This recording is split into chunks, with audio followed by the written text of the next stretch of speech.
best commentators, competitors. But as you mentioned, rounds out go to them. We're going to see what's going to happen here. Yeah, they're just going to go back into it. Normally the round would be given over, but I think they're just going to let it rock. I think Fort already had... Okay. Yeah, Fort had that first round, so the first game should go over to Fort, yeah. Which means now it is a 1-0 lead here. As long as we're keeping prescribed to the fair rules. The OD fan goes through again, and Dark Outside has just not been winning this fireball war. Yeah, it's hard. The overhead stopping that also. Stan Fierce to start things off. The Jin Rai. Again, you see the delay. He's not going for the immediate button right after on hit. But Fort not falling for it this time. Dive kick instead of going for a jump and knew he didn't have the range. And Stan Fierce will take that trade if you're Fort, but not too bad for It's So Dark as he makes it dark for that drive gauge. And it's going to be real difficult to escape here as Fort. Obviously, you have the level 2, you have the level 1 to try to evade, but you might want to just save it for the next round. Oh, he's fighting, he's scrapping. Trade for the fireball, you can't jump back. As you were about to mention, can't do that.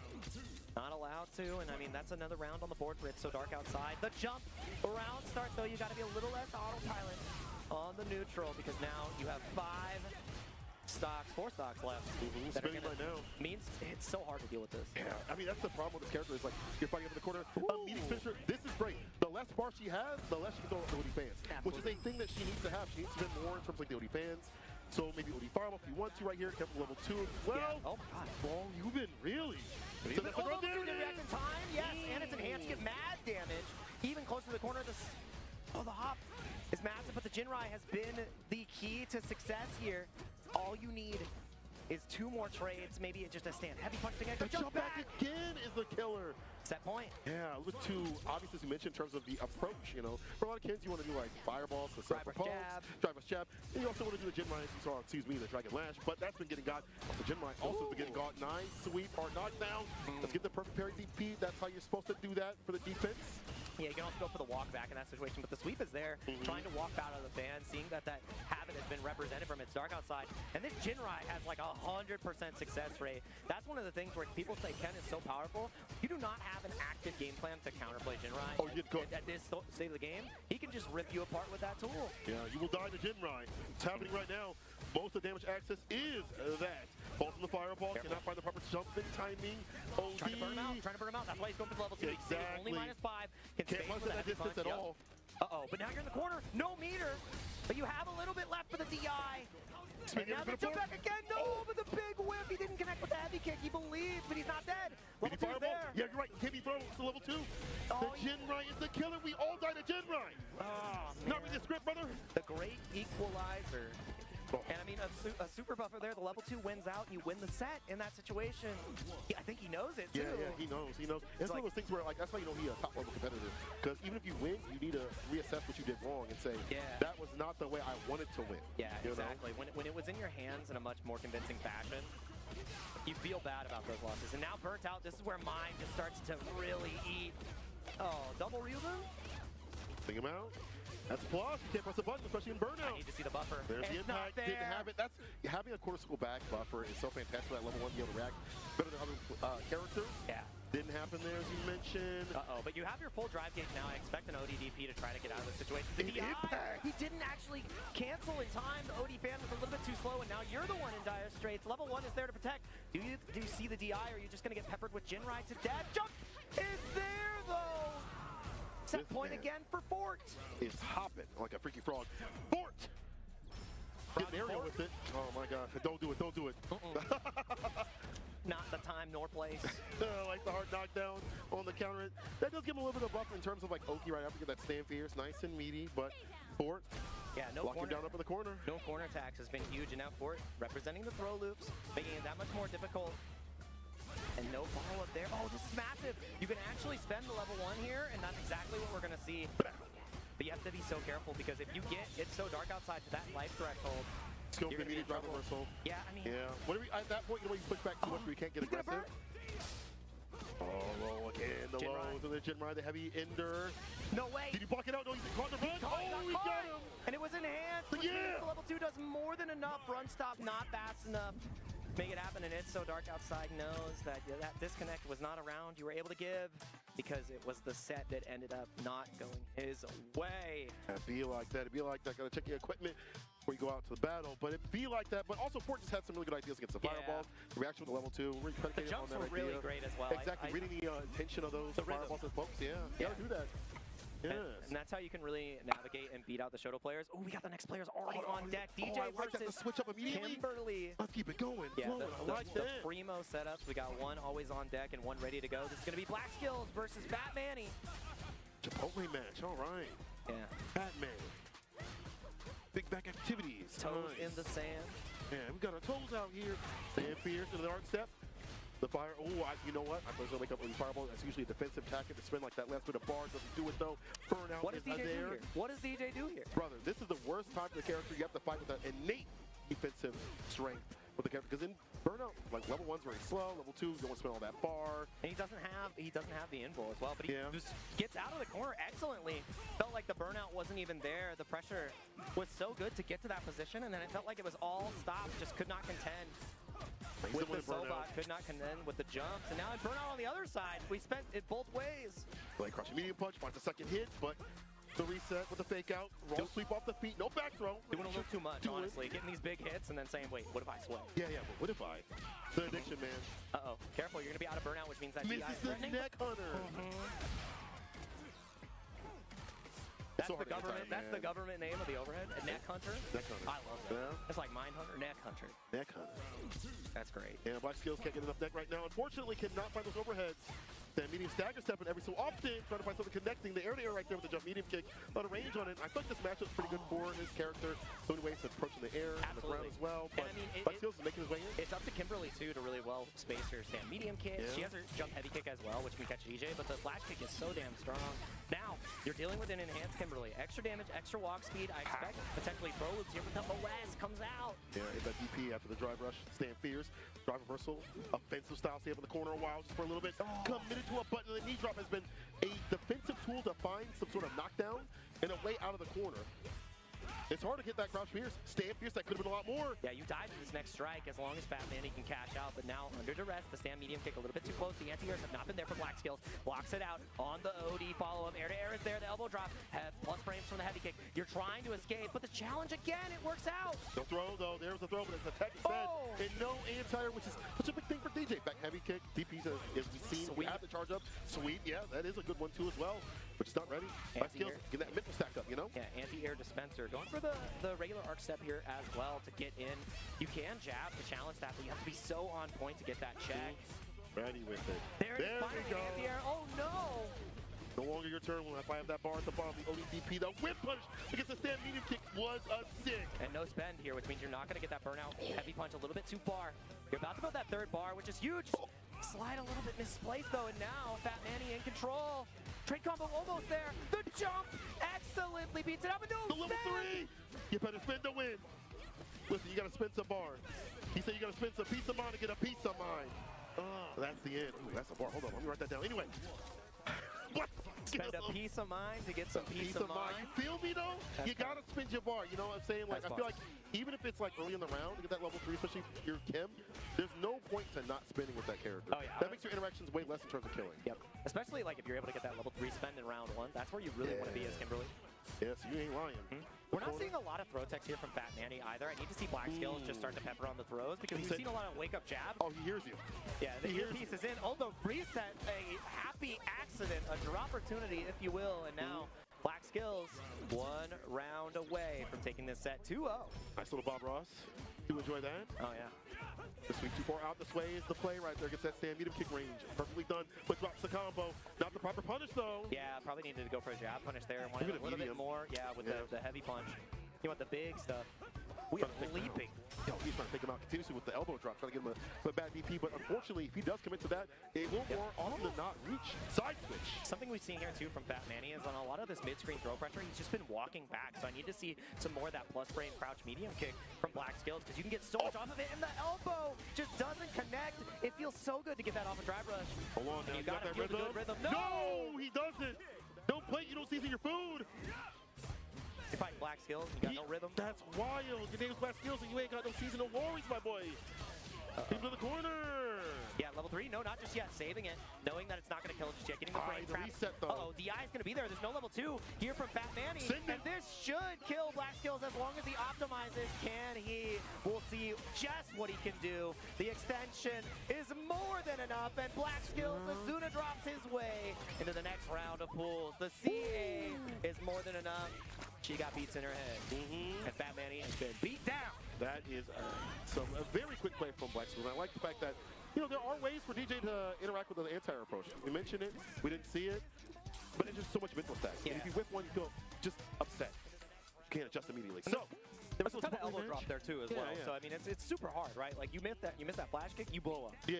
It's also like a mental thing. Like if I miss that, even though I know it should work, and they first do in the EVO match here on stage, it's gonna feel way worse. It's gonna feel way worse. So yeah, that stage, the lights are bright. The lights are hella bright. The lights are bright. The tension is high, and I mean, the skill level is only gonna get higher and higher here. Man, it's so great to be on the EVO stage with you. It feels great, bro. It just feels right.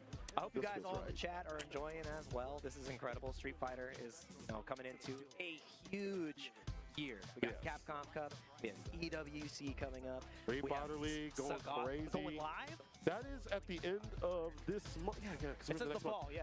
Well, for Street Fighter Japan, that is at the end of this month. So keep a eye loaded on that because there are some really sick teams out there, and I think some of the teams have been announced for other ones as well. I've been seeing on Twitter. I haven't got the full confirmation of what teams are out there, but I expect nothing less than amazement. Okay? I know they just did an announcement of the teams that's going to be for Street Fighter US and Street Fighter EU after the Jeopardy. I missed that. I gotta go back. Where Rob was hosting. So we got some new teams. We got some familiar faces. Oh yeah. I'm expecting. I mean, FlyQuest on top. Well, of course. You know. Looking out. A little bias. Just a little bit. They've been cooking. They have been cooking. They won so many EVOs last year. Yeah, they were on bro, top. It was US and Japan for the finals. Yeah, exactly. Yeah, so and they were cooking. It was like, so the team close. of Kims. Kawano came in. He's like, I got this. I'm gonna play Akuma, and you guys can't touch him. He reminded us of his Street Fighter 4 Colleen form. I mean, if you give someone like that, like walk speed, it makes sense to see him go from Colleen to this. He's skating on ice. Yeah. Oh yeah, dude. His Akuma. On ice. I think he exclusively for like 4 rounds just press stand like it. Yeah. Or he'll back up and then anti-air with DP against like the dive kick. Unwhip punishable. Like it was crazy. That's a devious button. Akuma's a very devious character. But I think, to be honest, a lot of characters in this game, if not all of them, have some sort of grime and grease, and you have to fight some slime too as well. I feel like, especially this season, like Marisa, I've been seeing a lot more of. Seeing Manon do work with the World Warriors. It's very, very different in terms of who's been winning them. Yeah. In terms of like the character representation. So we're gonna see that out here at EVO. We're getting to see Jamie as well come out on top. Blas having the Ryu, the Jamie, just about every character. I have some secret lore about Blas, by the way. I'm talking about Pedro. He asked Blas, why is he playing Jamie so much? Oh yeah. And I think Blas was joking when he said this. No, it's not a matchup. He said it's because Ryu is too powerful. He wanted to play a weaker character to feel something. Now, I think he's just joking. I think he yapping. That's incredible. That's a young man yapping right there. He's trolling. He's gonna go play Fortnite after this. We're talking about Marisa coming up to the bat. It is going to be Ken versus Marisa. This is going to be a pretty difficult matchup for Ken. Even before, like in Season 1, this was one of the lowest win rates for Ken on the leaderboard once you get above 1800 MR. It all depends on the willingness to holster the uppercut and how you can really keep the pressure going on to Marisa. But now with the wake up level 1, she has a lot better ability to defend. Yeah, definitely helps out. They've already had the ability to defend with the armor. Yeah. Being able to wake up and catch the buttons, things like that. It would. So now, as you mentioned, it's even better for her on defense. I think not being able to fireball is better as like other characters like Ryu, like Akuma, makes it harder to kind of use that as a game plan. But up in the corner, as you mentioned, dive throws and lows as well. The ODDP and the jab right after. Nice in the Gutty works. Yeah. Chozo 914. We might need to change one of those numbers. Damn. Big check though. Is it gonna be in Texas? Oh, I thought he hit the brakes, but he pressed the button right after the jab. So I thought the intention was to hold back, wait a little bit. I'm curious. Running up with the low, I think one of the changes for Marisa that made her much better as well is off of drive rush. Now she actually has real follow-ups from the low, so you're not just worried about mid or overhead. You gotta actually think about blocking your toes. Odie Jinrai follow-up once again. You get a really good safe jump from here. The Jinrai has just been eating people alive in pools so far, though. Continuously, you have to have a game plan, and more often than not, you have to find a way to prepare it. It's the best way. Oh, yep, just gonna take the -5 here. Maybe Superman wants to get through. No! Oh, it was a stealth the entire time. Whipping in the air right there. Hitting the demons. Yeah, we got Ghost later in the bracket. That's where JP comes out. There's no Ghost on the screen. All legs, all fists. He's smiling. He's like, what do I do? He's like, sorry. Got to make the adjustments fast here as well. Like, it's a first to two. That was a goal. The Red Bull has been finished. There was nothing in that can. You know there's nothing in that can. Be so for real. You drink like that, there was nothing in that can. Oh, that's but just... spit. Let's be so real. All right, next match. All right. And we didn't really get to see much from Chozo. Crouching only confirm here with the medium Dragon Lash. Hako Ian firing on all cylinders here, man. I like that neutral jump over. I mean, the jump over, excuse me. That jump, I think, has a nice little hurt box on it, so definitely catch some of these buttons every so often. Imperfect parry, but you take some of that drive gauge back. Gets a stand fierce, but not the proper follow-up right after that, though. Yep. A little bit more. There we go. Superman punch, definitely good against the pokes of the fireballs. And I like the ground movement here from Hako Ian. He's not getting the cross cuts or the anti-airs here on every single Superman punch or the jump ins. Oh, dude. -3. Those are my frames. Oh, and this is huge. You can go for run. Tatsu, nah, just gonna go for the crouch heavy punch. Punish, get the medium. What's the frame kill? None. He's just gonna go for the run. Draw overhead. Careful. We have too many things here. Stand medium. He's gonna burn. Like I got just yet. Air to air. Careful. Oh my god, he caught him landing. Why are you pressing? And pressing matters have been presented. You're on set point here, buddy. Bar to work with two as well. The whip punish. The two lay on the draw. We'll get the low though. And Tatsu go a miss. Oh, cheeky little reset. No, that was deliberate. Okay, that was deliberate. I see the vision. Insult to injury on that setup right there. You had a combo that was going to take you to the corner. And punish counter only confirmed. You get that, and this should be more than enough level 3 for a perfect Hako Ian looking sharp and happier than ever. That is the feeling of being on the EVO stage and showing people your stuff. That was a really strong performance. That was a really good performance. Yo, that overhead, I was like, damn, bro. Yeah. You dropped that? No, all according to plan. The thing about that reset as well that makes it that much more potent is if that overhead is meaty enough, you get a full combo, which is what we saw there. Yeah. It's dastardly, and that's the thing about Kenny. He has, Jinrai is frustrating, but he also has these cheeky little drop setups.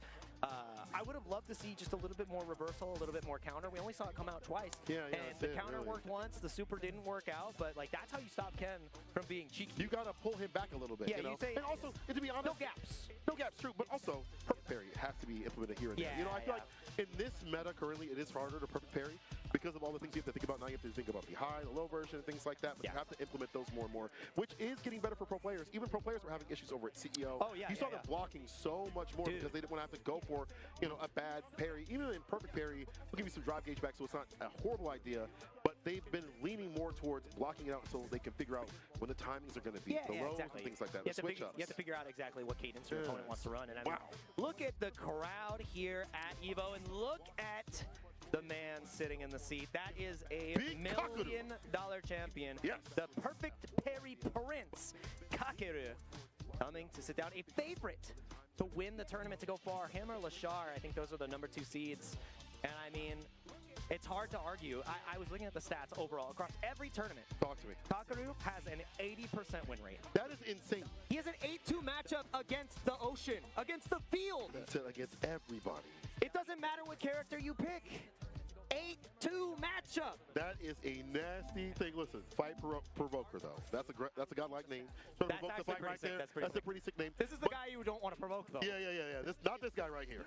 I heard that he perfect parried and hit the double P's on people over in the part of the bracket beforehand. But I mean, you're right. You think about like consistency in Street Fighter 6. So good. To have people like this shows that it can be done. Shows that it can't, if you put your mind to the grind. And this man, over at Capcom Cup, I asked him, hey man, you play any Akuma, any Bison, because he had played prior. He said only JP, and he only rocked with the JP the entire time. He believes in that character. Despite the fact that there are a few bad matches with the character, he has rocked with that character and that understanding, and this might be bad for him. This is one of those matchups. I mean, this is one where the space that Kakeru has to try to control, Dhalsim really loves to be there. You're literally trying to play in different zones of the screen, and you have to change your game plan on the fly, because the normal obstacle course, Dhalsim can fly over a lot of your stuff. We saw this a lot in Season 1. Yep, it still happens in Season 2. So Departure is like the way to play. So you use Departure, not as a way to like lock them down on the ground, it's to corral them in the air. So you teleport in and you're like, let me get some weird air-to-air conversions. And I mean, Kakeru is refined across the board there, which is going to make it that much more difficult for Fight Provoker to thrive in this matchup. Such a godlike name, Fight Provoker. Fight Provoker. One of those types that's like, hey, I heard he was talking mess about you. That guy over there, right there. Meet me in the battle hub. Yeah. Lobby 35. He don't show up. He don't show up. He doesn't show up. He says Yeah. he sends the thread, and then he's not there. He sends somebody else, a different Dawson player. He's like, Mr. Crimson, go get him. Help me out. Oh man, the instigator. Professional instigator, #1 instigator. Let's see if he can be a #1 sim player against Kaku. As you mentioned, this guy does know this matchup. There's a lot of sims over in the land of Japan. Oh, absolutely. Yeah, there's many sim players that he's fought over in Street Fighter Japan that he had to practice for as well. However, you know, I feel like this game has a lot of different styles, so you have to be careful what you have to fight. Let's see if he's got them counters ready. You never know what you're going to get, and Dawson is one of those characters that you need to have your homework done, and this is one of the most studied players in the world. And a favorite to win the whole thing. For many people. In my mind, top 8, bro. Oh, absolutely. We'll see. I think it's a upset if he falls anytime before that, no matter who it is. What a confirmed immediate punish counter on the teleport, and you are not allowed to make any mistakes against Kakaru. You might just be dead here. Yeah, oh, yeah. Want to get it done here. Done. And I like the fact that they've given him more damage access up in the corner. Mid-screen, you can find some damaging routes for level 2 and things like that. Yeah. But what it do is up in the corner. That forward heavy kick buff has helped out immensely for him the previous season. Absolutely. No anti-air there. No jumping. This is big. Oh, but the OD Amnesia immediately. One of the best reversals in the game still to this day. Yeah. Gotta go for like a mini fireball. And for Sim, he might be going for like teleport setups and things like that. Oh my Air God. throw. Down to the ground. Perfect parry. But not a proper punish right after. You can go for like stand fierce and some of these parries. Especially against like if you go for like a pierce. Perfect parry and stand fierce that. As Sim get a proper punish. And the thing is, Sim has so much fireball pressure, which makes it that much more difficult for Kakaru. Yeah, different layers. Yeah, it makes it harder for him to go for these amnesias. So we saw it once already. And Kakaru has just saved off this burnout so well. He's playing it slow. Understands that it's all about not getting burnt out in this matchup. But the jump heavy kick is massive. Yep. The partial right after. Again, corral him. Waits for the anti, gets the crush fierce. No fireball follow, but that's fine. Careful. Watch your 6. The DI right back at him. If that levels are going to be built up in this next interaction. Oh, he's done. He's styling the wild absolutely cooked. Yep. Doesn't even need the super. Cheeky juggles, and Kakaru is prepared with every route. I think that his preparedness is what makes him that much more threatening, because a situation where you're fighting any other JP in the world, they're not going to kill you. And Kakaru has squeezed out every ounce of potential this character has. And the ceiling for JP is only as good as the pilot. And this is, that's Air Force One right there. Yeah. That's the guy. Air Force One.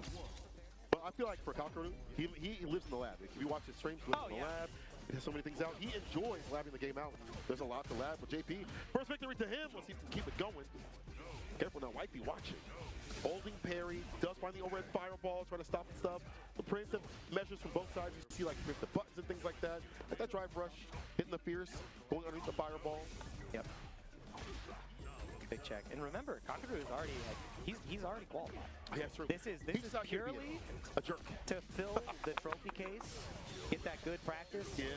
We're going to use the level 1 here to get some good damage. Fight Provoker has to feel good here. A little bit of a trade. The anti-air is there. Kakaru now under duress, about to be in burnout. But he's saving it off so dang well, and now he's in the corner. But DI would be lethal here with the back throw. Nice, we're in the corner. Oh, DI on wake up, yeah, much too far. Kakaru probably understood that situation, was like, I think this is going to reach. Departure again for the corral. Yeah, keep him locked down. Not going for the teleport this time. He knows how threatening it can be. Oh my God. Overhead knows the throw, it's dead. He's dead. Awesome. The tap parry put him just way too close to death, and I like the idea the perfect parry wins you the game there. But it loses you the round as well. Kakaru ready, and set point already established. Yoga throw. Like that little punch, you get the pierce right after with the crouching green punch. Can't go for the drive right after. Very well done. He's done his homework. Jump pierce, the prayer hand, trying to land. Amnesia. On the chase down the hot pursuit. And he's going straight to the corner as well. This is so rough. Fight Provoker, he can't take this next strike. Even if it's full screen, you're cooked. Yeah, might be over. He's trying to get that whip punish as well with the crouching medium punch. And he finds it. Oh my God. And the full confirm. You're kidding me. Kakaru, laser sharp, finds the juggle, and Fight Provoker has been taken down another notch. Kakaru looking in pristine form. What's crazy is after that, if it wouldn't have killed, he would have OE departure right after. Oh, He had all the bar to work with, but that is Mr. Optimal himself, Kakaru. Shout out to him. If y'all haven't watched this, by the way, watch the reversal interview that details why he changed his name, a bunch of other things about his mentality on the game. He's just a great guy. He's also one of the nicest people, so if you see him, say hi, say what's up, shake his hand. Great dude, great dude. Man, incredible stuff. And I mean, we're going to have to take a quick little break here before we get into more Street Fighter action. We got to see some of the best on display already, and there's even even more greatness to come. So don't go anywhere. Keep enjoying Street Fighter. EVO will be right back. That sizzle, that's the soundtrack of Chipotle. Literally melt in your mouth tender. Let's see our chicken glistening, our fajita sizzling. It's magic happening. And this is gonna be in your bowl. This is it. More greatness to come. So don't go anywhere. Keep enjoying. I got my hands on my back. No, I don't want your man. You can't keep that. I make it pop like bubblegum. I'm hot now, wait till the summer come. Shake some. I won PlayStation's Road to EVO and went head-to-head with Arslan Ash. I won PlayStation Road to EVO and battled against Sonic Fox. I have never seen that in my life. To compete on PS5, choose your game, find PlayStation tournaments, and register. It's that easy. Sign up for PlayStation tournaments for opportunities to win unique prizes and much more. I won PlayStation Road to EVO and battled against PlayStation. Whether it's sunglasses outside, blue light glasses inside, or night driving lenses in the dark, Zenni has affordable eyewear for everyone. Get 10% off at Zenni.com.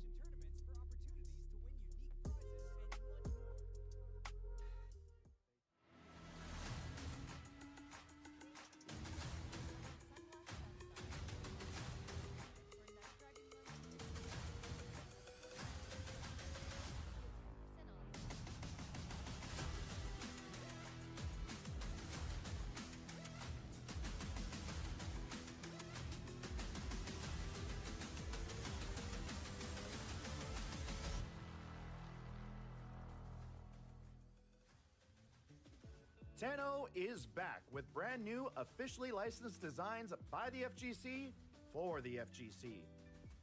Our vendor booth will be open across all 3 event days, and if you won't be at EVO in person, the full range of products will be available online at merch.10-o.gg. That is merch.10-o.gg. See, that break was short. We're back with more EVO action. My name is St. Cole. I'm joined with Jake Ryan. Let's get it in, people. Street Fighter 6 is super hot right now. We just saw Kakaru cook up the competition. Seeing more action real soon in a second. But before that happens, I want to ask a quick question. Hit me. How are you feeling about the meta of the game right now? I'm feeling really good about the meta of the game. Like, there's so many characters that are viable across the board. And I mean, World Warriors has been a testament to that. We're seeing, you know, Marissa's winning World Warriors. We're seeing Don's. We're seeing, you know, Jamie. I mean, Akuma's still on top. Ken is still doing really good. Yeah. Eve is in a great position. Like, all these characters are eating, right? And that's what's so amazing, right? Yes. You had an amazing performance from, you know, Lashar with the Terry. He has the N in his pocket. DJ as well. Crazy work. I mean, there's so many characters that you're able to play in this game at the highest level. And each and every player is, you know, showing their own spin on it. They're showing their own... you know, their own approach. Yeah, and per region with that too, yeah, right? exactly. Yeah, and that's what's so cool. And, you know, the regions popping up as well. The story of Chile and, you know, South America just in general, South that whole America area down there. coming in so strong. Japan, you know, making a resurgence here throughout the year. Korea. I mean, it's the question of, I mean, it took so long for us to get a U.S. champ. Can it happen again? Ooh, you know what? In my personal opinion, I feel like we're going to see another one out here. Let's see. We have a lot to go through. Pulls continue. A Zen on the sticks. And Z2 as well. Ooh, I like this. Akuma and Gi. For a lot of Akuma players, they don't like playing this matchup because as simple as it sounds, yeah, you die in 2 interactions. You're like, oops, I got grabbed twice. Zen Katsuragi versus Z2. Katsuragi-san. Katsuragi. Let's see. Impact attack. Yeah, You do it, yeah. There we go. Z2 in trouble. Also, you can do it off the crouching unit kick. It makes it, or made it last season a lot more DIable back, so. Again, nah. Yeah, went for the forward heavy punch. Good chance to cancel in time. Yeah, unfortunate. And I mean, you're 2 SPDs away from death's door. Yeah, back but the off. walk back, yeah, the walk speed is what makes this really difficult for Eve. And about to be in burnout as well. So, I mean, not seeing any... You could, I thought the DI was coming through or a wheel kick. Yeah, we're happy that we just wanted to see the sights in the sky. A little bit of Aaron Tatsu. Gotta be careful, running bear grab. Really hard to walk back now. They did bump that. And the knees, if you please. Z2 coming through. Curious if that was a potential jump, because we didn't see like counter hit or anything there. So. Yeah, maybe off the ground, just trying to avoid getting ripped up. I understand that. Z2, fear in their heart. Oh no, it's the controller again. That's where the jump. I was right. Oh, you were right. You were right. Oh man. Hey, luckily, I will say this: there are places to fix your controller out here. You can get that fixed. Now hold on. I know we've all seen that Akuma in ring. Yeah. That jump back Akuma. Jump back Akuma. And then Hey, man, the like, moment you try to approach, they actually hit you with the OD fireball. I hate and that, you're bro. like, Or jump back heavy kick. Yeah, Be yeah. close And then enough. you die. And Like, you're damn, why I did the right thing. But it Maybe it was is- the bait entire time, but it's not. It's not. I think Yeah. they actually have to Yeah. fix their controller. It does is gonna happen. it is gonna be the round. They're gonna have to go to the next game here because that's gonna be the first game here for Z2. Mm-hmm. The Geef comes out clutch due to the rules. Hey, it happens. You know, you take those. Yeah, them's I'll the take breaks. those. If I'm paying bands to come out here in bare bucks, you know what I'm saying, to spend some money out here, It is I'm what gonna it take is. that. I'm take that round. Like, hey, Taking the man, round. We play casuals later. I'm yeah. moving on the bracket. You know what I'm saying? It is what it is. But you know, it's one of those things where it does happen to a lot of people where their sticks will have malfunctions, whether it be like buttons and things like. It's just so much variance with sticks and leverlesses and whatever you have. Yeah, gotta make sure you got the right hardware coming into Guitars. these PS5. Guitars, true. Hey, Yeah, everybody's got a different peripheral. Yeah, I saw someone with a sword at one point. Somebody has Yeah, the fake sword. somebody has the soul. His like. Oh, the banded soul. Oh, revolver, okay, okay, like the. Yeah, it's like sick. It's like tiny. You Yeah. hold it like this. I'm like, damn. Like you're in the other person's range when you have that out there. You Yeah, have to put it it's like the other crazy. way. Yeah, it's difficult, a little difficult. It should Either be way, good. I'm gonna get fixed up here and get it going. Yeah, I do like seeing some Akuma on the screen. I love that character. If I had more time to really grind out the game and like focus on competition, Akuma would be my choice. Despite the low health, all those tools he's got that everything. he has everything. Fast ass everything. fireballs. He's got damage for days. Big old buttons. He's got lots of good corner carry without meter too as well with the heavy kick ender that he has for the Tatsu. That man has it all. The Home Depot of fighting games. I was He's gonna got say, fireballs on aisle the 6. Don Quixote. Don Quixote? Yeah, Donkey. Don Quixote? You know, Damn. the Japanese superstore? Mhm. Where you go and pick up everything, you get your extra luggage What, before you how's go the home. song go? How's the song? Donkey. I don't know. I don't remember. I don't remember. I You played that game so much. We can I ask don't Kakaru, forgot. he would know. Yeah, yeah. Kakaru's like, hey man, it's right down the street, bro. Yeah, it's right there. That's Yeah, the yeah. spot. I That's just where did I that pick in up my Japan. leverless. Actually, I just did that when I was in Japan at Capcom Cup. Yeah, yeah, yeah. Jammers actually went to go pick up some stuff from there. Oh, it's crazy. Yeah, yeah. It's so crazy. nice. It's So super nice. sick. Super But yeah, sick. we're gonna see exactly how we can clap back from this. I think one of the most important parts of being a competitive player is overcoming these moments of adversity. Right? Oh, yeah, yeah, of Say your course. controller disconnects, you drop a combo, something doesn't go your way. You have to be able to show up in that next round like nothing happened. Just do it. Water off your back. Yeah, like it never happened. For some people, it powers them up. Like, yeah, I should have won that. I'm gonna show you why I should have won that in the next couple of rounds. Yeah. But you know, you're definitely right. Especially if you're coming out here to be like a full-time competitor or like really put your mind to the grind with this kind of stuff. You cannot let that hurt you. As easy as it sounds on this side, it is a skill to have to build up to get ready for everything. To get ready for not the most optimal conditions on everything. You have to be ready for every arena as a warrior. Yep, yeah, I remember not only against Problem X, but in my pools last year as well. Okay. To get out of pools, I was playing against an Akuma, just unknown Akuma, no tournament history, whatever, like unseeded, and this guy was good. Like he was a young gun, OSDPing just about everything, answering Jinrai perfectly. I get the first game, and my controller disconnected in the second game again, and I was like, all right, well, I guess I gotta figure it out, and it sucks because that was with my original controller, and then I switched over to the new one thinking it would be fine, and it happened against Problem X with the new one. So like, it is what it is. You have to be able to clap back like from that and overcome, because your opponent isn't going to do you any favors. Oh no. They'd be like, hey man, sorry that happened. No, it didn't happen to me. Yeah. Never apologize. Yeah. Be like, dang. You hit them with that. Dang, that's wild. crazy. That's crazy. That's crazy, bro. Your controller disconnected? Yeah, but they're just going to let the round rock out, show the crowd the SPDs that they love, and there's going to be a one-game lead here for Z2. Zen Katsuragi, can you get the Zenkai boost required to make this happen? We're going to find out. The Akuma is no longer leaping. I think we've got ourselves a set. All right, we're back. Grounded. Go to the air for the guillotine. No way back, right back. That's fine. Block it out. The thing that's rough, too, is that round was looking great for Zen. It actually was. Got the DI answer, like, really early. Oh, my God. No DI answer right there. Yeah, Z2 has been turning red. Check. This is the red cyclone. Stand fierce at the proper distance outside the crouching medium kick. I like that. The harassment tool again with the armor. Charge it up. Yeah, and you're so afraid to, go for a reversal here, but you just spend it. Now you're burnt out. That DI has already been shown 3 times. Let's show it a 4th. The teleport command. Yo, I got a command grab too. Mine's demonic. My grip is demonic. Level 1, no. Nothing against that DI. Anti-air's there. You're almost dead. Immediate light will kill. And there it is. Yeah. Could have gone for, maybe into Lariat. Just catches him trying to, walk back, maybe jab. And if you're Zen, you're probably not going to spend level 1. So it's like, okay, we reset back to neutral, but it's still a 1 hit to get the job done. So let's not do that. Throw. No, it's a medium instead. And the fist goes for the reset. But there's no anti-hits. Z2 chases him down right after the lows. The my goodness. A little bit of an... Oh, no. All right, that is a happy accident. If that was on purpose, you are the biggest brain geef I've seen. I haven't seen a single headbutt, but that was a Giga Chad read if I've ever seen one. Back again, gets the splat. Direction with level 2 at all. Oh, we missed the combo. You know what? This is fine. OD. Oh, and just the regular DP, not getting the punish with the wheel kick though, a little bit less recovery because it's not the OD version. Spin that bar real soon here. Oh, It's the OD SPD. We all get got by it on CFN or off the line. Spin the win. I don't think we saw a single Geef headbutt that round. That was inspiring. You could do it too. You can do it too. You could do it You too. can spin the sticks too. Yeah, that you can spin the sticks too. Unfortunate for Zen Katsuragi not being able to play out the whole set because of the disconnect. Yeah, but I'd like to see more. I mean, I think the biggest things you can peel back from that set is just, you know, anti-airs needed to be a little bit more tight. Geef was jumping, it was pretty free real estate. And then once you were getting pressured, there wasn't really the OD reversals coming out. There was only one. It did connect. You burnt yourself out, and the resource management just really wasn't there. I don't think a single super meter was spent.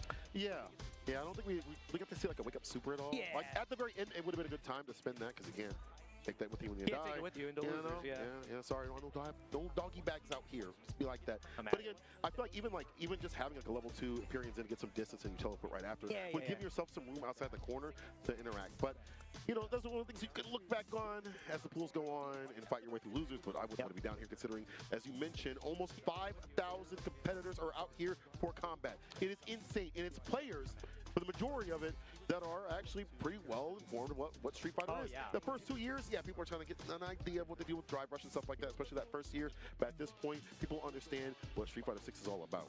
The moment you get to round 2 pools, every single name is going to be a star-studded name. It's killer after killer. O.J. Simpson's out here. Man. Does the glove fit? Does the glove fit? But we'll see who it fits on this week. On Sunday especially will be the finals day. There'll be a top 8 for that one. But again, we have to get there. It's going to be a lot of action going all the way through. I think we're going to have Cactus Threesome versus Fat Manny again. What? First of all, come on now. Y'all names got to be a little bit. Can you not? You're just going to be called Cactus, all right? Cactus Sun. Yeah, that's Capri Sun, Cactus Sun. Yeah, that's a dangerous. Why get the 3 in there? That's a dangerous name to read out rapidly. Maybe it's a group of people. It's a Musketeers. The Musketeers the 3 fighters sons out here. Yeah, the 3 sons versus the Fat Manny. Yeah, I wonder who they're gonna play. I feel like I'm gonna feel an Ed. You think Ed? Really? Feeling Ed. Oh, look at feeling this crowd. great about the crowd here at EVO. Hope you all have an amazing time. Look at that dead stare right there. I know that feeling. Yeah, Tired, get ready you some to play. coffee. Watching the stage. Or yeah, maybe he's just like, he's studying. He's like, this is my next opponent. Dude, I'm watching. I'm next. I've been watching all of Mago's play this weekend on the on the Oh yeah. You've been hunting him down, huh? Yeah. Yeah. September's coming early, Mago. Ooh. Except it's mine. Ooh, word. I hope. I hope not. That's my goal. It will happen. It will happen. Yeah. Oh, Blanca Kimberly is what we're going to have this run in here. Blanca, another incredible character. We've seen Meta RD make waves with his Blanca performances. Problem X was playing him for a period of time as well. So we're going to see what the Lightning Beast can achieve here. Now, when you watch people like Big Mo as well, yeah, Big Mo, definitely see the strength of this character when the player has really, really good neutral. There's grinding mixed with the character. Obviously, you have to worry about the level 2, as you mentioned, the hops after knockdowns and the resets that you can do. But it's a really dangerous Blanca when they're really neutral based, and then they have that mix right after. Yeah, and you got Nishikin and Nemo, and this is another Japanese Blanca. This is Cactus Sun, Cactus 3 Sun. Cactus 3 Sun, yeah, there we go. Emphasis. On the 3. Back medium kick with the plus frames continuously hits the brakes. Gets the grip right after. Not what the does she do? How does she get away? She don't. She has no reversal. The level 1 is jab baitable, and Cactus 3. Man, that was fast. Quick with it. I like that. The elbow drop gets the knockdown. Drive reversal on the plus frames. Only wants him to start things up, not the Kim player. Yeah, this is rough. Oh, went for the frame kill right there. Just a little bit too slow. Jump back ball represented as well. The defensive options have been rotated so excellently so far for Cactus. Yeah. Really hard to get a read on him. Anti-air wasn't there this time, a little bit too far. The slide does work out with punish counter. Now you are under duress. If you get activated in the Lightning Beast, you're in trouble. He played a button after plus. Oh my god. Oditatu. Oditatu is huge. If I get get the follow-up, should be able to kill. Yes, sir. Nice. Spin the rest of that level 2. Yeah, that was massive. I mean, great anti-air on that first part, but trying to meet, Lightning Beast Blanca in the air, that's a fool's errand. You see how, like, he was going to show off for a second, but they got right back in the game. Dude, like, hold on now. He hit the eye roll crazy. All right, Fat Manny, yeah, it's kind of hard to answer some of these angles. Crouch boost can work out. I really like that Blanca ball usage as well, just to reestablish the space, because he's confident that he can get back into the corner. So letting, Fat Manny spend gauge to try to get in, you're more than happy about that, because now Kimberly has to play perfect. That's true. Can't make any mistakes. Drive reversal. Barn so good for Fat Manny. Yep, OD eliminates the rest of that. One more touch. Yep. And there it is. The stand medium to seal the deal. Cactus, son. Dude, this drive gauge management has been incredible. Every single time he stops his offense, Fat Manny is spending a little bit too much to get in, and Cactus is happy. Yeah, you might die off this next Blanca chain stuff. Did you see that jump back to get a cheeky little Blanca chain setup? That was new. The spacing on that, perfectly done. Another one. Just the two of us. The sequel, stand medium kick, run cancel the throw right after it. That's where Kim can really work. Oh, she can pop off with like a level 3, get that going immediately. I would do that next interaction. Oh yeah, overhead comes out and it's not there yet. Walks away from the Blanca chain. The light ball gives us perfect spacing. He gets it set up. Uh-oh. It's still there. It's still there. Oh, what a throw! It's a back throw. Push position with the wake up crouching medium plunge. Level 1. Gonna stop him. No, he hesitated. He hesitated. Oh, this means he's gonna kill. He got him in the end. Huge. Yeah, happy about that one. Even though the drop, that was a little bit, a little tense sketchy, there for a second, because I think there was just a moment of hesitation. Who is that? I don't. Okay. I wish I knew. Sorry. What's it called? Who is that? Jason, who is that? Who is that? Who's the VTuber? Is she a horse? What's it called? It starts with an O, isn't it? I don't know. I'm not weaving. Who's your Oshi? Oshi. That's Zoshi. Where's Jason? Jason, I need man on the street. That's for her. We have the technology. That's for her. That's for Oshi. Is it Uma? That's for you. Uma 2.0. That's for you, Oshi. Oh, bro, if you powder by Oshi, it's over for everybody. It's over, dude. You powder for Oshi, it's over. If Gold Chip is your Oshi, you're done. Like that horse. Let's not, because I almost started playing that game. Don't tap it. No, please don't. Stop telling me to play that game. Can I get a nay in chat? If you got Can I get a gallop? No, let's gallop on the next match. Please, God. I love you. It was such a great time. To see a lot of friends and people I haven't seen in a long time or haven't seen since like the last big tournament that we've had. But that's just too long in general. It's a big meeting, man. It's been a year. It's also, the big celebration, man. But on top of this, the bad thing is you see so many people, you don't get to see everybody for that long. It's like a 5-minute, like, hey, I'll see you later. We'll play some sets. You won't play with sets with people. You're not going to play. It's not happening. Gonna happen. You're not going to see them again. But that's a good thing. You get to see everybody at least. Man. First, briefly, it's still great. Yeah, I mean, I'm happy to be back. I mean, after a year, I came back. I started as a Street Fighter. I come back this year as a Street Father. Street Father. Oh, yeah. Congrats to you once again. Feels great, man. I can't wait. My goal is actually, if my son does enjoy Street Fighter and fighting games, is to commentate one of his matches at EVO. Oh. I got a lot of years, so we'll probably be on like Street Fighter 8 at that point. Get them grays, bro. Yeah, I'll be Jake the Gray. Jake the Gray. Yeah. I found a gray recently in my hair. I'm scared. It's all right. No. I got one in my mustache. That's why I shaved it. I had to go incognito. I don't like this. Yeah. I don't feel right. I do like the Street Fighter that we do have on display here. Yeah. It's going to be Chomper Strip versus Dreamwalk Chano. Man, these names. Man, I like these names. Yeah, that's also another good part about big tournaments like this, like EVO especially. See just wild names. Oh, yeah. I want to know there's a Luke player in bracket. Yeah. You know what his name is? What's that? Big Mac Combo 98. Yo, Big Mac. That's my boy. I think he used to play the fact that you know who he is, that makes it even better. You're like, I said the most, like, why is Big Mac? He's a Sagat player. That's my homie. From like, 5, I'm pretty sure fighting games or something so great. I hear a name and I'm like, that person, Zach. He's like, I wasn't even born in 98. I just like Big Macs. It's like Big Macs, bro. 98. That's when the Big Macs were the best. That's why he's saying that. That's true. Yeah, damn, I'm hungry. Anyway, hungry for this win out here at EVO. Trying to advance some of these brackets and get that Chipotle card. Oh, yeah. I got to collect mine and get on the Chipotle bus. Yeah. I need to answer more games so I can get more cards, man. Oh, yeah? Did you just hit the Six Flags? If I wasn't so busy, yeah, I did. That's good. You really are great. Yeah, yeah. You're the guy. The guy dancing in front of the bus? Okay, let me stop. You're gonna get cooked. Yeah. There are people out there like, what is that? What is nobody knows. What's a theme You just dated yourself, man. I did. That's crazy. People don't know that. I ain't gonna go into it. I'm gonna say it. It's okay. In the next match. I think I was on commentary with somebody and they made a reference to like In Living Color and it's like nobody knows who that is, bro. Nobody knows what that is, man. You can do what you wanna do. Another Geef in Living Color is coming up, and it's gonna be Blanca. Something in the water here. Oh, hold on now. No, it is gonna be Ryu. He heard you and he said, listen, the number 1 winner of the patch. They were like, let's give him everything. Denjin, he got it. He's already plus. Got proximity guard on that solar plexus. What's crazy, he was already good. He was already good. Now he's great. Under the radar, and now he is the pinnacle of Street Fighter. Yes, he is a top tier out here. Definitely a good character, but there are some deficiencies with the character. He don't have the fastest drive rush, you know. Oh, yeah. Crouching kick, maybe not the best compared to other characters, but he is still very strong. His access to damage was the problem before. Not so much now. Oh, the poster boy is back. Oh, yeah.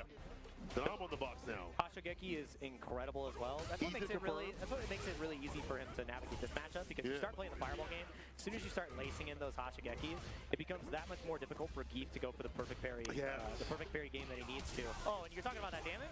Even though he's a big boy, that's mad damage. Got that big dumping damage. No anti right there. I thought it was going to be a DP against a splash. Fireball, nice and something simple. Don't throw another Hadouken. My man is going to jump. He's going to leap. I feel it. Oh, he's holding parry right now. And eventually the jump's going to come get irritated. Yeah, you got to walk the longest yard, man. Oh, he couldn't. Try to get a little bit closer to get the perfect parry OS in the jump. Yeah, drive rush right after. Or the jump, as you mentioned too. Just couldn't get close enough. Oh, man. Jump, light kick. Chano feeling good about this one. Overhead, blocks it out. The Brain Buster? Oh, is that supposed to be an SPD? I'm not sure. Throw the button up in the air.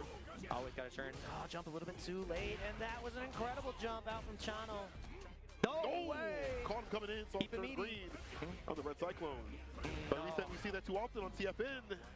Yeah, the running bear grab. Yeah. The whip punishes aren't there either, and Chano is staying a little bit further from that jump range, so not really even thinking about the DP. What a jump there. Street Fighter 4 extension. Normally you see the level 1, but the level 3 will be more than enough. Chano with a convincing game 1 here. That catch the cutscene, brother. Watch all of that. And that is natty. Yes. No additives. That was great, dude. Yeah. Really good stuff. I mean, yeah, maybe not find the whip punishes on Stan Fierce, but it feels like it's a very stable game plan of, I'm outside this range to throw out for Fierce if I want to, fireball safely. If you can't find the proper time for a jump, I'll have my time to jump in when I want to, but I'll keep you out as well. I'm surprised we're only seeing the jump shorts come in here as well. Like, you could get a lot bigger jump in. Yeah, a little bit safer. And yeah, just playing this so patient. Not overextending, saying I just never need to play an SPD range. Yeah. It's like pool play. Yeah. Keep it nice and simple and solid. Yeah, one touch. There it is. Medium kick. A ruler tool. A wall of plus frames. And you are not able to approach. Ryu is eating in this matchup right now. Gobbling him up. Camper strip. No whip punish. The DP right after. Hey, that was supposed to be probably a fireball. Super turbo footsies? How old are you? Don't worry about it. I hang out with James, man. I know what's up. Oh, in the back of my actually day. Dead? Level 3 knows level 2 immediately. Maybe you think he's going to go up the bar at the very end. He couldn't. He needed one little extra bit, but you're happy to spend that level 2. Yeah. You already saw that he failed this fireball off the course. 2-4 out. And that is going to be a wrap. Chano with a convincing 2-0. Perfect to close it out. Damn, I can play more. I can play more if I want. Unfortunate. Yeah. Yeah, that was a great showing there from Ryu, and really like highlighting the strengths. Every single time the dungeon was there, you just get 2 bars for like 4K damage. You feel great about that. And it's more accessible against Geef. Like characters that can't drive rush up on you like that, stock up free. Yeah. Deadly stuff. But yeah, Ryu definitely deadly. As many of his competitors are, people, we're gonna see more of that after this break. Don't go nowhere. Or Street Fighter 6 will be coming your way. 2 bars for like 4K damage. Chipotle honey chicken brings a hint of pure honey and seared smoked peppers with fresh chicken hot off the grill. For Chipotle heat with a touch of sweet and a perfectly balanced sauce. Chipotle honey chicken takes heat and sweet to a whole new level.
back, everybody, to EVO. It is Street Fighter 6 pools. I'm Jake Ryan, joined by St. Cola to continue covering the action. We've seen some titans already on display, and we're going to be seeing even more incredible players come up to the bat. Pools has been off to the races so far, yes, sir. And it's only going to get that much more difficult. This is a marathon, one of the hardest tournaments in the world to win, and you've got to have stamina, you have to have grit, and you've got to get a little lucky here from time to time. You do, especially bracket luck, matchups, and who you face, who you don't have to fight as well. But on top of all this, I feel like this is one of the hardest tournaments. I think it is the hardest tournament to run through, considering there are so many players that are out here that can create so much variance, not only for your path, but for other people's paths. There's landmines to modify. And, you know, maybe there's like a debate in terms of like what's stronger, what's harder to have to deal with, Capcom Cup or this. They're difficult in their own realm, so I'm going to split them apart, but I do think that EVO is the hardest tournament just in terms of like the open bracket by far. Absolutely. You have to be able to play through, you know, the largest number of players in any bracket and, you know, be your best through and through. Your lows have to be other people's peaks. Damn, that's good. That's a good way It's of hard. putting it. It's hard. And I mean, like you talked about the potential matchups and bracket luck. There was one bracket path that was cracking me up. Oh, yeah? So What happened? there is a potential losers run where Louis Man, Torameshi, and Mr. Crimson all have to knock each other out, and then afterwards, their reward is Kobayan, Itabashi, Zangief. Like, it's all the good Geefs, reward, though. all the Geefs and the Dawsons are they're like together. deathmatch. It's like, oh, the stretchy Someone guys really did fight not over in like this the stretchy pool. guys. Yeah, it's brutal. It's like the Zero Dawson plan. Yeah. No Stretch Armstrongs. No, not doing that. No, Yeah. Mr. Fantastic. No Mr. Fantastics in our top 8. I think Dawson's one of the tier 1 event characters that hasn't made the top 8 here yet. Maybe. No, well, he has won a World as Warrior. Well. That's but like an EVO. You mean like an EVO or like, Respawn. That character is, and there's so much variance in terms of like what he can deal with. Like he cleans up a lot of top tier characters, but also gets stuffed by a lot of mid tier and lower characters. We talk about lower tier characters out here. It's man with the hands that is Honda. I wouldn't even consider him low tier. I think he is a threat. Within the spectrum of, you know, I mean, low tier out here is like A minus. You're gonna downplay Hamad? You know what I'm saying? No. You know, the character. There's some bad matches for him. I think the quote-unquote low tier characters like Lily and Honda, they're still so good, and it's hard to say even low tier. Yeah, that's exactly. like A minus. You know what I'm saying? Oh my goodness! And you know, it's incredible. We have the Honda from Japan. Yashi 846 going to be fighting against Virgo. And I mean, my dream is that we have a dedicated Honda like one-trick pony. Oh, like they're just playing Honda Honda? specialist. Oh, okay. Because I mean, Capcom Cup, Ryu Goku, Kokugikan. That is the land of sumo. No, it'd be great to see him out there. And preparing against the headbutt, the anti-air there. Just pure control with the hands. The stand fears perfectly done and perfectly spaced too as well. Either it's going to be a headbutt or that. Yeah, this is a matchup that can go really well for Kent as long as he can begin his pressure. It makes it hard. Yashi is going to need to represent, you know, OD headbutt to stop out Jinrai pressure, maybe perfect parry DI as well, but the headbutts have not been answered very well so far. Not yet. BP enter off the top two, of course. One cancel on the low right after. Keep the drive gauge up as much as possible. No cancel in that crouch. Going to kick drive rush could have been significant towards the corner. Yep. The stand medium punch coming out, but not afraid of the plus frames. Virgo, straight to the corner. Virgo says, go to this corner. Watch the throw. You got to be careful here. Uh-oh. The Glutral. He's out. Hella plus. Take this back throw. He's in the corner. This is Free tragic hugs. because he already has the install. If he gets the correct strike here off a stand medium punch, he actually kills. Did he find an opening? Spigot clap. No fears. Trying to find an opening again. Looking, watch for Don't with the cross. Kick. It's going to hit instead. And that is going to be the round for Go, keeping it cheap as well, which means we're fully stocked. I like that. Stay optimal for this final round. Take him down. And I like that. That anti-shimmy is a crash shimmy kick, but the butt slam gonna land immediately off the OD stomp. Stock him with the heavenly hands. Install. Yeah, this is tragic now because you are in such dire straits. It's a 50-50. Goes for the low. Yep. Hard to deal with. Hella plus. You got to take these throws. Medium kick is lethal. Medium punch is lethal. Oh, space hands. It's a headbutt counter hit. One more touch. Stop the low. With the scaling, you're dead. That's a perfect to boot. Virgo in trouble, and that was such a convincing round from Yashi. Dang. That's a reverse for Honda, though. Yeah. If he puts you in the corner, he has so much good pressure, space traps, and things like that. So many ways to keep you out from jumping out as well without having to overextend too much and too often.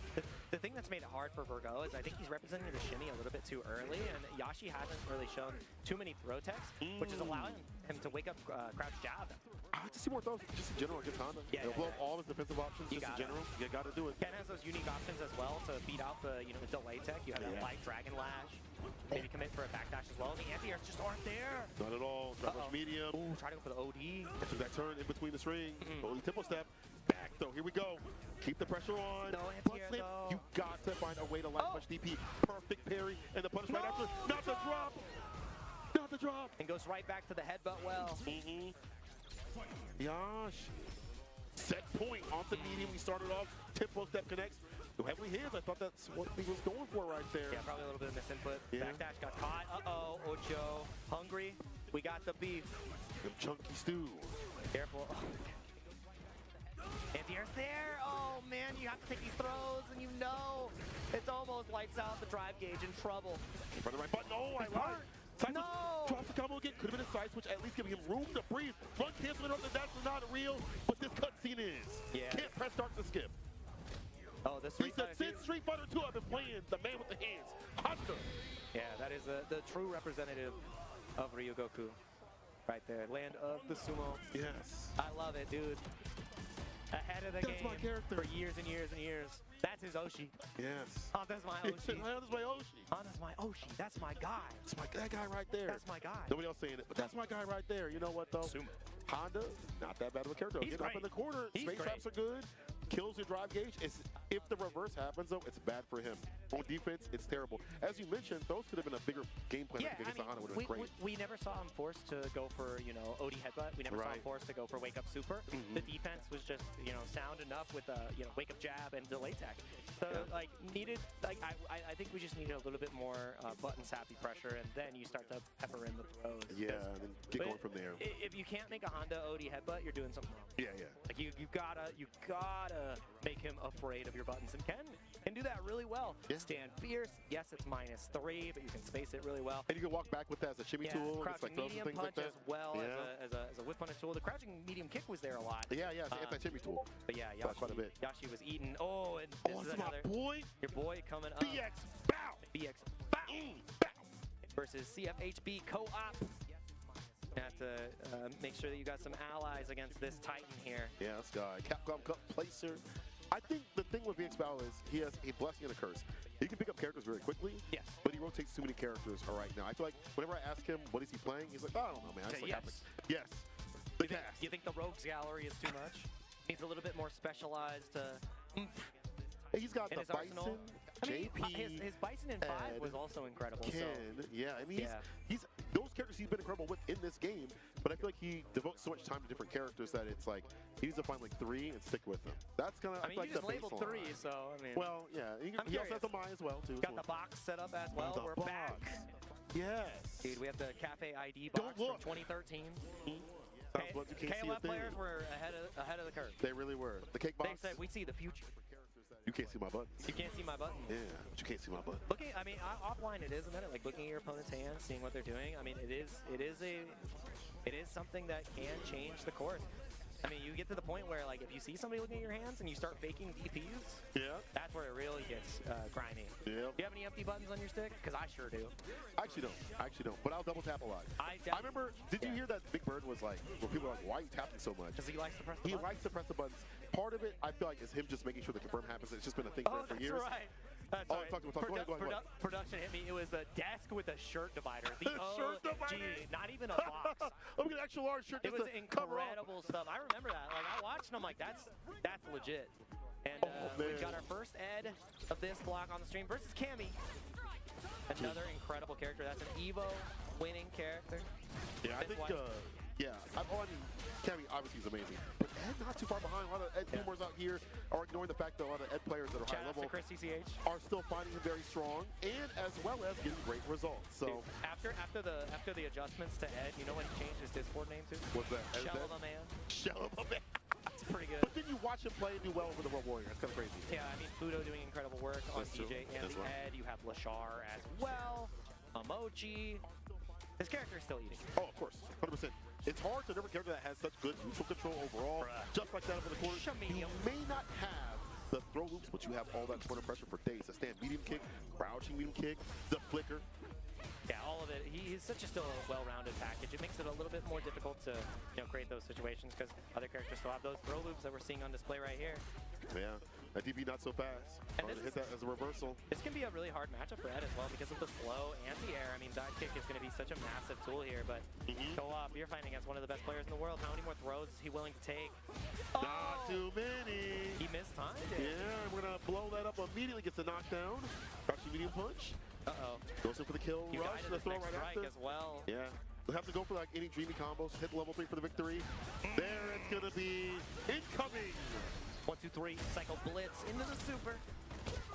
It looked great for co-op there for a second, but one, miscalculation, one whip throw, and VX Bow does not take his foot off the pedal. He just takes the round. He didn't get touched afterwards. He was fully confident.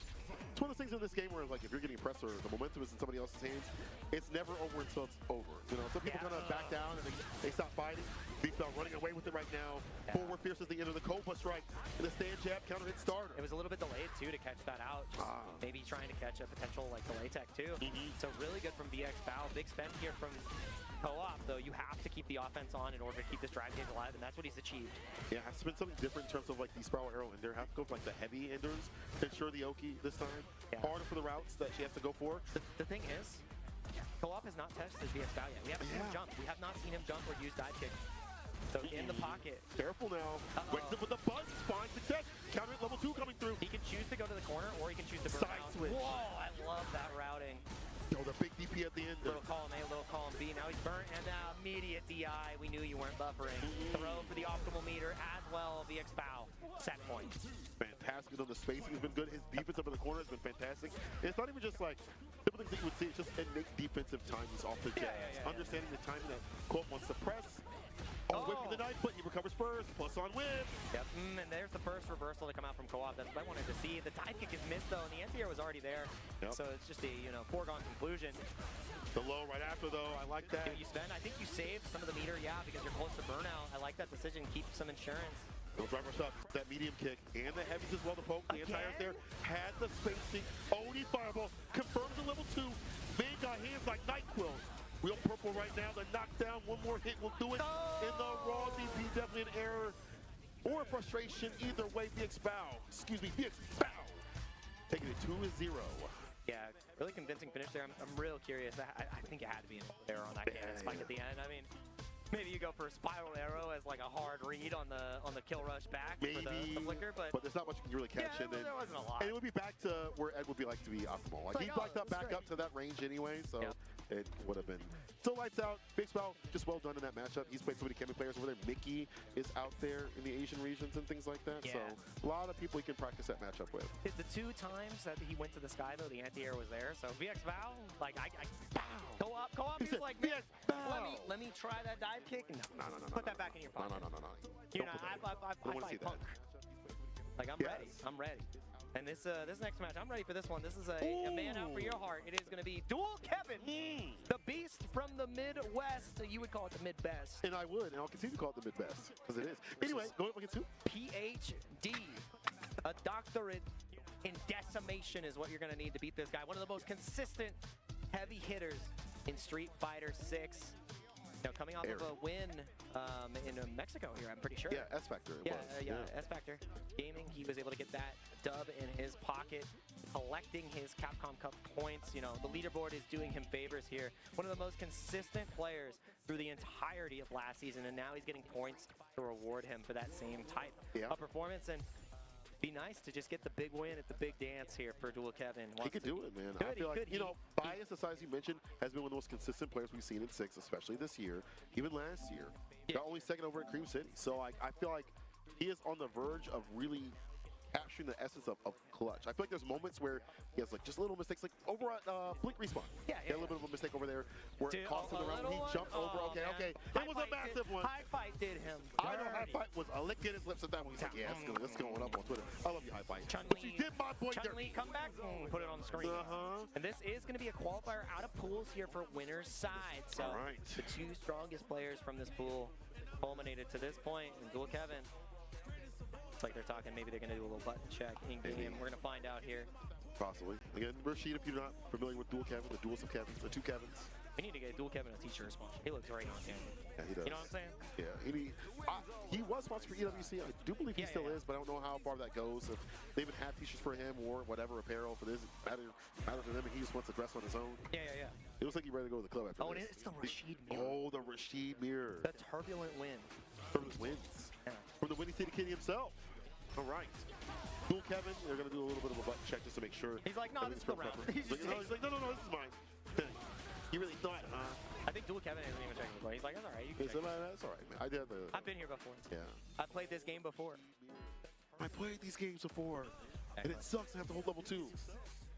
I mean, hey, when we're both throwing tornadoes, When we both have the win condition, it's tornado time. it's bad for both of us. Yeah. All right. Jingle all the way. I will say though that Dual Kevin has had a lot of practice in playing the mirror match. He's played Big Bird, some tournaments and things like that. Go back and forth, and he wins that. One of his main training partners, Jack, he has a Rashid as well. So like he has more than enough experience, especially on the East Coast, duking it out with these characters. You have OD Complex constantly entering online tournaments. Oh yeah. He's on that complex that beat on the Rashid. He was like the gotcha project. Yeah, exactly. Yeah, he's played. Of course, he's played a bunch of the Japanese players. I'm sure you remember like the secret house where they were at. Takes a throw. No, I'm gonna get some bar. No anti-air right there. It is hard. Heavy mixer. Not the best startup. Not the best anti-air in the business. Yep. Gotta be careful. Anti-air propaganda. It's true. Are you a part of the ministry? No. Not for this character. Once the guy drops though, I am definitely down playing. Toss him. OD fireball to lock him down. We're out of there. Or so you thought. Heavy mixer is gonna work there. Lockdown plus frames afterwards too. Dual Kevin is firing on all cylinders, and the trade combo is massive. Prepared for all situations. The windy day, I got my coat. Yeah. SF Pierce also, he's one of the best at using that. Confirming off that button too. Why does he say? Why does he tell you to mix up, by the way? Like, is he talking to Tento? Mix up. Just out there to my Winston. Back though, no. Yeah, I like what's that. coming through? The LaTeX from PhD2 keeping the drive gauge clean. Yeah, get some bar back from that too. Bar at the bottom and top. But stand medium kick. Looking for a punish counter. Get a sweep even closer now. Yeah, all it takes is one knockdown to get the level 2 set up, and that's exactly what we're gonna see. Bro, pop yours. What if he? Yeah, Bro, let me see it. throw yours. Pin for pin. Win for win. But it's good for him to not spin. You know, hold it so he can get his going. Yeah, one throw off of that entire level 2. You're happy to take that. 100%. DP. Careful. Check with the Japanese burn. You don't have another tornado to throw. Fireball. Now it's my turn to party. How you like this? Did he get chip him out? Got he's gonna do more than that. The extension enhance. Officer, I need to see exactly how tornado time landed, and that was brutal. It's so funny that you play the character, but you still have the inclination to jump back knowing that you shouldn't do that. Yeah, maybe that's a bad like, idea. Damn. I make people live through this? That is crazy. This is what I'm doing to other people. Wow. The whole time? Go to church. Yeah. But right after, kind of doing something. Yep. The back throw though. Careful. Oh, and the whip punish punish. is massive. A little bit of a micro step back. Dual Kevin's spacing has just been immaculate, and it's going to be a level 1 spend here to close it out. Guaranteed. Super Rashid kick. Bow. Perfect. Don't double perfect this man on the EVO stage. No. Some of our dreams are made and crushed. No yellow diamonds, please. No double P's. Dual Kevin though. Oh. Hunting for it. That is a big rush over him. Oh, drive rush overhead. God dang. Every time I see it, I get mad too. Don't worry about it. The low. Let's get up Arabian cycle continuously. The pressure going to go for the mix-up. A light mixer. We'll go for the low again. Perfect parry on the jump. Heavy kick. But he didn't get the punish because it's safe. Hey, you're right. You're right. Terrifying. One craft medium kick, and I mean, he can potentially close this out here. That's the terrifying part here. Because of the level 2, he just go for a combo route. No way. It's perfect. Oh, yeah. No way. OS. He might do it. 14 letters. Uh-oh. He wants it. This is such a good way to start pools as well. You feel great. Oh, one touch. Oh, he stopped it. Good, perfect. You know what? We'll take that. Blue diamonds. Look like double P's right now. And Dual Kevin. The double one moves on to the bracket. Yeah. Just so well informed in terms of like the ground game, what to do in terms of resources. Also, whip punishes, as you mentioned, were fantastic. He's always been a very grounded, good, confident Rashid. One of the best to ever do it. And that pool play is what I like to see. Very confident, but collective, not overextending too often, but also overhead. It's hard, man. I mean, that's something that he does do. Yeah, I mean, that's a very common Dual Kevin. You got to be prepared. You got to be prepared for the Dual Kevin. Dual Kevin special. The Dual Kevin brand. A dual special. And then also just how strong the character is overall. Yeah. Like if you're going into the mirror, you have to be more prepared than he is, and he's one of the best players in the world. So it's good. Nothing to sneeze at. Exciting to see Kevin get through winners round 1 pools. We'll be seeing him play more tomorrow. Yeah. Which you know, that's where it becomes much harder. Tomorrow Just is going to be the insane. stakes, they just keep higher and higher. I mean, it's been insane already in terms of what's been going on in United to losers. We did see that. That was the pool before this. First upset. That is crazy. And then maybe there's more. I don't know. If you do know, you can let us know. Yeah. Hit us in Twitter. We'll hit up the start.gg's. Yeah, if there's or you can hit us up. Yeah, if there's any upsets that you've seen or any matches and pools that you've been watching, let us know on Twitter.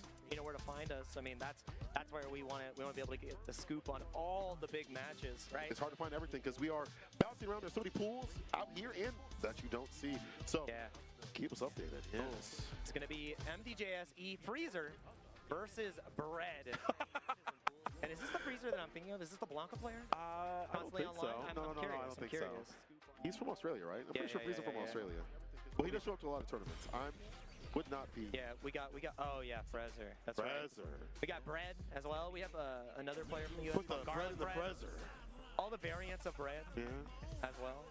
Garlic bread, garlic juice. He's actually prioritizing Street Fighter for this event. So who's he playing Street Fighter, by the way? He plays Bison right now. He plays Bison. He has a Manon. He has a Rashid. He has everything. I'm proud of him. Like that kid. He plays the cast, and he recently was able to get a huge win over Bossman at the local in SoCal. Oh, so, word! Bossman Showing really dominant, out. highest rated Cammy on CFN at one point. He probably is the strongest Cammy in Outside the U.S. Punk. besides Punk. Besides like Knuckle Cammy. Yeah, Knuckle Dew and Punk. Yeah, you're right. Knuckle Dew and Punk. Besides those two, probably the strongest Cammy. Yeah. And it's going to be Bison versus Chun-Li here. Freezer versus Bread coming up. Chun-Li getting a lot more Freezer with 2 Z's. Yeah, it's going to be more Chun-Li representation. We've seen some Chun show up, especially after the buff. Zach Boss from Seattle, Filipino man, Shouts is here out to Zach. in attendance. I think this matchup is still in favor of Bison, but a little bit less so because the light legs can punish now -5 situations. Odie legs too. Where she couldn't really deal with like scissor kick, right? So you could do medium punishes, or ones that you mentioned as well. Get to go off those, the crumple. So she can fight, but it's still difficult. She gets fireballs in the corner. We all bleed to Bison. Overhead lands on the throw on the tap parry attempt. The bomb is there. I think you're overhead. actually dead off of this OD. Oh my goodness, great extension. Nice. Freezer. Active with the corner. I like that. Rubber scissor kick trying to catch a button. Yo, that was like by Kugera, he started doing that. Now everybody does it. It's still going to catch a button. You know, get that counter hit. And you can react in time. Like if you don't commit to the scissors immediately off the drive rush, if they jump, you don't do the scissors. Yeah, that's true. All right, the bomb is set again. He's about to build 3 bars, which means like you can't take the strike here. You have to take the throw. Oh my god. There's some buttons. That was dangerous. Big significant though. Interrupt the scissor kick. Stand fierce. Back to mid-screen. Freezer. No trade combo. Oh, stand fierce +1. Don't press button. Yeah, he's not going to spend just yet. Knows that it's not going to kill. Hold way. You know what? On the throws. I think that was on purpose. Freezer, I think that was like, you hit the brakes a little bit, wait, hit the throw right after. You know, that happens with, also a player that does that is Kugera. You see that early. Like, hit the brakes with the throw. Kugera Jr.? Kugera Jr., maybe. Got him here. Freezer. What a start. That was dominance. Really like that, stopping the momentum with the throw, getting the catch on that twice. The bombs, as soon as they were planted, it just felt like Bread didn't respond back, I think, quick enough. So he tried to go for the parry, it didn't work out. Wasn't a lot of, wake up cross medium kick or the wake up jab. We did not see, didn't have the combo right. OD kicks as well. So. Yeah, so maybe more bust outs might have to happen here. You have to be confident. Yeah, you have to put those out. I mean, like, people don't want to put those reversals out because they're afraid of the bomb and the Bison damage that could come through, but you have to have some defense. Yep. Freezer was just running it the entire time. Big frame trap here, twice in a row. Catching the jab attempts there. Different look from Bread. I like that light, medium, natural combo for the character. Even counter hit. Yeah, she can anti-air that. Nice and easy. Give the damage that's done a lot. Still go for those. Stop the Devil's Rise, but get the fall. Exactly. You're happy about that too. I mean, going for the up kicks as well, it's terrifying because if he goes for the trajectory change, you blow up. Yeah. Uh-oh. Throw? Again, yep. No, so medium instead. On hit. That's wrong. Love an on-hit mash. Don't fight back. Anti-air again. Don't pick up, but you know what? That's fine. Keep caught up on the corner. Make him catch a kick. So low. Proper combo though on the counter hit. Try to catch the button after the stand fierce. Didn't have the proper timing. Her corner pressure is good. The OD fireball and her other buttons, those be damaged. She's amazing in the corner. I like that dash forward to gain a little bit of space there as well. Knowing the -3 and getting the tap parry is massive. Burnt out. No trade combo. Game about to be on the board. Chip is factor in the stun is pixel perfect. No level 3 necessary. The bread has proof. Put that in the oven. Oh, he's not happy. He's like, hold up now. He's like, okay, I can do this. Trying to figure it out. Oh, he's talking to him. Do it for the Doyers. Doyers. Do it for the Dodgers. Do it for Otani. That's his Oshi. That's his, Otani's his Oshi. Otani's his Oshi. That's the theme of the day. Who's your Otani's Oshi? watching right now. Who are you playing for? Do it for him. Do it for them. I'm doing it for Ben. We're going to see here. Is the power of the Dodgers going to be enough here to defeat M. Bison? Game of game. Brezzer and Bread. Brezzer. Damn, we get a poke tool for the character, but oh no, that was probably a confirm into OD leg. Oh, 100%. The bomb is on now. Access for damage for Bison is here. Yikes. Overhead, well timed to the frame kill. He has level 1 as well. It's not going to be enough to kill us, so you're just going to take the bomb. Parry is not an option. Now we're seeing the reversals. The bust out is being represented. Put him on the table. Side switch. I like that. For a kick for the Oki, stay medium. Can't press buttons right after. He's got to save the meter. I mean, look for the DI as well. You got to be buffering this level 2. Strike will kill. Yeah, the bread is burnt. Careful. It's scored. ODS plus. He's going to burn him out. Oh, level 1 I told you. I told you, brother. The buffer from Bread butters that round right up. It's going to be set point here for Chun. The Bread dead redemption right now. Bringing it back. I like that. Oh, the low now. After the jab, it seemed like, say, medium or throw. Chin up. But here's the throw right after. Careful. Brez. Taking the throw loops now. Again. How many more? You're happy. You're getting a little bit of drive gauge back. If you lose this round, you'll be able to build that 3rd meter. Again, the bust out. Look at the bar, though. Brett. Yeah. Not too good in that department. Walk back. The tap parry. Yeah, I think if you get something off it. Nothing doing. Oh, flip that's out. big, that's big. Punish counter. About to burn. No! Uh-oh. Killed. Watch the Psycho Crusher. The entire's there. There's no way. There is no way. No anti-air this time. Chip him out. He's going to chip him out. Oh, my God. He got the check. Buffer. No. He got caught backdashing. Final game. Final round. Is he able to kill? And now it's down to the wire. The unrelenting offense from Frezzer is what gave him the edge in the beginning. Bread's anti-airs have been the story. Otherwise, we're going to see what comes out on top here, and the bomb has been planted. It's on again. Driver center nothing. Blocking it out. Finds the crushing medium punch. Bomb is still on, so we get the extension after this. Crusher light, yeah. He needs that drive gauge. Get your bar back in business. Build the bricks. And Bread's in trouble. But the thing is, if the CA connects immediately, we get a burnout. Uh-oh. Odell.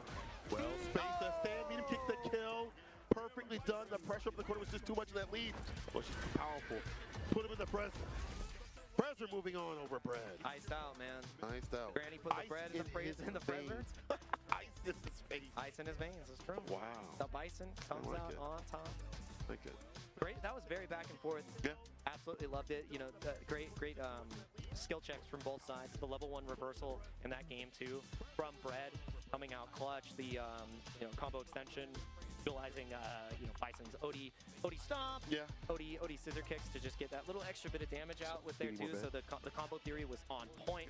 Really love that from both sides, and not afraid to lay it all on the table. They're like, we'll burn out, I can survive.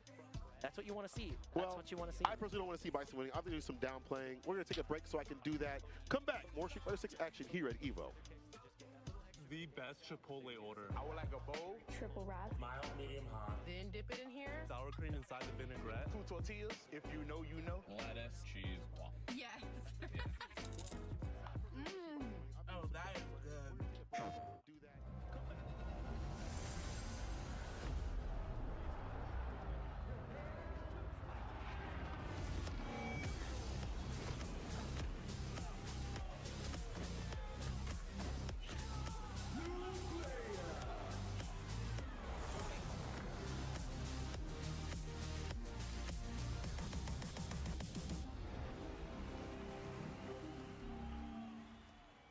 PlayStation.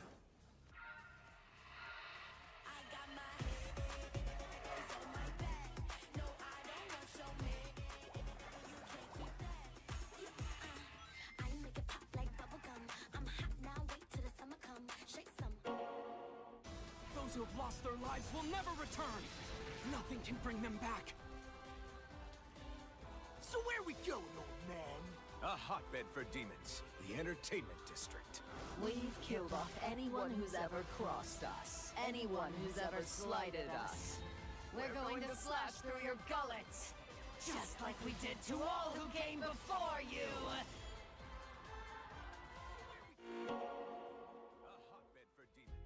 Sunglasses in the day, blue light glasses for the gaming at night. Zenny's got affordable eyewear for everyone. Vibe and style while protecting your eyes. EVO sunglasses, available now.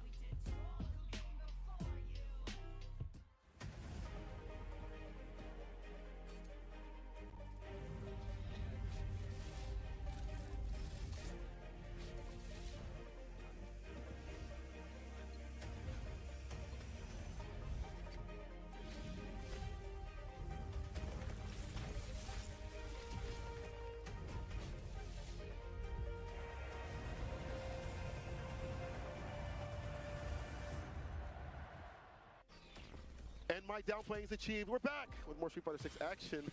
Downtime to downplay. Yes, exactly. You know what? Bison's a strong character. However, okay. I'm done. I'm a Scott player. Hey, I'm a Scott player now. We'll see what Sagat It's not even out. You went to the booth once. Bro, I'm a Sagat player. Hey, for real though, I did play him. Yeah. And people saying zoning is dead, that is misconstrued. That is not true. He can zone very well. That character's crazy. Oh my God. He was exaggerating. That character, he feels great. He feels great. But I digress. We're in the now right now. We're not in the fifth when it does drop. We're looking at the current cast.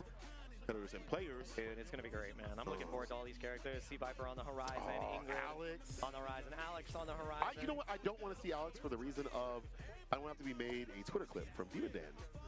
Everybody. And his boy. I mean, you've been getting hit by Dominican Mind Tricks. Now you're going to be getting hit by Demon Dan. Demon Dan Tricks. Once again. Please no. Please no. You can't escape it. Everyone. Oh boy. Everyone is equal under the Demon Dan clip. True. Yeah. But it's good to see that variety of the characters coming back and some returning characters, especially for Third Strike. The King comes back first, which is great for me. But again, that's not what we're going to see right now. We're going to see more Blanca and Mr. Vanilla himself, Ryu. Yep, it's going to be Neil Omega versus Vientel. Everyone is Ryu versus Blanca. A clash of the World Warriors themselves. Should be a blast here. It's all going to come down to the Fireball game. How do you navigate with the slide? We're not really even seeing that off the start. One of the best trades in the business right there. Concussion is jump-ins is that heavy kick. Raw Dingy going to stock up. Unless you're on point, it's hard to slide that. You know, they're going to stock up Raw like that. Yeah, ooh, trying to bait out a DP. Maybe a throw on Wake Up and just no bite. Another, I used the hop to get behind. Incredible, Blanca is still there. Command grab. Tournament winner. Command grab. It's not enough to kill though. Man. Why you walking? Where you walking to? The ground. Yeah. I'm trying to find Elena on this stage. Where's she at? I don't know. Oh, Chocolate Goddess. Mega. First round though. I like the hops every so often. The fake outs. A little bit more extended button, but try to tap parry. Gotta believe in some confirms. Yeah, a couple of drops here and there. Big jump in from Vientel, but until it's hard. Omega has just been running this set so far. He's cooking him. Hits the brakes, wait. Grip right after Does he it. bait again? Tries. Okay. The hop, same time? It's safe for the busters with the back meter kick. The overhead, well, you were dead. Trade right there, not too bad. One more touch. DI. At that point, you're dead. I think he had just enough health to like DI back and not die, but such an uphill battle to climb. Yeah, right after. And even then, like you're one of those things where in the moment, you're trying to decide if that's going to be the right play or not. So in that moment, you just have to go for perfect parry. You got to be that guy. Yep. And not get DI'd. Oh, the hop again? I think he actually crossed up the DP. No, he didn't. You know, he crossed up the donkey kick. Yeah, he crossed up the donkey kick. Oh, my gosh. Big bait, big reward. 2 for 2 on the bait so far, and that is going to be one round away for Omega. Perfect to close that out. This is falling apart quick. Oh, we're checking. Dang, you the Mega say you the beta, bro. Reset.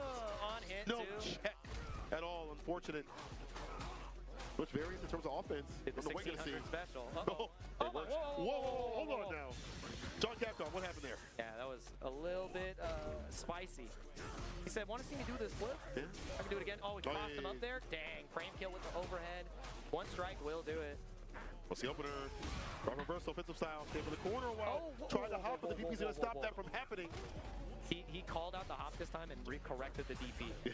That's admirable. Even if you lose, like you got to be happy about that. It's revenge. Yep. Jump Pierce, knock him down to the ground. Problem the punch on the throw. Yeah, went for the 4 Pierce instead though. And the DI should seal the deal. Omega moving on.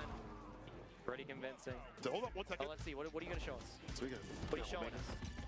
Oh, yeah, brother. That's my Oshi. Oh, he said that's my Oshi. That's my Oshi. That's Blanca. He's green, and I love him. He's green. He's mean. He's a fighting machine. Fighting machine. He's made for me. It's made for me. Mr. Green Bean himself is made for me in Omega. That's my home. Move through the He was made for me. Made for me. Dang, dude, we got so many Oshis in here. Honda Oshi. I like that people are like Got about the their Blanca characters, you know what I'm saying? Wearing the You merch, gotta live it. buying that thing. I'm about that life. I mean, I got me, my, I can't do got that. my- If you a weak character, Where's I'm out of here. Where's mine? Where's Yep. mine? Yep. Like, you got it being about the character? No, bro, I will switch. I'll show you somebody about the I am character. loyal to these streets. You're like, oh, I'm gonna play Sagat. Okay, if Sagat was bad, then no. I played him in 5. I suffered. Okay. Who do I play? Who's that guy? You know what I'm saying? Right? That's my guy. That's my guy. Even if he's, Ken you know, Masters. the thing is, he'll never be bad. So Yeah. you're lucky. You pick the character that will never be bad I make at the all. I make the joke that I go to character select, Yeah. and every time I pick a different character, it just says Ken. This is Ken. Ken. I try to Ken. hover over Rashid, it says Ken. Ken. What happened? I gotta fix my copy here. I don't know. I have the opposite problem where I pick one character and I go to other characters right after the match. So I am bad about that. Sagat will fix that problem, I swear. Yeah, He'll fix you're it. just He'll fix picking it. everybody. Yeah, Sagat And will fix me. this is going to be a match, pick of the litter here as we get deeper into the pool. Oh, that's Luke. That's going to be Luke SF6 versus Velthor. Yeah. Yo, shouts out to Luke. Shouts out to the CFTC, Collegiate FTC. Yeah. It's been blowing up Yeah, recently. you've been covering all that stuff. It's incredible. Yeah. The fact that we have this support system in the college scene to get these players in front. Dude, Enzo can't even enter yet. He's not in college. Oh, yeah. We need the He high will be school soon. division. He'll be there soon. There is that. They do have that with Play Versus, but there Yeah, are a lot yeah, of programs for people to be entering in.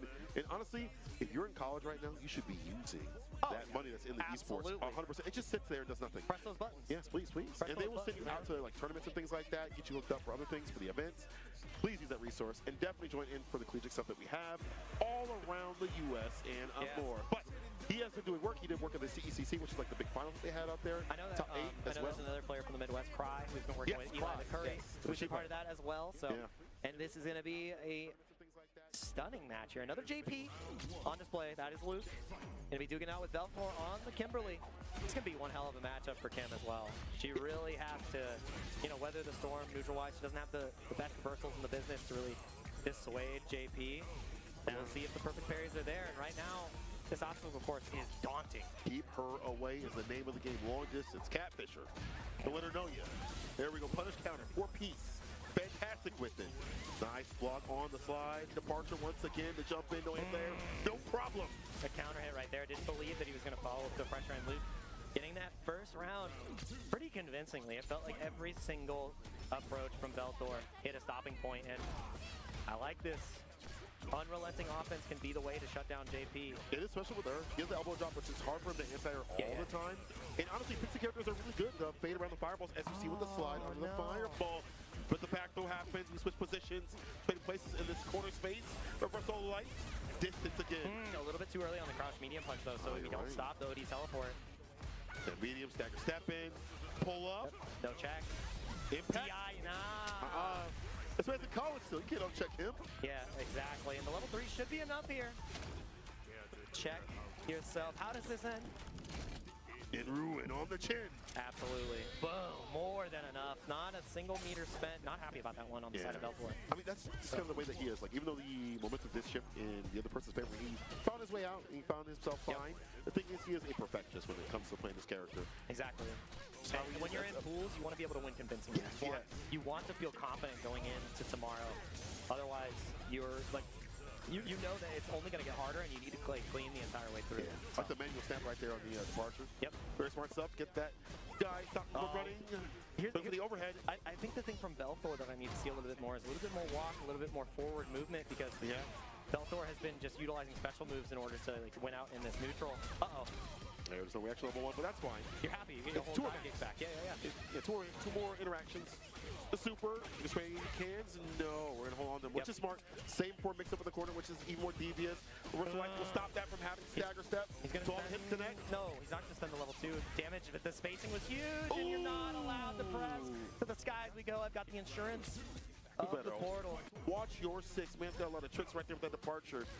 That thing just locks down neutral so much. That's like 4 new ones you've hit me with back to back. I'm sorry, bro. I know, you don't need to Evo, baby. apologize already. Oh my goodness, and again, the slide after the arm step, it's just not working out. We need to see a little bit more walk forward. It's all special moves. Oh!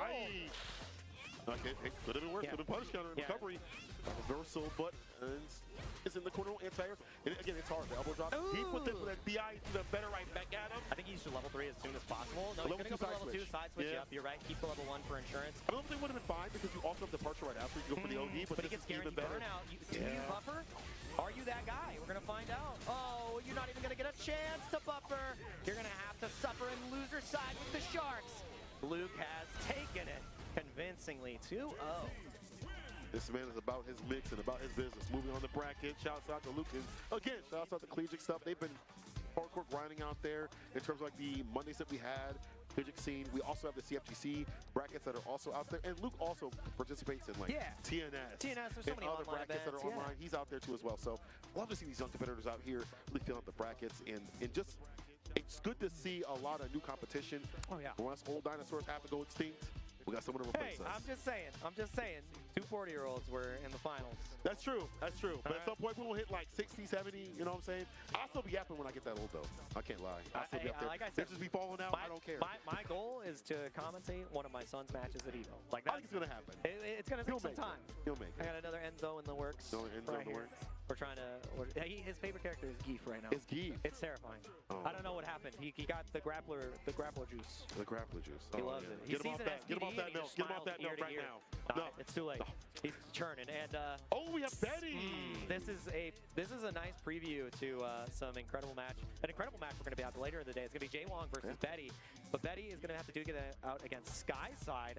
If I'm not mistaken, I think Skyside might be a Ken player. I've played it before, huh? Yeah. Well, no, I've seen the name. Oh, okay. And this is going to be one hell of a match. Betty is super highly rated. Yes. Incredibly strong player. Like a favorite to go very deep in this bracket. Like I think 100%. guaranteed like top 128, round 4 pools. I'd be very surprised to see her not go that far. Yeah, unless she runs into somebody that's as high level as her. She's been grinding for years. People maybe have just started noticing her recently. Yeah. You know, but I feel like she's been on the grind since like Street Fighter 5. Yeah. She's been cooking with a lot of the high level competition.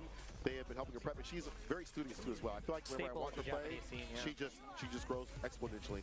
I wouldn't be surprised if she makes it a Street Fighter League next season. Oh, for absolutely. Japan. Like, team's already set right now, but I wouldn't be surprised. Yeah, she has that potential, and like you cannot sleep on her. Her jury is great. She has so many great jury training partners in Japan as well. You have Mago. In Asia, you have Uma Tsubasa as well. Yeah. You have a lot of people just to train with in general in terms of matchups. Yeah. So we're going to see this, and there's plenty of Eds. Oh. Yeah, plenty of Eds. Plenty of Eds there. There's no shortage of Ed players and people that believe in it, especially out there in Japan and Asia as well. So, you know, I should be ready. But Skyside might show something a little bit different. So, on top of all this, though, we talk about how good she is and how relentless she can be with the pressure with Jury. She's one of the nicest people. I met her at Capcom. She's like, oh, hey, how you doing? She took a picture and all stuff like that. And I'm like, you're this nice, man. I watch your stream. It's a different aura. Oh, it's a different energy. The nicest people, you a killer. The nicest people play the hardest play styles. Yeah. Where it's like, wow, you're really mean. I wouldn't be mad at you after this, but you're gonna be like, yo, good games. I'm like, yeah, smile ear to ear. Yeah, BGs, but you know, I hit the BGs. BGs. Yo, when you do a lounge, they hit you with the BGs. Hit you BGs. No, I think G's is the worst. They just hit you with games. Yeah. Those were some games. Yep. You play like this? Play like this? Yeah, I do. How do you Because live with I won. yourself? Yeah. Yeah, hold that. Exactly. All right, Betty. Bought this cat, or Skyside will show us something different. Yep. It's going to be the Ed versus the Jury here. Betty has a wealth of experience against Ed. Some of the best Ed players in the world. Mochi, Lashar. So, all on paper, though, it's still a hard matchup for her, you know? Yeah, exactly. I mean, he just has that neutral dominance. He's got such big range. And can stop the drive rush pressure that Jury can establish so dang well. But so far, Skyside has had to spend a lot to get this edge. Oh my god, and the spacing was huge. That was sick. About to get the burnout. Oh, good, the proper jump. It's hard to have that like neutral jump follow-up for this character. Very difficult. And Brown was still fighting valiantly and getting the bar back faster because he is doing so. The throw. Locks up with the fireballs. More of those Fuhajins. Oh, the double tap parry trying to catch maybe a press afterwards, but no confidence on the throw. Sending level 1. Yeah, never shy about that. A la nephew. Look at the dang carry in the back tag. I think he Throwing got both caught in the backdashing. corner, yeah. Backdash into level 2 probably kills there, so I mean, called out for a big read. Makes sense. Usually they go for a throw to start things off, and Yep. they go after that. Back throw, hold on now, the kidney killer. Full effect. No anti-air, it is hard for character. 10 frames, the quickest can do it. Oh, God, what a whip punish. Massive stuff. You have a lot of meter in the tank here, too. Going to go for the kill rush, but knows that it's not real. And that's a big bait heard around the venue. You should be able to burn out here, too, if you spend into the Level 2. Yeah, level 1 wouldn't have been enough. That's why I love the activation here. Take him to the corner. Got more to work with as well. Goes for the low. Where's your super? Are you buffering? Questions that need to be answered. Stat. The same setup. Duels coming through with the overhead. Solving the foot dodge. You can't survive from the corner. But against Betty, not with this pressure she's putting on. That jump heavy punch is criminally strong. It is actually, and they nerfed it, but it's still good. It's so good, man. It's still so good. That button is diabolical. But the way she's sticking it in with the... She's locked in. Countering combos and stuff like that. With the custom combos, excuse me, are amazing. Yeah. Dive kick. You see, slight delay to catch a button. Actually on a start of another button. So it's counter hit. Yeah. Skyside, big spend here with the drive gauge. You have to keep this offense going in order to build a little bit of gauge back when the delay tech comes through. Buha punished excellently. Skyside is showing some really good looks here. It's just like, you know, about the margins are so slim. Yeah. Gotta be able to finish things out, close things out. Bar usage gotta be up on point. Takes a throw. No fireball, no flicker. Just gonna hold tight. Hesitate, but the check. The stand heavy punch is huge. You have to spend. No, you don't. It's free 99. It's only free 99. Skyside showing us a different side of the coin. I like this. Bar to work with. Walks back, has the spacing if he needs to go for level 2, but that happens. But in the air right there, grabbing his demons, stand fierce. No back throw just yet. Walk back, stand fierce instead. The stand heavy punch, the air to air. He could have got a little bit more off of that. Just didn't have the extension ready. And now with the kill rush, you saw that the upper came through because Betty has been checking with the lights. So I like that Skyside is trying to show that different layer. There is a strike there. No level 3. About to get the burnout. Wants to save the meter if possible. But the back throw is huge. Strike will kill here. What you need. You have to take all these throws. You have to take them all. Flicker, hold tight. The DPCI taking nothing. Don't throw a fireball. If you go for the charge, the level 3 buffer is going to be there. Goes for the level 2 raw, though. Just send it out just to lock down the neutral. Just Holy hold Bear's got down. so much bar. I mean, at that point, He's almost out of bar. Where's the DI? He survived. It's DI! there. That's what? That's going to be a wrap. Betty on set point. The push towards the corner. And the 2 meter was spent, which is now, I mean, you get that round, you're happy because you get the game, but now you're at a deficit. Feng Shui was represented earlier. The level 1 was represented earlier. Is Betty going to show us the suite of supers? Oh, man, level 2 could be coming through. Bro, with the corner, having to deal with that is going to be nasty. And without having to spend any drive gauge to get there, gonna be nasty. No, oh, and she's it's gonna not be real even bad. gonna need it. The level 3 will be more than enough to seal the deal. Skyside may have had moments of greatness, but Betty shows us the well-rounded style. The consistency trumps all. Bro, you see how she just stayed there? She knew it was over. That's the but she torpedo made sure special. she The said, lock in no, before it's over. I'm not leaving. She's So like, KO, I'm not gonna go. The hands are on the wheel. Yeah. 10 and 2. Who knows what could happen? Yeah, that was great. That was really good from Betty. Really good composure as well. There was some great moments from Skyside where it felt like, you know, the pieces were being put together, but a couple of missed throws will seal the deal. Dang. Betty has to feel good about that one, getting closer to being able to pull. Over Justin, for you're you, in trouble. bro. Yes, you are Good gonna. Damn, bro, it's over, bro. It might be looking long for you. I can't lie. If I'm being so real, you know what, Justin? You know, going into it, I was like, yeah, Justin got a chance. He did cut the promo at the McDonald's playground, though. That's kind of hard. Yeah, he did. He said, you know what, I gotta get this video done real quick. Don't worry about the screens in the back. Yeah. Worry about yourself. Like, that's crazy. That should be it. It'll be a good match. I honestly think it'll be pretty close. I don't know how. My money's on Betty. Yeah. But, you know what I'm saying? I think Justin will take it close. I mean, he is always well seasoned. That guy can be a casual try-hard, and he's played with the best. You know, I feel like he's played casual with the best and done well, so I feel like he can do the same. We'll watch that a little bit later on. It's an 8 our time, 8 p.m. our time. That's a little bit later on. Right now, we have Mr. Finn Riddy, Mr. Liddy himself, and Finn Rich when it comes to combos. Yeah. Everything. Cyclops is gaming. That is a multi-game legend right there. Whether it be Fatal Fury, City of the Wolves, whether it be Street Fighter, whether it be Dragon Ball, that is He does it all, man. He a does it all. multi-game talent. Gonna have to fight against Kylem? I think that's how you pronounce it. Empty Wallet is the most important part there. You're fighting against one of the most winningest, fighting gamers. If that's your sponsor, hey, I'm sponsored by them too. I'm with her too. Dang, it's like that. It is like that. Yeah, this is gonna be great. Fenrich also, rocking the JP. Such a strong JP with consistent performances throughout the entirety of Season 1 and Season 2. He also has the Blanca as well. The Blanca. Yeah, his style of Blanca is Playing really it on his weird. stream for so long. Bro, he will get close to burnout, but if he's building for level 2, he'll get the bar back right after that. Right? Yeah, So like he'll burn himself out or close to burning himself out, To get but get into the it. bar back for level 2 and then just decimate you up in the corner. He covers himself really well. I think he's asking for a button check as well. But yeah, Fenrich is such a sweet guy too. Yeah, he's a really nice guy. Super nice. Get hockey player. Every time I had the opportunity to play him in other games, it's always a treat. I played him on the grand stage. He is menacing on the other side. Like, it's hard to turn nameplates off versus this guy. He is so dang good. So we're gonna see exactly what he can do here with the JP. It's looking what he's locking in. Yeah. Prominent overship out of Japan. Yep. And many other places. If the button check holds, JP. Blanca could also come through. I think Blanca's not a bad pick against Jury either. Exactly. You're happy about it. Like, you become the projectile, it makes it harder for her to really drive rush in. You're green. The fireball. She has to turn green. Yeah. Very simple. Just take an extra step. Taking the paint, Gonna paint your skin. Yeah, that's not all. All of us can be green bean giants. Oh my god. Empty wallet is such a crazy. I don't think that's actually the sponsor. I think that's just part of the name. Yeah. No. Mr. Empty Wallet himself. The Empty Wallet. EW. No Indy Walker. It's Empty Wallet. Yeah. All right. Almost on an empty head. We have a game plan against Fenrich. This guy's mad good. And he's probably had a lot of dream practice as well. But this matchup on paper, it's not too bad. You have ways to keep him locked down in the corner. Set up the fireballs. It's like a nice meaty option. Yeah. So her corner pressure is really good compared to other characters that don't have that option. Yep. And I think that's what you need against JP. That's what you need against JP. Yeah. You need to be able to change your jump art. JP players always complain about their anti-airs. He has an air throw. He's got forward heavy kick. Like, he's got a lot of tools. He has to be on time with it. Yeah. But I will say, jump medium punch reaching so far down below makes it a little bit harder to be able to get those anti-airs off compared to like a less deeper jump. And we're getting into it right now.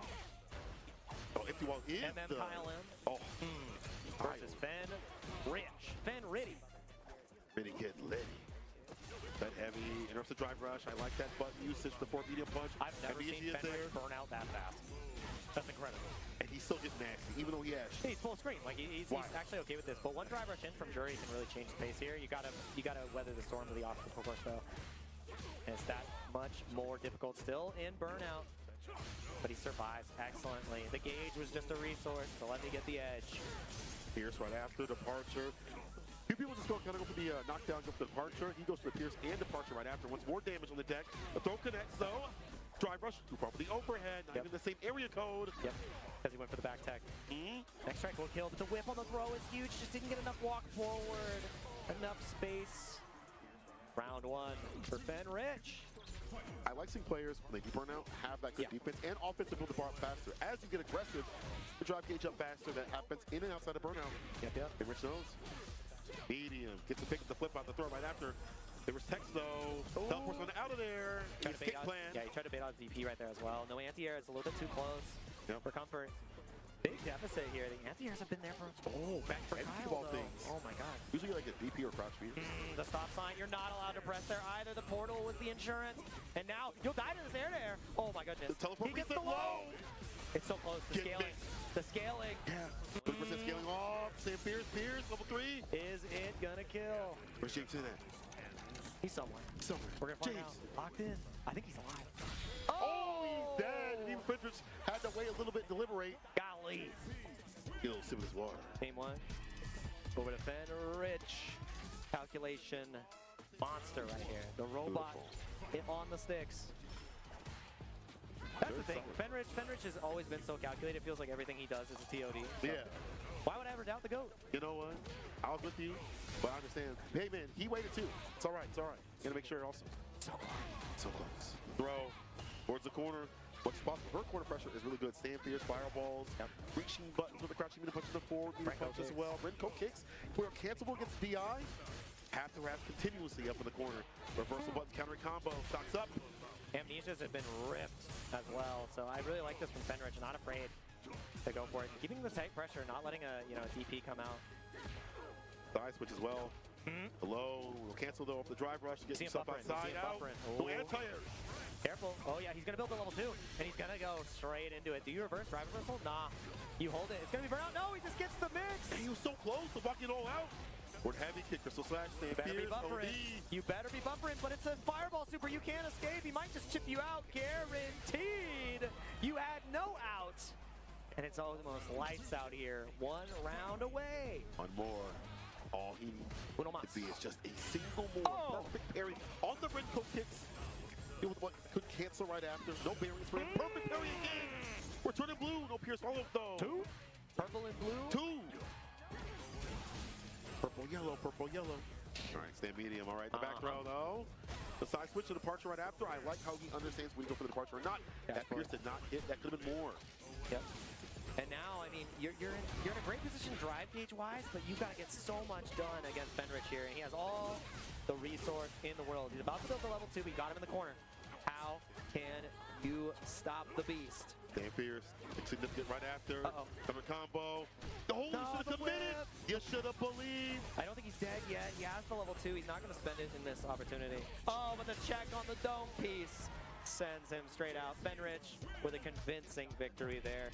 Utilizing the departure, utilizing amnesia, utilizing all the tools that JP has so dang well to just stop everything that, you know, Kyle M wanted to do. The wallet sure was empty. Listen, be like that for everybody. Be like that for everybody. But maybe not for Fenrich as he moves on the bracket. Maybe we'll get that top spot and get a lot of points out here. That's what we're playing for, as well as a seat at Capcom Cup for that big melee. Yeah, a lot of money on the line and even more Street Fighter to play. It's been a pleasure to commentate this block here with you, Cola. I can't wait to cover even more Street Fighter. You're going to be seeing more of us a little bit later. You're going to be seeing some more Street Fighter in just a moment. So please stay tuned. Continue to support the FGC. Continue to support everything EVO because the action has only just begun. See you soon. That sizzle, that's the soundtrack of Chipotle. Literally melt in your mouth tender. See our chicken glistening, our fajita sizzling. It's magic happening. And this is gonna be in your bowl. This is it. I won PlayStation's Road to EVO and went head-to-head with Arslan Ash. I won PlayStation Road to EVO and battled against Sonic Fox. I have never seen that in my life. To compete on PS5, choose your game, find PlayStation tournaments, and register. It's that easy. Sign up for PlayStation tournaments for opportunities to win unique prizes and much more. I won PlayStation Road to EVO and battled against PlayStation. Well, Vaya is laughing right now. Look at Vaya laughing right now. Oh, he's doing a dance. What is he doing? He's just too ready, you know. Not today, man. Oh my God! Shimmy! 参加して、でその時にまた賞金額が上がって、気持ちは調子良かったですね。So it's much more than just playing. It's being a part of this community.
Welcome back to EVO 2025 in Street Fighter 6 pools phases, and it is my pleasure to be here once again, joined though by Sherogenics. Hello. Hello, how are you? I'm doing great. How are you? I'm having a great time. It's day one at EVO. I Always can't believe we're back here at EVO. We were just here. No, come on. Yeah. I mean, time goes fast, but it goes by really fast, especially with the season starting and there's so many offline tournaments now. Yeah. I just saw you, right? Was it? CEO. Yeah, we were and just Combo at CEO. Breaker. Yes. We're doing all right on the desk. You know, it's going well. And it's going well for a lot of these players. Of course, we've already qualified a number ready to Capcom Cup, and we will be sending some more names here on Sunday. Who will be making it into the arena? These are the questions that will be asked over the next 2 days. Yep, 4,200 players playing today, round one, and then we make it into round two tomorrow. And at the end of round two, 4,200 players down to the top 8 for the arena.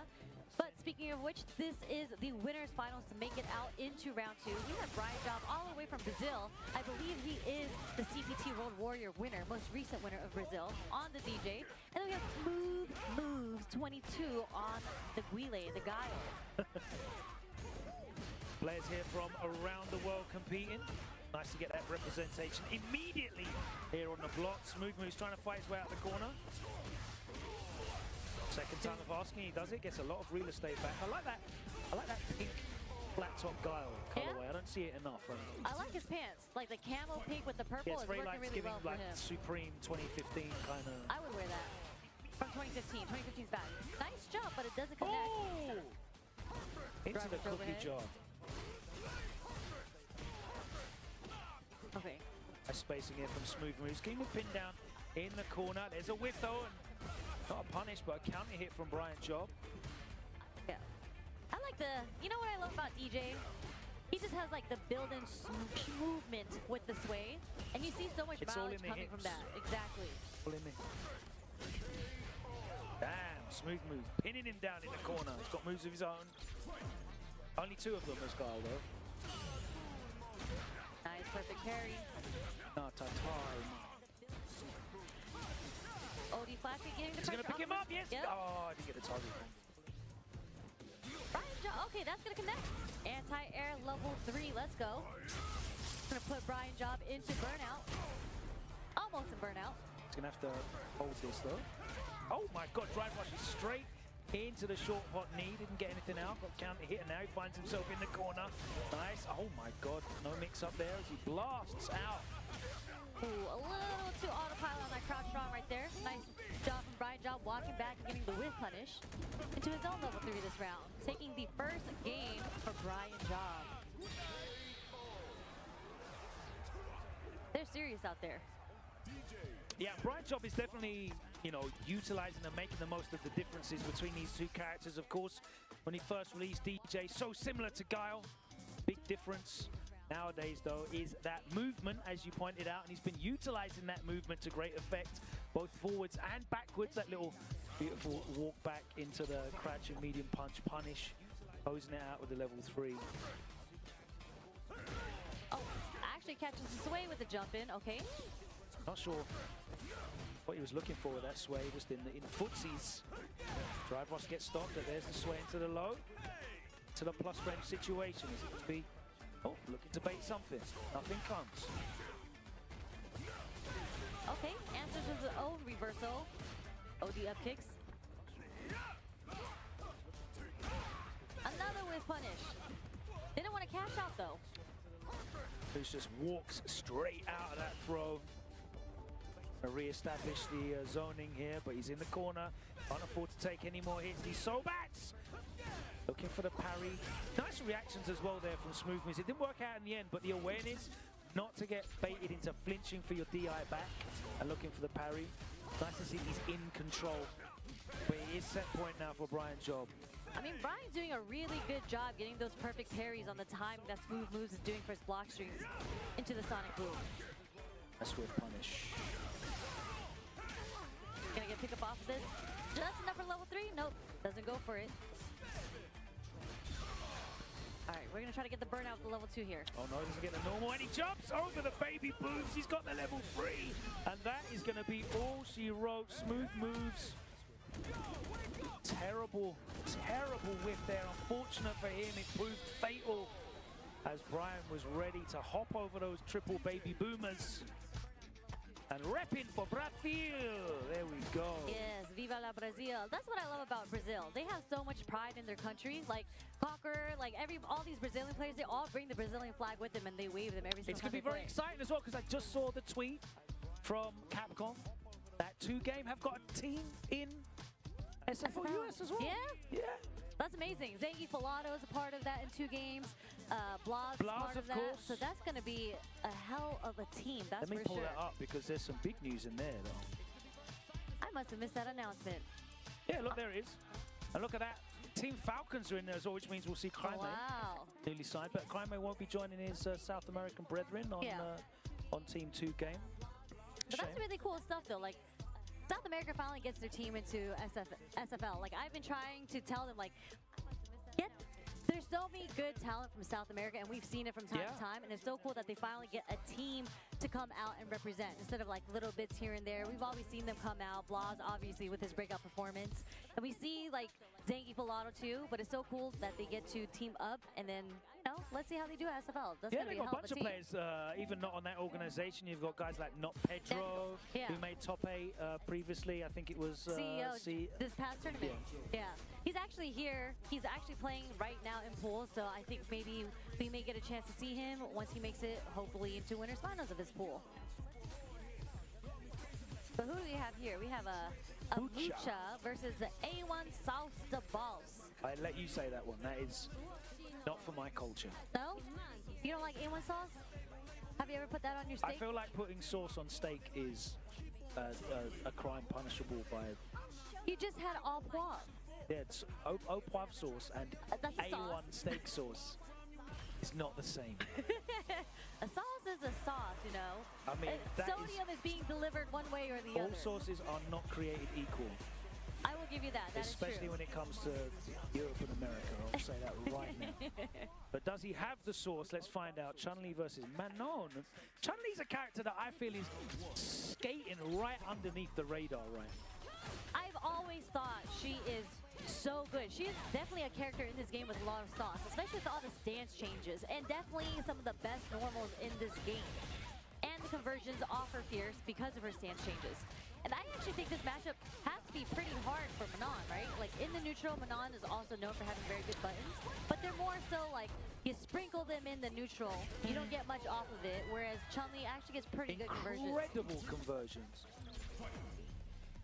Now, you'd think on paper, you know, Manon's got a lot of answers to projectile game. She does outrange Chun with the normals. Like you said, the risk reward, the return on investment for Chun with these pokes, and the walk speed is fantastic as well. Yeah, but we're seeing the pressure from Mucha come through right now. Nice whip punish on the sweep. Into the twirl. Okay, going into the last round with 3 medals. That was a big statement, coming back with a perfect. 19-second perfect. That shows it. You know, when you get those long perfect rounds, it just means you're really in control. Yeah. Big statement. We didn't give them a chance to breathe, but A1 South's the boss right now. Nice counter hit confirmed. With the fierce, putting Mucha into the corner. Well, Mucha was kind of already in the corner, but these frame traps are cooking him with the counter hits. And just like that, almost a perfect coming from A1 South the boss. It's time to safe jump set up there in the corner. Don't think it was intentional. See the jumping with, the tap parry came out. Nice sauce coming from A1 there. See. Okay. You know, that's just straight to the command as well. Just a little too far there, but okay. Catching him pressing buttons with the counter hit, meaty. Gonna connect a little too far, a little too early. Nice spacing on that. Ooh, what a jump.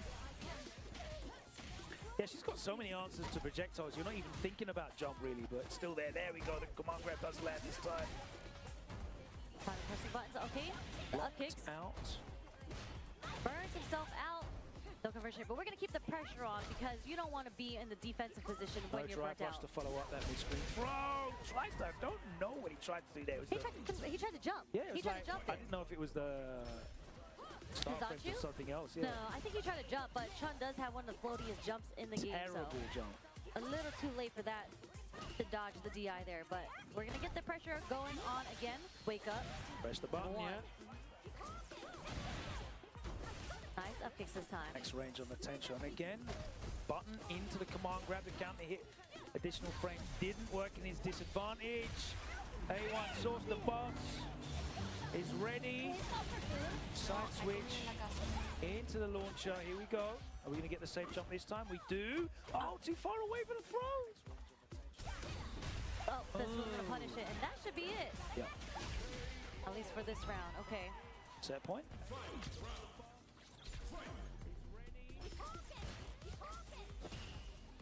I feel like Manon in the neutral, you kind of have to go a little random. Like, we've seen him do the sweeps round start, and they've worked every single time so far. But she's not like a drive rush neutral threat. She's not really a random jump threat. And as you said, her reward for pokes in neutral are not huge.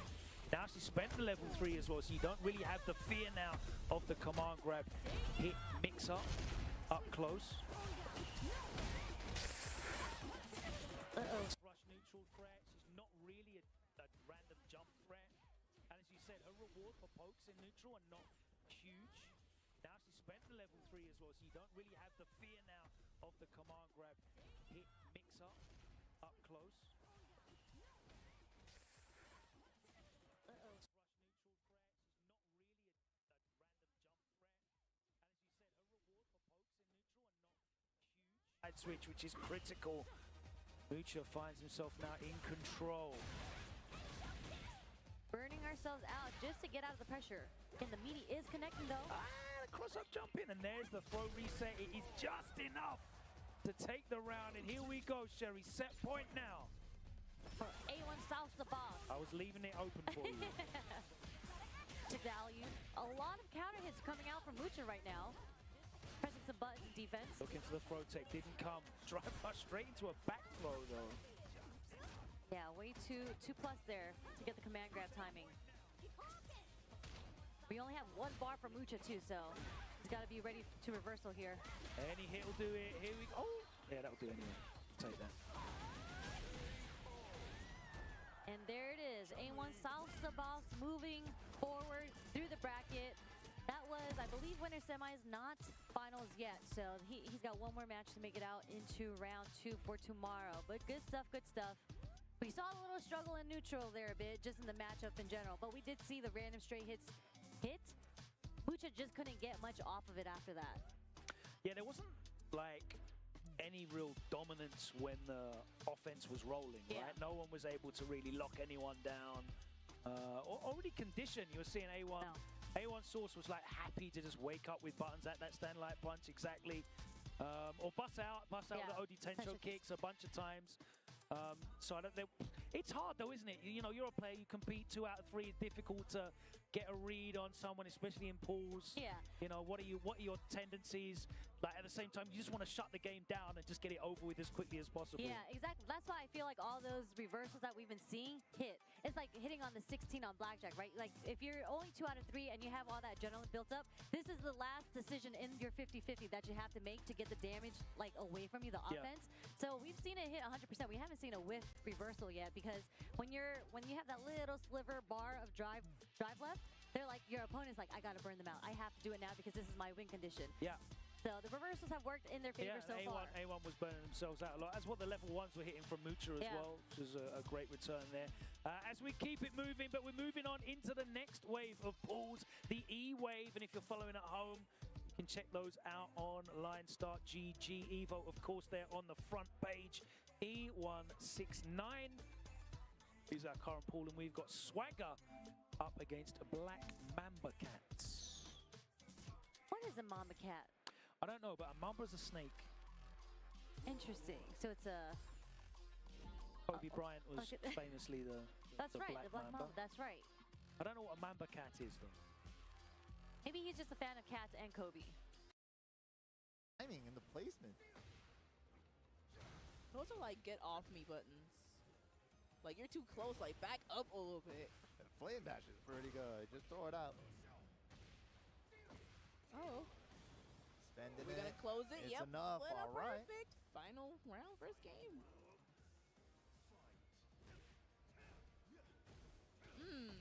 Okay. Yeah, gets punished for the 2-1. That was clean. Oh. Okay. Big duck on the throw. Again. Went for the Again. same string after engage, just doing it again. Ooh, full combo advantage. That is such a good tool. Ow. All right. Yeah, All right, we back saw the at heat timer. Launch punishable. Ooh. All right, down back 3. Mogul taking the first game. Pretty close. Yeah, Novak definitely had some moments, but yeah, missed out on a little bit of stuff there, here and there. But hold on. Some of the stuff was working, man, on offense, but they still seem relaxed, chilling. Yeah. Those are some really pretty eyes. Jesus, Clive. Oh, my. Very pretty. I did not know his eyes were that blue. Very pretty. To business.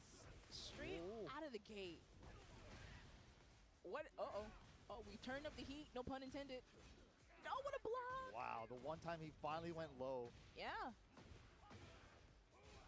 Oh, unscaled. Nice. Okay. And the link for the wall splat. Yeah. The laser. Lights out. I love that move. Right? The So giant good. beam. So cool. Oh, yeah, that beam does leave you back at full screen, so you don't get the wall pressure after, but it is the best damage. Yeah. Ooh. Down back 4. Oh, ducking no, for the 4-4-4.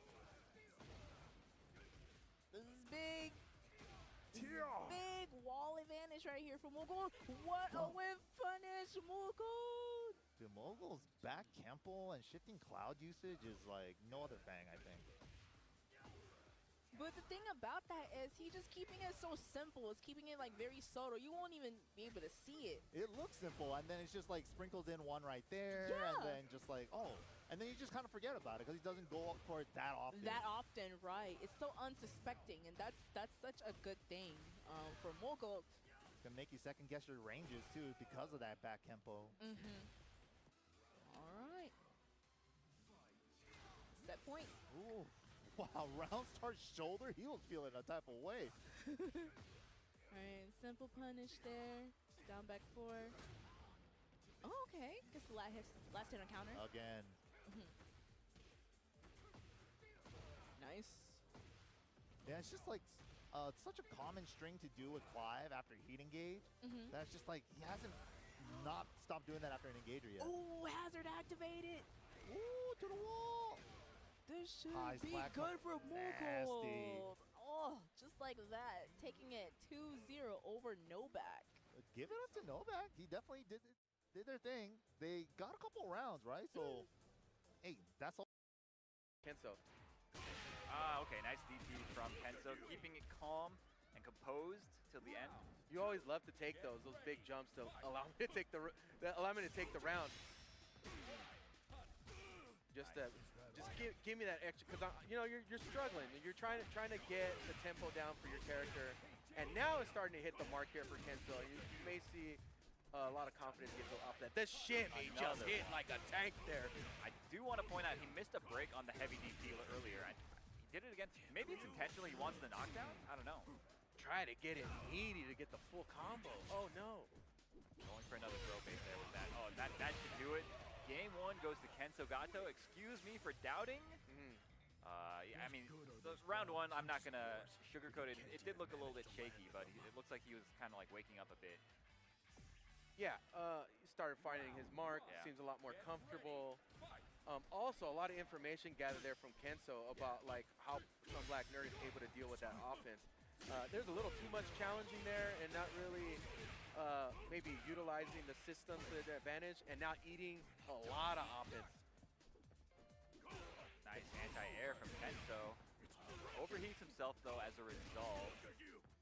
But this is almost like crazy lead he's got on some Black Nerd. Working on that overheat past 40%. Oh, that gives away the match there. Yeah. Pretty quickly to see there that Kenso was able to take back the momentum very comfortable, and some Black Nerd just has not been able to adequately challenge a lot of the stuff that Kenso's putting out there. that neutral starting to work very well for Kenso too. Ooh, nice jump over the throw attempt. Kenso just making all the right reads, both last round and this one for now. Oh my goodness. This might be it, actually. Hold on. Yeah, actually, that should close it out. Yeah. All right. You know, this is that type of game. So, my love and appreciation for CLTW, Fatal Fury, City of the Bull. What good are those? I've been commentating KOF for a very long time now. And those matches can go for days. Bro, like you talk about mental stack in... Are they paying you yet? No. They're not paying for any airtime here. I have a I know you're Victrix used to it on the Capcom Fighters channel.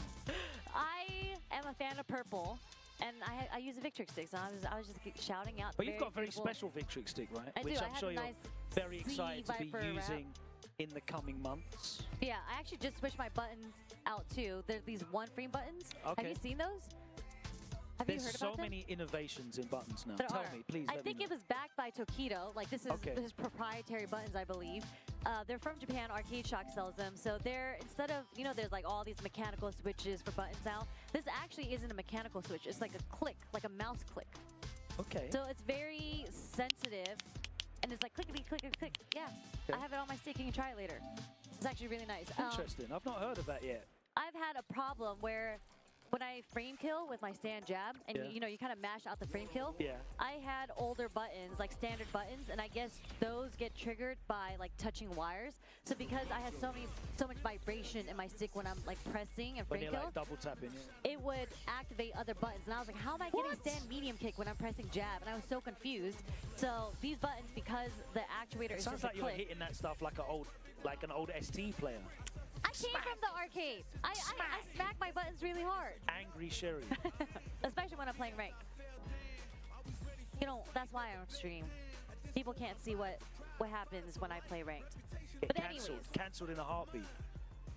probably. I need my job, so I need to be here. But look at who we have next. We have Kusanagi. MX. El Kusanagi. Yeah.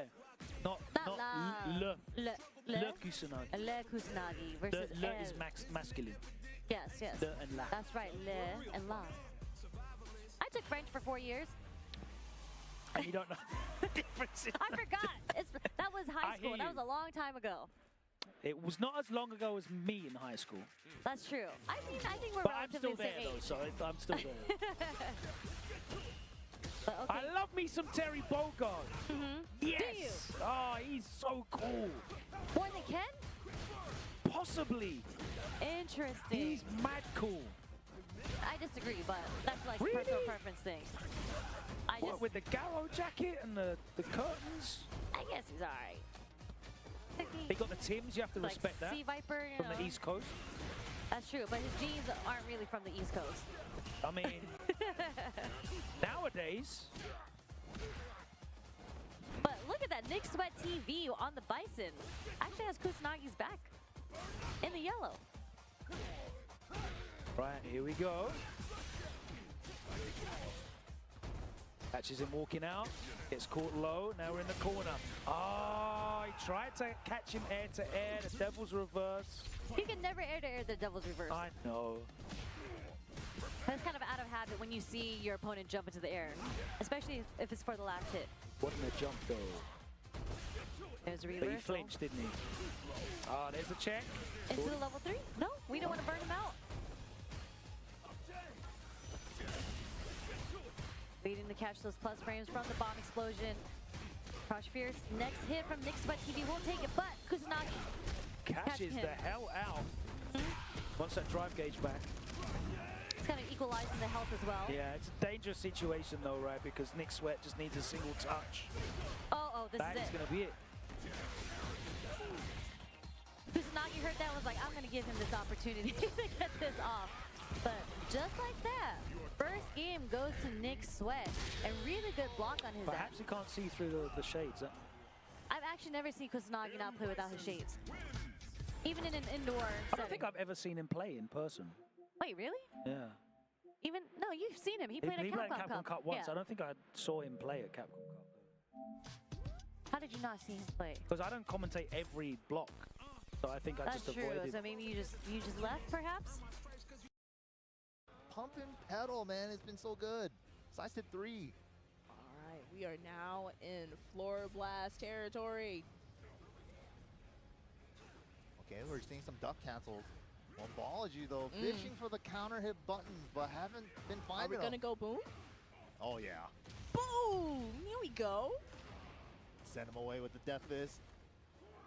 Okay, we're getting a side switch over here. Oh, Plus frames.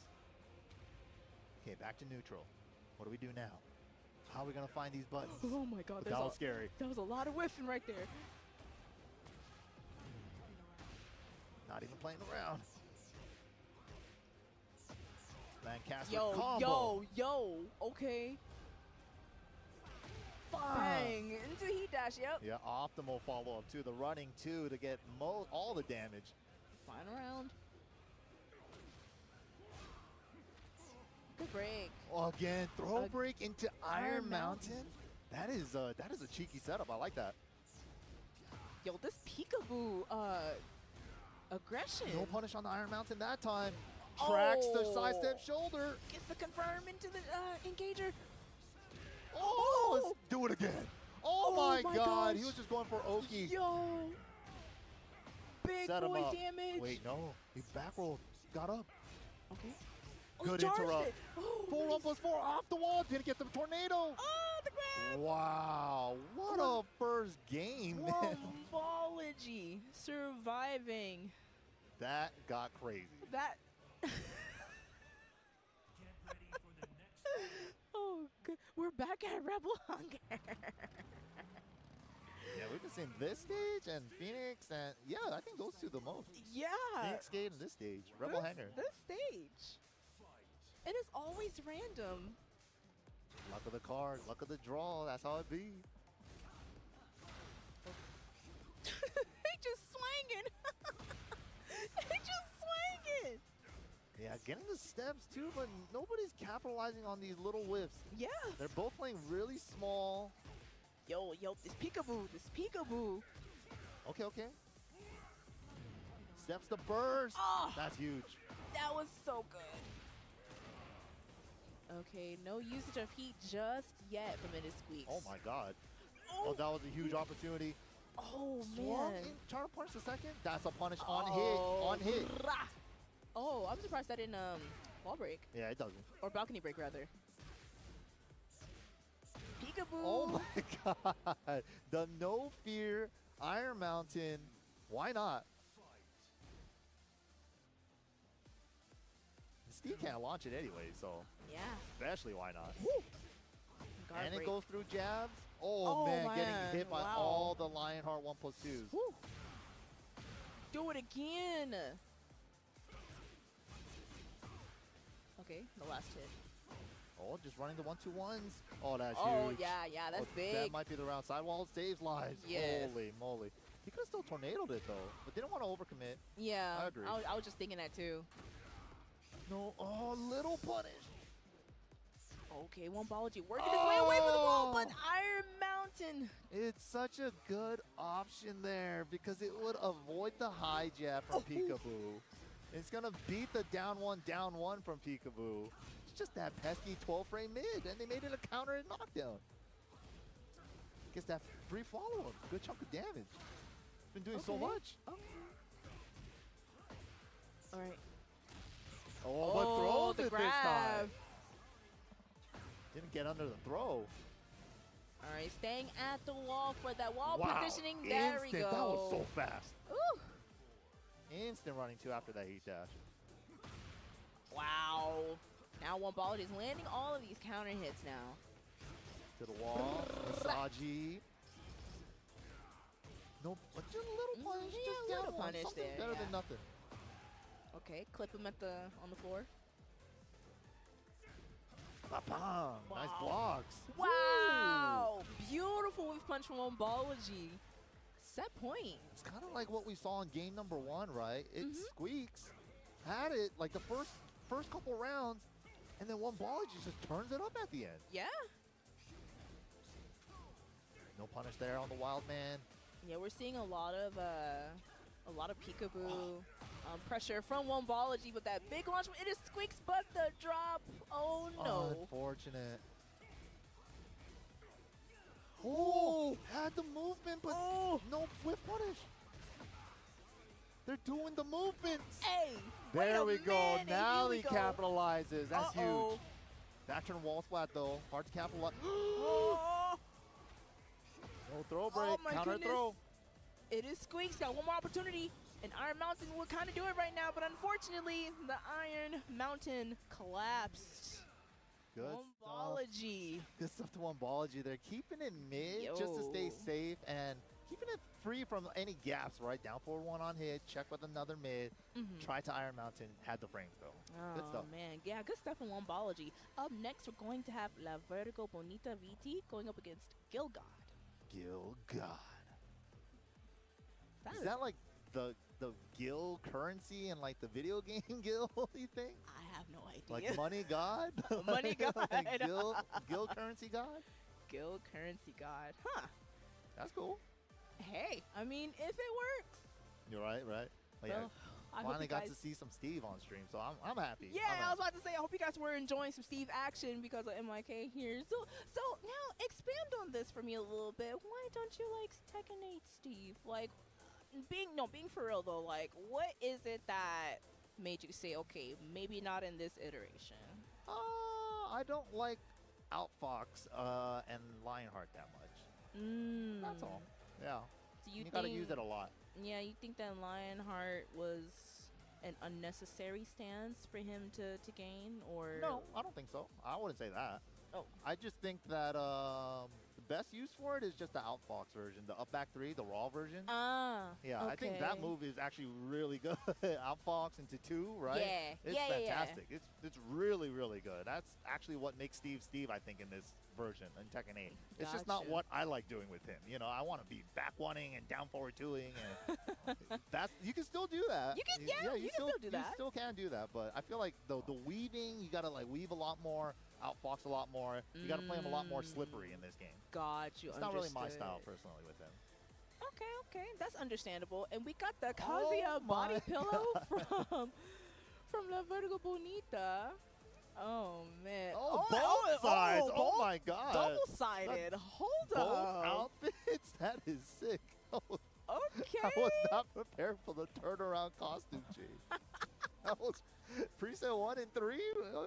Jeez. Okay, we love to see the commitment here. So I'm pretty sure we know who she's using. Maybe. It's hard to say, right? They have a Kazuya body pillow, but maybe that's just their favorite character, but play somebody else. All right, so while they're being set up, thank you guys so much for tuning in to EVO 2025. If you're just joining in, this guy is pretty dang good. I mean, he was at EWC and all that, right? I mean, the guy he's capable of playing at that level in this game and in other games, like you mentioned, is right. So it's like I look forward to seeing how far he goes in this tournament. I suspect he'll go pretty far, you know. Yeah, one of the folks that I'm hoping will go far, we got here Barbar versus Stick Beast.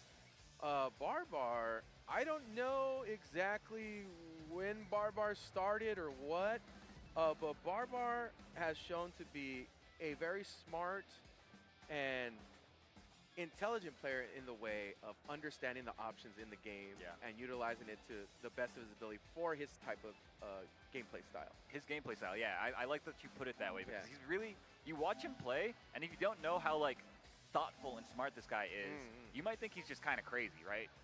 But no, the guy, he's a talented fighting game player, and he is really good at making you play at his pace and beat you at that pacing. He's he's also very he has some quirks about how he plays with his character. I don't think anybody else does. And you can look at that as a positive or negative. Sure. It depends on how the match plays out. Yeah. But he has a uniqueness about how he plays. Like Marco, obviously you get the knockdown and then you start mixing, right? Yeah. But to me, it's like the choices he makes in neutral are things I don't see most Marcos do. Yeah. He's willing to commit to try to get the overhead off in mid-range. Sure. In very risky situations. And the opponent often isn't ready for it. Even I'm not ready. I'm like, why would you do that? Like, you'll probably see that in this match what he'll be willing to do. Right.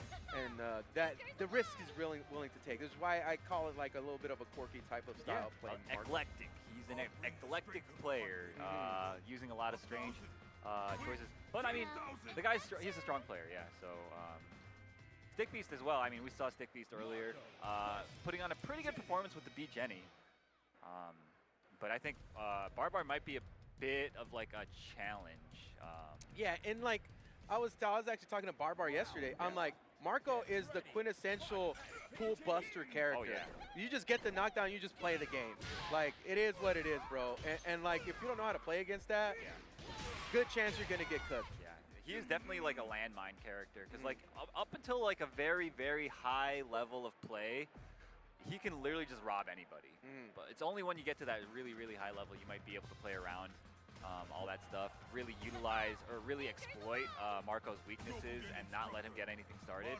But until you get there, you better guess right. Yeah, and I really like his rev art kicks. You know, like a frame skippy, or not frame skippy, a neutral skipping type move that he also utilizes really well too, from what I've seen him play. So like round start is a good option. Nice fireball, I like that too. Yeah, in this matchup in particular, I mean, B Jenny is basically at the mercy of his fireball. There it is. Doesn't connect though. Little bit of patience there. Yeah, he likes to use rev guard a lot. You know, ooh, gonna get a full combo. Here we go. Party time. I didn't know he gets all that. For the safe jump setup, or not safe jump, the meaty setups. So we finally got meaty setups. Here we go. Real true blue, trained out meaty setups here. No punish on the blocked overhead. That's what I'm saying. You see like that? Three in a row. Like, that's super risky just to do it again. I feel like most people would try to press buttons or something there, but Barbar is getting the read more often than not. Yeah, I think he noticed like, hey, like Stick Beast didn't get the punish on my overhead that one time. Why don't I just do it again, right?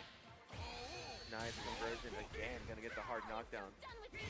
Oh wow, that time going for a rehop. Yeah.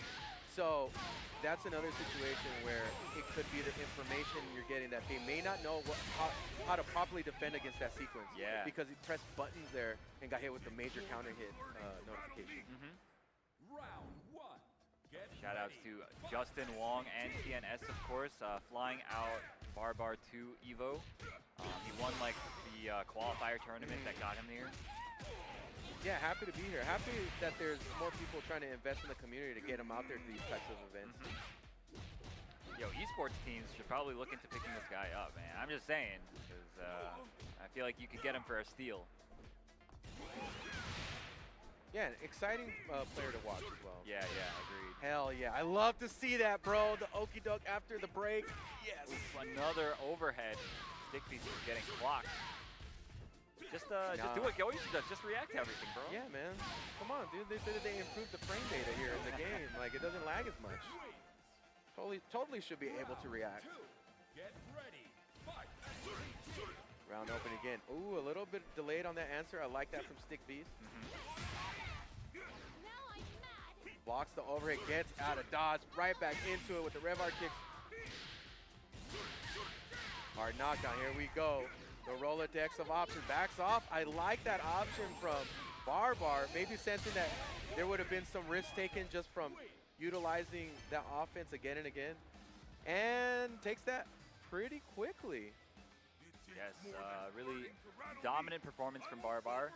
Kind of like we expected, right? But it was good to see it either way. That's just how it goes a lot of times though with Marco. Like, he can end you pretty quickly, you know, a few mix-ups and the game's over. Yeah. You know, even to the best of the best players, you'll see those types of matches. Yeah, it just happens, you know. That's just that's the character. I mean, I remember there are a lot of characters that like that in fighting games that just like they just mix you up to death. I mean, every anime game, for example, every character's like that. Almost every character. I remember like in Street Fighter 4, everybody would say that, you know, that was a Seth round, right? Because like Seth just always be perfect to people. Dude, and then you're getting mixed to death. Everything leads into itself. Yeah. Yeah, that's what's really cool about like I played Marco and I refuse to play the optimal way of playing him. Like all these meaty setups, meaty overheads, and then the mix that you can employ as Marco. because I just don't like committing to a game like that. Okay. Right? And I'm a My player. Originally, Sure. I played the game. Yeah. Think about it. Like, I lean more towards that. You're more of like the standard footsie Shoto Yes, type, right? yes. Whereas Marco is very much like a dice roller character. It's all in that direction. And when I'm playing City of the Wolves, it's just, I don't get that much entertainment as a player. I agree. As a audience member, though, pretty fun to see Marco start cooking. Absolutely, yeah. It is very fun and very interesting. I hope that they kind of keep him the way he is, sort of. Maybe tone down like one or two things here and there, but like I think that the bones of the character are quite good, you know? Yeah, Even if his neutral isn't that good. Yeah, you got to think about this too. They bring down top tiers. Yeah. That immediately makes him a much bigger Incredible, threat. yeah. So that's something that I don't know how much unique it is. I feel like there's more impact in this game than other games that I play, like KOF, where it's like if you move this aspect of a character down in top tiers, then the rest of them just jump to a ridiculous degree. Gato gets so much better. Yeah. Terry. Rock is now maybe considered top tier. Yeah. You know, like. Yeah, it's just the fact that like these top tier characters currently are like they're playing a different game. Like they exploit the system in ways that I think no other character really can. Let's do this. And in different ways too. Every single one of those characters, right? Bro, this is crazy. This is the most Rock versus T-Sock matches I've ever seen in my life. Yeah, like seriously. this pair has happened, I think 4 to 5 times in this set that we've commentated. That sounds about right, yeah. So we've got Daft Q's once more going up against Coalescence. Coalescence, bro. Is that like what's it called? Like a cologne or something? Like sounds like a cologne. Cool like a Waters? No. Armani? No. What? I don't remember what the Hugo Boss, bro. Do they got a fragrance? Oh well. Welcome to Safari Coalescence. You want to smell like the jungle or be the jungle? Justice. And then like a panther show. Yo, they should have you on like branding for like let's go. I don't know, whatever products, bro. Dude, that stuff is so fun. They must have a blast coming up with stuff probably, like that. yeah, in the marketing room or whatever. Hell yeah, The dude. meeting room. The ads agencies. They even, you know what's cool? Even if it doesn't get in the commercial, dude, it's still fun. Yeah, exactly. All right, Daft Q's versus Coalescence. And here is the match of the weekend. I mean, the pairing of the matches of the weekend so far with Rock versus T-Sock. Another offering for you folks. Not quite the extra match that Chipotle is offering, but definitely get an extra serving of these characters than you're used to. For the children. Oh, nice challenge there from Daft Q's. Not willing to give up the offense, but that was a crazy feint there. Ooh, and that should do it. Milk Esports is Coalescence taking round 1. Oh, yo, Milk Esports. Yeah, man. It's good to see Milk Esports taking their foray into SNK land. Yeah, man, you know, I don't know how long these ads have been going. I don't even know if they still go on about how important milk is, but... Oh, yeah, the Got Milk campaign. Are they done, bro? I'm pretty sure so that's a popular. 90s thing, man. Dude, that thing was popular. They have some really famous people for that. I think Mike Tyson did one. Tyson did one. I remember Michael Jordan did one. Oh, hell yeah, he did. Hey, man, and Coalescence, dude. Uh-oh.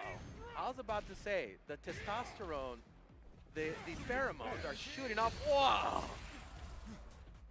Oh my goodness, dude. That was really masculine coded right there. That reversal is all I'm saying. But, I mean, it's hard to be optimal in this game, so I get it. Get ready. Right, well, you know, right now Coalescence is just all the aura, bro. Like, throw on that fragrance, the manly smell of the jungle here. Not even a predator like T-Sock can take you down. At the bar or in the gym. You'll also put in that work. Damn, you're going ham for this made-up agency. That's my job, folks. Yeah, I just love this aggressive play we're having here. Like, Coalescence refuses to allow Daft Q's to have any type of offense. Yeah, and that's really how you got to play it. I mean, T-Sock really has to earn any offense that he gets. And I think a lot of his success comes from using the guard cancels, you know, and that requires really, really good defense. You know, what's so crazy is you look at players like Automatic, who's a T-Sock player, and you're like, damn, bro, I literally the only person I've ever seen play T-Sock that way. I thought maybe at this point in time somebody would have adopted that. Yeah. They're like, nah, dude, that's way too much work. I'm just gonna go crazy. Exactly. T-Sock. It's so difficult to play like that, just because it's super demanding executionally. To be able to do it in like any sort of high stakes situation. Yeah, I mean, very comfortable run there from Coalescence taking that against DAFQs. You love to see it, man. This is the ideal situation you want when you're playing in pools. You run through it, it's quick. Yeah. I don't burn myself out. I advance into the next match where maybe, likely, will be a much more difficult opponent to face. Sure. Yeah, it's nice. I mean, in this game too, I feel like I talk a lot with my friends about like establishing a good like layer 1 game plan, right? Yeah.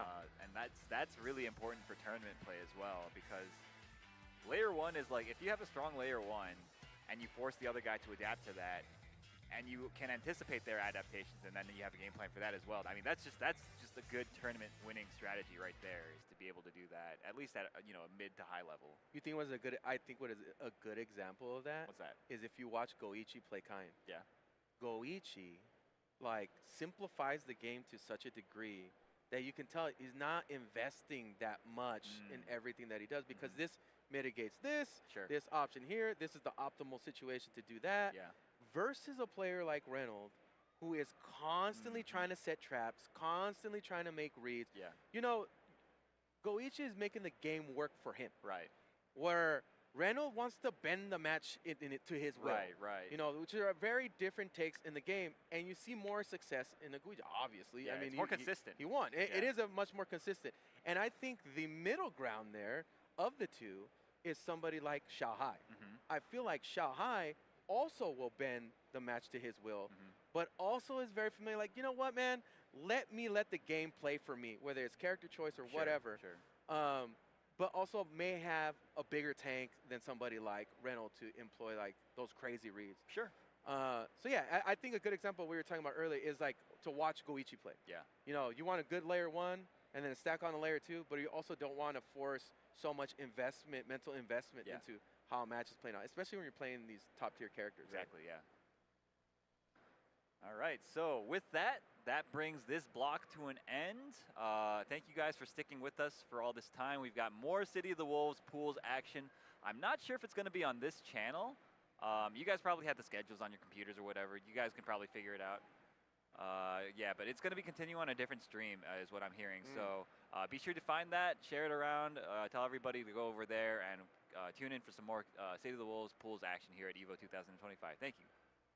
This is the best Chipotle order. I would like a bowl. Triple wrap. Mild, medium, hot. Then dip it in here. Sour cream inside the vinaigrette. 2 tortillas. If you know, you know. Lettuce, cheese, guac. Yes.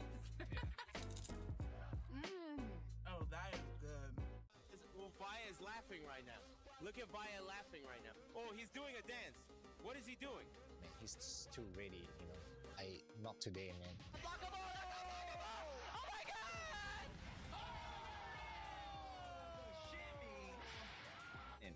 に参加して、でその時また賞金額が上がって気持ちは調子良かったですよね。So it's much more than just playing. It's being a part of this community.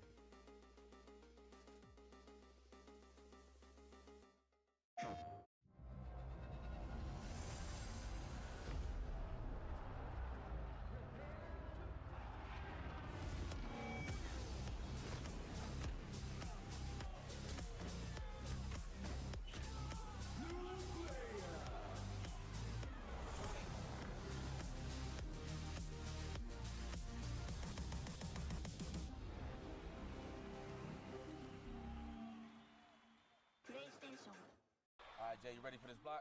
You already know. I feel like we've been killing it lately, and everyone's been loving it, but we gotta let the people know where we're gonna be at. Let's just do the meme real fast. You know, my heart meme, get the engagements and everything like that. Yipes! So, you understand me. It's not about the engagement. I'm just always thirsty for a drink, especially for this White Claw Zero Proof. Yeah, but that was corny as hell. But I'll drink to that. Cheers! Cheers! I'm thirsty.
what a way to kick off some Guilty Gear Strive at EVO 2025. I'm not even trying to rhyme, but it's me, it's C4IQ in the building for the very first block. Honored to be here with you, my man. You always know you're one of my favorite commentary partners. Glad we're going to get to hold it down this year, and we're kicking off the Guilty Gear Strive. The honor's all mine to be here with you.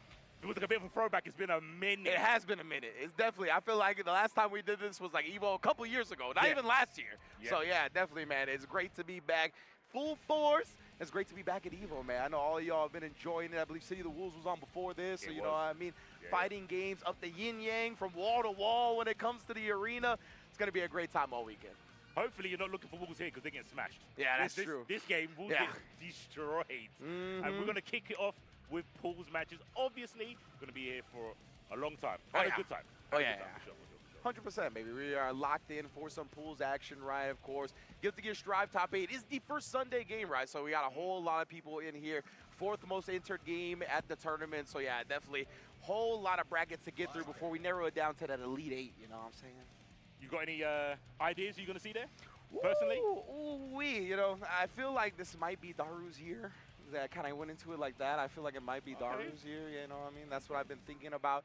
I'm hoping to see Nitro come back, you know what I mean? Nitro's one of my favorite players, so I'd love to see if he got into the upper echelon, maybe even go for a repeat and whatnot. But in my heart of hearts, I don't know. I just keep coming back to Daru. Okay, I think I'm definitely with the Nitro. I think the Nitro, I hope so. He's shown so much flexibility with the Jacko, the Geo, now with the Leo. Yeah, man. It captured my heart. Yeah. He was a Dragon Ball player before that, but then picking Leo and doing damage is like, you're the chosen one. You're the chosen one. For real. The fact that he picked up Leo like this late into the game's lifespan, right? Yeah. Like a character that was been very prominent this whole time, and he's able to have success with that character when everybody should be very used to playing against him, right? Even at the highest level, but Nitro's brand of it is a bit different. But let's get into our pools action, shall we?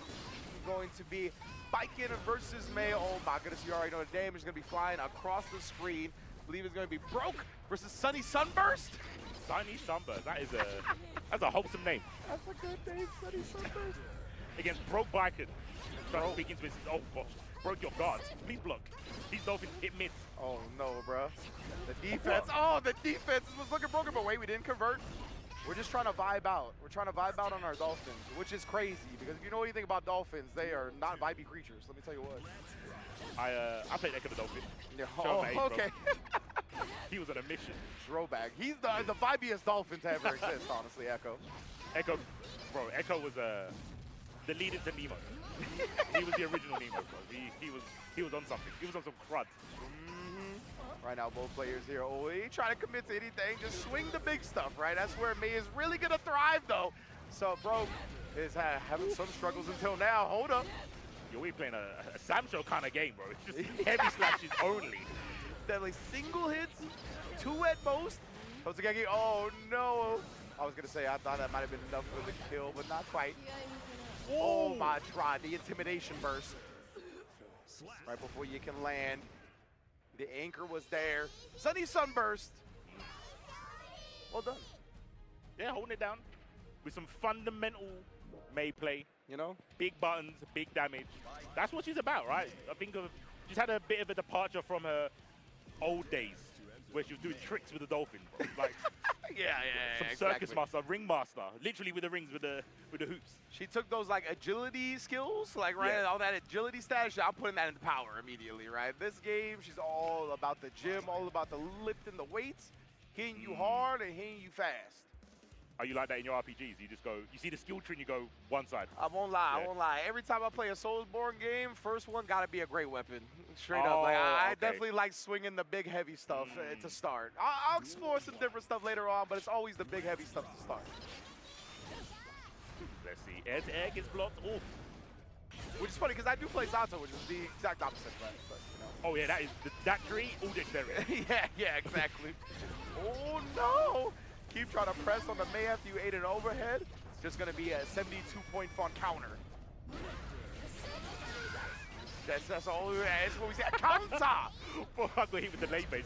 I didn't clock. Yeah, you didn't clock at first? I didn't clock it. I was like, that's a strange random number to fry. Oh, he's talking about the fun. I get it. Man, with the throwback, the delay base, he went back to beta 1. Oh no! Before he told him to change the game. Dark times. Dark times. Fix the lobby. Oh my goodness! Imagine if that anchor connected. I understand. Sunny Sunburst got full faith in the anchor. You know they pray to the anchor. Has to be done. The monument, the idol. Sunday services. That's on the back of the church wall. It's just the anchor posted up there. Johnny giving the sermon. Thou shalt not get hit.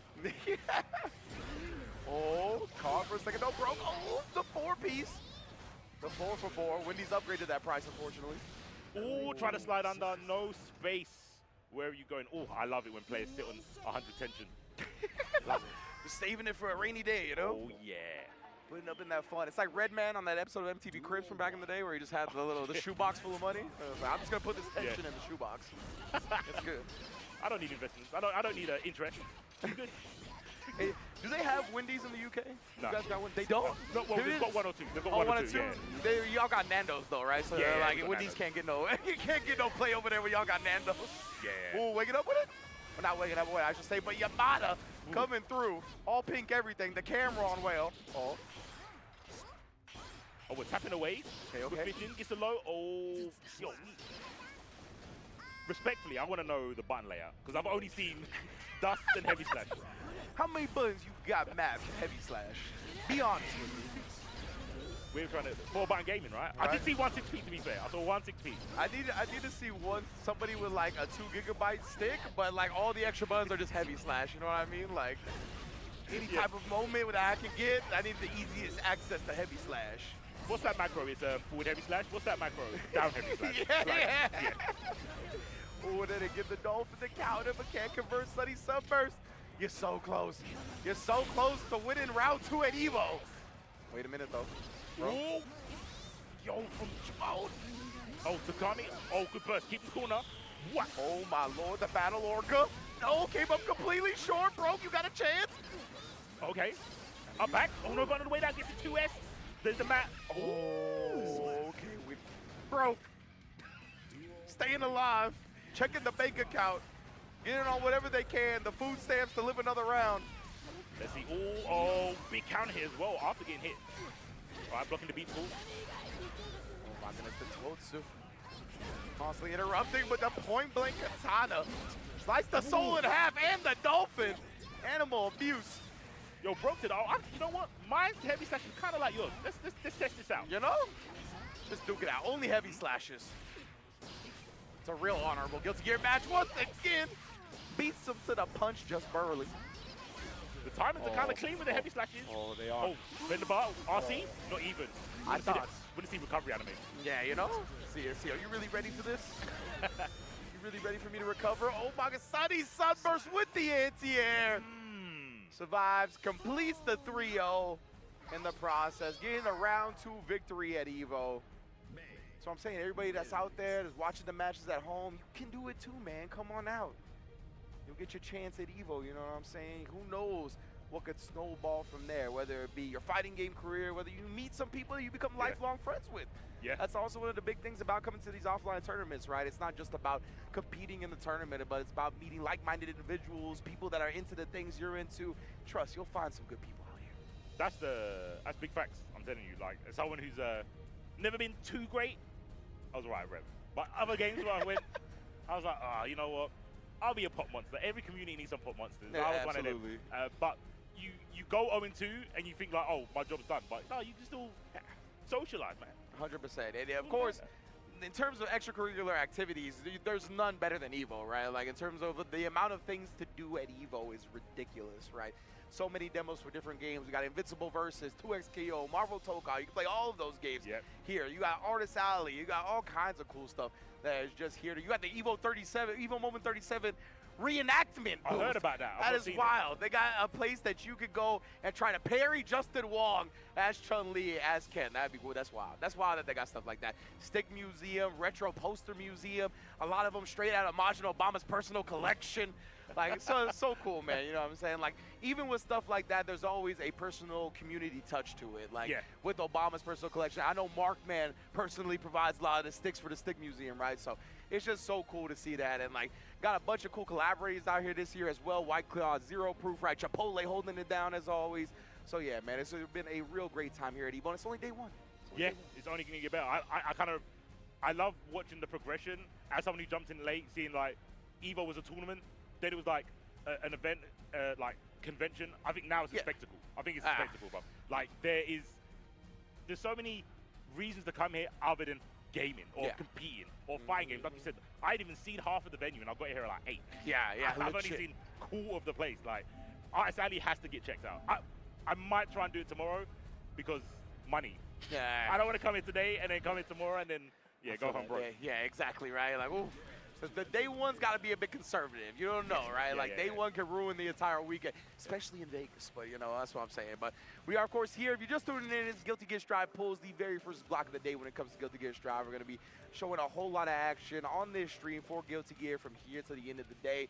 And, of course, yeah, man, it's going to be top 8 on Sunday. All kinds of cool stuff going down. Just in general, that's going to be fun to just watch how this bracket actually progresses, right? In terms of the meta of Strive right now, we know the big bodies definitely be running things, and that's very scary in pulls, right? It's very easy to lose to a Potemkin or a Gold Lewis as a very confident player, so it's going to be dangerous even from pulls, even from jump. Yeah, I think you named the Voldemort of the game, which is Potemkin, bro. People are, they're in their feels about that character. I think it's kind of funny because I was one of in the early days, was like, bro, give this guy some love. Everyone's jump canceling their 6Ps. What's this guy doing? I was like, what happened? What happened to Chumpkin? Yeah, right, What happened to Chumpkin, bro? But now I've got the monkey claw. It was one of those. Yeah, they went a bit overboard. Maybe. I think there are still some characters. I personally think Neo does okay in support.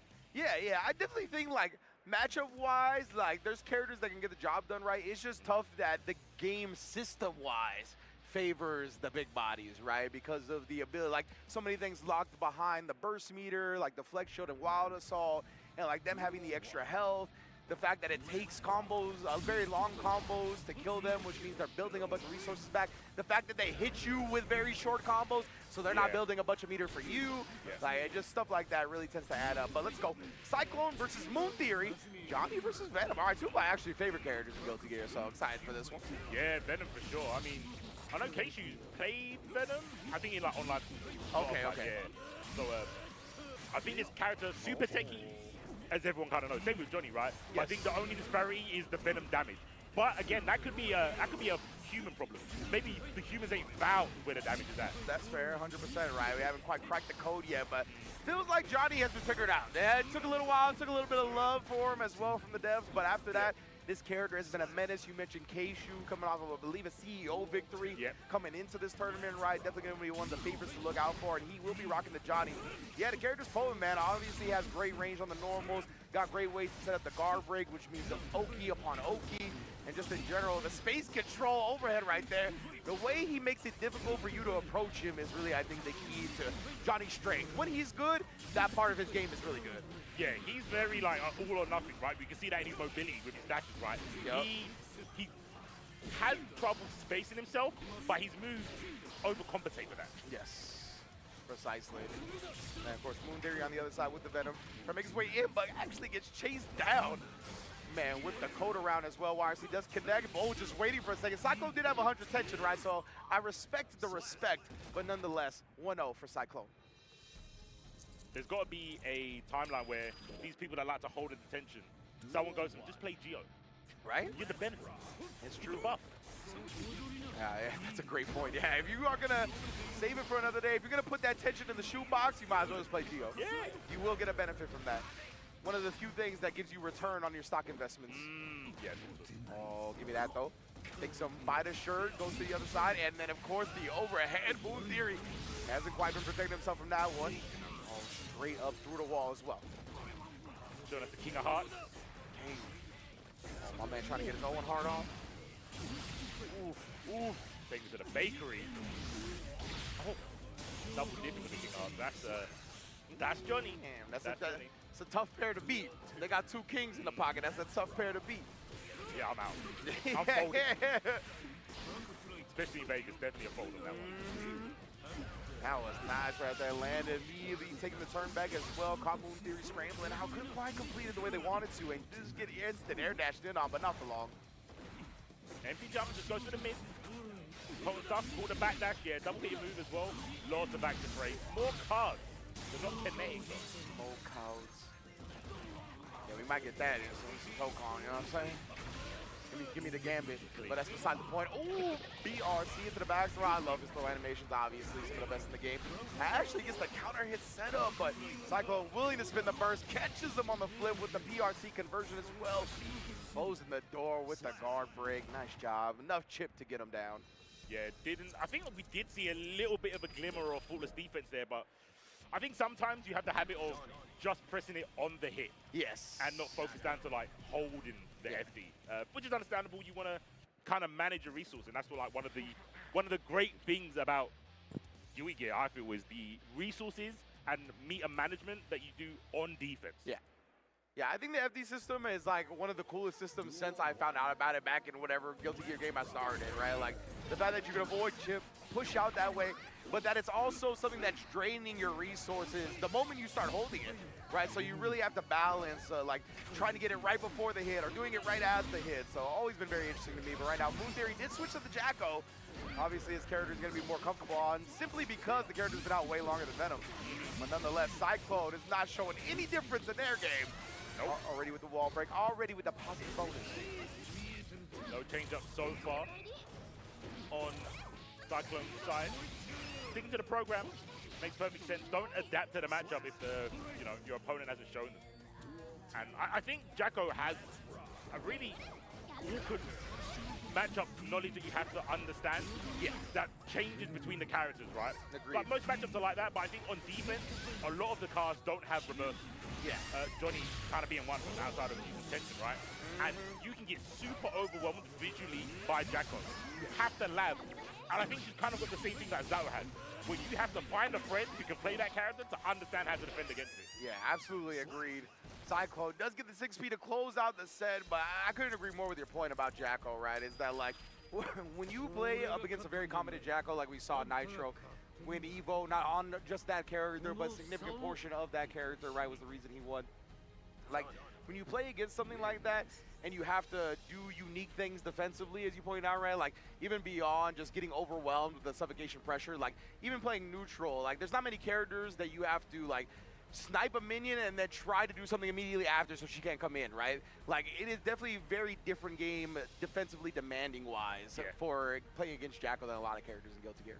I don't know how people do it. I flash kick and pray. Yeah, right. You other guys, my thoughts, my heart, my soul, out to you, because I couldn't do it, man. I like watching the variation in the pressure as well. It's never the same. Like, even like to a degree, Zao's kind of the same, right? Yeah. When you do the Eddie summons, they hit with the same sequence. Eddie is the person who does something different. Oh, sorry, Zao is the one who does something different. Yeah. But with Jacko, every time is different. Everything is different. I don't know how you can comprehend that on defense. Like I said, like, to you, what do you do? Yeah, like, drop and shade and pray? Yeah. Like, yeah, pretty much, right? Gotta do something like that. Like, and yeah, it's tough when it's going up against a Jacko who is really competent of avoiding those cancels, right? Once you do snipe the minions. That's what I think really separates the top-level Jackos from the ones that can't quite break through that plateau, is the fact that, like, okay, if I'm Zato or I'm Johnny or something, I do a 2S to a minion. If I'm Johnny, I can misfighter cancel after, right? That's a big thing, so you're going to have to deal with it, right? But if you are keen to that and you know I'm going to go straight across or whatever, you can super jump instant air dash over, right? You avoid that, you punish me. Like, yeah, so there's a lot of cool, I think, just going back and forth in Jacko matchups, which always makes for entertaining matches, which is why I actually think top 8 for Strive last year, in my opinion, was the best quality of matches throughout any top 8. Like, straight up. So I'm hoping that they, I would, that, in my opinion, I thought the Strive top 8, match quality-wise, delivered #1. But, so hopefully they do that again this year, of course. But right now, you talked about it, right? The one who must not be named coming to the stage. This is a hilarious matchup, always has been in Guilty Gear. Chip versus Potemkin, because obviously Chip dies if he just gets hit once. Like, so going to be a good one. Obviously, Chip on paper should have plenty of ways to kind of avoid Pod, do some different things to him, make him second guess. But if he ever gets scooped like that, you can see that it's only going to take 2 and Chip's going to die. So, of course, it's a button check. Players just kind of getting used to what they're in for, really. Indeed, indeed. And like you said, on paper, for sure, Chip has the option, yeah, but he's made out of it as well. Yeah, that was a bar. That was good stuff. And Pod's going to make you realize that. Yeah. He's gonna say, oh yeah, you like the gut system? It's a shame, you ain't gonna see it. Yeah. It don't affect you. Ain't nothing gonna save you from this damage, boy. That's just how it be. But yeah, it's gonna be a great one. I'm very much looking forward to this. I'm always completely terrified for the Chip players. Despite, as we said, he has tools in this matchup, but any mistake is going to be Omega amplified. Yes. And the matchups like that are always extremely scary to play from that perspective. And both of these characters, one of the few blessed with the new moves, right? True. Chip with the rope. Oh, wow, what an expressive round start. That was kind of crazy from Just. But, yeah, and Potemkin kind of getting a throwback move in the intercontinental Potemkin missile. Yeah, I don't know what they call it in this game, but I'm calling it that. Yeah, exactly. I say ICPM every time still. Like, whatever it may be, that is ICPM to me. So hopefully we get to see it. And I'm sorry, I just got to point out that did y'all do this on purpose with the names? We got the names into the 4 numbers. I don't see most of this type of clan face each other at EVO. But it's good. Ross 3743 versus Justy 5441. Or 4541, I can't even read. Nah, for the rest of the match now, it's the whole name. yeah, right? You got to say the whole thing. I'm putting all the names in there. Oh, the counter hit. This time, Ross 3743 is going to use the burst. Oh, nah! What? Excuse me? Did you actually react to the startup of Slide Head with Super? All right, maybe this guy's gonna win EVO. Maybe I was sleeping on Ross 3743. Maybe that's who I should have been talking about instead of Daru. Maybe. Either that number is either receding or his reincarnation of a fighting game player. That's how many times this guy's been here. Ross 3743 putting in a crazy round 1. That was so sick. See the reaction to that. That was nuts. All right, well, Ross definitely waking everybody up with that one. Right. Justy getting the bogey flick, trying to maintain the space. Sorry, Justy 4541. Yes. Sorry, just make sure you get it right. Say the whole thing. Oh my goodness, DPing away from the Potemkin Buster. Oh, nice RC to cover the fact that he was looking for the Mega Fist backwards. Yeah, that JD hit. Kind of weird. It looked like he was facing the wrong way, but Chip don't care. That is definitely one of Chip's specialties, though, right? He's like the Wumbo or like the 360 Omni hitbox type moves. Like, he is just about that. Kind of embraces that type of chaos. He's a professional scrapper. Yes, that's a great way to put it, exactly. Oh my goodness, he landed just after the slide head. That was a big opportunity, but right now, Justy, Ric Flair chop, my goodness. Yo, Ric Flair chop into command grab? Oh, this is what I expected to see in round 1. Exactly. Lead it out profusely. I like the idea. Oh, and the Buns of Steel. Good luck. Baits out the Beta Blade. Wow! My man going to Ultra Academy. Okay. Ross 3743 actually thinks they're the main character. Show me. Oh, there you go. I was about to say, bro. All Might's going to come bursting through the screen like, you are my new mentor. Or my new follower, bro. My new protege. Oh, mind the legs. Keep going low. Or low. Or armor. Bring out the armor. It's time. Oh, yeah. That's a good point, actually. Chip, I think that's the one way to stop Chip from pressing buttons. Yes. Armor straight through it. Oh, my goodness. But yeah, the rope momentum plus the spin and jump S. Tough, but you've cornered yourself now. And oh, that's scurry. Dash up low. OTG. I like it. I like it. Deader than dead, bro, because of the RC. But no, he actually couldn't complete the combo. It's all about depending on when you RC. That's what determines which side the character ends up on, right? Yes. So I think he might have just caught himself off guard a little bit right there. RCing at a weird time. Didn't expect him to be on that side. And now to Ross. Oh my goodness, the Hidden Village command grab back to back. Oh no. Oh my, 3 times platinum. Oh, you should have done it again. You know what? Probably it was in the mind. They said, but Naruto wouldn't. Yeah, fair enough. Naruto wouldn't do that. He'd fight with honor. Yeah, He'd want to be friends first. Yeah, that's not Hokage activities. It actually is. I need a little bit more honor than that. Oh my goodness, again coming down with the double axe handle, but it's all right, Ross with the aggressive burst. Now you don't got any burst to save you from this life, bro. Oh, try to reverse him, but got stuffed, whatever it may be. Got the 100 tension again. Oh, pray to the gods. Chip missed. Okay, we got the tap into overdrive. Almost slipped out of Ross Freeze 7-4 Freeze hand. But just I4, 5-1. No, I can't even do numbers either, bro. Just I4, 5-4-1. I don't know what it is. We keep wanting to put the 5 first. I don't know why. But that's exactly what I did the first time, too. Maybe that is the reason. Maybe it's all my fault. Oh, but either way, bonsai. Overhead is there. The helmet will not protect you, TEKKEN. I'm sorry. Unfortunate. Slide head. Was airborne. No bueno. RC. Not going to opt to go to the overdrive. But still gets the glass smash everywhere. I like the idea with the PRC on the overdrive. Oh, deflection as well. That whiff. That's not good. Oh, he danced around the slide head as well. Ross, 3-7-4-3. Up 2-0 right now. Wait a minute. It's his first to 3, gentlemen. There's no gap necessary just yet. We messed up the numbers. They don't know the numbers. You holster those dabs. Yep. Put those fists back on the stick. He's got panther throw.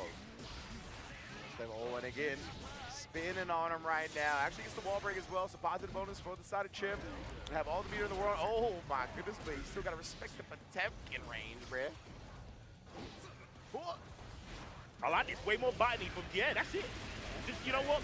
Be preemptive. You can't react to Chip. We're all mortals here. Oh my lord, look at that. Ross 3-7-4-3 said, you want to see preemptive? I will do the super fam. Beats out the 2D in the instant. Oh, does jump out of it, comes down with the splash, but a burst of spot. Oh my goodness, hammer fall. I love the bait on the DP. Oh, no cheeks? I would have come down with cheeks. I would have got hit. Oh, I like the idea of trying to heat knuckle him out of the sky. There's the first slide, head jumps over it. Nice job avoiding it. Oh, the air to air. What do you mean? That was wild. Wild hitbox, hurtbox interaction. Oh my God. The missile. It's coming out. What happened? Were the first 3 games button checks? That's what I'm saying. You've got a real chaos. They've embraced the mud bath right now. Oh my goodness, he's going wild, and he tried to sneak past them. But the prayers have been answered. Get out of here, Chip. Oh my goodness. You see him reel back. Like, bruh. He wanted a running start. Oh, Chip with 100 tension. This is scary. No YRC though. Oh yeah, indeed, right. It does got a deflect shield, got wildness on as well, but he's gonna use the RC here. Justy actually built the burst as well for deflect shield. Actually getting a whole lot back here with his combo and the wall break after. Gonna be close to burst, definitely before they die, so. And this is the thing you was talking about with Potemkin. Yeah. Not letting you build up resources, but him building up a ton. Oh, the reflector is out. Oh my God, no, you're dead. Oh my goodness, try that combo. Try to just snipe him with it again. A little bit tough to punish his feet. Oh! Sniped with a missile out of midair. My man was slipping on the snow at first. He's like, I can't get the chip. I wanted to say, like, who's lad punishing that overdrive on bro? Yeah. 100%. Let's be real. Yeah. And he said, I haven't, but you know what I have, lads? Sniping chip out of the sky. Yup. 2-2 wins, bro. What happened? Oh, yeah, that's right, Ross. I mean, I thought he was about to run away with it. I thought he was about to win EVO after sniping the slide head on reaction. True. With the super, but Justy 4-5-4-1 back out here. Ooh, just jabbing. That wasn't even a 6P. Kind of surprised the jump in hitbox didn't connect. Slowing it down with an RC. Tension on pot side. Pressure. Oh my! He doesn't need to see him bridge. He doesn't need to know where you are. We believe. My faith is stronger than yours. Take him to the heavens. Show him the chapel. Oh my lord. Oh, a beta blade right back at your Ross. Not wanting to go quietly into the night right here. Deflect shield, nowhere to be found. Oh yes! my! Get the whip into the 2H. Gets the counter and slide head 360. RC. Overdrive. Oh no. Okay. Still alive though. You know that Potemkin held nothing to play with. Oh, he tried the super. He's gonna block. Oh my goodness, the RC. He couldn't find it too far away. And take his block. Oh, whiff throw. Frame kill. Don't talk about it. Oh my God, the wild assault whiff throw and everything. Where's the kitchen sink? Oh my Potemkin. Oh, he finally gets sniped out by the bonsai. I thought the health was about to let him live. Both players just enjoying. Oh! Armored up the 2D. Give me that. Oh, I almost did it again, but the Beta Blade escapes. Mega Fist the bombs out. Baits it again. No punish. My goodness, we are out here. Oh, no. We blocked your man, and there's another punish. Give me that. RC didn't RC. It actually could have been that point. Tries to get him. Does get him with the shoulder. We are at final round. What happened with this set, bro? That's what I'm saying. When did this turn into something? Oh my, and to get the counter here, we got the corner pressure going up now. Tosses could chip it to the corner instead. Beta Blade off me. Yeah, I think the Garrido might have been a little bit too early. Double Mega Fist for the giggles. Why not? So nice. You always got to do it twice. Oh. Again, the Mega Fist avoiding the pressure. 2D does connect reliably this time. My goodness, the mixes were there, but no conversions. Jabs him out of the rope. Oh, nice RC. Oh, Footbuster, that shouldn't kill. Oh my, just barely alive here. There's no way you made this comeback with a focus session, right? Does he? The flex shield away, he's RC, and he's trying to stay in, but Def gets faced right now, running up the wall, but the ashy elbow chases him down. Oh my goodness, what a set in this Guilty Gear Strive block. Bruh, I challenge anybody to go find a pools match with as much energy as what we just had here. Like, I was in thinking any the same game. thing. In any game. Me and C4 were having too much fun. The players were having too much fun. Oh my goodness. The chip attempt can match up. It just always delivers. It always delivers explosives at the very least. Bro, it's a classic. It's a legacy. Legacy fight. And I'm not gonna lie, I had to lock in after like game 2. Right? Yeah, I was right? not ready. I'll be 100% with you guys. Oh, man. That has to go in top 3 pools I've ever commentated. For real.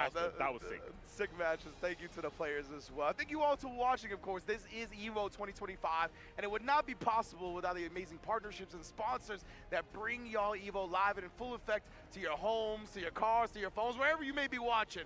And we're going to give some thanks to them right now. We'll be right back with some more Strive. Don't go anywhere.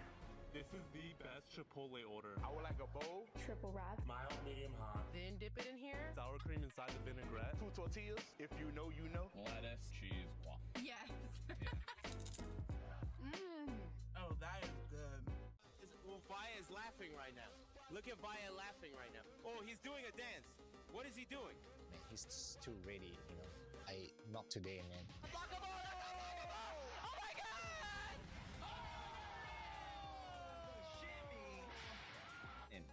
に参加して、でその時また賞金額が上がって気持ちは調子良かったです。So it's much more than just playing. It's being a part of this community.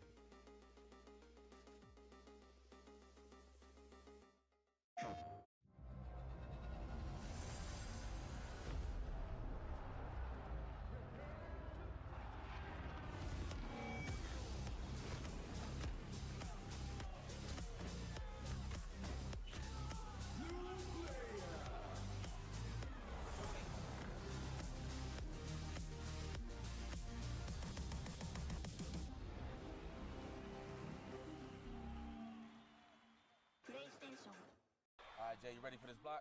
You already know. I feel like we've been killing it lately, and everyone's been loving it, but we gotta let the people know where we're gonna be at. Let's just do the meme real fast. You know, my heart meme, get the engagements and everything like that. Yipes! What's up? You understand me. It's not about the engagement. I'm just always thirsty for a drink, especially for this White Claw Zero Proof. Yeah, but that was corny as hell. But I'll drink to that. Cheers! Cheers. Yeah, I'm thirsty.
What it do, chat?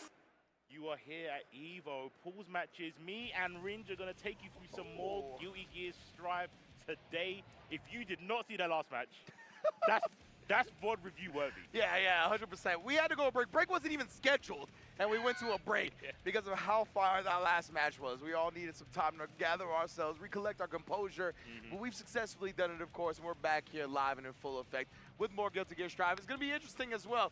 We got some players on stage. We'll see you in a minute here, but man, players come out to EVO, and they don't just try to show out in-game. Let me tell you what, they try to show out out-of-game as well.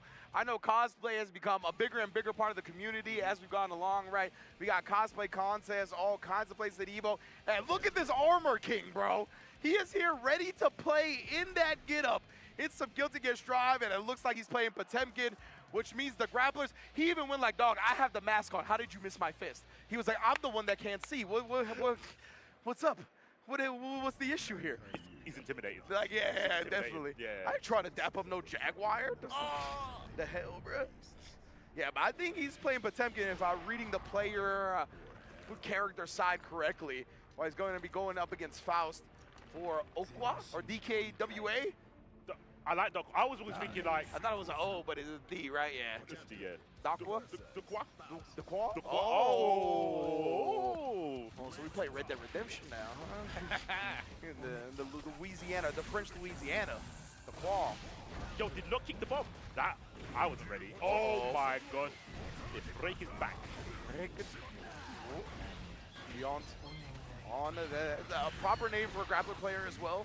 Very close to Giant. Yes, that is so true. Yep. Damn, he make. Oh my goodness, bro, I can't even understand what's going on in terms of the chaos right now. My eyes. The items are everywhere. The banana peel just slides right on by it with a hammer ball, slips on it after the trade. Stop it, no way. No, That's the fact, bro. Give me the yakety sacks. I'm hearing that in my head right now. Oh my goodness, they even need the Aegis Reflector to do anything. I'll do it myself. Dude, damn. Oh. 5K off Rip. Get the homie out. Yeah. Attack him. Feral beast, bro. Oh, who's going to pay it to? Did he get a trumpet? How did he get a trumpet? I don't know. I could have sworn Potemkin was going to come up with that one at that point. Again, knocks him down. Employee of the month on the way. Stomping him out. Oh, not respecting the bomb. It's okay. It was all a bait. It was. Oh, God, guys. Oh, you want to hold it? Hammer's going to whiff. Oh, never mind. He just headbutted the hammer, dog.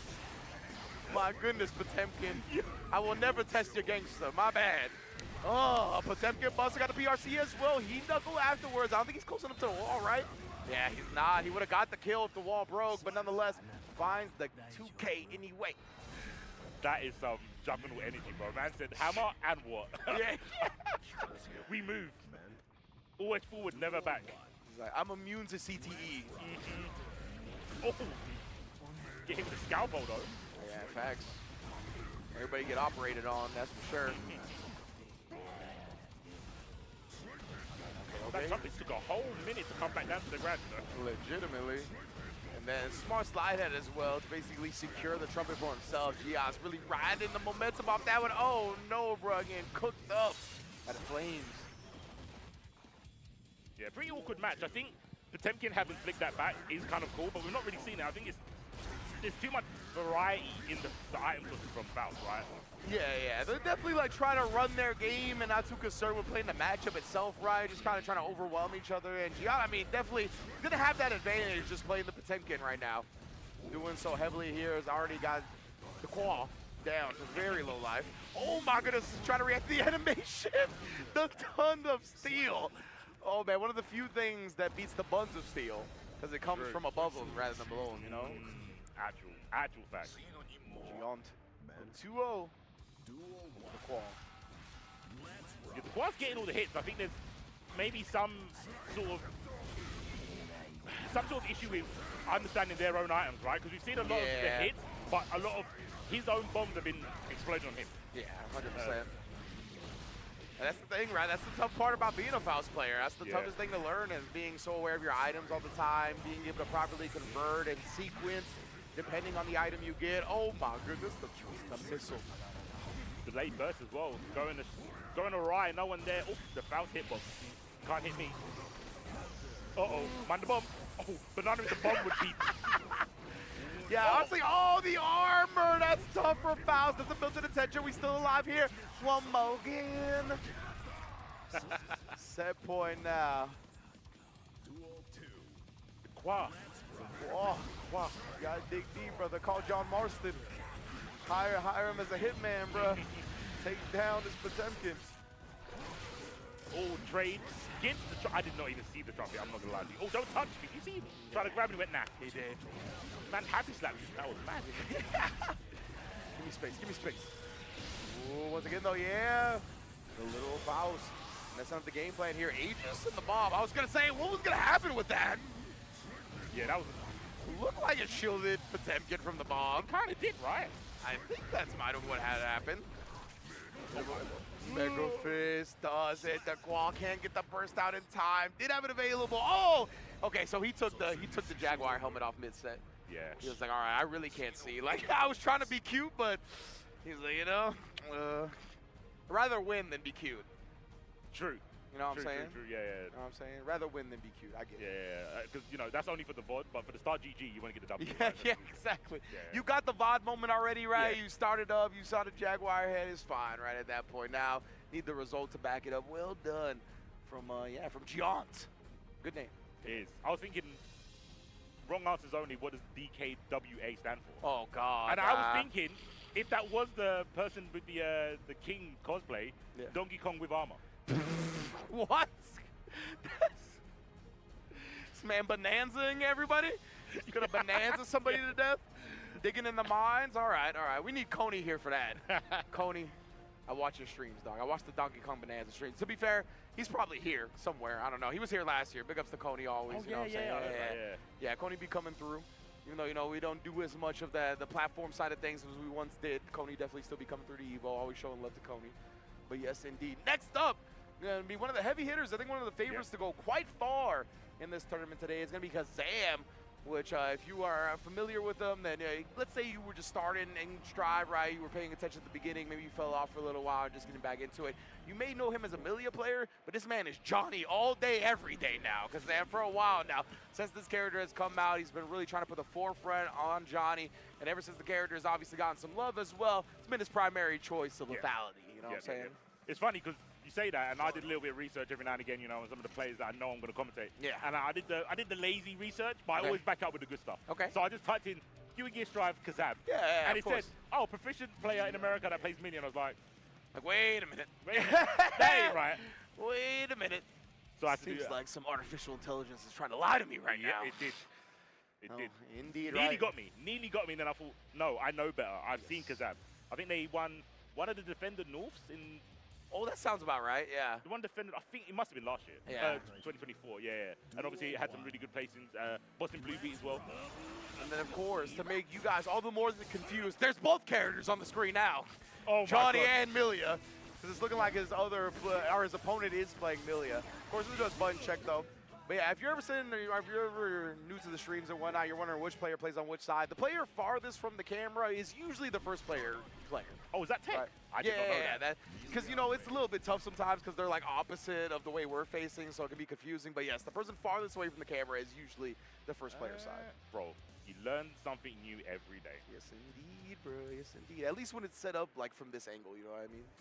From the other side, then we get confused. But nonetheless, Kazam versus who's the opponent? O-Gap? Oh, man, O-Gap. Omega Gap. It's the only thing I ever think of O stands for. Omega, I mean, it's a powerful word. It's a powerful word. Unless he's just from O-Block. Remember, imagine if he's from O-Block in Chicago and they call him O-Gap. Oh, my Lord, that'd be fire. But right now, Kazam is doing what we know him for, right?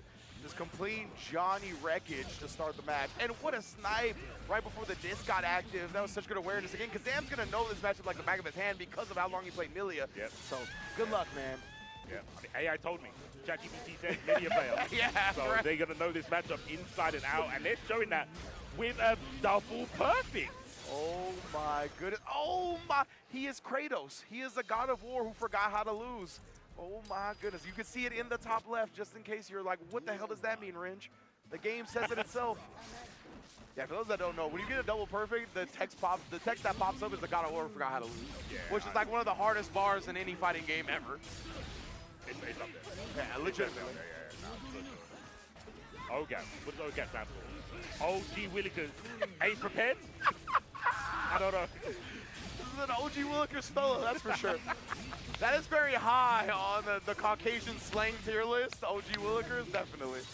I want someone to say it without laughing. I'm waiting. Oh, man. I need to find that individual, please. That's high. That's like right next to listen here, buddy. Buddy. Yeah, and bucko. You have to say both of those words with gritted teeth. Like, yeah, the team have to be together, glued together. Oh, man. And now Kazam here, still looking just so clean. Oh, gap, nope. Starting to find maybe some hits, starting to navigate this neutral a little bit more. At least that's what they're doing so far. But again, we talked about it, right? Kazam just ready at every angle to shut down Milia. Oh, and then again, from the top rope, the overhead misfinder cracking open the hat. Oh, your toes. Damn.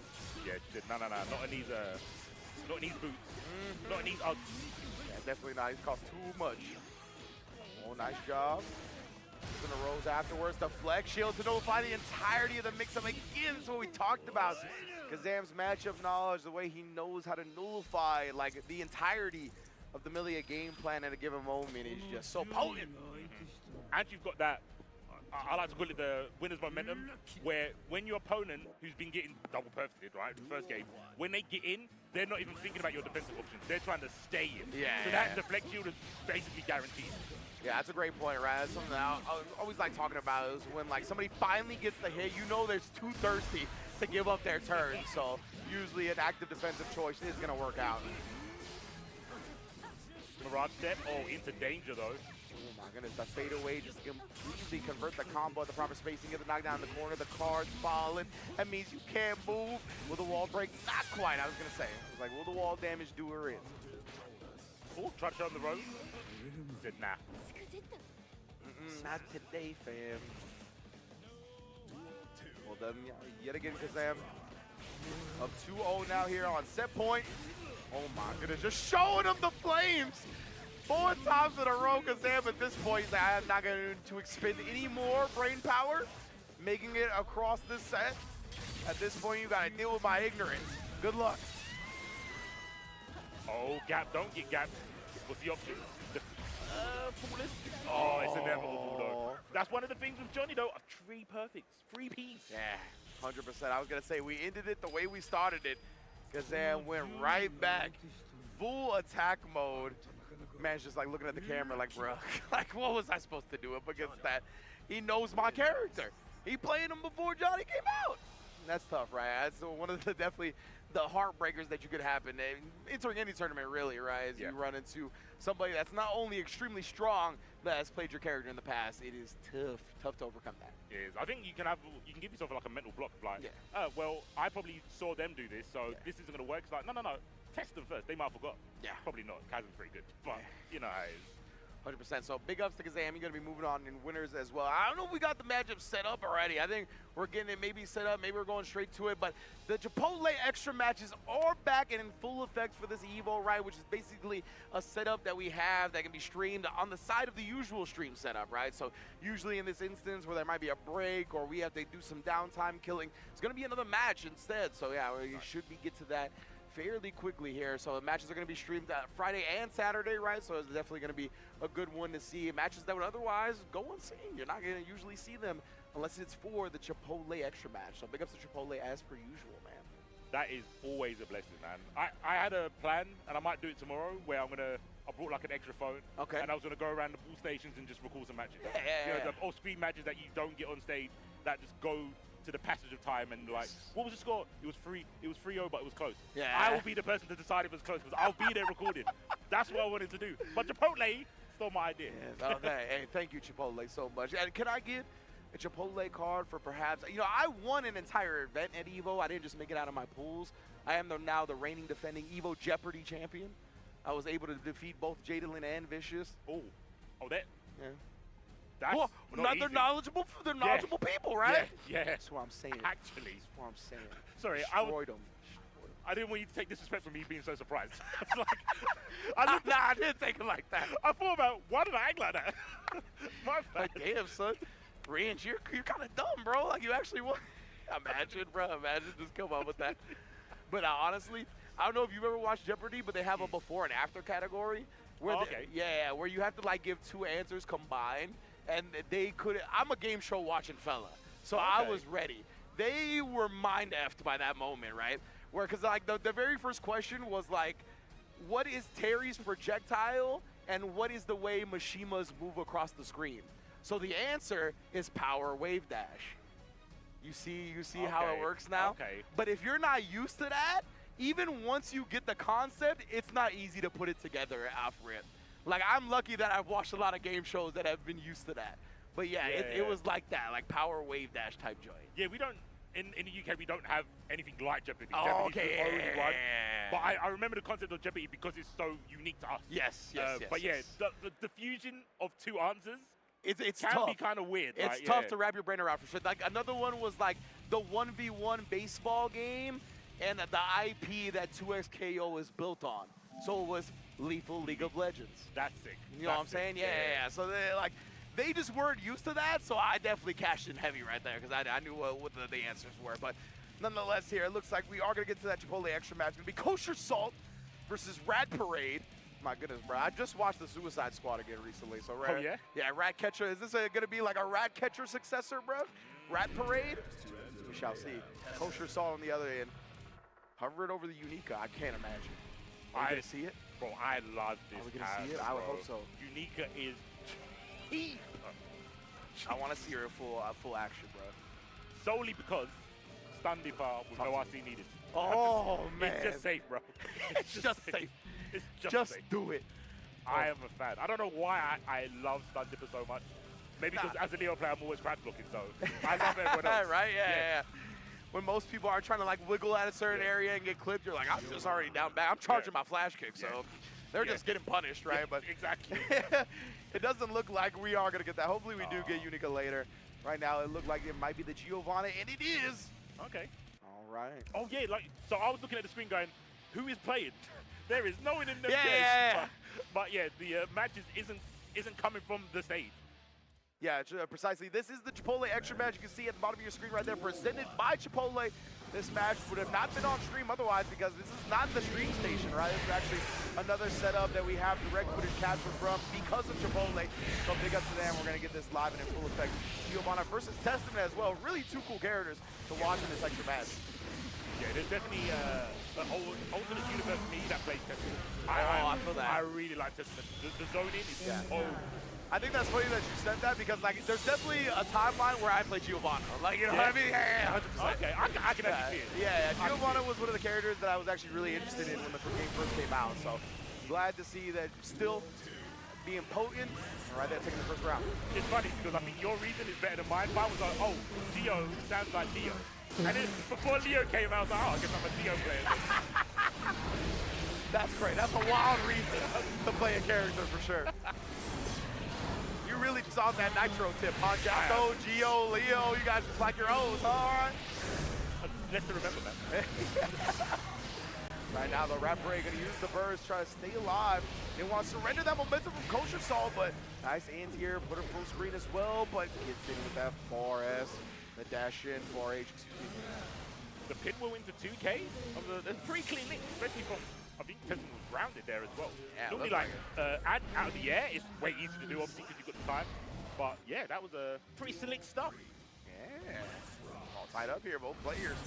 Been pretty even so far.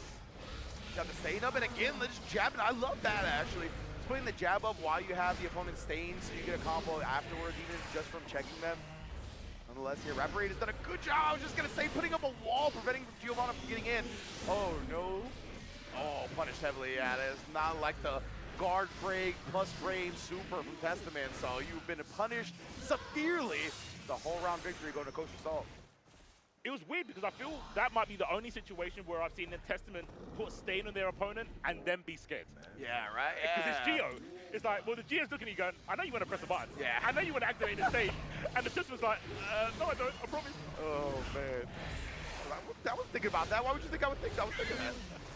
Absurd. I would never consider such an option. Right now, breakdance fighting, of course. That's beforehand. Zoolander to follow. That's plus frames. Oh my, bro, right in the gut. brazen button presses, but, you know, that is the GOA. Absolutely. It is the GOA. That's the type of player you have to be to play this character effectively, like legitimately, right? Like sometimes you just gotta believe in your big buttons, believe in your forward momentum into normal. Kojasol, that's a big believer right now, even using the wild assault to extend for the corner and the wall break. VRC, maybe catch a badass, never mind, don't need to. That's up S. Late burst. Yeah, I was gonna say, it looked like Kojasol was initially trying to block that burst, but because of the delay, Rapid Raid found it successfully, but still can't find the way out of the corner. Big 6P, grant some reprieve. Okay, can we keep Geo out? It's gonna be hard. Oh, it whiffs. That's good. BRC. The slowdown. I think Rapid Raid tried to challenge. Super hard to do with the slowdown. This is one of those things where you think, oh, let me get a button out quickly before they react to what state I'm in. Yeah. But sometimes the best thing to do is just counter with your ass. Yes, absolutely, right? Like, when you got that clock above your head, it's like the opponent's got the Shinigami eyes, right? Like, they can see when your life is about to be ended. So you got to make sure you hit them right back with it, or else it's going to be tough. They don't need your real name. They've got the game attack up there. Yeah, exactly. They've got the game attack. The game attack at the time. Just counting down, bruh. Right, Grey Reaper. Grey Reaper's a good tool against Geo because you're like, oh yeah, her dash is so strong. Yeah. But then Geo shows you, oh, I've got air game too. Yeah, exactly, right? Like, it's tough. You want to shut down the ground game first up against Giovanna, but yeah, she's got a very quick and advancing, punishing air approach. That's really the key to it. It's not too tricky, but once you overly commit on the ground, that's what you can really open you up in the air. Right now, Kosher Salt, I mean, all the momentum has gone to their side so far. Once again, setting up shop, gets the frame trap, and gets the set. 3-0, Iron Grid zone. Kosher going in. Real hot with that match. No dilly-dallying. I'm trying to think of all the... I'm trying to top these words. I can't do it. I have to stop. Trying to think of the other ones at the top tier, top tier slang list. We'll get to them eventually. We'll get to them eventually, of course. But right now, what we're going to get to is a quick love to our sponsors, of course. Once again, this event wouldn't be possible, especially on this scale, without the various partners, White Claw, Chipotle, etc. We're going to show them some love before getting back to the Guilty Gear Strive. Don't go anywhere. New Chipotle Honey Chicken brings a hint of pure honey and seared smoked peppers with fresh chicken hot off the grill. For Chipotle heat with a touch of sweet and a perfectly balanced sauce. Chipotle Honey Chicken takes heat and sweet to a whole new level.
it always feels good to say welcome back to EVO, man. Definitely blessed to be here, of course. My man C4 along for the ride as well. I'm gonna already have an hour into our block when it comes to the Guilty Gear Strive. It has been quite fun, honestly. We've had some amazing matches. We have some of the favorites come up in Kazam and whatnot. We've had some explosive matchups like that Chip Potemkin matchup. Y'all still gotta go back and see that.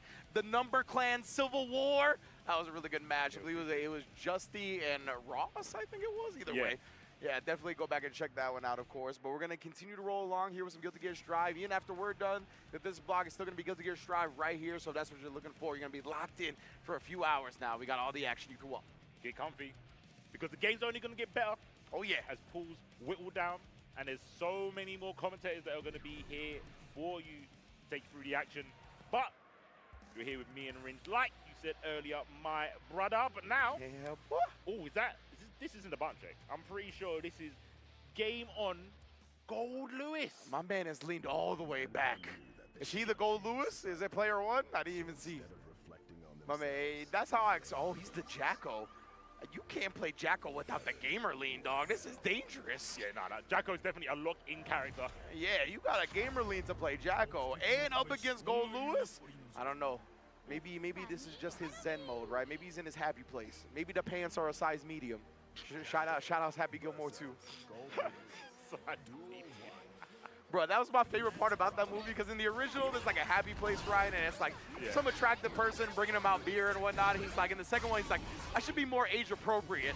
And it's like him looking at reels on the toilet. The pants are a size medium. I'm like, I feel all of this right now as I get older. But of course, laid way back. Oh, no wonder he's laid way back in his chair. It's literally his name. My bad, dog. I didn't know you gangsta like that. Ryuki on the Gold Lewis. That was crazy to come to a realization of that. I'm shocked. Man's is living the gimmick. Living up to your name, I've got all the time in the world for people like that. That's great, and I mean, he's doing it right now. It doesn't look like the gamer lead needs to be activated anytime soon. Oh, but of course, you can get poked out trying to escape with that 2S. BRC, and interrupts. Well done.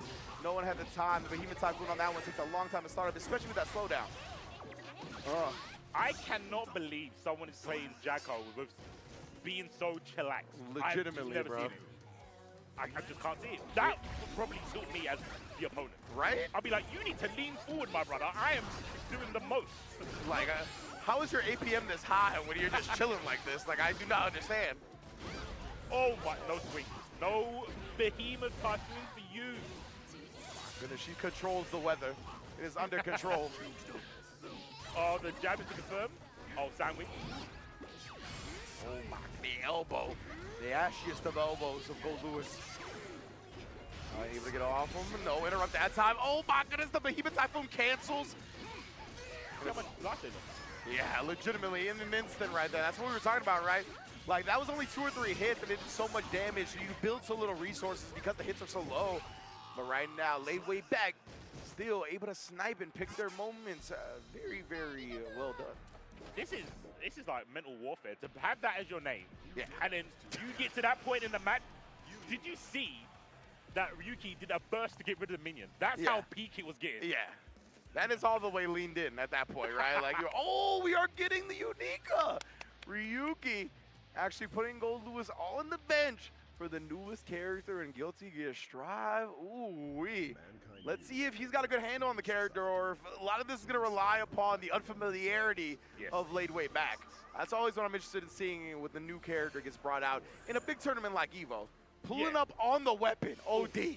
Oof. Have you seen the bite that's here? Oh, yeah. Yeah. Oh, yeah. Oh, yeah.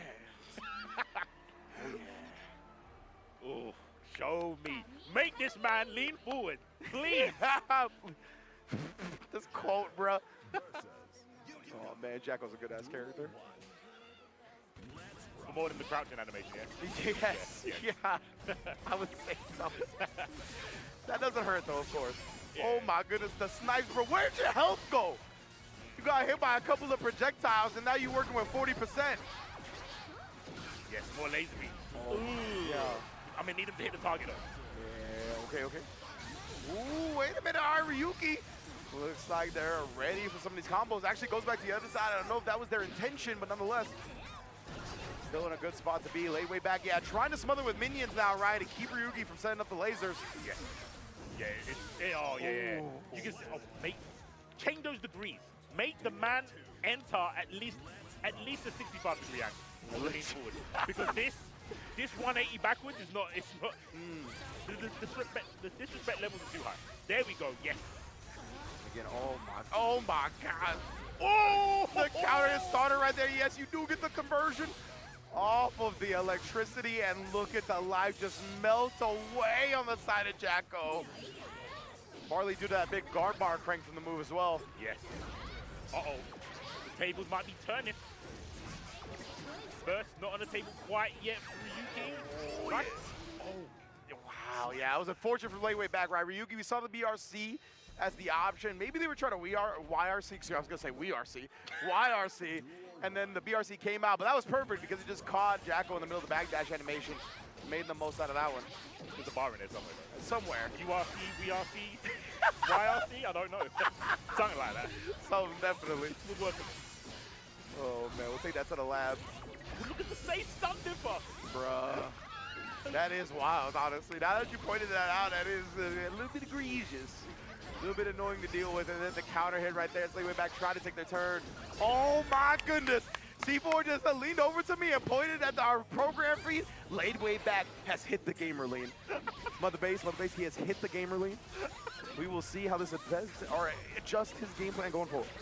Production, if you get a spot on him, that would be, right now, would be gourmet. I cannot believe, bro, that he is now leaning forward. No more laid way back. It's just like, oh my gosh, yeah. DP, do not press upon me. So we'll take it out the minion, but great job from Layway back, taking advantage right after sniping the minion. That's what we were talking about, right? If you can snipe the minion, you got to make sure that that Jacko gets dealt with as well. Yes. Oh, the lightning as well. Man, the guard break on that. Pushing so far back, but right now Jacko, the counter hit herself. Now it's time to overwhelm, right? Nullify that space that Ryuki's got. Burst to put her away, but Ryuki trying to advance forward right now. Oh, and just eats a minion to the face. Headshot. That was a clean snap out of the air as well. Laid back. Oh, yeah, I think that's the idea, right? I think laid back has got like a kind of a pattern to the jump. Yeah. And once you can read when the opponent was to take to the skies like that, run forward is such a strong option. Yeah, 100% right there. Just the guard bar crank, the amount of guard bar damage this character does, and Unica, definitely one of the pros of the character for sure. YRC to relieve some of that pressure. Lesto laid way back, feeling way more comfortable, you can tell. Now, after getting a game up against Unica under the belt, gonna get this super, gonna get the kill off of it, and the lead in the set. Huge here with the Elysium driver, 2-1. Ryuki, I think he should stick. I think the Unica was doing doing bits. I don't think it was the character, it's just the pattern, right? Precisely. Now you've got to change it up. Lean back just adapted in one game, which is rare to do. Yeah. Yeah, honestly, that's definitely some great showing from late way back, showing that they are definitely a strong fighting game player with the ability to adjust this quickly. Right now, it's going to be up to Ryuki. I like it, sticking with the character as well, right? But yeah, you got to adjust a little bit. And that could be the problem with playing a newer character at a tournament like EVO, right? You don't know how many pages in the playbook they got. Might only be layer 1. And if that's the case, late way back has solved that. Kicking those minions. Oh, BRC, I guess it worked out.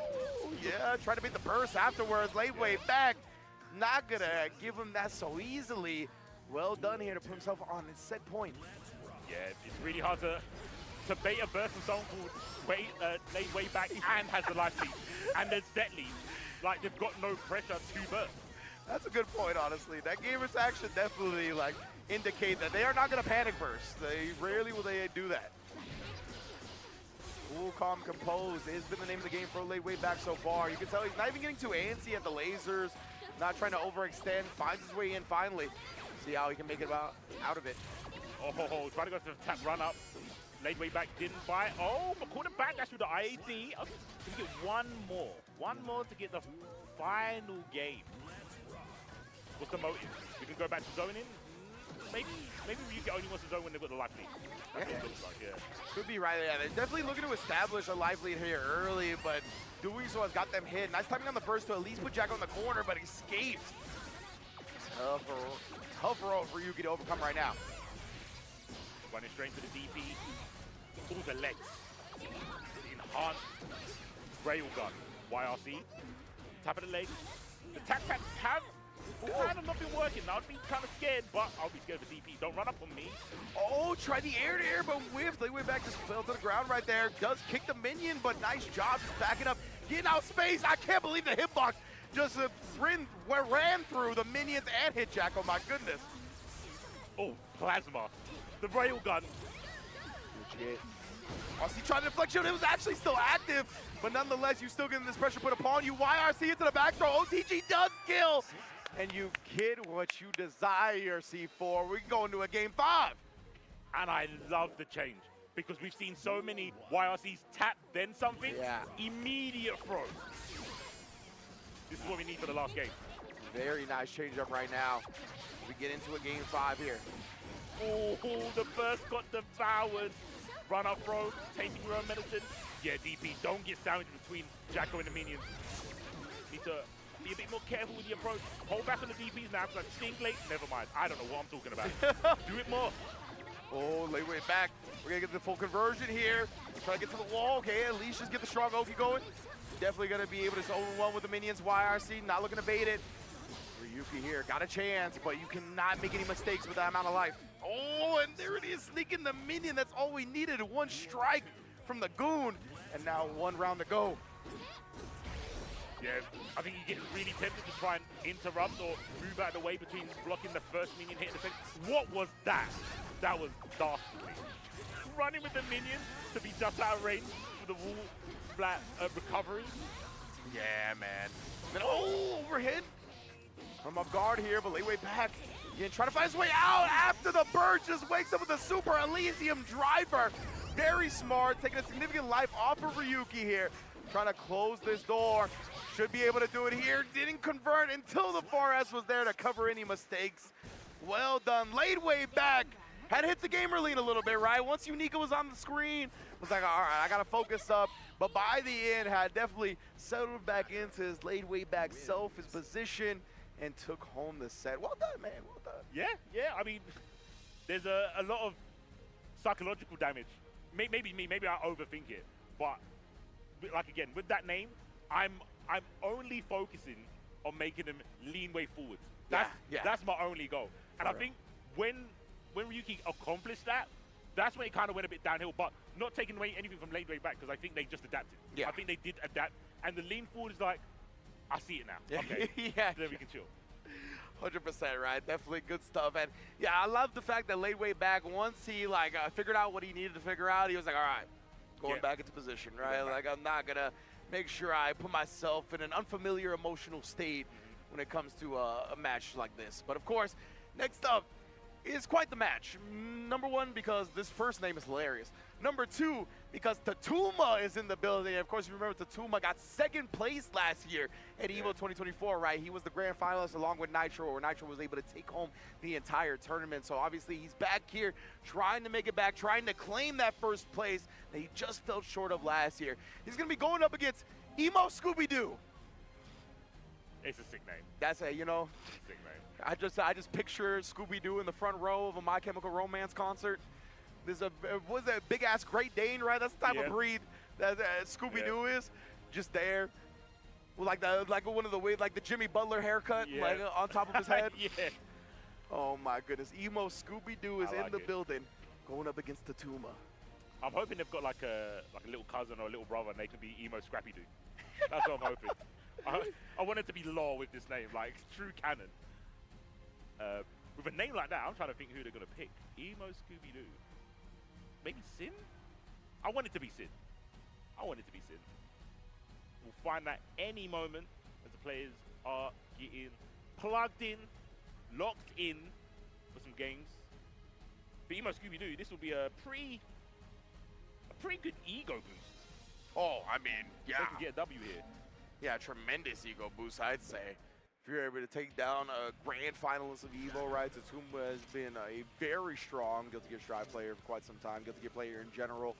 So being able to show out like that, I feel like I've seen this name in brackets before. Emo Scooby-Doo. It's a tough one to forget. Like Ooey Gooey Louie.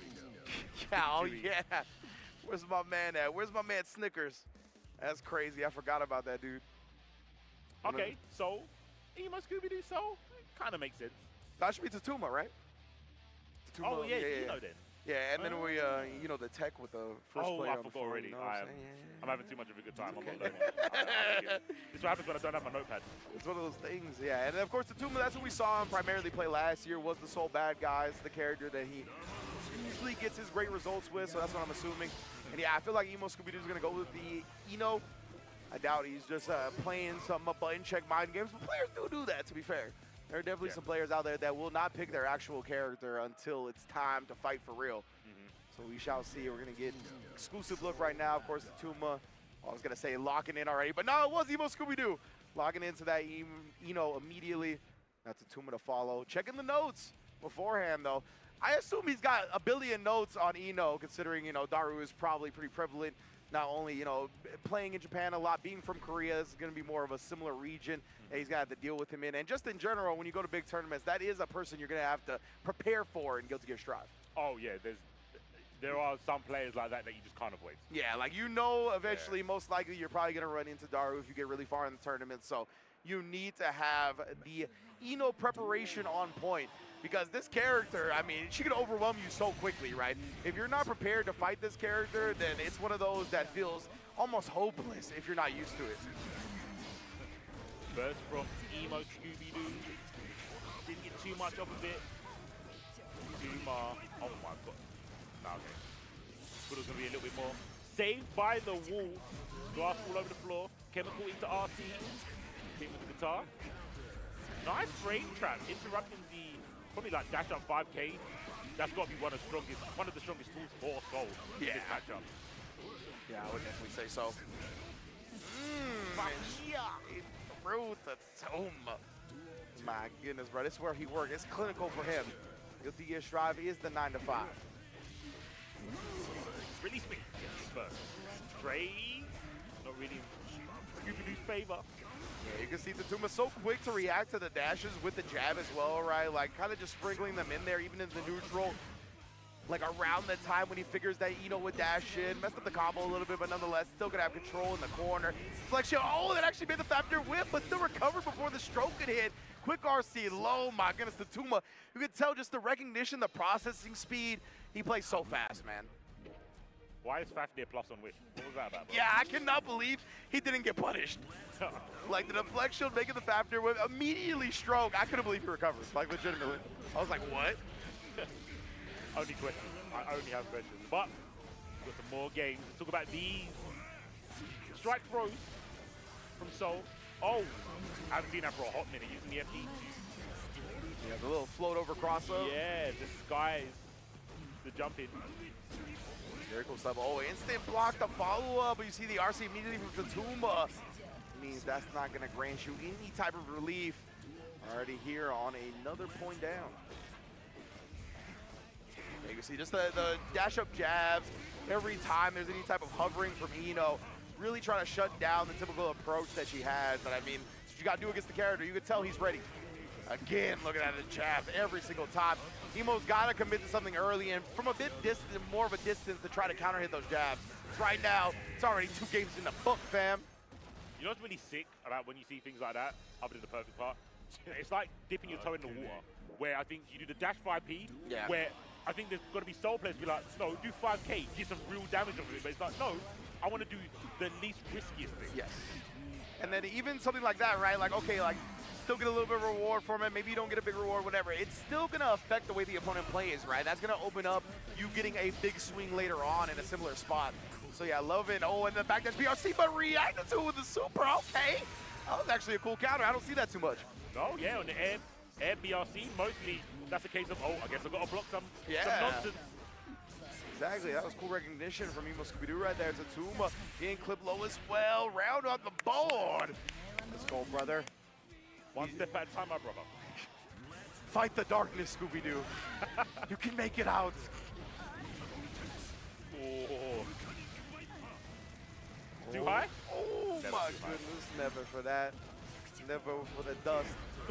Oh, 2S shutting down any and all grounded approaches. Best of luck going back to the skies. That's the connection. Yeah. Oh, my. Enough damage to put the Tatuma on point. I did right. Nice 6B as well. Come down from the neutral zone.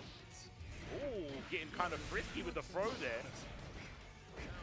So back to the wall. There's a kind of early burst, right? There was not much in terms of danger. Yeah. Once again, the toe dipping with the 5P. Yes, sir. And then, ooh, right there with the spacing. Landed right into that far S. That was so good. Oh, my goodness. But actually stroking under the DP. 6P all the way to the corner. No burst in sight. Ah, DP wants to get Volcanic Fiber, shutting him down. Now Tatuma, it's a strike or a throw away from taking the set and moving on. Oh, and will do so via the backdash, avoiding the stroke with punishing it outright. Tatuma can tell just super ready for that matchup. Emo Scooby-Doo gonna go march onto the Black Parade. I don't know any emo music, but shouts to my girlfriend, because that's the only reason I know what Black Parade is. Okay. It's a My Chemical Romance song. Couldn't be me. Could be him though. But yeah. Could be Scooby-Doo. Yeah, Could be definitely. Scooby-Doo. But unfortunately, you guys did not see Tatoma when they lost that round. They focused. Yeah. And it's kind of scary to look at someone who's 2 games up, second last time at EVO, going, yeah. Hold on, let me lock in. That's scary. It's like, dog, you got like 6 rounds to give up. Like, you don't have to lock in immediately, but that's the type of energy that Tatuma is coming with, right? Like we said, second last year, you know, sometimes in your mind, you're just the first loser when you come in second. So it feels like that's kind of the vengeance he's approaching a lot of this bracket with. Excited to see how it plays out, man. Yeah, indeed, indeed. We'll definitely be able to see some more games, hopefully, from both of those players, because that was a winner side, I believe. So we will find out about some more matches after this break. We'll catch you guys in a couple of minutes. Stay tuned. New Chipotle Honey Chicken brings a hint of pure honey and seared smoked peppers with fresh chicken hot off the grill. For Chipotle heat with a touch of sweet and a perfectly balanced sauce. Chipotle Honey Chicken takes heat and sweet to a whole new level.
What is happening, stream chat? You are back here with me and Ringe.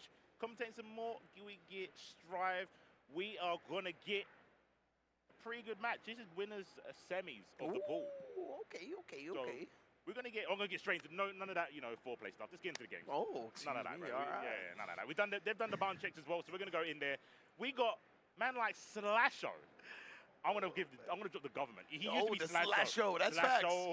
You really got an obsession with the O's, though. We went over this earlier. Yeah, and you're like, I'm not gonna let this one go either. It's like I want to make sure they know the government out there. The Slasho, indeed.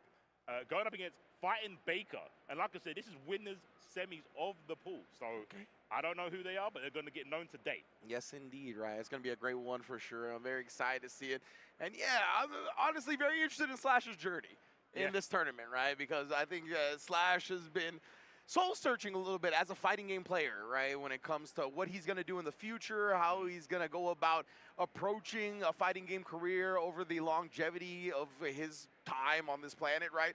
I feel like he's been kind of concerned and been trying to figure out what to do. So I feel like he hasn't been playing Strive as much as he was once playing it, right? Like at his peak. So, but sometimes that works out. Sometimes players take a little bit of a break, and then when they play in tournament, they just go completely bonkers. Like a lot of the things that they were overthinking before aren't being overthought anymore. They're just kind of flowing a little bit more naturally, and that's something that can help Slash a lot. So that's why I'm very interested to see how he does in this overall tournament. Nonetheless, right now, in Pool's action, I'm going to have the utmost confidence in him no matter what. Indeed, yeah. Oh my goodness, the BRC better slow down and make sure he got the optimal conversion. Again, he is the master of Mei routes. He's a pioneer of this character, really has pushed the tech forward before anybody really. So yeah, he's always gonna have something up his sleeve, that is for sure, at least. Insanely true. Brian Baker's had a couple of opportunities, and I think maybe one or two of these initial hits were, he ain't gonna fall for this. Yeah. And he did. That's a 5K, raw cross up slash. Yo, he's got jet lag. Hit him hard now and quick. That's another thing, right? Yeah, that is a long trip from Saudi Arabia. One of the longer trips that anybody has taken to get here. So definitely make use of that if you're from the U.S. But right now, Slash, too good to get got by that. The battle, oh, this is Yamada, right? Yeah, Yamada, handle it, bro. It is what it is. Shout out to Cameron. Yeah, for sure. Fine Baker, I don't know if you can hear me, but cross-up record. Yeah, right? Cross-up record, yeah. Trust me, those eyes are, I can see the sleep, bro. Don't worry, I'm there too. Yeah, he had to pop his eyes open at the start of the round, right? Just to make sure he fights off the deprivation, the jet lag. Right now, though, Slash, again, he's playing so smart, so clean. Try to use the Dolphin to get his momentum up over the H projectile. First. Oh! Wow. That was good. Yeah, honestly, thought the sweep was going to have, like, some cursed anti-air in that moment, but nah, he's avoided it, and Slash, of course, picking up his food. Battle Orca! Double well action. Everybody gets some love. Waking up. He's waking up, Slash. Back to the good old days. Oh, Dolphin beat Wild Assault. That's the answer. That was, yeah, the clash cancel. Both of them went with strong options, but the Totsugeki reigns supreme. Oh, the 4-man Thunderfer, a.k.a. 3K. Oh. What a raw, look at the damage from that as well. Come on, are you serious? Legitimately here. Now just one touch away. Even a throw with that positive bonus would build to a meter to 50% RC. And yeah, I love the quick RC as well, right? Try to sneak that last bit of damage in before Fighting Baker could burst. Very, very smart from Slash. Like, bro, he has to open his eyes so wide. I legitimately think it's fighting off the sleep deprivation. Like, I 100% think that's what it is. I see it. I see it. Real recognize real. I've been there, bro. He was like, I have done something similar. Yes. Oh, man. Heavy boom. Oh, we've got a clip 6P. I like it. Yes, stagger. Bro, he is mortal. Believe it or not, yeah? Oh, you didn't put the back away? Your turn. Yeah, exactly. Gave him some breathing room. It resulted in the Totsugeki trade. He's fighting Baker. Baker still has the corner, but who knows for how long. Oh, cuts off the Dolphin this time. Wait a clean minute here. Can't get the kill. We know those Japanese guns ain't no joke. You're going to be a joke if you lost this. I know Slash has a lot of meter, but he has got the mobility to get around the S. Boom. Fighting Baker. Oh, I can hear the crowd. Yeah, definitely. Oh, got some homies in the crowd that have been cheering him on, but that is a horrible way to start your round, right? Like, getting counter hit by that move, you are going to explode guaranteed. No burst available. Wow. DP just going straight through, no clash cancel. He gets the instant block. Oh, back to back with his slash. Wide awake. Yeah. Oh. Okay. Main character syndrome? I'm down for it. Trying. Make the moment. Oh, yeah, do another stop. They always do. Oh, no, he did. You got a hit, though. Okay. Fighting back. Fighting Baker. It's your moment. Oh, that hit. Look at the burst. Look at the burst. Oh, yeah, against Slash. Not being too linear or predictable about the burst. Delaying it just a bit here. YRC to try to close out this round, but immediate check after the 5K. Can't just take your turn after that, bruh. Not if you're delaying any options. And this is why Leo's bad. I'm going to spread propaganda. Slash was so smart because Slash waited for the back turn to do burst. Yeah. Then there's nothing you can do about it. That's facts, yeah. Really waiting for the guaranteed moment, right? And then save jumping the flash kick as well. Locking him out with the wall splat right as he got his burst back. So you gotta just hold this Yamada. 50 tensions, I believe. YRC cross-up record. Oh, he tried to throw him back into the corner most likely, but Slash will wear that one. And of course, PRC to cover that burst. You know how the twisted minds get down. Slash, moving on. Pretty solid. I think like it was only the first game, the first round. Yeah. Where the cross, everything basically hit. The dash 5Ks, the cross-up records from Fight Baker, and like I said, I think the effect of this is Slash, this won't work, came into play, and then I think Fight Baker got rid of that. I think they got rid of that as the match went on, but yeah, it was a little bit too late. It definitely felt like after you kind of highlighted the fact that they let some instances go because they didn't think Slash would get hit, but it turned out that he was susceptible to those things, right? Felt like he recognized that as well and was like, all right, I'm just going to believe in my offense, my game plan, and see how it works out. And it did. Definitely, I think it went better for him once he did that and really had the belief in how he approaches the game. Of course, Slash is one of the best players in the world, man. It's tough. It is. Yeah, it's crazy for how kind of like young they are as well. Yeah. Just to jump into the scene. Yeah. From a place where it was hard to get games until we was blessed with Strive, right? Yes, of course. Good connection. So yeah, Slash being a Dragon Ball player, there wasn't many people he could get good games with. Yeah, exactly. It was tough. It was tough to be from Saudi and be a Dragon Ball player. You just weren't going to get a lot of high-quality matches, unfortunately. But now, of course, oh my goodness, we're going to, hopefully, I want to see if we can get this on screen real quick before we get to the players. But yeah, I know Ventus is going to be coming up next. Oh, yes, look at this. Bedazzled Flowered Happy Chaos portrait, bro. That is somebody who truly loves this Maniac. That's sick. No, it actually is. So this is like one of the best like photos I've ever seen brought to a tournament. That's a sick prop. Yeah, camera, we'll just watch that. Right, we don't need the players ever. Now, Ventus is going to be in the building, of course. Always showing out. Going up against June Umpi? I was going Umpi? Umpi? Umpai? I was thinking Umpi, but then I was thinking, well, how would you spell Umpai? Would you just put an E at the end? I guess. Yeah. But it might be, you know, P.I. June Umpi? Oh, I'm going to go with Umpi. I like Umpi. What if it's June a private investigator? What if they just forgot to put the P.I. in capitals at the end? You don't know. You never know. Space requirements. I see. Oh, I see. they even got the Happy Chaos shirt on. Yo, this is their base, son. This is the ride or die right here. Happy Chaos and me till the end. It's crazy to think there was a lot of dislike for Happy Chaos. Oh, yeah. But Happy Chaos is a cool character. 100%. Design-wise. Yeah. You can't take that away, right? Yeah. It's so funny to see such a massive population of the people hate or love the character, and it's so new. Yeah. It's not a returning character. Yeah, exactly right. Original to Strive, has never been in Guilty Gear before, and obviously one of the most polarizing characters that the series in general has ever seen, really. But yeah, I mean, of course, it's very annoying to play against the character. We all know, right? But yeah, aesthetically, game design-wise, I think Happy Chaos is extremely cool. So definitely, it's been interesting to see the discourse and just in general how people go about dealing with this character and their opinion on him, of course. But right now, looks like Ventus is going to be rocking the Unica. Maybe that was just a teaser for the button check, but to me, Ventus is definitely a person that likes to experiment with different characters as they come out, so it wouldn't surprise me if they're rocking the Unica. Yeah, I think the last time I saw them in, I think it was a TNS bracket, they were playing Unica. Okay, and so that was soon after. I remember the day that Unica dropped, Ventus and Zando were in like a call, just labbing it out. But you know, sometimes you get the whole like new shiny toy, Yeah, week of one course. stuff. But Venus, there was something in Venus's voice like, no, I actually think this character's got a lot of potential. Okay, So I'm okay, happy sick. to see Unica here. Yeah, absolutely.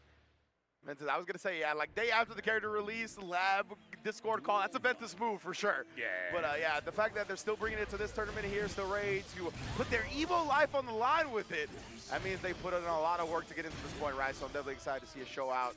Of course, we talked about how powerful the lasers are, different huge ignorant buttons that they have to deal with, and again, the safe stun dipper. A bunch of ways to kind of throw stuff at the opponent and make them deal with it. Yeah, I think Unica's like almost the perfect blend of Kai and Sin, right? Having the overhead, a poor man's fallback, but it is an overhead that speaks pretty far. Like I was saying, the stun dipper basically has stun edge with the viable, right? It just isn't as easy to do in neutral.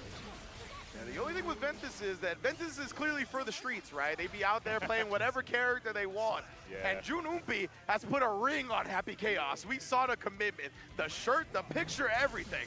So that's going to be an interesting tale as well of the character loyalist versus the player that plays a lot of different characters, especially the newest one. A tale as old as time. Yeah. Will the loyalty prevail? I mean, the loyalty is on a good character. Yeah, exactly right. That's really the key in the loyalty prevailing a lot of the time, is that that character does have to be quite strong. This is what Happy Chaos is, of course. Ventus, though, blowing up the Happy Chaos in this round, and the throw to finish it off. We all tied up here in game one. I got hit by nostalgia. Seeing the FD break before the throw, that hit me right in the nostalgia. I like that. Oh, let's go, Ventus. There's the burst. June's trying to fight back. Oh, the spacing. Oh my, the counter, like 3 counters in a row right there. Ventus was trying to find their moment to press back, but June kind of was messing up their pressure a little bit, so it just resulted in a bunch of counter hits. That's a 2K. Oh, what a pick up there. Oh, I love how Ventus is like changing up the interruptions, right? We've been seeing the 5. He confirmed. Oh, nice throw bait there. It's just the spacing. I think Ventus is really good spacing, and I believe Unica is one of the characters that can utilize that, because they've got the jump scare attacks and they've got the solid, like, you know, key scale normals. Yes, 100%. You can tell that, like, it's very difficult to react in the moment to the different ways Unica can pressure you, and that's what happens where Ventus recognizes that moment where they could set up a throw bait, successfully take the round off of it as well. It was really good management from Ventus, but oh, it looked like the bullet just missed. Or maybe it just wasn't loaded enough to get the charge. Either way. Indeed, Ventus here off to the races again. Gonna put Happy Chaos on life support. Yeah, the railgun is out in business. Oh no, you're cursed. The voodoo. Oh, magic versus technology. Facts. See, that's crazy that the first magician is the one not using the magic, by the way. Yeah, that's so true. That's one of my favorite parts about his lore, honestly. Yeah. Is that, like, he's like the first magic user and he just doesn't use magic anymore. I got guns now. Why do I need magic? Man said that's so old school. Yeah. I sleep. Ooh, nice. Little catch right there. Now we're gonna get the wall splat. Quick little wall break as well. Junumpi is starting to find their rhythm a little bit more. Looking comfortable. Yeah, Ventus has shown like really good presence of mind with the 5Ps and the jump in. But Happy Chaos has got so many ways to vary the jump in. The Goomba stomp there, you can see Juna. Yeah, indeed, and that means June gonna get the full conversion off that. Ah, a little bit mistimed, but nonetheless, nobody paid dearly for it. Oh, reloading my face. Look, this is a railgun. I don't have the load. Right? Don't have to worry about ammo here, fam. Nope. Oh, out of concentration. Was out of concentration. Had to spin the bar to get smart. Ooh, then went low right there. It looked like June might have tried to press a 6P, but instead Ventus going with a 2P or the 2K, whatever it was, still interrupted it. And then, oh my! Slash it across the screen to take a 2-0 advantage. I was talking about Sin and Kai. I forgot about Dizzy as well. Yeah, right, yeah. Michael Blade, mate. Michael Blade. Now again, bursting here, trying to keep June locked in the corner. Very smart timing and spacing to do that with Ventus. Oh my. Oh, flick of the wrist. Oh, and the side swap? Why not? Let the shots ring out. Ex Machina in the building. Quick little reload, got all the bullets, all the damage, and the positive bonus. You know how we go. Back that's BRC, slowing down the time. Spear gets, oh, the lane burst. Did catch Ventus running forward. Can you hold the position here? Oh my goodness, popping out shots point blank like that. You only got one bullet left. Oh no, gonna combo that one. Ah, this is gonna give Ventus a big opportunity here. If he can get the wall splat. Oh, you dead. Set point. Oh, Ventus. One more. Can they do it? Get Unica, the 5P again. Couldn't get it confirmed this time though. Nice cancel into the low right there. Junpei. Oh my, the counter. Huge starter as well. No burst available. Just sets up shot. Is that gonna do it? That's it. That was such intelligente reset. Yeah, it was. That was prime. I am a lab monster. I know exactly when that wall splat's gonna happen. Yeah. So sick. Huge brain move from Ventus right there, right? Letting the combo drop right before the wall splat, because they knew if the wall splat happened there, shouts to that picture. That picture is fire. I definitely give you props for bringing that one up. Yeah. But yeah, right? If that wall splat continues the combo, the wall splat happens, even with the super, the scaling is too hard, right? Happy Chaos is not going to die. So the fact that they dropped the combo there, got that huge hit to start, immediate wall splat, so huge hit directly into super, no chance at living, bro. No chance. It's so clean to see, like, I don't want to, there needs to be another word higher than Lab Monster. Like, I don't know, like, yeah. Because there's one thing, yeah, that might be a better move, that might be a better We gotta name. start, like, borrowing actual science terms, you know what I mean? We do, because there's one thing, like, doing it in the team mode and then, you know, uploading to Twitter, but there, in real time, in a, like, pretty high-stakes situation, right? EVO only happens once a year here in Vegas, and then doing it so cleanly. So cleanly, I think we've watered down the word. Yeah, 100%. Yeah, 100%. Like that's, fortunately, it happens a lot. Like when it comes to language, I'm not even gonna say that's like an FGC thing. I just think language in general, right? As certain terms become popular, their meanings get watered down and whatnot. So yeah, it'd be sick if we can come up with some other term to really give some of these real lab monsters their props, because yeah, man, that was incredible recognition in the moment, as you said, at the biggest tournament of the year to pull that out. Very nice stuff from Ventus right there. But looks like we're gonna get another match here on deck. Both of our players are approaching right now. Should be another good one here, where we got Wanwick versus Frosty. Not John Wick, Wanwick. I didn't even. That has to be what it's, Oh yeah, that's definitely what he's getting at for sure. Or is that, like, is it, or should we pronounce it even more like Hispanic? Should it be like Wanwick? Oh, I'm down. You know what I'm saying? Because you'll see, y'all will see how it's spelled in a second here. It is spelled W-I-Q-U-E, right? So like kind of like K, like a Q-U-E is like K in Spanish. So like Wanwick versus Frosty. Gonna be a good one, bro. That's a sick name. Sorry, Frosty, but yeah. Yeah, Frosty, you know, classic name. Not hating on that at all. Love the snowman, but yeah. Yeah. I got nostalgia from Frosty because there used to be a player back in the UK. Called Frosty. Played a lot of like multi-blood and stuff, and it would remind me of that. But then when you broke down Juan, Wanwick, I was like, oh, that's a hard-hitting name. Yeah, boy. We got one here. We got the dap up as well. So I assume the button checks are done. If we're getting the dap up, we shall see. Testament versus Bridget as well. Two characters that gotta hit their opponent a lot. That's what I think about when I see these characters. Really cool characters, though. Actually, two of my favorite characters in the game, but they do gotta hit their opponent a fair amount more than a lot of the really strong characters in this game. Yeah. Here we go to those set the fairy free. We're gonna, oh my! I always forget that's the intro, bro. And it forms the axe. That is OD. Forms the scythe, excuse me. It's such a sick, just a sick little piece of detail, man. I love seeing that. Super awesome. I think you're right. I think there's no button check. I mean, it's kind of crazy way to dab, watch intros, to check buttons. Yeah, right, I'm gonna be kind of annoyed if it is. I will yank them off the stage. I'm like, you guys are our next Chipotle extra match. You know what? We're not showing you on the stream anymore. Oh, man. So, yes, Wanwick versus Frosty here. Oh, and immediately burst out. Frosty doesn't want to take that pressure in the corner here. Back to the neutral, but what a backdash from Juan. And then set it up shot perfectly. You want to avoid the projectile on the ground. Well, make sure you don't run into this anti-air. First round in the books. Quick work. Yeah. That is, I mean, I know you're talking about how many times you got hit, but they were hit in quick succession. So it was still a very fast round. Stopping Bridget, following behind the yo-yo. Oh my god. Sliding on in. Back throw though, there's the punish.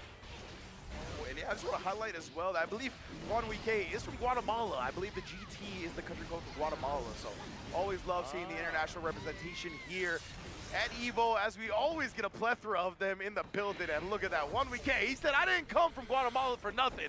Dominant first performance in game one. Look at the posture as well. That is straight. Oh yeah, right. That's a good spine, bro. That's a good No spine. scoliosis for this fella. He is big chillin'. Oh my goodness, even able to charge that. You can tell Juan Wike has already kind of conditioned Frosty to respect a lot of the Testament pressure, and that's just going to open the door to steel turns with bigger plus frames. Try to bait out the burst heavily right there. Good discipline from Frosty. Yeah, not taking the bite. Oh my gosh. Petty to get to the ground. Double close there. The second one does connect. Wasn't ready for the confirm. And Juan does get out of the corner. Oh, the instant block right there, but I don't even know if Frosty was planning on that one. Call a little off guard. Oh, the whip into that, and Juan covering the burst as well. Feels like very akin to that situation. Feels like not the first time they've seen that, right? So ready for the scramble burst afterwards. With those skulls on screen, there we go. Such an easy and convenient way to just move forward. Yeah, exactly. And that one, he even dodged the yo-yo that Bridget tried to throw around, so twofold. The motive over the yo-yo. You just gotta slow down. You gotta see that Shinigami death time above your head. It's gonna be all but over, but wait, Frosty. Oh no! Yo-yoed right into the monster, bro. That's not a place you wanna be. 2-0 for Juan Wike.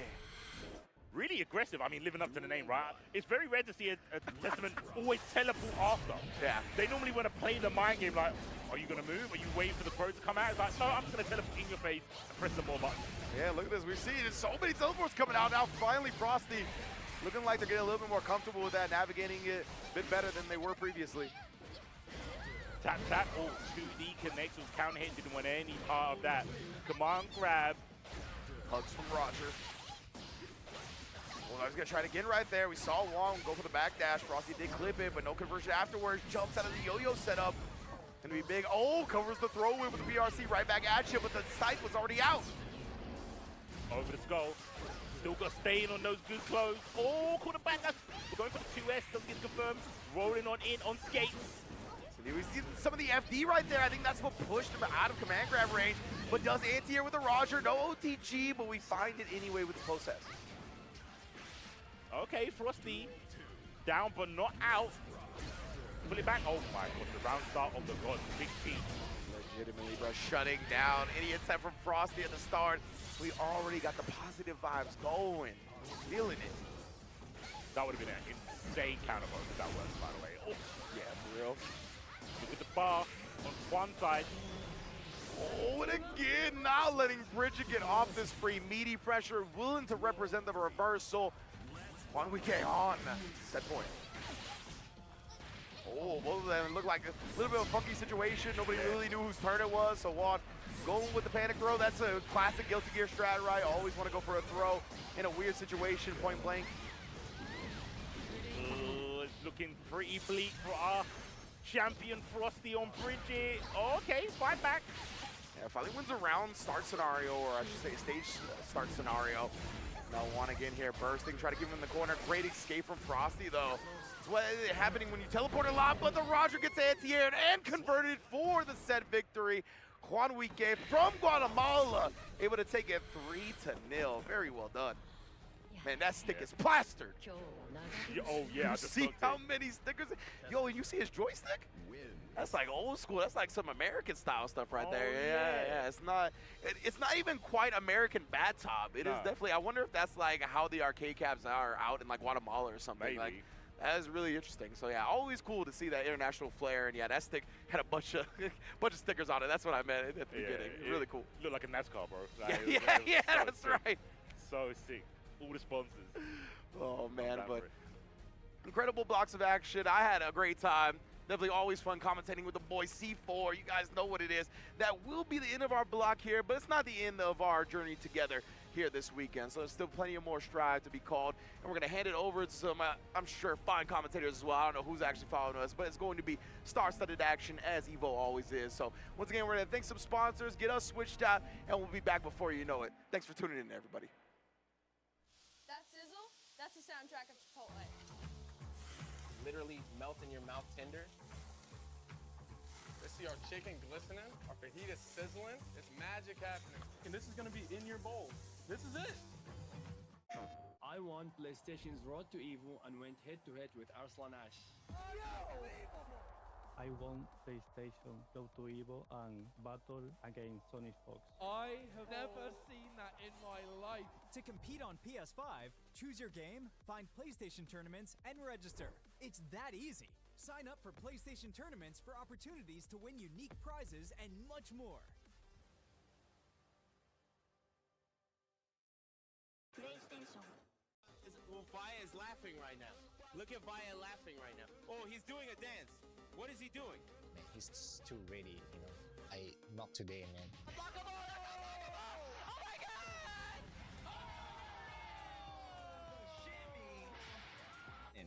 に参加して、でその時また賞金額が上がって気持ちは調子良かったですね。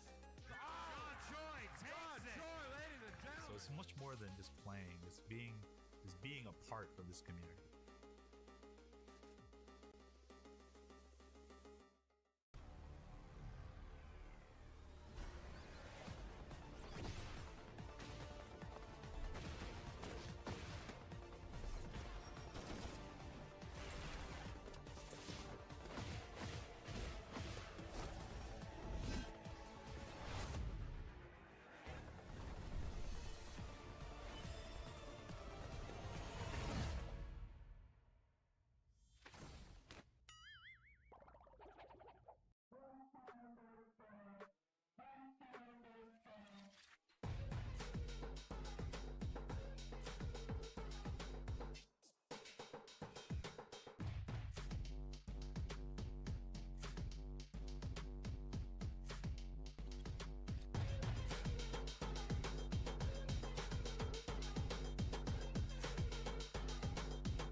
Welcome back to EVO 2025 as we're getting straight back into round one pools. Guilty Gear Strive going to be going quite the distance today. Not quite all the way though. We still got a lot more of it to play. My name is Proxy, Dave Cross on the other side. Good to see you, homie. How's it hanging? I'm excited, man. I mean, we are settling in. We are relaxing here. We are locked in, ready to watch some matches. Like you said, I mean, this is a long day of fighting game.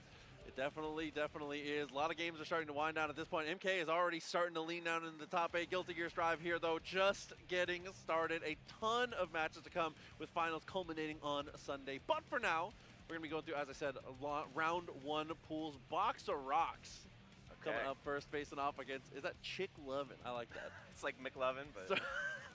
Strong start to the day here, pools. Yeah, I mean, EVO pools is always such a crazy experience because it's like, you know, you could run into like some random guy who's just like goated. Yep. You know, you could get into round 2 and then like all of a sudden you have to play like Daru Ino or something. Like the shark infestation in these pools is always so difficult. No, definitely agreed. It's and this being one of the biggest tournament here in North America at least, and one of the biggest on the entire planet, being able to set it up to where a lot of people come out and they kind of make a name for themselves here. Guilty Gear Strive is one of those games where we're not a stranger to people not playing offline, showing up offline for the first time and blowing the roof off.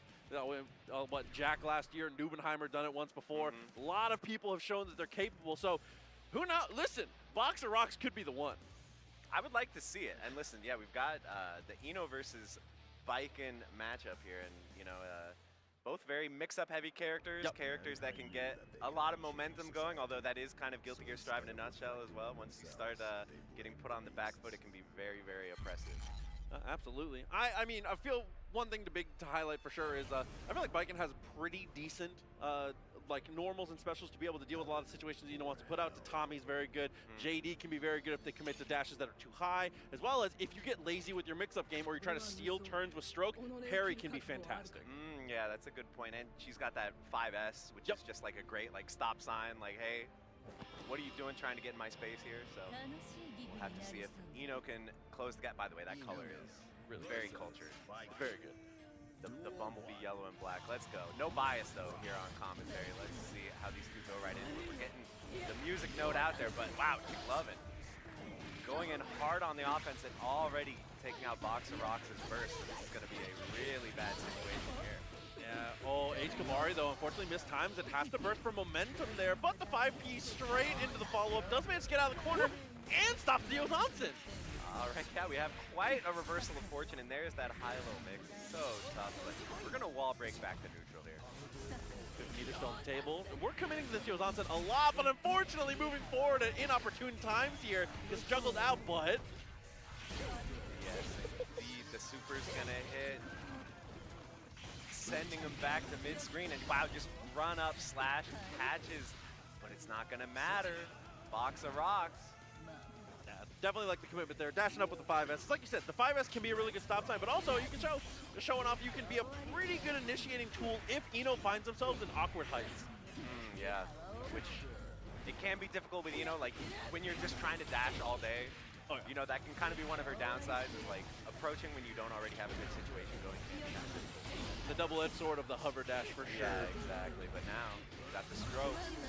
Burst is down for Chick Lovin', but getting that PRC into the corner situation, very nice. Once again, not going to have any meters, so. Yeah, I feel like they're overextending a little bit in places where they don't really need to. That was a full send air throw with nothing behind it there, but with the reversal super one more time, the block comes through and Box of Rocks is going to be able to secure game 1 off of that. Yeah, Box of Rocks ready for it that time with the short dash overhead. Yeah, I feel like Chick Lovin' needs to chill a little bit. Yeah, a little too aggro, yeah, maybe. A little more tatami in the air, maybe. A little more potentially trying to answer. I feel like Box of Rocks has been doing an okay job with the fireballs here. Oh, maybe on the gas a little more. That's fine, too. Yeah, I mean, that's the thing with Stroke, right, is like, you kind of need to be sending out those preemptive normals, like, hey, don't even think about getting in here. So that was a great start for Chick Lovin'. Yeah, and you have to be particular about him too, because oh my God, hold that thought straight on in. Has plenty of meter though, could have converted, but unfortunately now he's gonna have to play neutral a bit more. That was good avoidance though on the music note. We're setting out those tatamis, you know, you kind of had a point there and it's working out. YRC, but I don't know about this super. Oh. Just gonna eat a note for your trouble. Empty, jump low here. Oh, no, and the round is never over. Well, Eno's on the screen, a pixel of life left, but we do still have meter for Chick11. Yeah. Gets the block, the RC to keep the pressure going. The Tatami going the wrong way, though. RC, oh my god, that actually hit, and the burst. That's fortunate burst to put it back in the corner, but we press in all the right places. One thing I'll give Boxer Rocks timing on mashing has been phenomenal. I mean, you know, some would call it mashing, some call it a bar, eh? If we try to, you know, let's try to make it sound as intelligent as we can, but I think you're right, they are intelligent timing on the button presses there, and now we've got the corner break.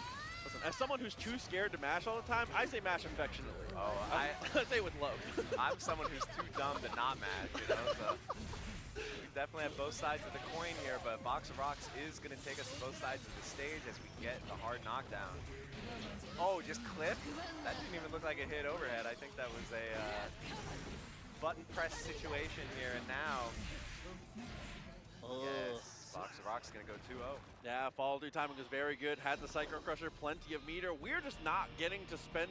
It feels like the only types of situations we're getting to spend meter as Chick11 is in reversal situations. I'd love to see a little more aggressive choices with RCs on the ground when we have some of this meter here. When we get to that 50 bar, I'd rather just see a BRC forward just to see what they do about it than try to hold on to it for the reversal. Right, I mean, obviously, and in the round with a bunch of meter to work with can be very demoralizing. So. Like right there, I feel like a late RC into a close slash or something like that just to check them would be really, really good. Yeah, absolutely, because now we might be ending up in another bad situation here. We are going to get the wall break, so back to a neutral situation. Chick11 could definitely make this happen. Nice, applying pressure after the Tatami. Okay, run up grab could be good here. Ooh, IRC goes for the super. Is it going to be a safe jump, though? Is it going to get through? No, it is not. And we do have some meter to cancel, but we're not going to need it. That actually did kind of a grip. Where are the guts at? Oh, man. Oh, we're holding the dash macro, too. Taking a jog there. I like that. Sets up for the throw loops. Yeah, the Kai player tactics coming out here as we block the Tatami. And, oh, whoa, a little bit of spaghetti falling out of the pockets, but it's fine. Just keep it going. Boxer Rocks does have burst, but I wouldn't be surprised if at this point we are going to take it to the corner. We're going to try to wall break with super here.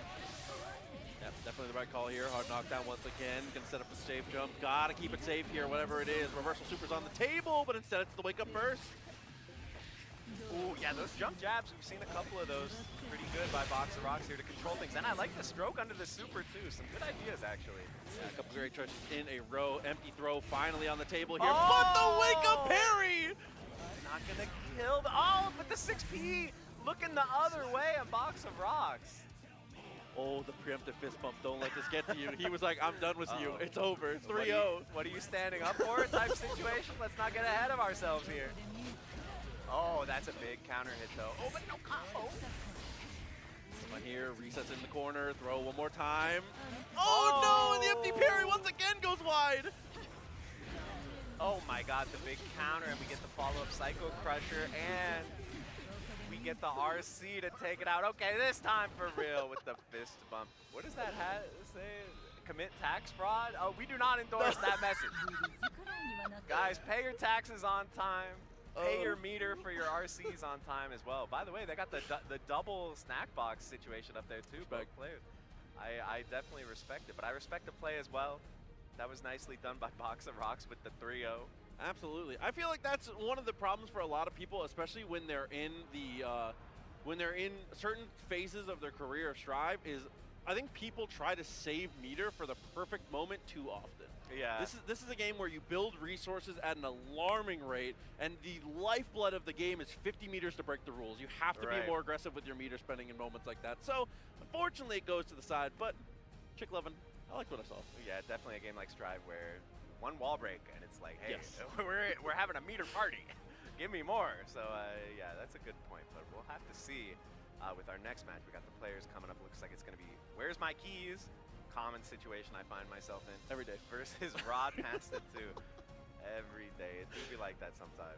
Absolutely. Relatable, and we'll see what the character selection is so far. From what I saw watching the last block sitting in the crowd, and between what we've seen so far, feels like the character diversity is at an all-time high these days too, which is, considering there's like, I would say there's a pretty healthy conglomerate of like the top 7, like the titans of this game right now, and then a big pile of characters that are very viable right underneath.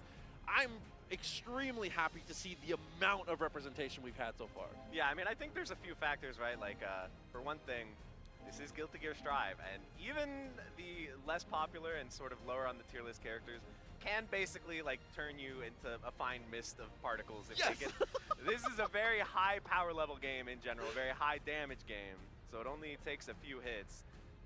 That combined with, you know, like also with these anime games where the characters have a high amount of complexity, a high amount of like knowledge checks and stuff, sometimes playing an underused character can be an advantage.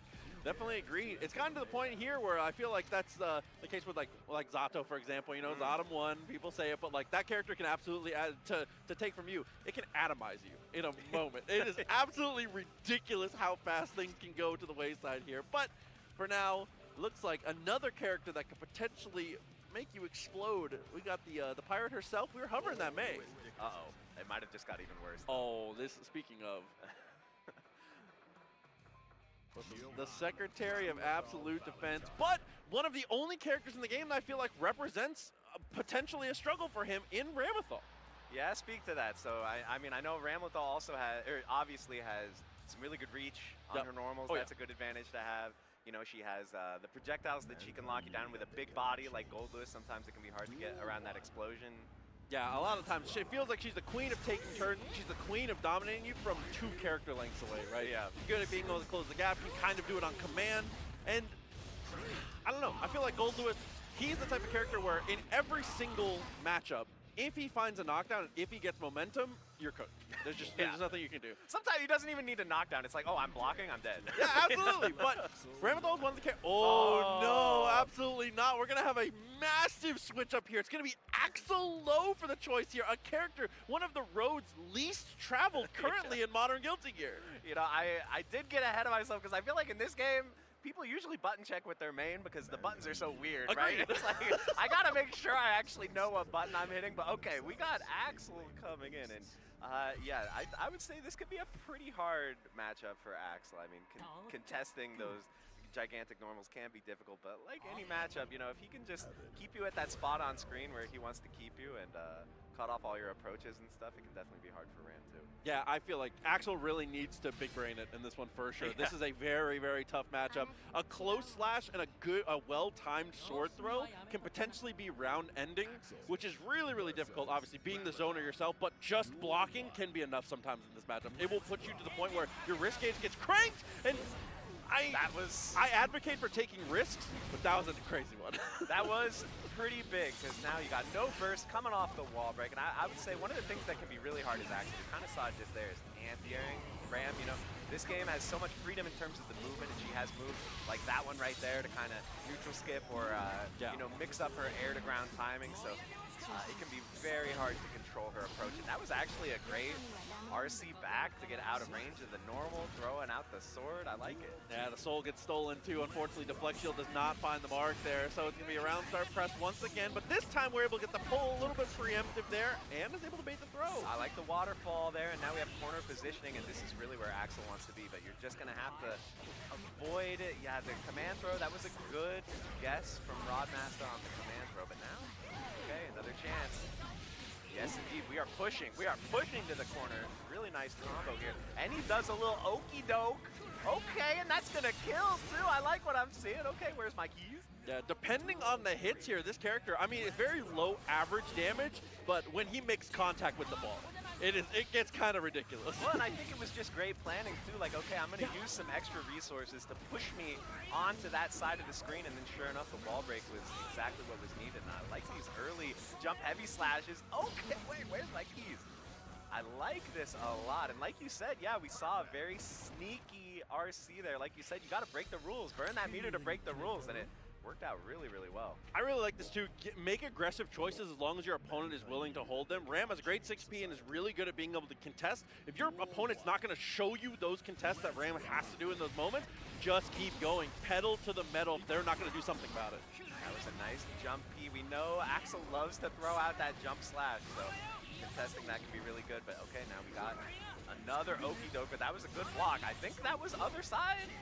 Looks like it. Either way, it's working out well. We get the extra little bit of extension as well, straight into the overhead and everything combos. Good timing. I was going to say, if he got a full conversion off that, that would have been ridiculous, but it was still pretty good. Yeah, the jump slash controlling things. 5S, got the command throw, finding purchase this time. Yeah, good call on the timing on that one. Just trying to do it before we get the 50 meter.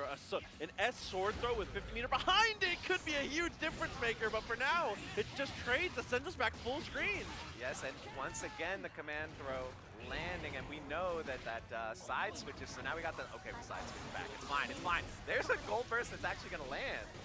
Oh no, and unfortunately, we were trying to show off a little bit of that the turbulent winds, but unfortunately, you know, it gets interrupted a little bit here. But YRC, another very good choice as we charge the dust. My heart, brother. Sometimes you gotta put in the reaction check. Hey, are you asleep at the wheel here? Are you? Huh? You're nutty. You really just did that raw in neutral? Okay. Oh, but another lease on life, an opportunity here. Straight away, though, Mordovato, of course, best super.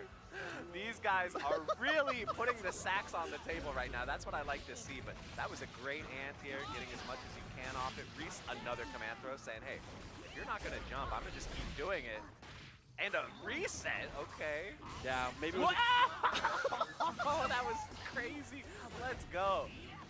JS a touch too far on that one here. Any amount of damage will do it now. Any normal will be able to finish it out. Gets the jump over, gets pulled in and followed through on the close slash. Another perfect.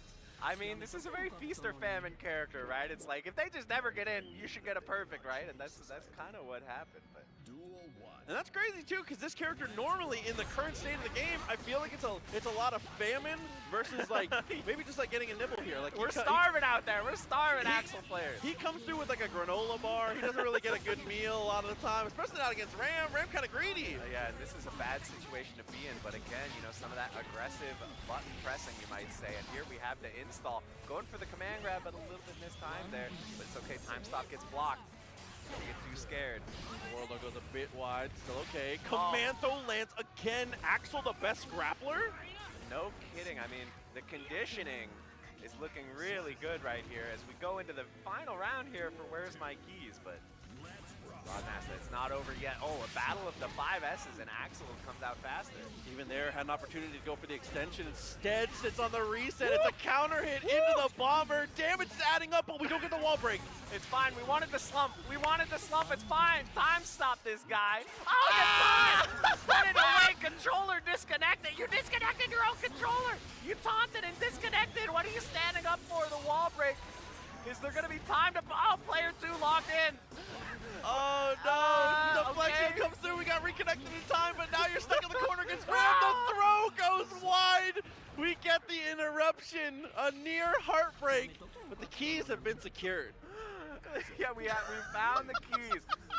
We found the keys. By the way, look at this shirt. I paused my Uma Musume career to be here. That game's only been out in English for like a month. People already got the merch listed. I wonder what happened with the controller. You think it got unplugged? Like, boy, I yanked the controller and it just pulled out of the USB. Who's to say?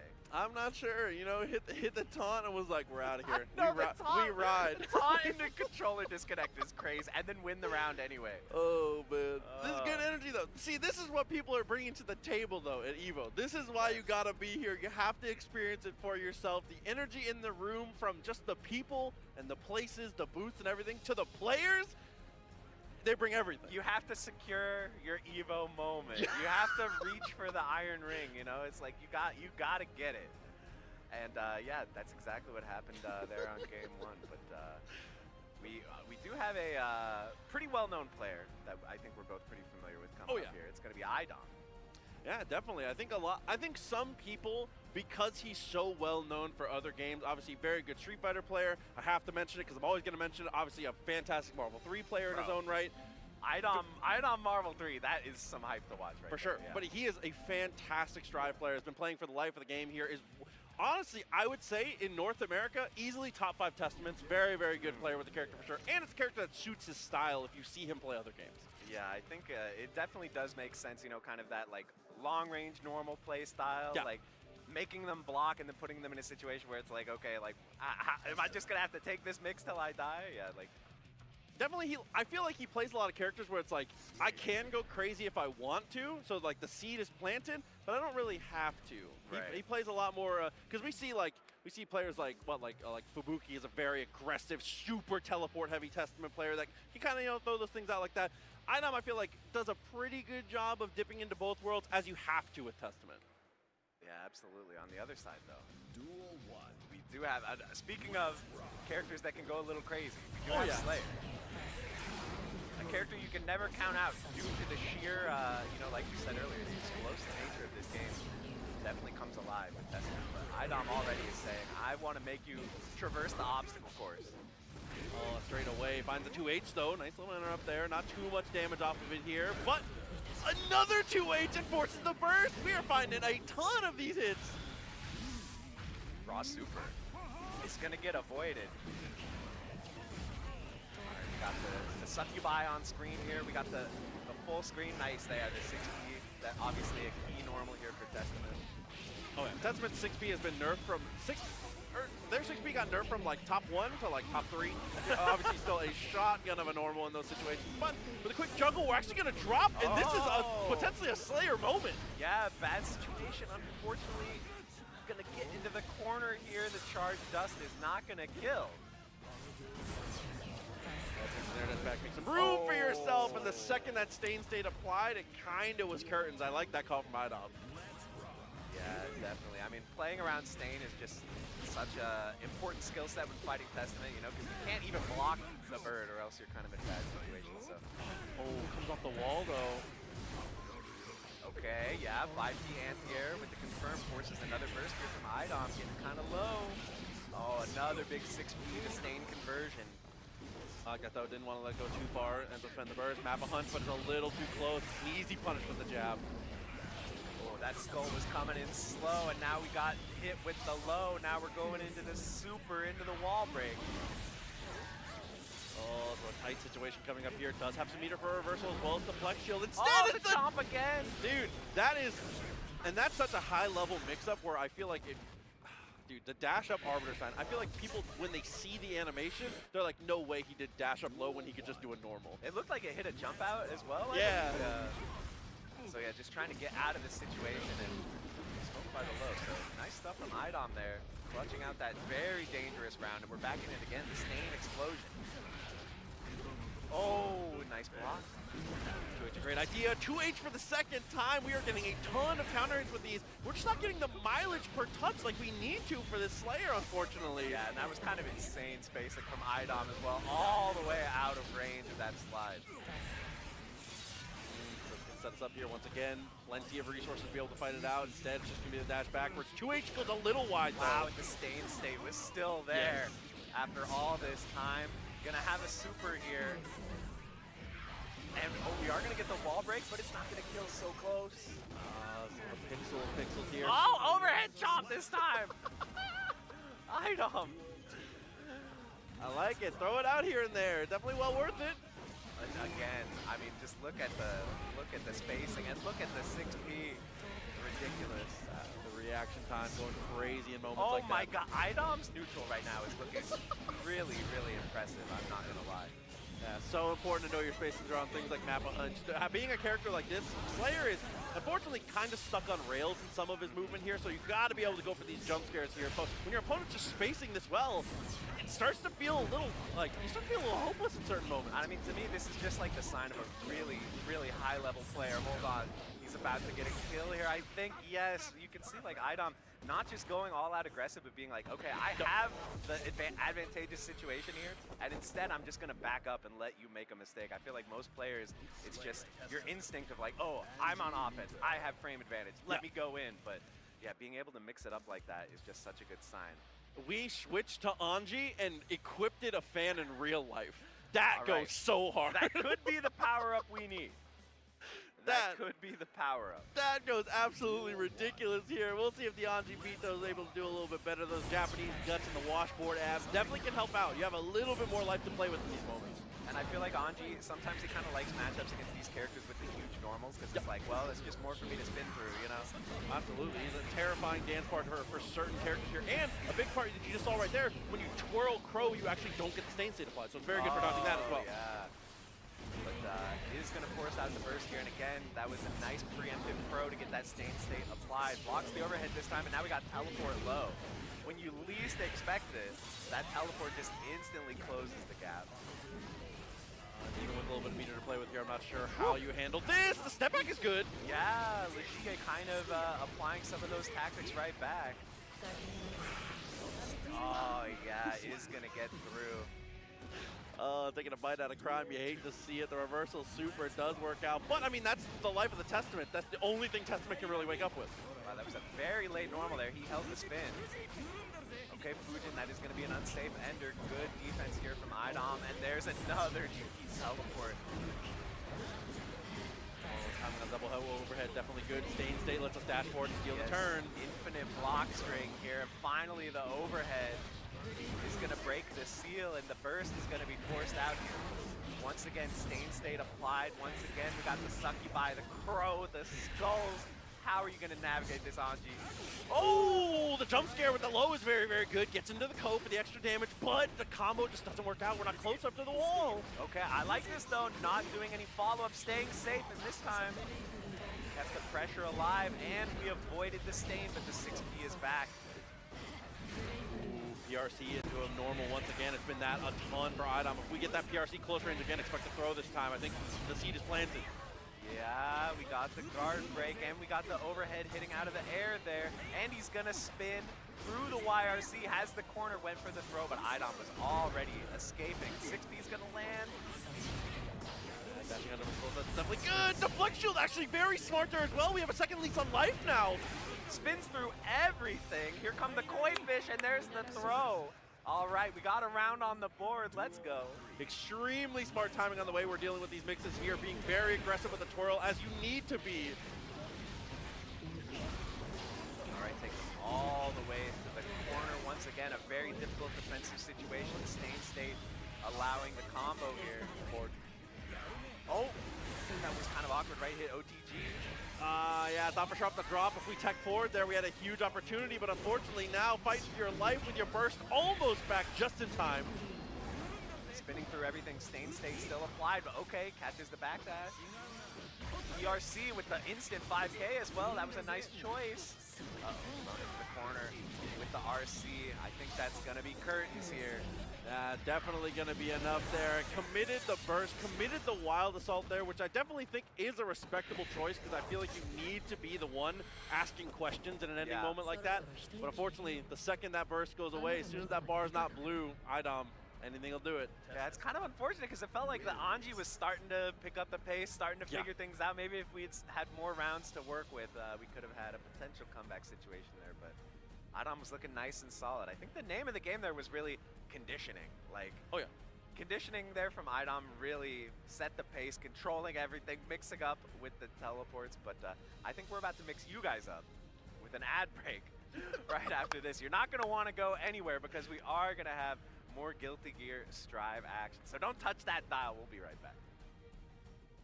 New Chipotle Honey Chicken brings a hint of pure honey and seared smoked peppers with fresh chicken hot off the grill. For Chipotle heat with a touch of sweet and a perfectly balanced sauce. Chipotle Honey Chicken takes heat and sweet to a whole new level.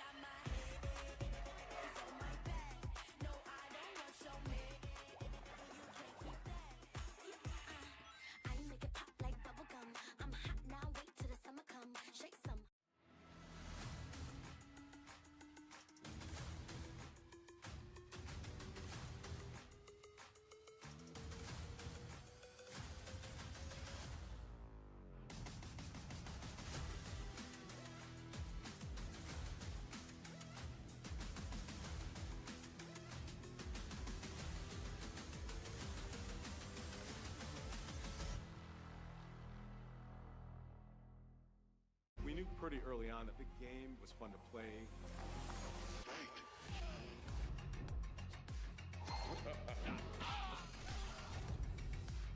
It became something that added to the mystique of Mortal Kombat.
For some more Guilty Gear Strive here at EVO 2025. I'm JM Crofts.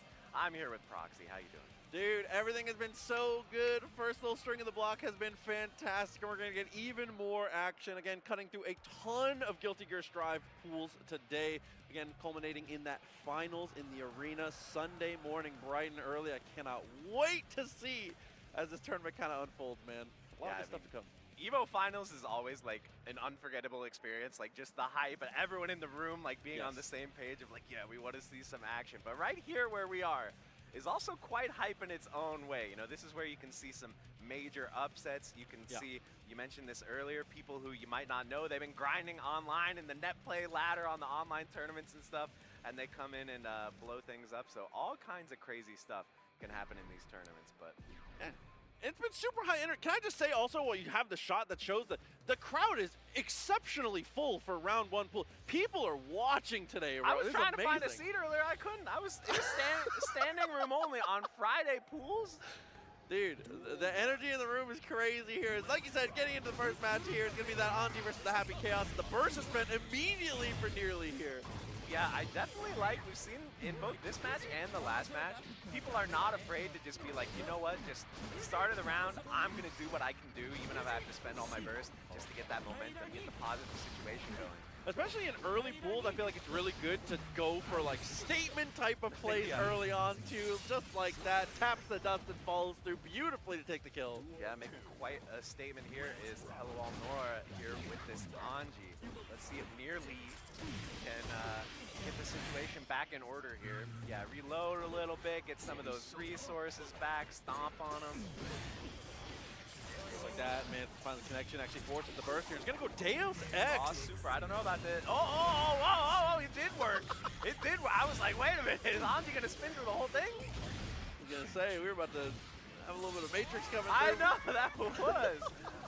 Neo from the Matrix has come back, but all right, we got the orb out. This is never a situation you want to be in. Ooh, but after the whip here, Curse is applied one more time. It gets the twirl. You might have to burst. It's going to feel bad too, but you might have to burst here. Oh no, Fujin. Yeah, I mean, I think you might have had a point because now it's going to be this wall break situation. I feel like most players here, they're going to block one move and then just instantly burst their YRC, say, get off me. Oh, yeah, there's that YRC. Oh no! And now in the late stage, tried to beat the first two hard! Ah! Oh, sniped him! Sniped him. And that was the most painful situation too. When Happy Chaos was running up, you heard the click, click, click. I know. It's like reload, reload. Like he's playing Time Crisis. Reload. Shoot off the screen, straight in with the low though, gets the close lash to follow up, secures a knockdown, and straight back into the mix. But now he's blocking the overhead. That was a good block. Wow, Nearly is just running for it, trying to get away from this situation. But Hail Nora here, she's being very aggressive, getting this corner positioning. That's where you want to be. Happy Chaos, obviously a very oppressive character, but when we're in a defensive situation like this, it can be quite difficult, and that's exactly what happened. That corner mix from Anji. Yeah, it can be. Oh, let's go! Hit him with the Never seen that series of inputs before in real life. Not at all. Right through, trying to take the shot, does manage to apply the curse there. Gets the jump over the 2K2D, but not quite able to find the mark. Got the throw into the orb, into the cross up. Very classic stuff here. The stanky leg hitting from the back. Uh-oh. Set up the butterfly. Okay, good blocks, but yeah, we still got RC. My turn's not over yet. Wait your turn. Wait your turn, Happy Chaos. I'm not done. We're going to break this wall, and guess what? It's still going to be my turn after. Absolutely. Big opportunity here, especially with only one bullet left in the chamber. Wow, protect, but it doesn't matter. It doesn't. That's the jump scare right there, huh? Jump, like literally jumping from half screen and clipping your toes. Oh, speaking of clipping your toes, spun right through it in there. That's for Nora too. Nearly has not been going for very aggressive round starts there, so starting with the twirl and trying to read the switches of the tempo there, trying to be a step ahead, but the 2S does find the mark this time. Yep, some nice defensive button pressing to get out of the corner. Now we're pushing, Oh, the stanky leg, we are going to switch sides, but obviously still a good situation for Nearly here. Not going to quite get the wall stick. That would have been really nice. Drops the fish and finds the throw, sends between and taps the dust. Not enough though. Oh, baits the gold burst, but not able to get anything. Oh, just clipped by the raw overhead throw tech. The sweep is going to connect, and again, kind of a bad situation. Reload, but it doesn't matter. Another jump scare. Yeah, especially when you see your opponent lay out the curse like that, trying to go for a very aggressive option afterwards can usually be good because people feel comfortable when they first apply curse, especially when they already have bullets in the chamber. So I think a lot of people get overly predictable with taking shots in moments like that. So that's a great call to go for that. A slide, there's no better place for it. Yeah, I think that makes sense. Yeah, like, definitely it can feel very oppressive when it's like, oh, I'm cursed. Like, do I just give up for the rest of the round? No, never give up. No, absolutely not. Definitely the right call in a moment like that. But we're going to get the big swap here. It's going to be the Sin Kisuke, another one of those titans of the game right now. A massive problem that I feel like it deserves more representation for how much of a monster he is. I mean, is Sin a problem, or is he the solution here for this Angie issue that we're seeing on screen? I don't know. We'll have to find out. Already looking pretty good. DP timing is very smart. Wow. Sin learned from his father. He's coming in from full screen for that throw. Nice. Okay, yeah, Angie got some good range with those normals. Whoa, another one. And another throw as well. Okay, nearly. Dude, and the timing on that throw was massive there. That was wake up reversal super parry from the Angie there, going a bit wide. And there's the throw bait. Okay, this is a huge opportunity for Nora. Getting that corner push. Yeah, tried to bait one YRC and then it just came out the second time. Ooh, and that was good timing on the deflect shield, but unfortunately he pushed them into the corner, so it doesn't really get anything done. Sin just presses the next normal in the block string and it's still there. We're just playing the flowchart here, but Angie stopping it with the 5S. Wow, we're just raw boozing all day. I really like it. Ooh, wow, the footsies. And again, this character's just so good at naturally denying the deflect shield from getting value there. The slide, the Sun Dipper. Oh, that time doesn't block the dust. Now we're gonna get the wall break. What do we think? We're gonna do another jump scare here. Oh, yeah, went for the Fujin, but the raw super is gonna go through. Okay, and taking it to the wall too. RTL working out beautifully. Baits the throw and a massive jump. That was unfortunate. Had the PRC to keep the throw safe, but it doesn't matter. Here comes the counter. Not gonna kill though. Another super right back at the. Oh! Wow! Gold burst! Block everything. Oh, tried to press. Well, but it missed! He's back on the stick. Goes for the deflect shield again! Tries to punish and taps the dust! Spaghetti everywhere, but the dust settles. Yeah. And Sin takes the victory. About 15 different crazy things happened in the course of 10 seconds. But we got players laughing on stage. That's what we like to see. We got the audience giving the thumbs up. I like it. Like that was extra great. Nora was in the like checking Twitter stage of grief there after having the super come out. Yeah, for real. I mean, okay. Sin is back in there again. Like you said, I mean, this character can just be so dominant with the fast neutral skips and neutral just to get in. The neutral skips and neutral, I say. I don't know when else you could use it. 2K2D does manage to get a little bit of an answer there, but the wake up parry once again finding the mark here. North got a pretty good hit percentage on these. Yeah, 2 for 2 so far, and there's going to be a big punish on the DP. I think we should be able to kill, of course. Yep, still has a meter behind it as well. Angie continuing to look dominant here. A game on the board for Nearly, but not nearly enough. Maybe not, but that time the low's going to connect. We got the counter hit. We got the wall break. That's going to be a lot of meter to work with here. Oh, throw. Okay, I like that to stop those raw Fujins that we've been seeing so much of now. Back in the corner. A reversal of fortune here. Let's go to the other, let's go to the other part of the stage. I like this one better. Oh, but the step back here, plenty of meter at the PRC and tried to spin everything. Oh my god, another one, 3 for 3.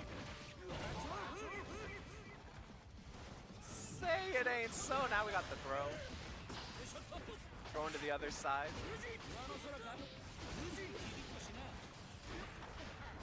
Stuck in the corner here, not where you want to be. Hit by the overhead and dust. A lot of things had some pretty good success rates there. It was like dust were hitting all day, counters were hitting all day. At the end of the day, Nora did quite well there with the Angie. Again, it was like the character switch. It was like, it felt like it was making a difference, but just a little bit too late, I think.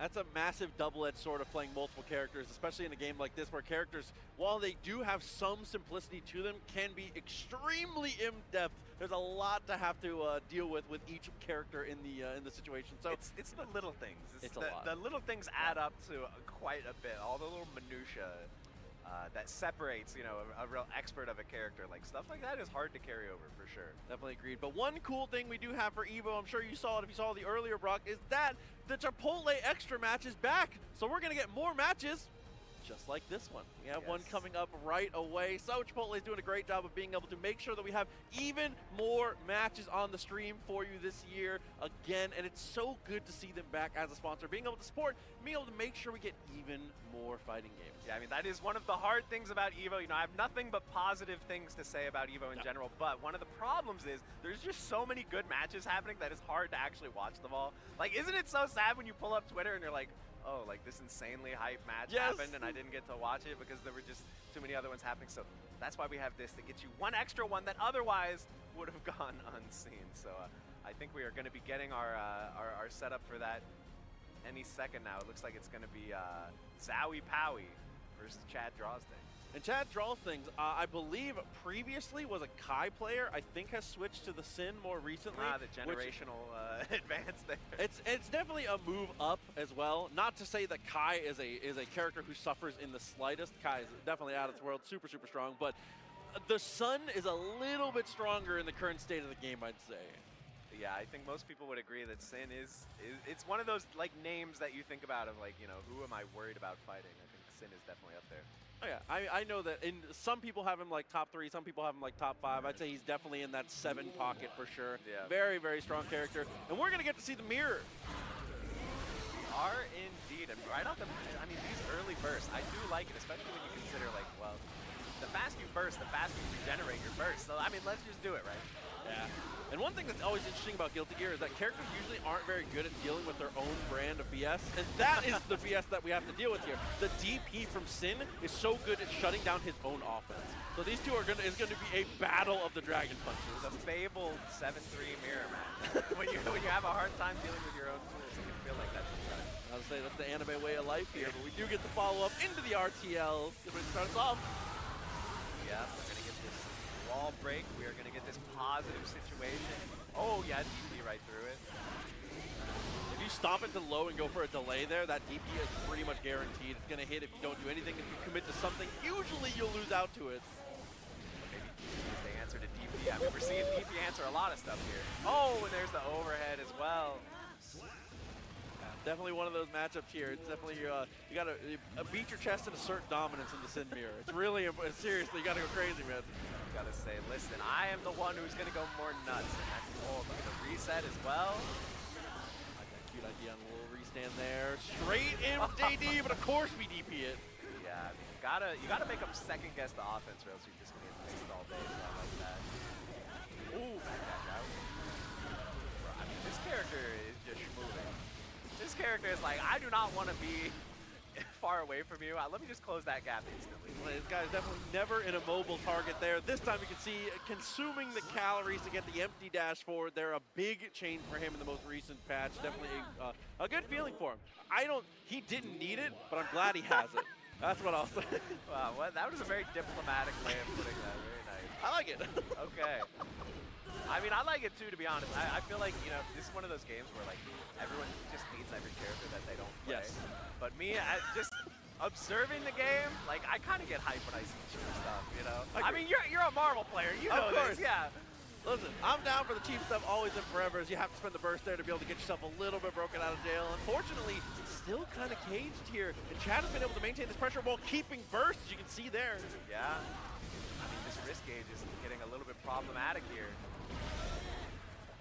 Yeah, oh wow, spending absolutely everything to try to get something out of that situation, but actually Zowie Powie's defense held really strong there. Ooh, and rare footage of RTL not breaking the wall, one of the most consistent supers for that, but again the DP to stop the overhead. Wow, that jab whiff was kind of awkward. Okay, yes, stagger pressure. We're both on bated breath here, just trying to see. Okay, we're munching. And we're going to get the wall. Oh, wall slump. I like that, especially with where the burst is. It's a very good choice to try and reset it. We're running away for our lives. Get out of there. Oh, footsies? We'll call that space and trap. Yeah. Dare I say. In my Guilty Gear? A whiff punish on the 2K. Good stuff. Oh, we're in. Yeah, there's that throw again. Oh, the overhead connects, but wait a minute. 2P Abare getting out of this situation. Now all of a sudden you're cornered. How fast did we just traverse the screen? 900 miles an hour as we get straight back into the corner once again. A bit too far in the RC, though. Is going to continue to poke with the Beak Driver, but the 2S finds the mark this time. Yeah, back into another super. Take him to the corner. Break the wall. Yeah, backdash to get out of the situation. We've seen that a few times here. Just avoiding getting mixed up. Oh, and Chad has to be a little more careful when they're pressing there. Hold that thought, though. Burst comes through. Oh my god. The DP, the humanity DP into overhead. This is all the Sin classics are coming out right here. Setting it up one more time. Hard knockdown, but not a lot of life to play with here. You already know what's coming next. Ooh, little teabag action. We're just trying to block it out, but it's not going to matter. The air dash. I do appreciate that, trying to like not get chipped out by something on reversal potentially there. Yeah. That's my giving credit answer on that one. No, I mean, and yeah, like after a dash, you know, pretend like we're playing old Guilty Gear where we need to FD to block out a dash. Okay, just the legs. Beak Driver, obviously very good in the mirror as well, but continuing to win these mid-range footsies.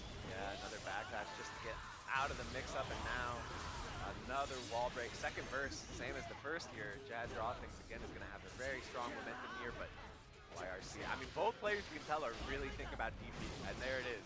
Eventually it comes out. They're both really staggering their offense around. I do not want to get DP'd, but it's not going to matter. Opened up here with the Wild Assault. And that was Chad with a very cute idea there with the RC into the empty low. Definitely tried to cash out on that one, but we're going to see honestly what has been the new classic for us here. We're going to go back to the character select, but this time we're going to see if the father can come through to, you know, lay some discipline on this kid. Pause. The apple doesn't fall far from the tree, but definitely Sin might be able to close the far gap on Kai and get in there. That could be one of the difficulties that Kai's going to have to deal with. But obviously we got stuff like Stun Dipper, we got stuff like those long-range normals that Kai's known for. And Kai definitely one of the best benefactors of a Wild Assault as well. But as you can see there, finds the low and keeps the aggression on.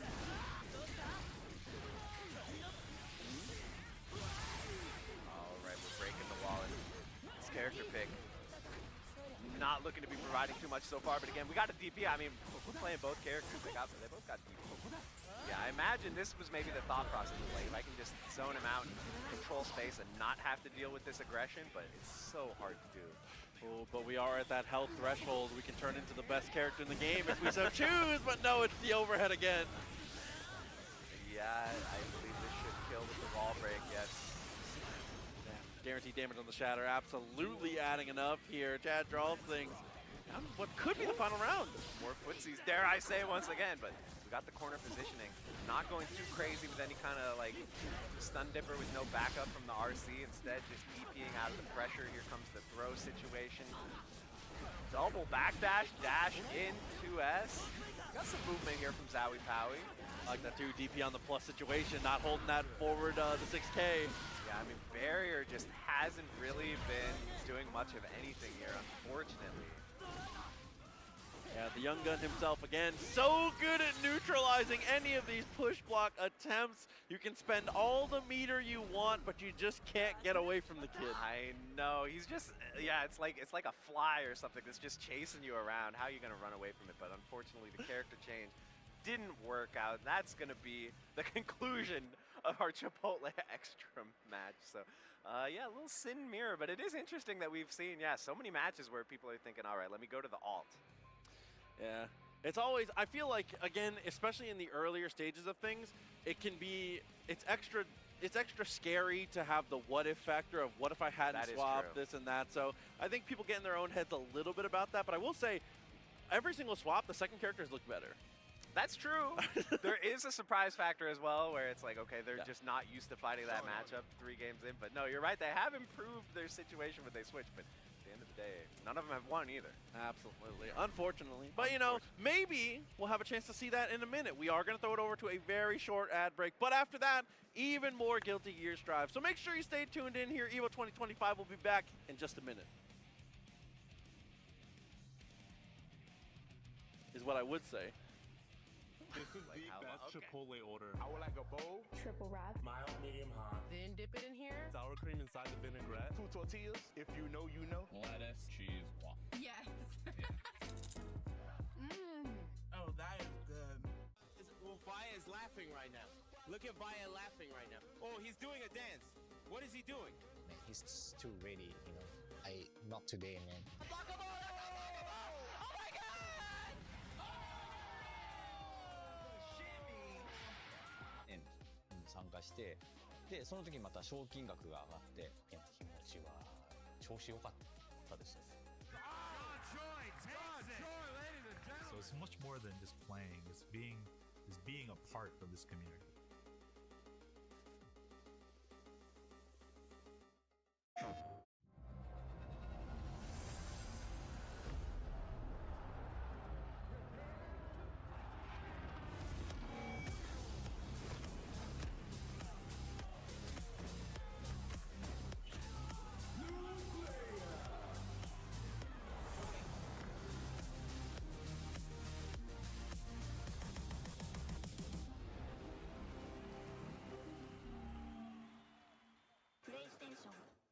Alright, Jay, you ready for this block?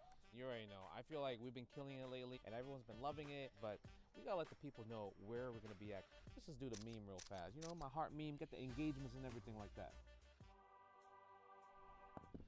Yipes! What's up? You understand me. It's not about the engagement. I'm just always thirsty for a drink, especially for this White Claw Zero Proof. Yeah, but that was corny as hell. But I'll drink to that. Cheers! Cheers. I'm thirsty.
welcome. Like I said, I told you, it's not that long of a break. We are straight back in Guilty Gear Strive, continuing through round 1 of pools here. Proxy and Crofts continuing to cut through the action.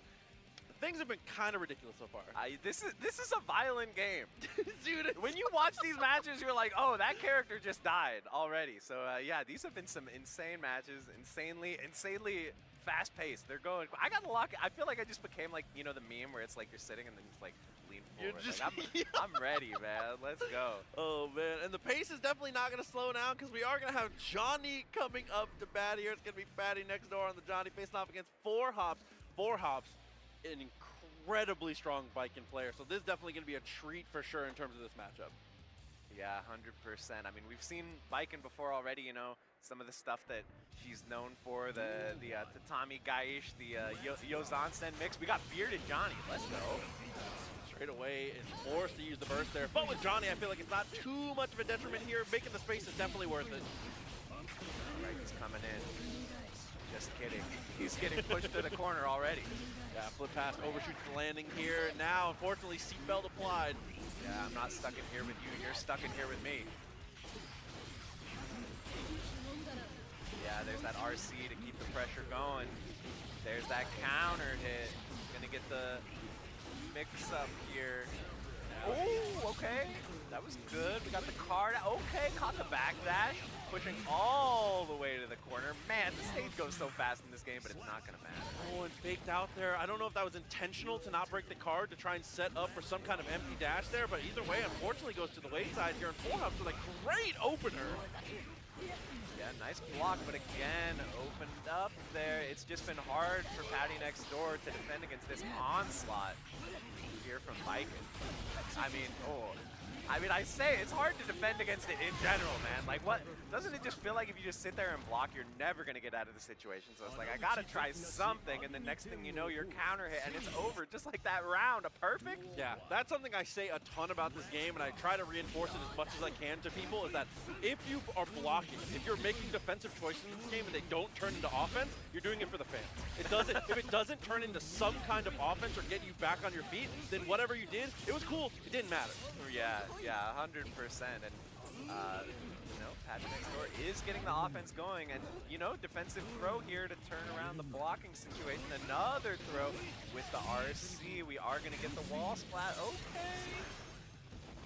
Smart on 4Hops with that much momentum going into the round and just save onto the burst. Expect a very early burst here if we get the opportunity. Oh, zapped.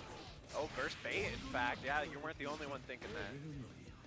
Yeah, Patty gets the throw, though. Opportunities continuing to rise. The wake-up parry's not going to go. All right, Johnny, the grappler, is coming in here. And we get the wall break. I mean, now it's too late now, right? You got burst, but now you're on a pixel. It's not going to do much as you get 6 speed. Yeah, maybe some iffy resource management decisions there coming back to bite him from 4Hops. That seemed a little awkward there. It felt like there was a lot of hesitation in the mid game, which was definitely not something that you normally see from Viking players in general or from 4Hops. Yeah, 100%. All right, get slashed here, stuck in the corner, and grappler Johnny's back. Okay, another one. Oh, got him. Okay, but we're back in here as Viking. Blocking the Tatami. I mean, just plus frames forever. Skill turn Escabari, very smart. Straight in with the JS, my beloved, trying to do our best impression of the man himself, but the 2D is actually going to get blocked there. Yeah. Got the conversion, though. Okay, Speeder in a dream. It's going to be a hard knockdown in the setup here. Johnny, not much to do. Does have a deflect shield, but probably not going to spend. Yeah, I think saving that burst seems like an advisable decision. You just got to get... Oh, just kidding. What do I know about this game? We got the throw again. Uh-oh. Yeah, there's some guard breaks. Yeah, now you can see we're pulling out the FD. Chip becoming a factor here. Oh, but it's not going to matter, though. Yeah, fully follow through Escabari once again, or H-Cabar, excuse me. Okay, we got the air-to-air hit into the conversion. Again, this is a tricky situation. Gonna get the wall break. Positive bonus is gonna be huge here. And wow, immediately with the 5S. 4Hops for the second time is just gonna hold on to that burst. He's gonna save it for late. Probably again gonna hold on, but for now it's the Kabari punish. Yeah, that was a great reaction there on the whiff 2S. Oh, and that time with the whiff low.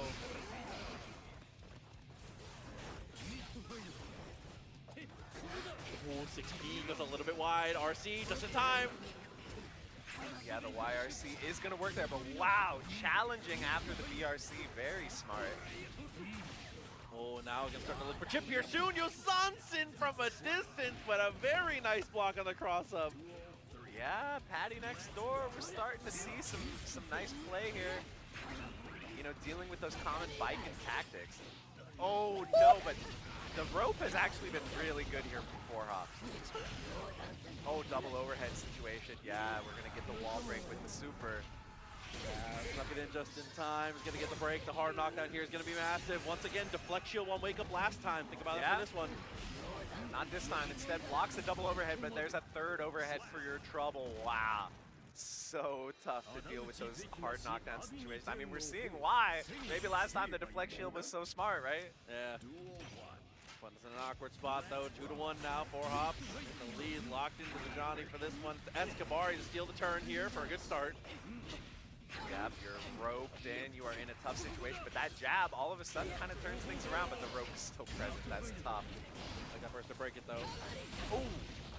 Yoinky sploinky as we get the side switch here. Jumping out, though.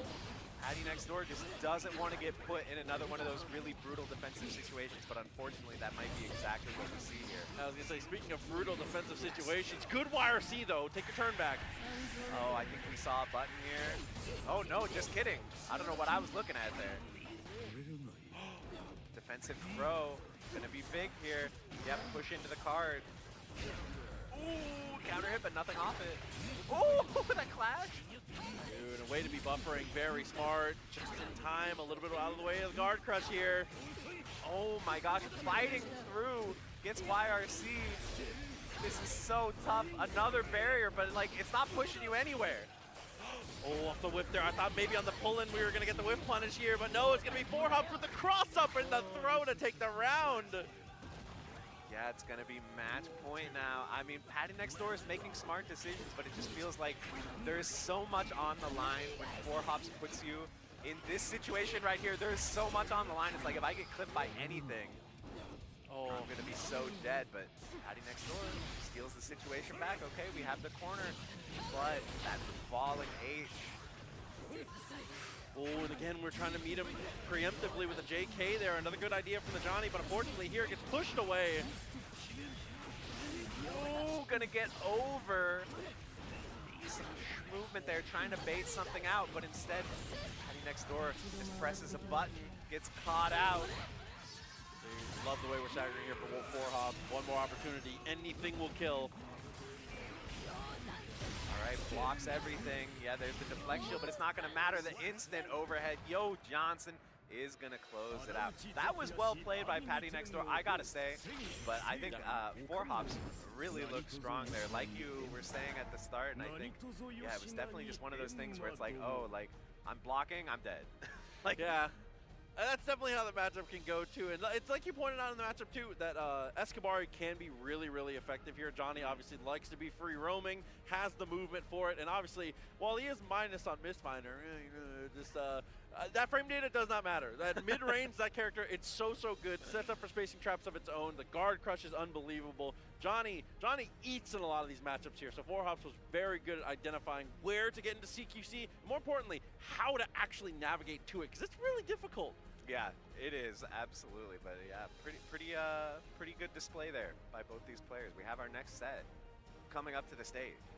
I'm surprised with the amount of Vikings we've had. Maybe another one to show up too. This is it feels like a character that usually seems to be a road less traveled. Besides, like 4Hops, Winty, like Lord Knight. Past that, I feel like the character doesn't get the love. Yeah, I mean, I think. I don't know, maybe this is a hot take, but I think Baiken is like a pretty difficult character to like perform well with. I agree. You know, she has a lot of depth. She's obviously sometimes very frustrating to fight, but yes. Yeah, like there's a lot to master for sure. I definitely agree. As I said, getting into our next match here, it's going to be Sam coming up to bat here against MLG Pro to the max. That's a good name. That's a great name. You remember when, maybe I shouldn't talk about other brands on the EVO stream, but you remember when MLG was doing fighting game stuff? What a time. Well, this is a time to be alive for sure. But now we got EVO to the max. That's going to be my next name. So it looks like they're already, they might just be button checked and ready to go. I think we're getting another bike in here, but we're finally going to get to see the vampire. You're hype about this. Yeah, I could tell the positive energies. This character is so cool in design, obviously, as you've seen through the life of the game. But also, every single patch, they've done a better job of helping him keep his identity and further extend into his identity. This isn't the strongest version of him. This is by far the coolest version of Nagoriyuki we've had. Yeah, I mean, I definitely agree that a very, very cool character, and one that I think anyone who looks at, I've seen people post this character on Twitter and people be like, whatever game that guy's from, I want to learn that game. That just looks so sick. See, already an early start, goes for the walk up there, and I think that walk up only worked because we whipped the BSU earlier, so showing the command throw, I think, earns that close slash. Jeez, so nice knowledge here from Sam, a round start GP. We're going to get the conversion, building up a good amount of blood here, but I think it's definitely worth it for that damage. Absolutely. The one-shot monster for a reason here, and it has the crazy normals when he's at the higher blood, too. Okay.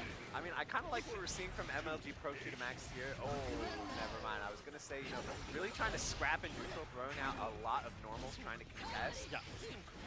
Kind of what you have to do against Nago because, you block one thing and then you just cancels into spinner, and yeah, it's a bad situation. Plus, I mean, it can low press certain situations too. It becomes a nightmare in a hurry for sure. But yeah, scrapping with that 5S. Yeah, timing of the cancel is beautiful, and the confirm into the super as well, massive. Yeah, backing off. Yeah, the problem here for Sam is not a ton of blood to work with. Gonna still get it, and yeah, there's gonna be the blood rage. I think we should see an easy kill here. Yeah, I was gonna say most characters in the game are doing 80% when the blood pop goes off there, so pretty easy to close it from this one. Oh yeah, we're moving. Now we got all the blood to work. It's round start. Let's go crazy. Oh, double overhead does find the mark here. Puts us in kind of a weird spot. And the parry on the timing, knowing that's not a true block string. That's such good matchup knowledge. Ooh, 6P. We're in there. All right, now we got the blood refill. It's party time. Ooh, clipped by the low.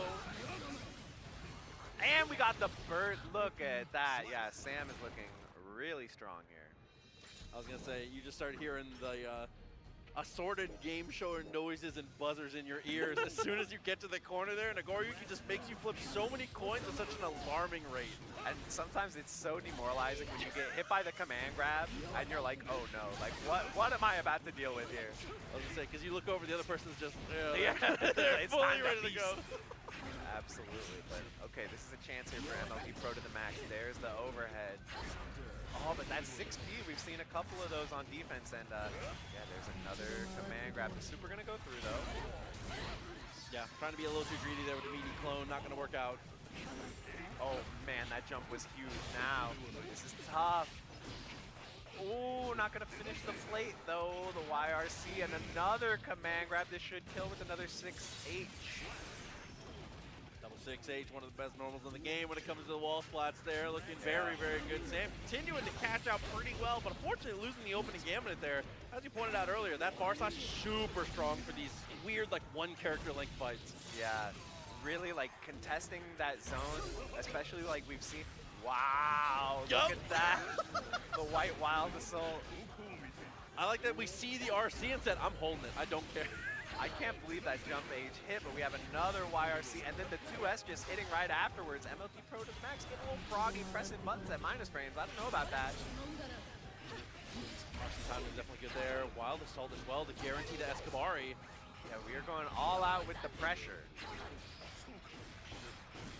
Ooh, wrist gauge is going absolutely nuts, and there's going to be the overhead hitting counter hit. Nice. I mean, we've seen a few rounds like this for MLG Pro to the max where the offensive momentum has been on his side a few times, but that was the first time we've really seen it pay off with a round win, getting those mix-ups. Yeah, fully coming to fruition finally here. It's got to be exhausting to have these spurts of brilliance and just not be able to close them out against the vampire. Speaking of brilliance, I really like that backdash to get out of the Ozanton, and I also really like that side switch, because now you're going to get the wall break. Optimizing well. Is going to have so much blood to play with. Pretty much full at this point here. Ooh. Knocked him up, gets the wall break. Let me fix my face. There's the wall break, everybody. Ooh, it's a pass. Gets the punish with the Beyblade. Forces the burst here. Massive advantage. And a 2H unsheathing it for the anti-air. Yeah, I mean, that move is just, it controls the skies. Let's just say. Generational normal. I'll say it. I'll say it. Ooh, oh my god, speaking of generational, we are traversing the screen with great speed and velocity here. Oh, okay, finally we are getting out of the way of that command grab. That was a great call. Great block though, and then a YRC just to steal the turn back completely. I like these Fukio backs as well. Not getting predictable on the offense. Yeah, trying to give it just enough time for MLG to try and go for something a little too aggressive. Trap. This is going to be a lot of blood.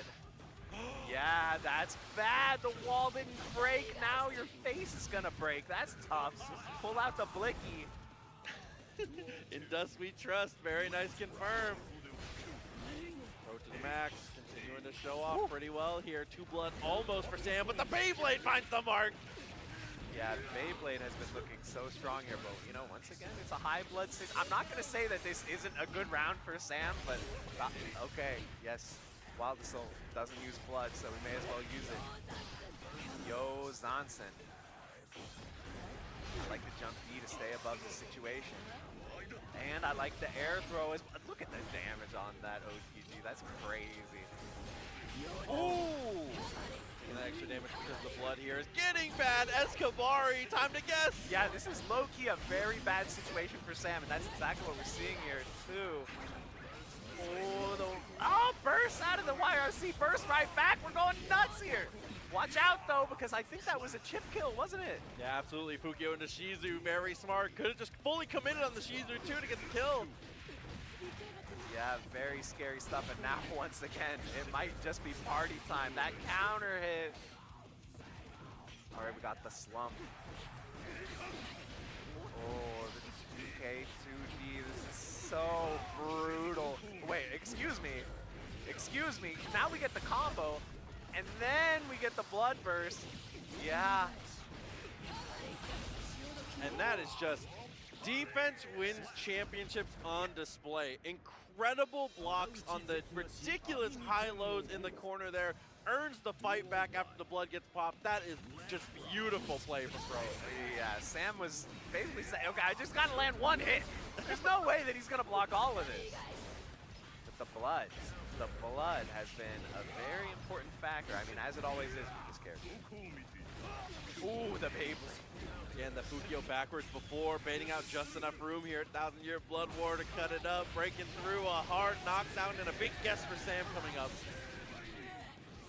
Yes, indeed. This is going to be tough. Oh, there's that overhead. That's so brutal. Speaking of jump scares, man, this game is this is a horror game. It really is. Full commit on the Shizu there, goes for the jump in, 6P, pretty easily stops that one.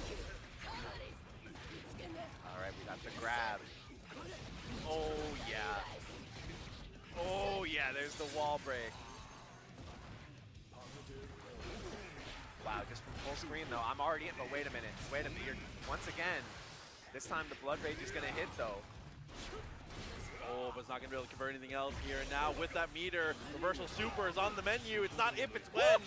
Oh, my God. The front, the back, the Fukios are really well applied here to stay in the perfect range. Now this is really scary. Yeah, I mean, that you do. That actually hit overhead. That was crazy. We just looked at each other in shock. I actually thought he was going to block that in the air, but that was really well done by MLG Pro to the max. And honestly, with the amount of meter they had left over, there was probably 2 more coming. I respect that. Full send on the Yozansen. Yeah, I mean, that situation where it's like, oh, speaking of. Yeah, there's that overhead into the wall break. Oh, no. Okay, MLG Pro finishes the play. We're going to game 5 with a perfect.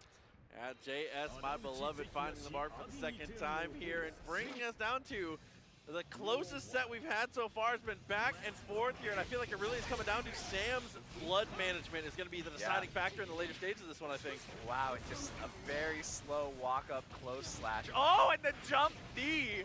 That was the jump shot right there, the fadeaway. I like that multi-purpose, stalling out the timing to actually avoid the anti-air as well as poking the jump. It's going to be the super one more time. This is some good fortitude by Sam, because I'm sure a lot of us who play in tournaments have been in this situation where you're up 2, and then you lose 2, and you feel the world slipping between your fingers, and it just feels like nothing's going right, but Sam is staying in control here. Oh, Blood getting a little desperate there. Uses nothing now, needs to get some sort of normals on, and finally does. Yeah, we're getting that Blood back with every normal that connects, and good calculation there to stay just below the max, but MLG Pro 2 to max is going to get a very nice conversion, a clean 50%. Damn, this character can do some damage. Yeah, still has the Wild Assault available too. He's been doing a good job of using that blue Wild Assault to actually get the roof applied. Chomp! I tried to bait the burst, but it came a little late. Good stuff by MLG Pro to the max, but it's not going to matter. The 6H from downtown. And I like that too. Fukio forward and just full commit. Way to send it in moments like that. Definitely extremely smart as the Nagoriyuki player to be a little more aggressive and be the one asking the questions. It's like I talked about in the earlier matchup, man. Nagoriyuki's the type of character where I feel like a lot of interactions for him, when all the wheels are turning correctly, the conversation in game feels more like someone just standing a foot away screaming with a megaphone. But that's how it's supposed to be. That is the name of the game with the character, but they have a limiter. They can only go so far before they have to be quiet for a little bit. But we can only go so far before we have to take you to another ad break, which is exactly what we're about to do. But you're not going to want to go anywhere, because all kinds of hype matches are coming up right after this, guys. That sizzle, that's the soundtrack of Chipotle. Literally melt in your mouth tender. Let's see our chicken glistening, our fajita sizzling. It's magic happening. And this is gonna be in your bowl. This is it.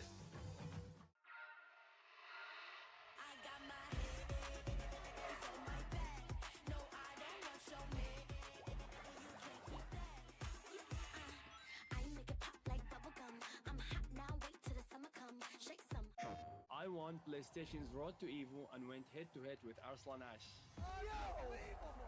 I won PlayStation Go to EVO and battle against Sonic Fox. I have never seen that in my life. To compete on PS5, choose your game, find PlayStation tournaments, and register. It's that easy. Sign up for PlayStation tournaments for opportunities to win unique prizes and much more. PlayStation. Whether it's sunglasses outside, blue light glasses inside, or night driving lenses in the dark, Zenni has affordable eyewear for everyone. Get 10% off at Zenni.com.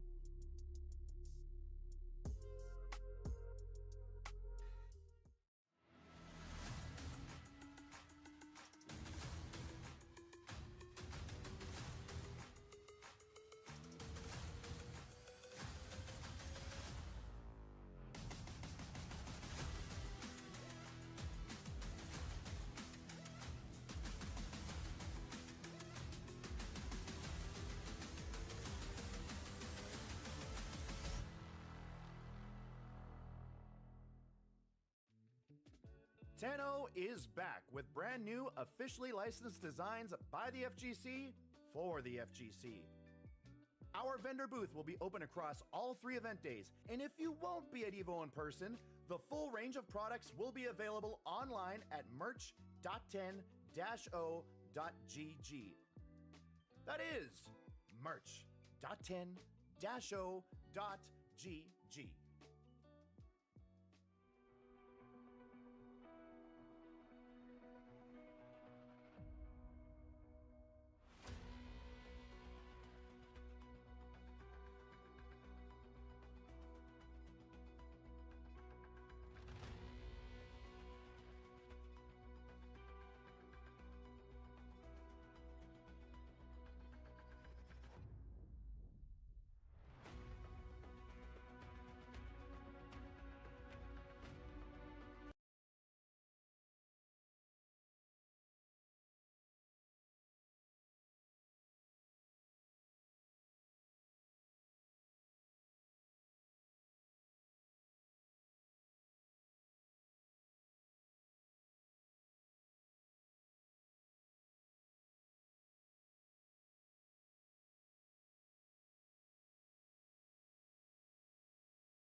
your stride. Here at EVO 2025, we have had some formidable matches so far, and that's only going to continue here in pools. Yeah, top to bottom, it has been absolutely ridiculous here, going to the depths in some Game 5s with a ton of character diversity here. And again, to highlight, and specifically to highlight because of our next match coming up, it has been the Biken army in this round of pools. It really for has. Sure. Yeah, I guess maybe the influencers, shout outs to Lord Knight, maybe he's influencing people to pick up this character. I don't know, or maybe it's just a coincidence. We'll have to, or maybe they corralled them all into one pool and they're like, let's just make them all team kill each other. That did happen last year, because last year I had a pool where it was just like every notable Potemkin like in a row. And whoever did that, no, thank you. No, dude, I was like, it's a pain. I mean, it's bad for you, but it's good for us if all the Potemkin, it's like put them on like a battle royale island. Let them all deal with each other, you know what I mean? Only one survives. I respect that for sure. But that does bring us to our next match. As we said, it's going to be a big week coming up against the W2 tax form here. So 2 formidable foes. Yeah, I mean, we had a certain endorsement of tax evasion on screen earlier. I would say, just to be clear, I do not endorse any kind of, if the IRS is watching, that wasn't me, guys. I'm on this guy's side. W2 tax form, I'm with you, buddy. That's or my guy. 1099, whatever you got. That's my guy. And playing Elfelt, who is a character who I very much like in this game. Oh, agreed. Definitely a character that can be pretty solid, but also one thing to always consider, if you haven't played the matchup very much, can be a massive knowledge check. Yeah, absolutely. And, you know, a character that, you know, I think Elfelt is one of those characters who's, like, really common with, like, more casual players. Like, I think it's, like, a fan favorite. But you don't see that much. Like, this is the first one we've seen today. And, yeah, at tournament, I feel like I don't see a ton of Elfelt. Straight away, one of those big Whoa, moves. yeah, there's that grenade. You're going to have to check a ton. Dude, Pineberry is one of the answers in this matchup. It's one of those moves where if they don't stop it, you should never stop using it.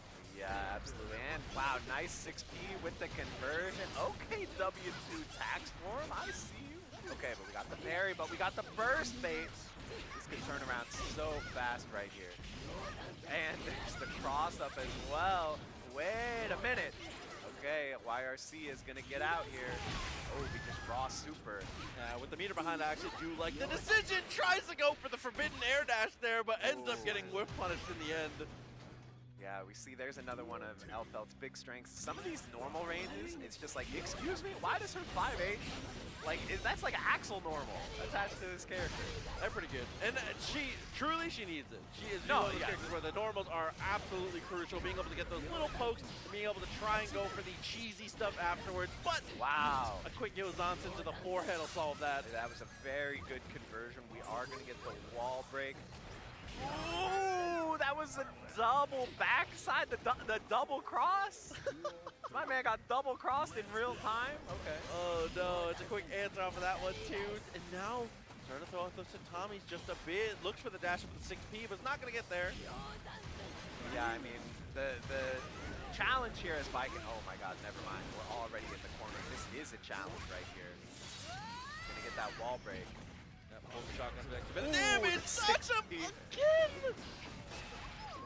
And yeah, that was a burst bait that didn't go in. Instead, the parry is gonna land, get yoinked, forcing out the burst here. Oh, and the bullet's going the wrong way. Awkward stuff here as all of a sudden you got to block, and now you block the YRC, and now you get the wall break down to a pixel with the hard knockdown. No defensive resources. What are you gonna do about it? Yeah, from bad to worse in the ending moments there. Didn't quite have a way to fight out, so unfortunately the W2 tax form is going to fall in game 1. Yeah, it looked like a really strong start, but I mean, we're just seeing this this Viking onslaught here. We're seeing the power of this character. And another nice parry gets to the other side to chick across the road there, but we're trying to throw out these bullets, but at some point you are going to have to convert that into an offensive situation. Yeah, the rifle just hasn't been finding the mark, and it really just comes down to good movement from Big Will there. Even in moments like that, when it does actually make a connection, it's not too much of a differential. All right, this is a nice situation, though. Yeah, Pineberry getting over the parry. I mean, that was the strong start we saw in round 1, so maybe we can see some more of that here. But another parry finds purchase. Really, like, the shield here has not offered much in a lot of these matchups that we've seen. Oh, and you can see there, even with the Charged Dust, gets the OTG and the full follow-up. A beautiful showing from the Viking here to be able to blast through and put it down to what could be the end of game 2.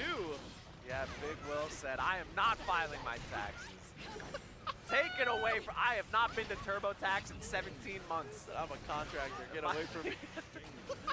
Bro, don't get me started, man. You know what it's like as a YouTuber? I don't want to talk about it. We got a block here, and that overhead was so brutal. And the burst was debated, but not going to quite get the punish there. And from that, oh, look at this. Look at this. 6P gets out, but all of a sudden, we're starting to feel a little bit of panic here. That 5K situation, you can't feel good after that happens. You know, kind of get in your head. You had him in the infinite. Yeah, that was it right there. I mean, listen, the sandals. The sandals are pretty powerful. Yo, Zonson whiff into parry. Big Will's starting to, we're going into the More shed. like big brain. We're going into the shed right now. We're pulling out the stops. All right, good block on the double overhead. Uh-oh, yoinked though. Now you're in the corner. Very hard situation. Oh, block it all. Block it. Okay, nice, but wow, the jump D controls the space. And we got another burst. I think that's like 3 for 3 burst baits now from Big Will. Has definitely been on top of it when it comes to layers here. Expected the Escobar to pull in for the Ozanton on that one, but instead now it's the Pineberry mix. Yeah, that's a tricky situation. You can see going for it again though, and Big Will was ready. A nice quick adaptation. Oh, if we get the 50 meter, I'm trying to get a little more aggressive. Unfortunately there. Oh, trading. And I think that we only missed having 50 meter there because of that danger penalty. That little bit of meter that got drained is actually massive there, because I feel like when we're on the ground like that, we're scheming for Bridal Express. We're trying to look for that quick jump, but it doesn't work out. All right, we've got another good situation here. Yeah, we are going to get the hard knockdowns. This is where Elfelt likes to be. Maybe we get some mix with the Pineberry. There it is again. Yeah, pressing defensive throw tech. Not going to quite get the kill, but oh, a little okey doke back forward, gets the throw. So yeah, finally getting to see that for the first time. The Dynamite Vest is one of the most massive things for Elfelt. Being able to actually apply that super when you do get to the corner, just the momentum is crazy. But speaking of which, a Charged Dust to check. Just like you said, see if they're away. Where's your health bar, man? That's tough. Oh, and you can't get away. Okay, chance here though. We get the knockdown. We have the corner. A slightly mistimed meaty though, and now you're in a bit of a sticky situation, but it's okay. We got the throw again. We're in there. This time goes low. We're mixing it up. I like it. But there's an overhead. That is tough. We're going straight into the super, and Big Will is going to take it 3-0. Yeah, tapping in there. The quick RC, the gun applied. Everything coming up their way, as you can see. And we're feeling it. A little stretch there, a little flex, everything in between. Good energy. They're having the on-stage conversation, which I like too. You know, sometimes like it legit can help. Be like, man, like I thought you were gonna do this, but you did that, and then it can help you, you know, at least get some of the salt out of your system, but also help you out for the matchup in the future. You know? Yeah, and I think one of my favorite things about the official on-stage conversations like that is the spectrum which it can land on. Because sometimes you're like, oh, like I thought that you thought, and you guys have like a really insightful conversation about the game. But sometimes you'll be like, how did I burst there? And they look at you and they're like, yeah, sometimes you can just feel the salt. I mean, this is something that I first got this from Ramola, where like, you know, you lose, you're salty, and you're like, man, it's like I just struggle in this matchup. I just have such a hard, and then they hold the fist up, and Ramola was like, that's the dialogue skip. Like, no! that's you press square to skip dialogue. That's what that is right there. And I'm like, damn, I got hit with the dialogue skip. Sometimes you gotta do it, man. Oh, you're like, I cannot believe I'm the NPC on this one. This is so painful. It's like I'm the shopkeeper. You're just becoming like the cliche, like guy who lost. It's like, damn, they're gonna put me on scrub quotes next. Yeah. Oh man, but that is gonna lead us into our next match. 2 players coming up to bat here as we continue to crush through these round 1 pools. I do want to say once again, huge shouts to everyone who is joining us here, EVO 2025. It has hopefully been a fantastic viewing experience across a multitude of streams here in this room. It's got to be like 15 plus streams in this room. Yeah, I want to know, is anyone in this chat, are you guys doing the thing where you have like, you know that scene in The Matrix Reloaded where he's got like 500? Dude. Like, I know some people do that, right? They like, I got my 18 different streams. Like, if we're one of those right now, I'm honored to be a part of it. So yeah, thank you guys for tuning in. And there's just much happening all weekend. It's kind of sad that it's hard to take it all in, you know? It is. There's so much going on, especially being in the room here. Everybody that actually attend, it's like you have to go back and watch certain things, which is super, super cool. But again, hopefully the viewing experience has been fantastic for you all. We're going to keep it rolling for sure, as our two players are already on the stage now. Just getting ready to get into our match here. As it is going to be Sun, Ace, Keem facing off against Good Sip. Yes, indeed. Are we going to see more biking? That's the question. That is no biking, no buy. That's what they used to say, right? No biking, no buy. But so if I'm not mistaken here, Sun, Ace, Keem, I believe I've seen this player play out before. It is the Sin. I think, don't crucify me, I think this is a Las Vegas native. Okay. Because I have seen them play at other Las Vegas tournaments before, and they placed very, very well, and they had a big crowd for themselves on that one for sure. So okay. I like it when the locals show up. You know, you gotta support your boy. Either they're a local, or they're just they just had a lot of people traveling with them to tour. But either way, Sun, Ace, Keem, I do believe is going to be rocking the Sin skin. So we're going to see that one more time. Are we? We're button checking. Okay. I was getting too excited, guys. Every time I'm like, I see people pressing buttons. Is this match? Is this match? Every time. But okay, how about this one? You know, no bike and no buy, but what about no sin, no win? That's how I'm feeling when I play this game sometimes. I'm like, so definitely seeing the character that we're gonna expect here, the water bottle has given it away. But that's Nago Ryuki. That's the wrong character. That's who I didn't want to overstep, but in the tournament I saw them play, I believe they got second, and I believe it was the Nagoriyuki. Only losing to a Happy Chaos player, I think it was Krieg. So they had a really good run and ended up losing to a very high level. There it is. That's what I was expecting. You're telling me I got mixed again? I'm so gullible, guys. They could tell me that gullible has 3 L's and I would believe it. That's the Nago logo on the sleeve too. I like that. Yeah. I should have just gone with my gut. I knew this was a Nagoriyuki player. I gotta double down more, man. I gotta double down. You gotta trust yourself. Self-doubt. See, me, I'm overly confident. I'm just like, yeah, I see Sin on screen. It's gotta be a Sin player, right? I see Sin up there. This is a matchup that's actually really fun to watch from like a high level, like from above macro perspective, because the amount of meter management that goes in between both characters is actually ridiculous. And also, there are some situations that can come up that are just like, I hate to say checkmate, but it really can feel that way sometimes in this matchup. If you get to high blood and you get to full stretch screen, and Jacko gets more than 1 minion out, your life is forfeit. Yeah, it is kind of interesting, like you say, like these characters, they both have special meters to deal with, but Jacko does have one very big advantage, which is she can transform her super meter into dude's meter. If Nago had that ability, well, I think the game would be over. I mean, he has to land the command grab, but yeah, so something like that, yeah, like you said, can be such a bad situation when she's got all the resources to work with. Getting slapped by that oh, wait a minute though, there it is, perhaps. Oh, clip. Doesn't have super meter though. Oh yeah, of course this is gonna kill 6 Yeah. I actually like the timings we were playing at there too, recognizing that there was that super on the other side, and Elysian Driver is a pretty good reversal there. So kind of tempering the way we went in was very smart. I'm liking a lot the pace from Sunny's team so far. Yeah, good sims. Setting up the little guys, little minions, but homies. They just get slapped out of. Isn't that the worst feeling as Jacko when it's like, I worked so hard to get all these guys out, and then I got hit once, they just don't. I'm keeping it a buck. I have no sympathy for Jacko. This character's so good, and she is so annoying. They work hard, and I acknowledge that hard work, but unfortunately, the burst comes through, gets baited out, straight into the Fukio, and straight back into the pressure. Yeah, if I'm good Civ right now, all I'm thinking, well, never mind. The blood explosion is going to change things. Oh, yeah, down to pretty much just a pixel here, but still alive. That's what matters. But the 2K, I mean, that is like one of the most blessed 2Ks in this entire game. Yeah, between her 2K and her 2D, she goes in the underground bunker, but the low crush there, straight away, the Beyblade jumps it. So same situation as last round. If I'm good saver, I'm thinking I do not want to get command grab. Oh, what a shimmy there. The backdash was quick. Oh, I don't know. Is this blood okay? Yeah, we're fine. Don't panic. Uncharged dust. And that was a nice backdash too. You know, Nago has like that big body backdash. Lots of involt frames. Yeah, listen, the big body backdashes are necessary. The snipe on the 2H. What a read on the movement. Closing game 1 with authority. Yeah, really good stuff here. All right, we're trying to get some space, but I mean, Nago can close that gap in like one special. We're all looking out for it. Okay, finally gets the open up, an immediate burst. Nice 5B too to control the approach.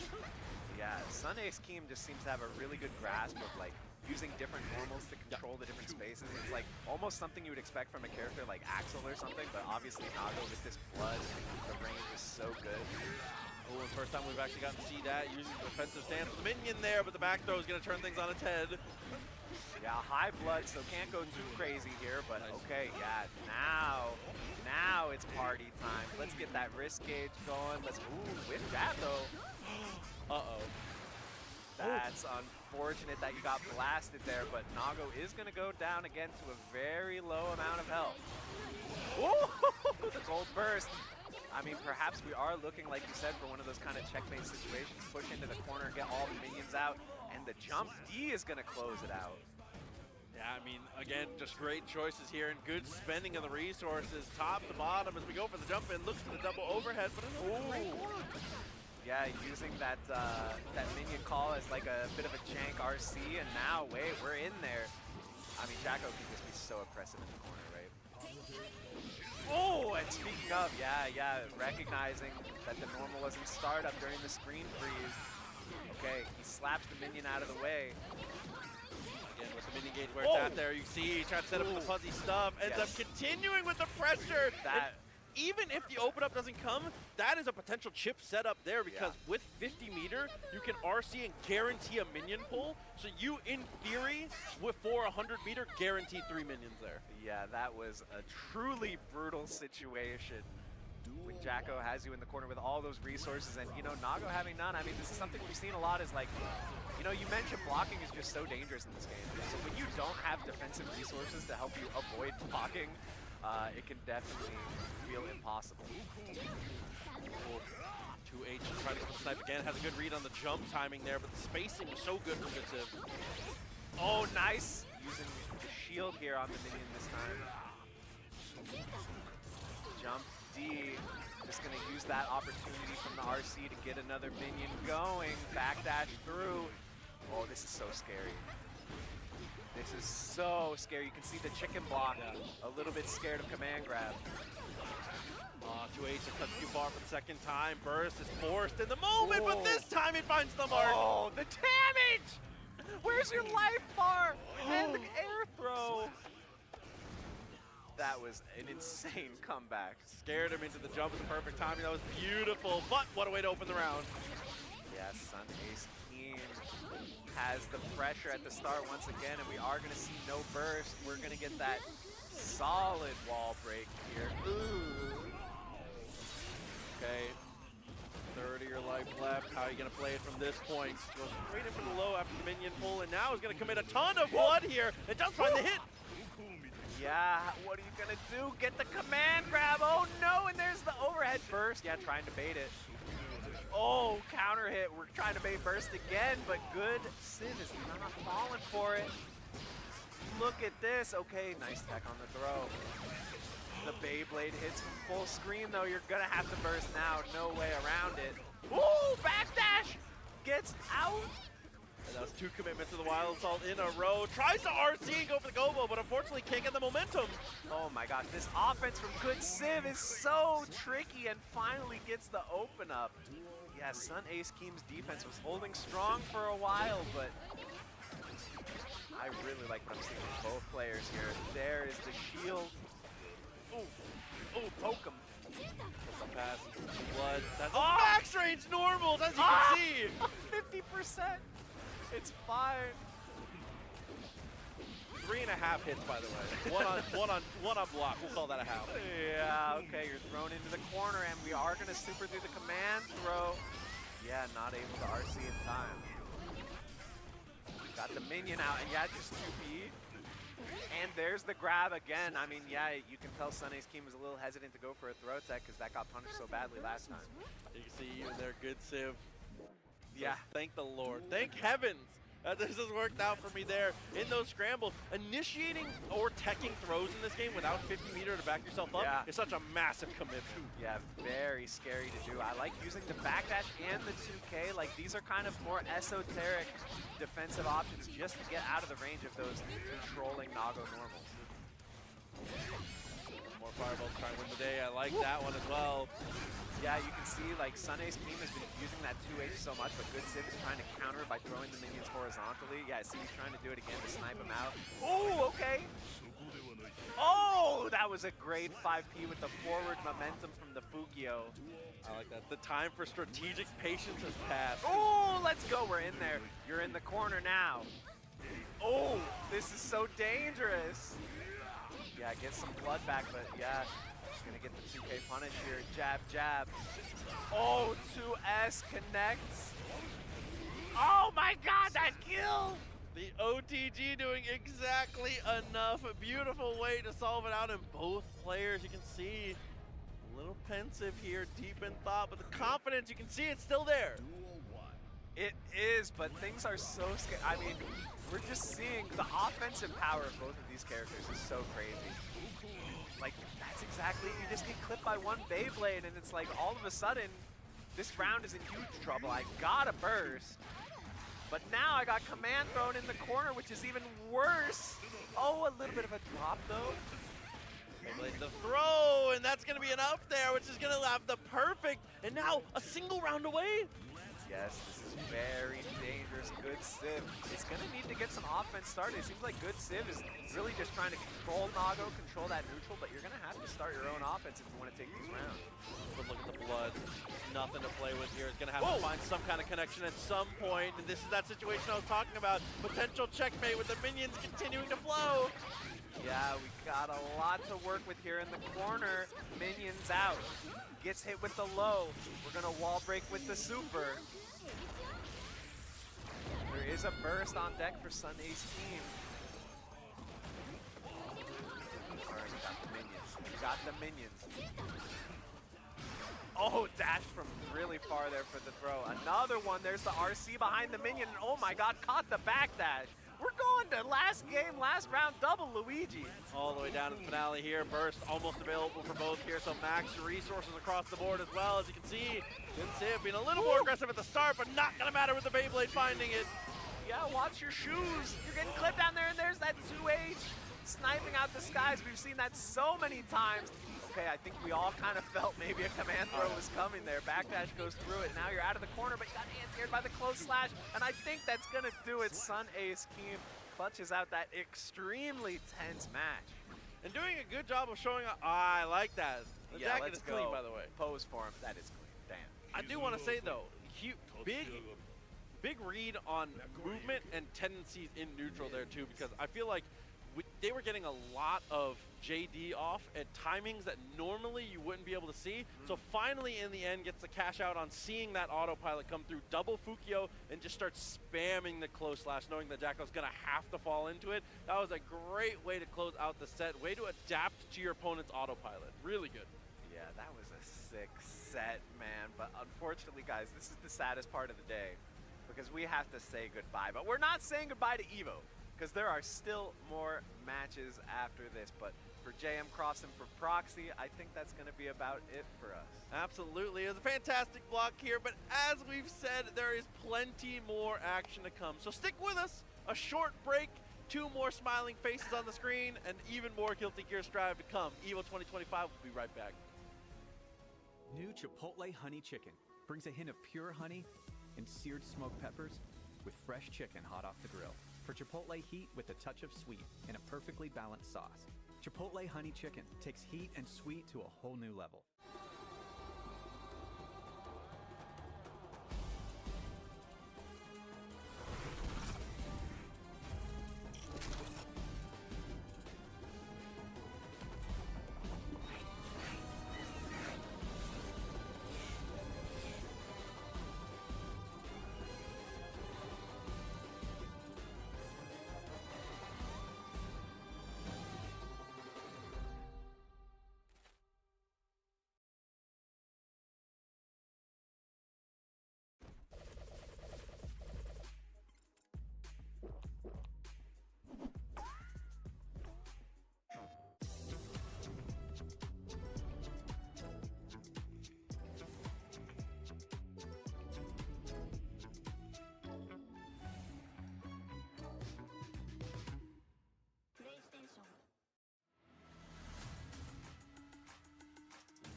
says what's good, and so do we here in the booth. We are ready for even more Guilty Gear Strive pools here at Evolution 2025. My name is Avian, gonna be joined by the man, the myth, the legend, C4, bringing you through the action here tonight. C4, how are we feeling, my man? I'm good. I'm happy to be here. I don't even mind the heat. I'll take the Vegas heat for these good games. Hopefully they're gonna bring the fire. I mean, one of these players, everyone knows. Oh yeah. Right? The Lord of all the Knights stepped up to the plate. I think he was like a leftover from one of the other pools matches. Going up against Wungus Avian. Who's your money on? I mean, I feel like if I'm a betting man, I gotta give it to Lord Knight, but you never know. Wungus likes to gamble a little bit himself, looking to be on the Elfeld Valentine, character known for the mix-ups, a character known for taking those situations, turning everything into a 50-50. So who knows? Sometimes it can happen to everyone, and this time everyone might be Lord Knight. I mean, people kind of look down upon canned mix-ups, but canned mix-ups don't care about your options. Facts. So whether it's canned, put in a carton, in a bottle, it doesn't matter. The mix-up is a mix-up. You can put whatever word you want before it. Anyone can get got. And Lord Knight playing a character with no reversal, but does have a counter, is risky. Yeah, I mean, especially you got that guard cancel parry on deck as well. You talk about the counter. Now, what if we have one where you do it on block? Could definitely present some problems to Elfeld, but a matchup that I don't think, at least for us, I don't think I've seen this in a long time. In the EU, we've got sometimes Paju likes to dibble and dabble with other characters. I'm pretty sure I've seen Paju against Shang. He's like our resident biker. Bang, we need the Jojo. Come back to Jojo, please. Yes. The UK needs that biking experience, but right now, the only one giving out that biking experience is going to be Lord Knight. Right now, actually, didn't have the life lead until right now. Get the first on one of All tethered up. Oh, no! Gross. These mix-ups are in a can. They are fresh grown, not from concentrate from Lord Knight. Gets the setup off the tether, now taking Wungus through the wall. I love me some free range mix-up. I'm not gonna lie. Grass spread. One of your 5-a-day. Ooh, that's gonna hit. That's more than enough. Hit with the moon. Bro, the sound effects on that overdrive gives me every time though. Shout out to sound design and Guilty Gear Strive. Always providing us with the tunes both in and out of the battle. Yeah, mind your neck back. Elfeld, please, fight back. Oh, good blocks. Oh, don't get tethered like that though. That was for free. Said offense starts with defense. Had a good defense sequence there, but now Lord Knight's taking this conversion to the bank. Only gonna need one more hit. Wungus isn't gonna make it easy. Tries to spend all the resources, wanted the parry, and Lord Knight isn't gonna give it to him. No. Oh, the parry YRC blocks. Oh no. 2 steps ahead. Lord Knightington. Yes. Putting Baiken on the map. I think Baiken, for the last couple of tournaments I've seen offline, in both like hemisphere of the world, they've been getting top 8s all over the place. Oh yeah. On the low key. Yeah, I mean, this is a character whose stock, as you said, has very slowly but very surely gone up in the eyes of competitors. Especially, you know, got all the buffs. And now, got the addition of the new moves like the guard cancel parry. You've got so many more options on offense and on defense. The tether stuff, it's like she's trying to defy gravity. It's so gross and kind of obscure for someone to block against if you're not really used to it. Got the wires, here. So speaking of blocking, you're gonna need to block this. Lord Knight unsuccessful. On the defensive attempt at the 50-50. Now we're going back to it here. Pineberry is out and about, wreaking havoc on this Lord Knight defense before the wire seat comes out and gives him a second chance. Gets airborne, the water sword, this time grounded, tethered up. PP into confirm. We take the round. Mad like Lord Knight. Fairly standardized, right? I think with Baiken, you can be really tempted to go for your Xanchu mix-up, but Lord Knight just happy with the tether. I mean, along with the conventional, got a bit of the unconventional as well. I love the patience being displayed from both players, and as you can see, it gets rewarded every once in a while. The burst from Wungus is going to go punished by Elka. Using the BRC. Oh, didn't block the YRC there. I thought they were going to be in slowdown and could see it. There's the big bazooka in the air. One of the best fadeaway buttons. Oh, and a perfect for Lord Knight. Clean stuff. Wungus. I need to hear the pts. I want you to open the can. Yeah, I was going to say, I'm going to need to crack open a cold one here. Cold 50-50. However, looking like those problems are going to be for another time First coming out here from Morgus once again, trying to find anything here, but Lord Knight's shutting everything down. Trying to fight out of the corner. YRC stops all of that. There's the overheads. Oh, this time catching out that parry. Really good delay there by Wongus. Oh, and got a counter hit on the whip parry the second time. No throw. YRC. Okay. Wants to get out of dodge by any means necessary, and it works out. 50 meter for a round. Pretty good conversion rate, if you ask me. Not too shabby. Stonk's rising with the small investments. Something light, you know, investing into the ETF of defense. Oh, OTG with the grenade. Couldn't really get too much off of that. Again with the overhead. Lord Knight's not blocked them too many times, but you don't want to get too comfortable because you know one counter can turn the tides massively. 100%. Counter can turn the tide massively, just like blowing up the counter, just like that. And another time after that, Wongus seems to have the lock now on Lord Knight's defensive timing. Right, pull it out of the can one more time. Get that heart off of Lord Knight's side. Here's the throw though. Tethered up. Trying to prevent this from being a 3-0. Wongus doesn't only do anything at this point. Hits him with the overhead this time. Finally a guard cancel parry. Working out for Lord Knight. YRC for Wongus. And there it is. The cannon's coming out. BRC airborne. Oh, cannons. Oh. About 17 overheads here for LK. Solid block from Wongus. But blocking everything. Oh, until they didn't. Is what I would say. The TK Yozatsu goes ahead. He completes the sleep for LK to get this block started off. Indeed, indeed. I was saying this earlier when Ventus was on the stream. We need a new word for Lab Monster. I think that one's watered down. I think Ventus and Lord Knight are one of the people that get the title Lab Monster, but the difference is they actually do it in tournaments. Yes, it's like it's almost like we don't even need a new term. We need like an evolution. Yeah, Lab. Right. What would be the evolution for rap? I don't even know. It's like we got like it's like I don't want to call it like a lab pause, but it's like a trash eater. You know what I'm saying? Like that's nonsense. Chat. What would a rat evolve into in the Pokemon world? I don't know. I know that you see, because in Pokemon, right, like the rat evolves into just like a bigger rat. Yeah, like so you're gonna call you a lab bigger rat? Like that's nonsense. Yeah, no, we need a new animal. What's the lineage? What's the Darwinism of a rat? Is it like a giraffe? Is a giraffe a rat with a long neck? I don't know. A lab ratata. Is that what we should call everyone else? Everyone else is a lab ratata. Yes, yes, yes. These are the lab raticates. Yeah. Okay, I'm down for that one. That one works. That one works. Man, I mean LK though. I mean he's playing hot, right? It's like regardless of who his opponent is, whether or not you know, you still got to be able to execute your game plan, especially your layer one. Yeah. Here in the round one pools, so far, I would almost say like literally going off without a hitch. Everything went perfectly. A lot of the defensive stuff, it was reads, right? But the reads tend to work out. All the offense got no drops in the combos, got no drops on the setups. It's looking good going here into round two of pools. Yeah, I think Baiken just gravitates to people that are not. I don't think with Baiken it's about making the right read. It's being comfortable making reads in general.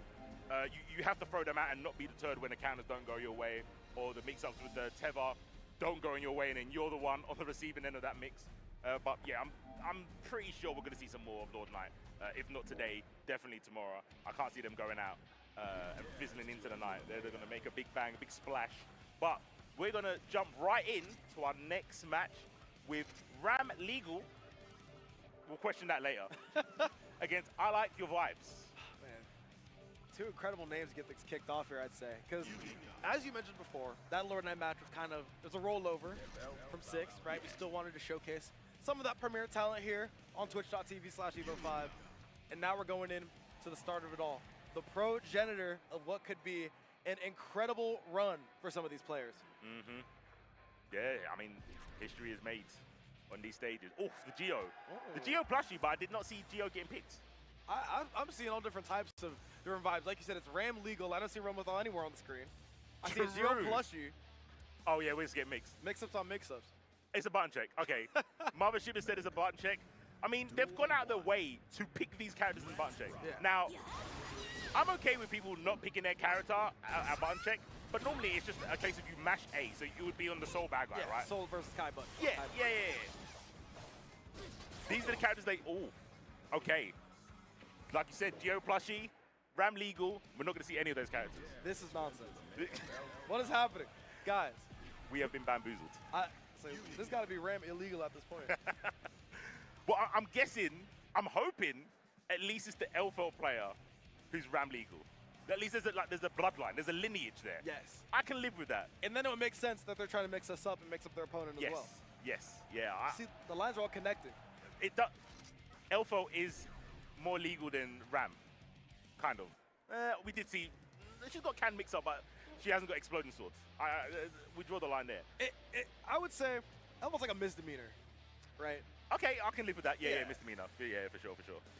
Yeah, so that like Elvis double a misdemeanor. Ram, it's like we're gonna find you in Club Fed, brother. Yeah. I'm sorry. Yeah. And on the other side, Unica. I've seen a few of them today. I'm happy. I think this character is cheap. And I want more of it. Real talk. She's got a railgun. She can make Stun Dipper safe without RC. She has old school Sin Bull Bash, and she's got, because I'm from the UK, it's Michael's sword. No Mikkel, it's Michael's sword from Dizzy. She's the perfect hybrid. Yeah, it's like she's got all the tools from all, we were talking about lineage before, all the lineage, the brothers, the mothers, the fathers, everybody's involved in the making of this character. And you can tell Arx has put a ton of love into her as well. Oh yeah, without a shadow of a doubt. But like you said, Avian, this is a generational battle. Yes. So we got sisters fighting daughters right now. BRC, slow it down. Yeah, trying to stop the escape. Double hitting stun dip, but look, Bull Bash. They brought it back, just on the wrong character. -3. As you can see, their Ram Legal knows that pressing there is so dangerous. Oh, this might just kill here. 5H, let's do it again. In the first round, it's gonna end up going to Mr. I Like Your Vibes. I like the Unica right now. Oh, get shot. Definitely a fan favorite as well. Yeah. Oh, Elf with the trickery, with the trick shots. Uh-oh. But that has no match for Unica's DP. Goes the Pine Berry. Not only gets out of the corner, but gets a nice little combo here as well. Wall break, putting the bomb vest on ya. Loving the fit. The Gucci belt you don't want. What's that fake Gucci? It was fake, yeah. Just like that combo, it was never going to finish, so it was definitely fake. Oh, railgun against bullets. Who's going to win? Oh. As in all wars, the railgun ain't no way. Taking the advantage there. Looking for the burst. Oh, I think we're past that time. There's only a couple of hits left in the tank. YRC blocks in the air. No burst. Very late. Gets away with it. Barely beats out the Wild Assault as well. Getting the buzzer beater. Got to see if Ram Legal can turn this around. But if the JS has anything else to say about it, that's not going to be the case. Yo, this gunfight's kind of interesting. Listen, you brought a sniper to a railgun fight. I don't know what you thought was going to happen. No. Unless you're happy chaos, it's not a good idea. That's like not even a gun. That one's like the magical item. It is. It's an artifact. It's definitely an artifact. Transcending science at that point. What do we even do? You got it from Dr. Strange's Sanctum Sanctorum. 100%. There we go, though. Burst already out here from I Like Your Vibe. Trying to do anything he can to preserve the momentum from the last game. Mm-hmm. And that's key for sure, especially with these two momentum-heavy characters. Get the party started. Ooh. Wow, he got blocked again. I didn't even know he could block it after that close line. That's nuts. You see that stun dip underneath the fireball? Oh, gosh. She is the main character. Get used to it. Like father, like daughter. Oh, you just stunned for DP. Like daughter, like son. Father. Actually, no. Sin does do it as well. There we go. Just like Sin does the bull bash. Once again, calling upon everybody, looking like the Avatar state. Mm-hmm. Yep. Oh, we got the enhanced railgun. Look for the blue lights. Oh my, yeah, I would have held up as well. Yeah. No chance there. That sniper shot from Elfeld. Always just being slightly more annoying than you'd love. Ooh. Almost got destroyed there by the deflect shield, however. Looking like Ram Legal is still going to be on the back foot right now. Oh, taking out the corner. No stun dipper on the end of that. Whoa, whoa, whoa. Getting caught, and you can't go anywhere. Where'd you think you're going? Ooh, I didn't. I thought you could cross up that DP like that. Oh. When the #1 Elfeld fan is here. Wife material. Supporting her wifey. I respect it. National Girlfriend Day today as well. Oh, is it? Is that a thing? I did not know. That's all making sense. We do things different here in the US. I respect it. Shout out to the missus. She's not watching this. It's like 4 a.m. back in the UK, so I'll tell her to watch the VOD. Absolutely. Ooh, railgun powered up. We're gonna let it rip. Oh, we are doing some advanced shimmies. Omega shimmy, the all shimmy. Mm-hmm. Gonna be close to no cigar there. Now Rem legal on offense. Until the DP says no. Know what DP stands for, guys. Don't press. Air to air. Ooh. Getting the throw this time. Right now it's all I like your vibes. So far, Remley's hasn't been able to get anything done. Tries to go for the heat check on the DP there. Says, I'm feeling hot. You got to stifle my flames. So nice. Just did it twice. It had to be done. You thought I wasn't going to do a DP again because you punished me the first time? I've got burst. Famalam, I'm okay. I'm good. I'm good. Famalam both literally and figuratively. Ooh, family, watch me. Am I doing the Keyscapes proud? Gotta be with that damage. Real reminiscent of Sins. Where are you going? Backdashing. There was no BRC on Ram Legal side. Oh my god.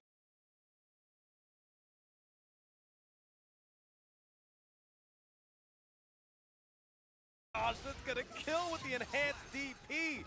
And I like your vibe says I like the winner side of the bracket. Gonna be continuing on. Let's see if anyone else is going to be liking getting pressured like that by Unica. Nuts. Yeah. I mean, like I said, I'm a fan of that character. I think 100%. the simplicity speaks to me in a very, very unique way. I'm like, you know what they're going to do, but the options are so varied, they're all very strong. It's like, please overhead, stop stun dipper, yeah, and a clean DP. Exactly. Overall, good stuff. Really good tools. I mean, it's always so funny to look at where Unica's kind of placed within the general community because everyone's had different thoughts. She came out, people thought she was bad. She develops a little bit, as we do with characters that kind of look like this, that have a bit more in the toolbox. Then all of a sudden, it's like, oh wow, she's kind of good. She's got some tools to her name. She's got damage as well. Damage is the name of the game of Guilty Gear Strive.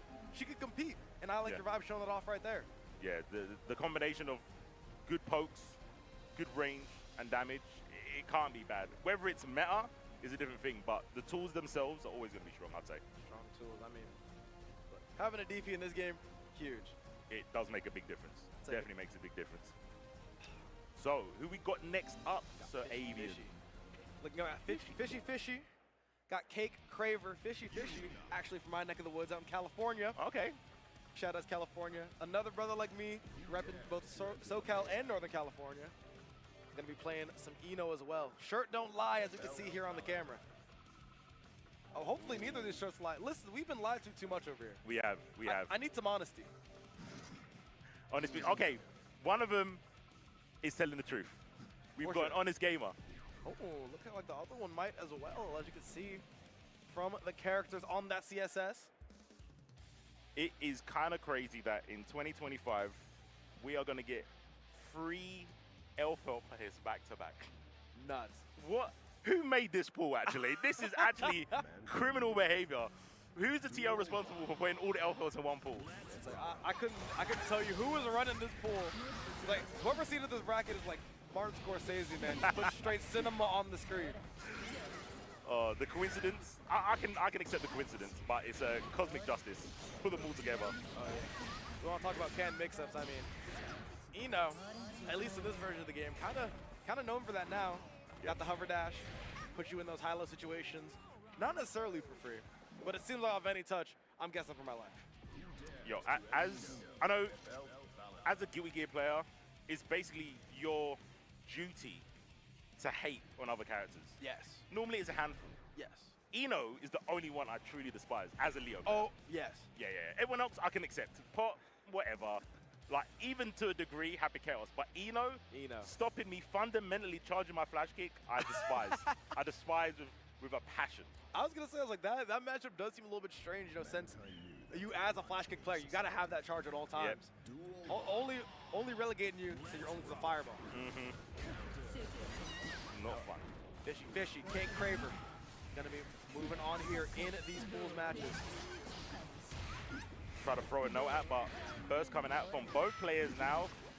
Honest gaming is something I would say, but not mean it. So let's not go there. Yeah, like, listen, we wanted honesty before. It's only our duty to provide honesty back. Absolutely. Speaking of honesty, we're seeing none of that here. Fishy with these grimy mix-ups goes and closes out the first round. Fishy playing like Daru's in the background watching, judging. Call Palms like one for all, bro. Oof, the Psycho Crusher taken to the corner. Oh, wow, you got a wall bounce from that? Oh, well, ground bounce into wall splat? Mad. MLA, such a powerful tool for both the pressure and the combos. We've already seen it here from Fishy. Kate Craver trying to not be example number 2 in the science textbook. Oh, trying to hit him with a fadeaway IED back. Gets a trade. That meeting him up in the air. Oh man, so he's got to block 1, but 2. And that time, that was a mid. It wasn't even any mix. Yeah. Kate Craver not able to block that one though. Fishy going up game 1 and vibing to go along with it. Yeah, Kate Craver just couldn't really do anything other than kind of accept their fate because they had the meter deficit as well. They only had 50 tension, while Fishy had 100. Yeah, it's like you're gonna go like YRC War. You got some VRCs in the mix as well. Having 50 bars and kills here is very powerful, but 100 makes you so much more dangerous. Yeah. All right, run up slash. Like that. Mind your legs. 6P. I mean, that's not a bad answer. Like, if you can block the grenade bit on the ground, just 6P and assume they're gonna go high. Kind of like how you fight Eno. You just assume that they're gonna go high. Yeah, it's like, I'll worry about the low later, but for now, not trying to get hit by that JS. Real reminiscent. There we go, speaking of the JS, right on cue. Here comes Fishy, bringing it out to close out his 3rd round in a row. Ooh, that clipped airball can mix, and there's the deflect shield to get some space. Pretty decent answer, I'd say, to go against Elfel. There we go, MLA, trying to keep the combo going. There we go, wall break, hard knockdown to go along with it, so much meter. 50, I was gonna say, one to the situation for Fishy if he ends up landing the right hit. Pistol whip with the rifle. Gotta be careful of the tension here. Cake, Fishy, the scheming. Ooh, nice. 6P. Active defense paying off there. Oh, didn't in a overdrive. Oh no, the RC. Okay. Oh. Tried to get him with the DP super himself, saying, you know what, we're gonna spend meter like it's burning a hole in my bar. Right, 6-6 went low. Pulls out the burst. Are we gonna burst on Fishy's side? There we go. Oh, shoot the note. Yep. This time going low again. Block stun of MLA, making it so hard to do any other options but block. If you guess wrong, you get put in a situation like this. Not a great one. Does have the 50 tension, but you're gonna have to make use of that quickly before you get hit. Didn't happen. It's looking like that's not gonna be the case, as you mentioned. C4, Fishy, sitting here now on set point. Mankind knew that. No change of characters, sticking with it. Elfo, oh no, she's. If you got the shirt, you gotta be rocking with the character till the very end. Yeah, Elfo in his last 3 games has been taking a beating. I was gonna say, I think that we've seen, what is it, like 2 Elfelds? We've seen 3 Elfelds, and all has just been beatings on beatings. Arxis, if you're watching, you know who needs a buff. See guys, I'm helping the propaganda for Elfo players. Oh, no. Oh my gosh. And if anyone's helping, it's gonna be Fishy. At this point, just getting the rounds done his way. Yeah. Elfo getting a front row seat to the Eno concert. And now, with 1 heart remaining, can Kate Craver make one of the greatest comebacks in Elfo history? Or there's going to be another statistic. Uh-oh. Well, I gotta say, that car is not gonna do any justice.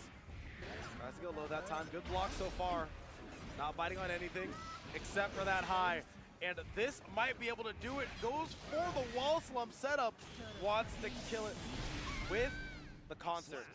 Giving us a little bit of an encore there. Doing the super a second time and advancing on to the next round of winners. Eno going through. we can call them a character loyalist, right? Because they're wearing the tops of their characters. Oh, yeah. I think that's fair. Yeah.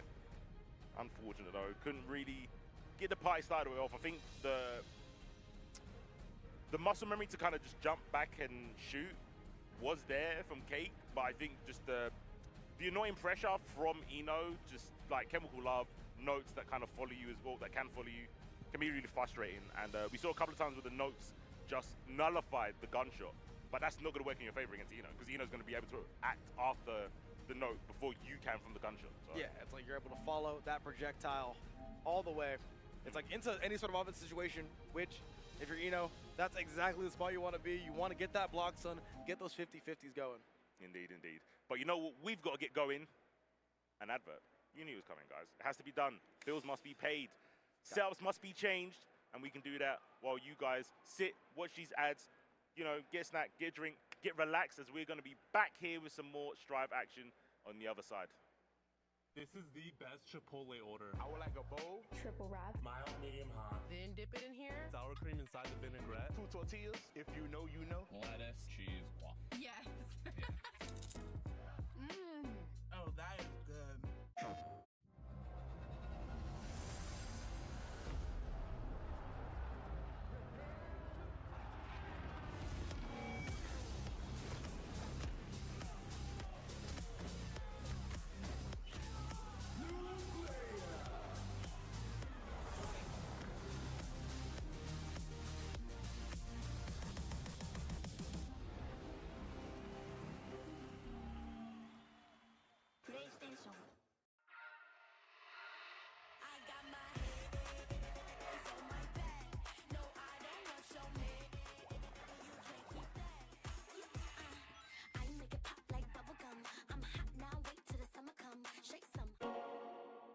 Those who have lost their lives will never return. Nothing can bring them back. So where we going, old man? A hotbed for demons. The entertainment district. We've killed off anyone who's ever crossed us. Anyone who's ever slighted us. We're going to slash through your gullets. Just like we did to all who came before you.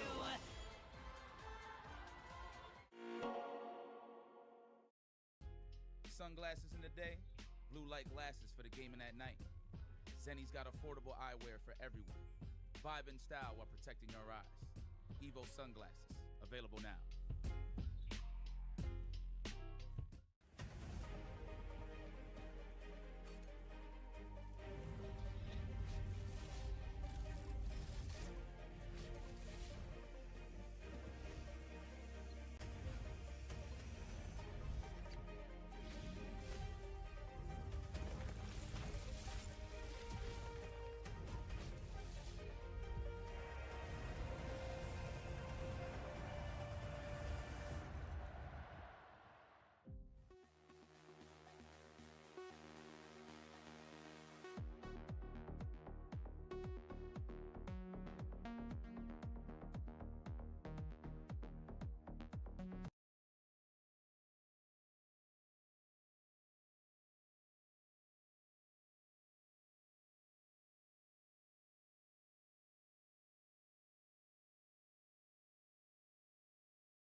I'm glad that you made it back, stream chat. You are here watching some more Guilty Gear Strive at EVO 2025. It is I, C4IQ, joined by the man, the myth, the legend, Avian. What's good, dudes? Dude, I have been enjoying these matches all day. And to think that this is only day one of this Guilty Gear tournament is absolutely insane.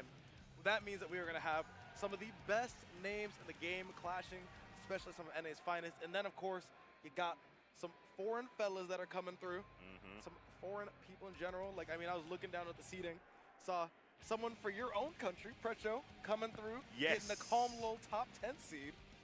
Yes, low key. Yeah, some light. Yeah.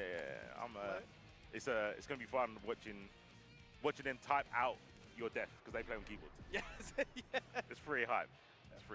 But speaking of hype, we did have an Eno on stream. Now, I think it's fair to say the Eno on stream with Sir Daru going up against Jagger, picking the Angie. I mean, it's even in the name, C4. It's Daru Eno. It is Daru Eno. It has been from day one. Absolutely. Talking about all the foreign talent that's here. Daru, just not even one of the foreign talent. Probably considered the foreign talent and one of the favorites to take the entire tournament as he already won EVO Japan. Yes. The first person to qualify fittingly for the Art World Tour that's going to be in Korea. Yes. It was destiny. Bringing it home for the country. So kind of here to gatekeep.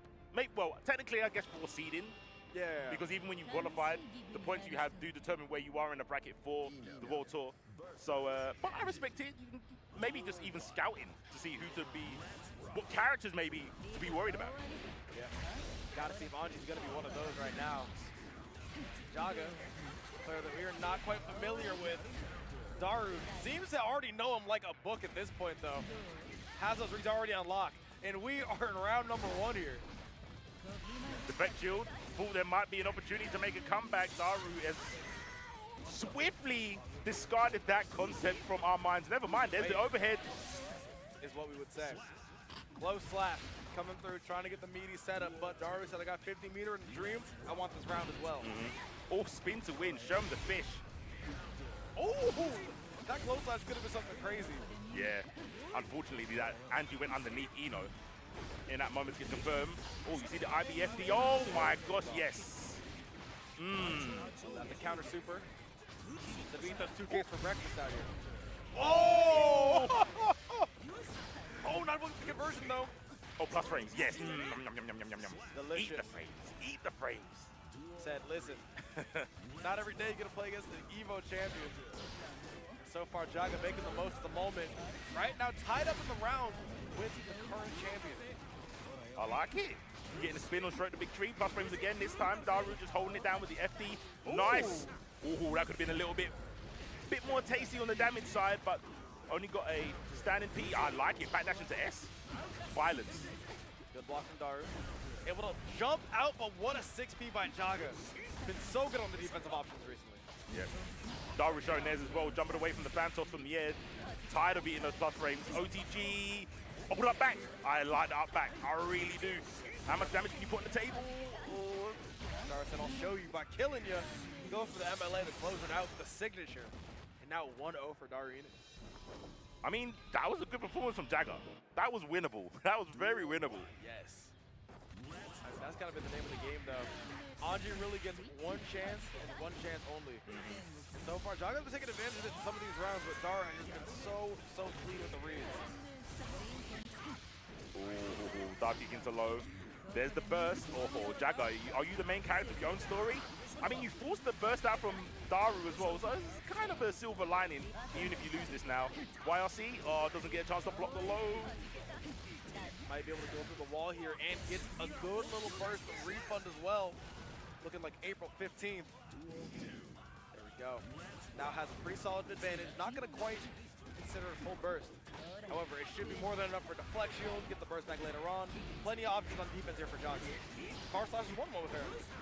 It's a pretty decent one. Oh my gosh, get overheaded out of the air. Oh my gosh, the IV into back throw. That activates, yeah. I want to say that's unblockable, the strike from the counter. Yes. Or at least it's a guard break. It guard crushes of his projectile. If you strike into it, you got to eat that 100%. Okay. See, someone coaches like me, I never activate the counter, so I don't know. You know what I mean? You know what I'm saying? Pristine neutral only says C4. Yeah, with punish or no punish. That's all it goes.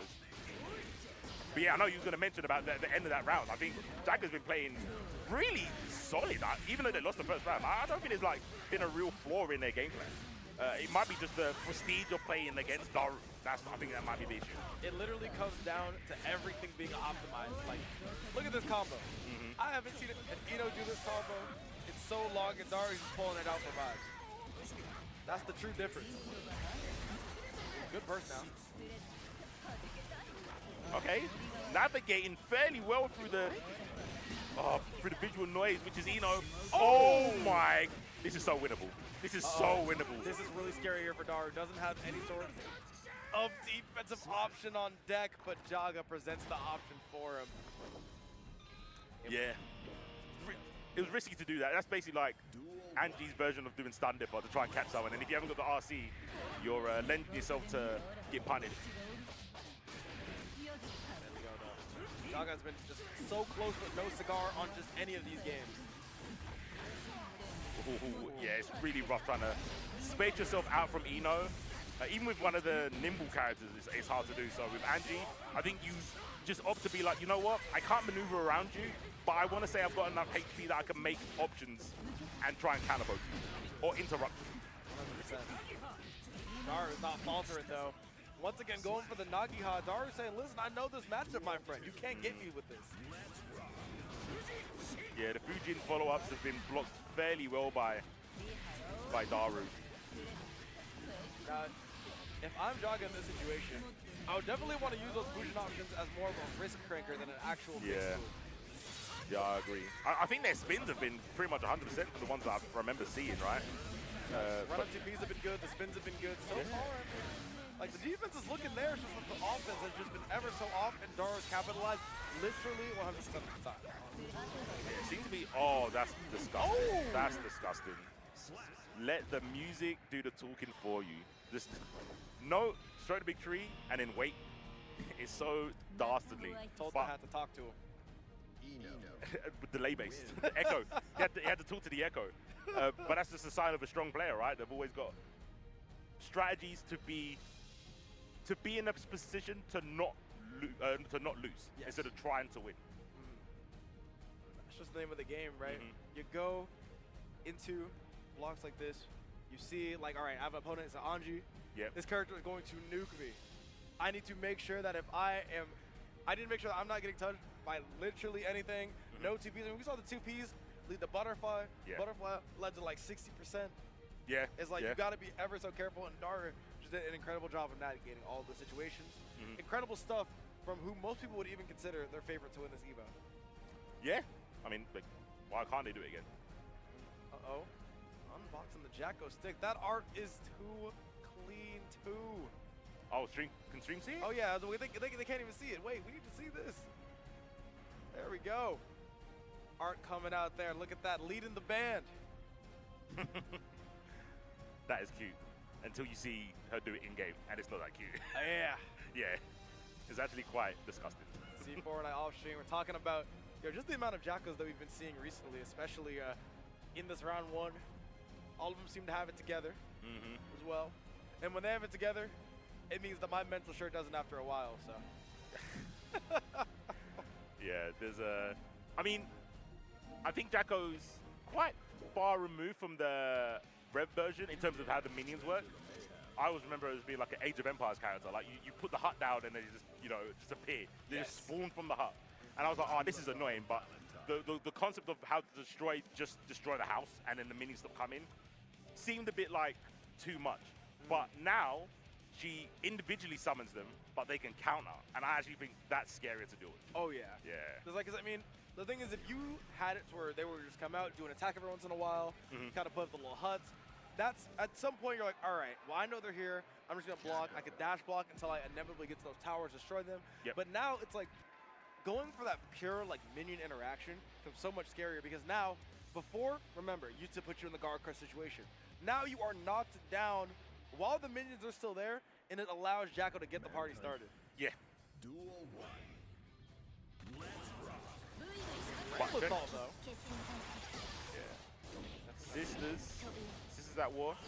So those who know Devon know that she's kind of been known for not only, you know, hosting and providing some help to some of the best tournaments we've got over here in North America, but also for the Soul Bad guys. So a Ramlethal Valentine pick here would be very unorthodox, to say the least.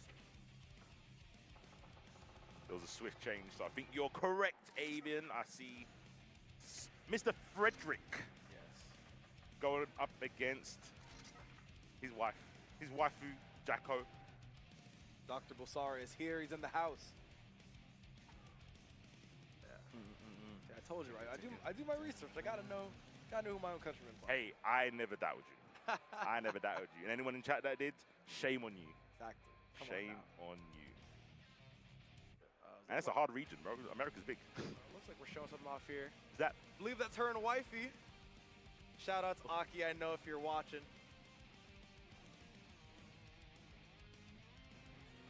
All right, got to get things rolling here. It's like, listen, got the wife on the phone, got the wife on the screen. All different types of love up here up on EVO 5. Let's see if love is the greatest motivator to win. Oh, what was that? That was through like a Kokoho. TN Kokoho. I was like, whoa. What was that? I nearly took cover. I was kind of shook. I was like, whoa. What did I do? Got Astro on the Jacko, though. Devon rocking the signature of that Soul Bad guy. Already in the corner.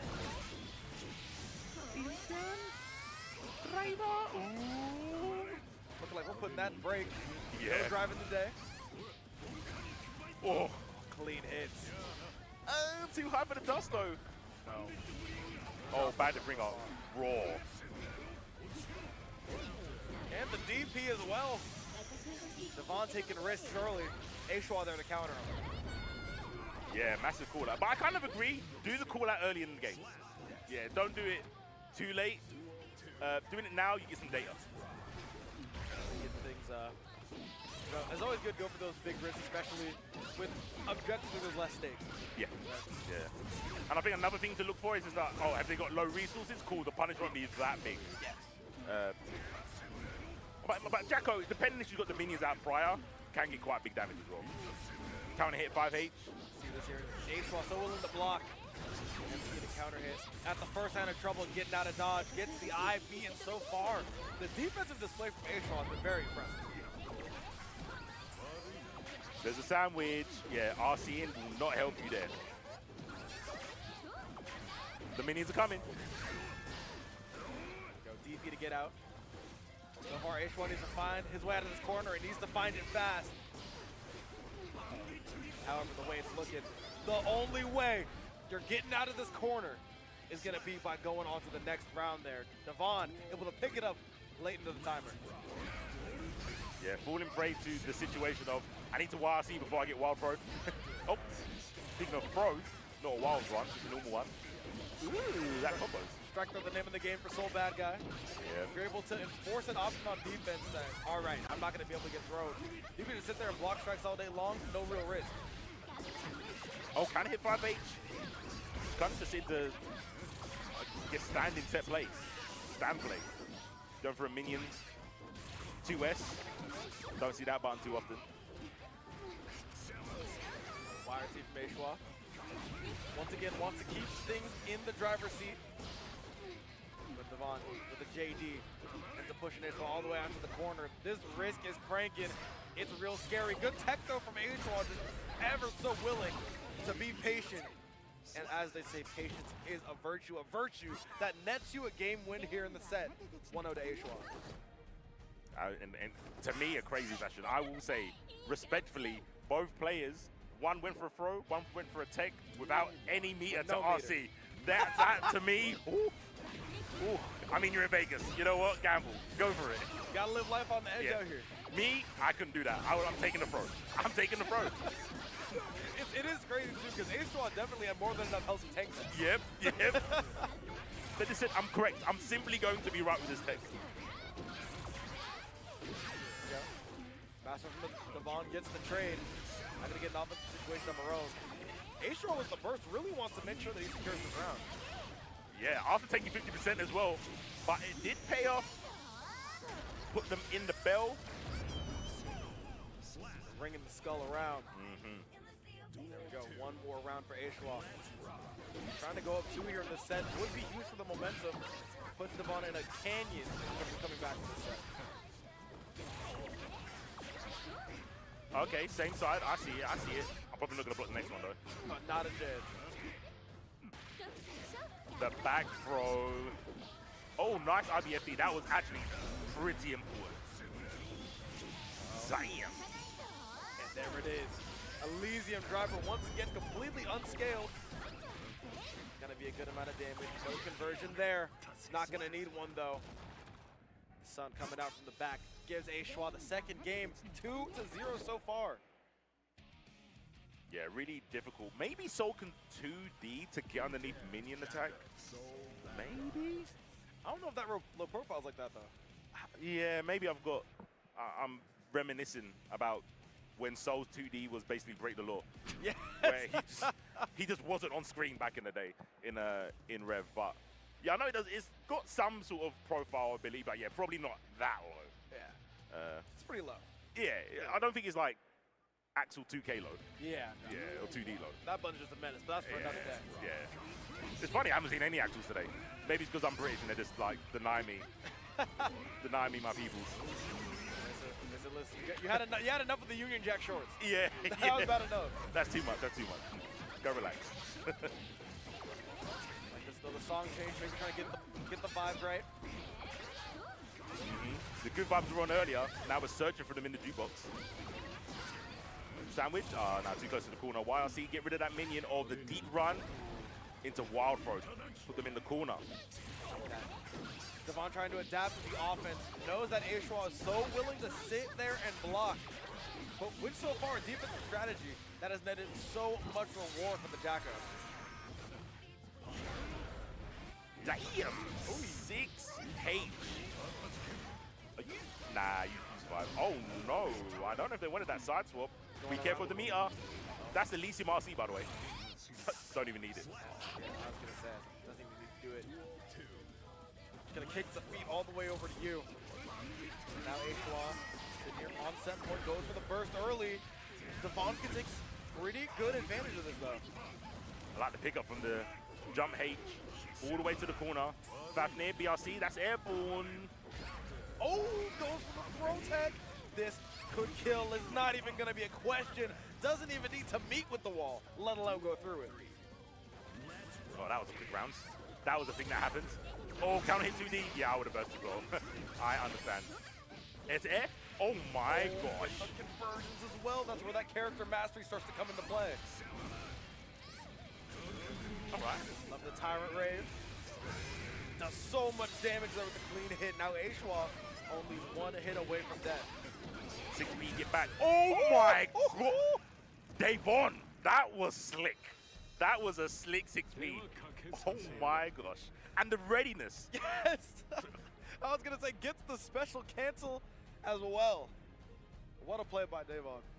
Into the one unsafe move that Soul has as well. that's some evil intent. God reads only. Yeah, yes. Absolutely. Oh my gosh, knock knock. Who is there? Could be a dead character if you get a counter hit. Oh. Okay, yeah. Yeah, no. Even Ashwa knew he had to get out of dodge as soon as possible. Does that work from that high? It must do. Oh, absolutely. Yeah. Gotta get in the bell. Okay. Ding dong. Wedding bells for these two. All BRC, but nowhere to go. There we go. Thing 1, thing 2 on the screen. Both of them being eviscerated. Could be pretty big damage here. Killing on that one though was OG. Right now looking at just about the same amount of health. Not for long. How? How did Devon get the throw there? How'd that connect? Questions? I have no answers. I'm sorry, Avon. I'm sorry. It's like at this point it might as well be rhetoric. Yeah. Oh, the double. Oh no. That's not getting going here. Now gonna be put on defense. I will say, as much as I've liked the offensive adjustments from Devon, I need to see a bit more defensive change from her because Aishwa is right now exploiting every last bit of it. Oh, but you are just one touch from losing this round of DP. Oh, you love to see it. The good old days. Plus on whiff. Oh yeah. DPs from Soul.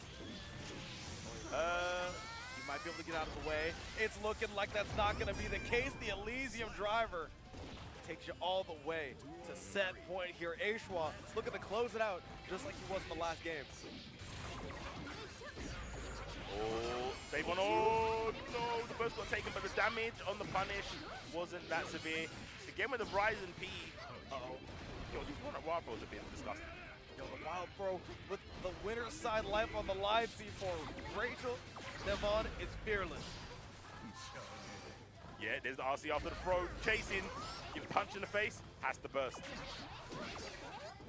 HU still got some tension on deck. There's a cross up. Oh, Soccermon mode activated. Here comes the bells once again. Are you going to RC over this or just hold him to the bar? I think just hold him to the bar. Yeah. Can't kill. Better to get the kill right now. Doesn't RC that one though.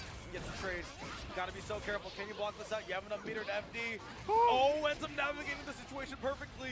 Avian, ain't no way. Oh, Ain't no way. Throw. This is gonna kill here. 5-8 should do it. And it sure does. What a comeback from Devon as she hypes up the crowd. That was a, are you not entertained? Oh my gosh. I need a minute there myself. Even if I'm on the winning side of that game, if you're telling me I just come back from the last pixel situation, we're sitting on that win streak for a little bit longer. I need to savor it a little bit. Super dope.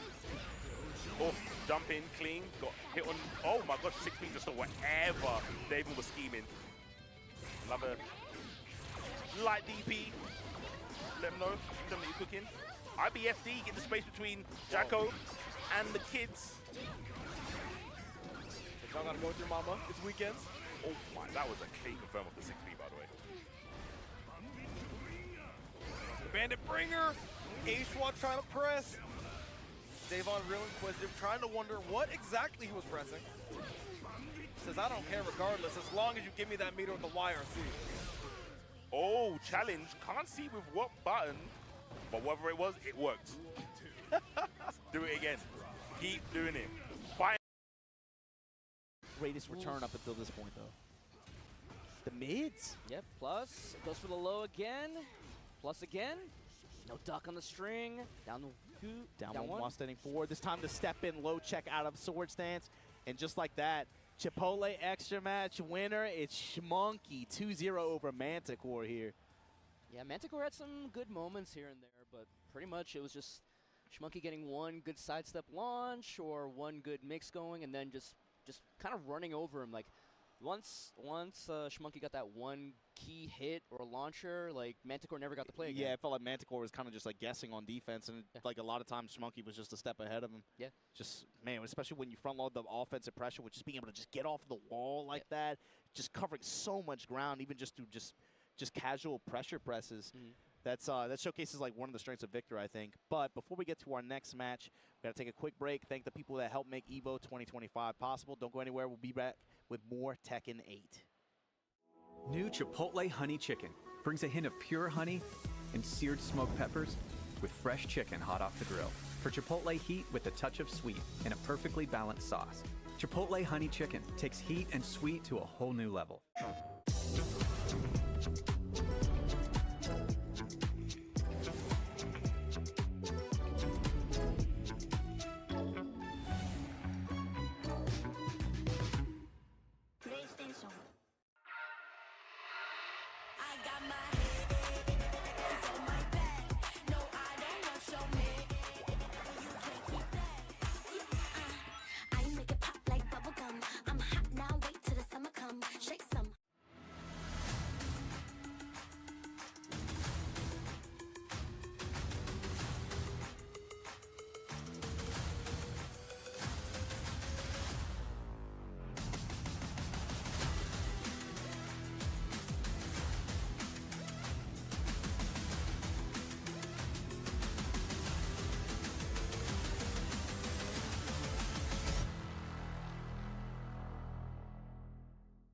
knew pretty early on that the game was fun to play.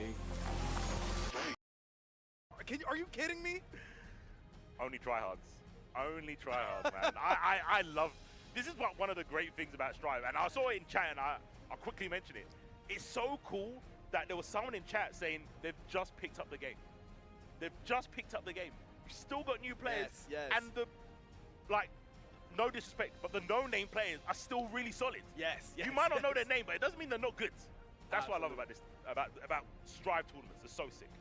And the one thing I love about EVO is all the wonderful things they provide us. And now it's time for us to provide EVO a little bit. I'm going to be throwing it off to another ad break. Give you some time to catch your breath, maybe get a little bit more water, do some push-ups, get a bit of that nervous energy out. I know I'm going to need to. But in the meantime, we'll catch you a little bit later. Catch you after these ads. That sizzle, that's the soundtrack of Chipotle. Literally melt in your mouth tender. Let's see our chicken glistening, our fajita sizzling. It's magic happening. And this is gonna be in your bowl. This is it. I won PlayStation's Road to EVO and went head-to-head with Arslan Ash. I won PlayStation Go to EVO and battle against Sonic Fox. I have never seen that in my life. To compete on PS5, choose your game, find PlayStation tournaments, and register. It's that easy. Sign up for PlayStation tournaments for opportunities to win unique prizes and much more. PlayStation. Well, Vaya is laughing right now. Look at Vaya laughing right now. Oh, he's doing a dance. What is he doing? He's ready to jump into the action and get ourselves some Street Fighter 6. Hot and heavy. The first day of EVO matches. They've been pretty sick so far. How have your blocks been? You been chilling? Been really good. Seeing some upsets here and there. Not on my blocks in particular, but however, I've been hearing that some people going down to losers already. Problem X, Yanai, and a few others. Isn't that wild to say? 10 a.m. Me and Jeremy are just sitting here, and like this guy, E Waller, comes on. We're just laughing about E Waller's name. We're like, this is a sick name. Just beats Yanai 2-0. We're like, who is Electronic Waller? Like, no one told us about this guy. The West Coast Ghost, apparently. Yeah, he's from NorCal, and I just didn't even know. Well, we find out today. That's the great thing about EVO is having all these players out here that could be taking care of the competition. This might be one of their only tournaments.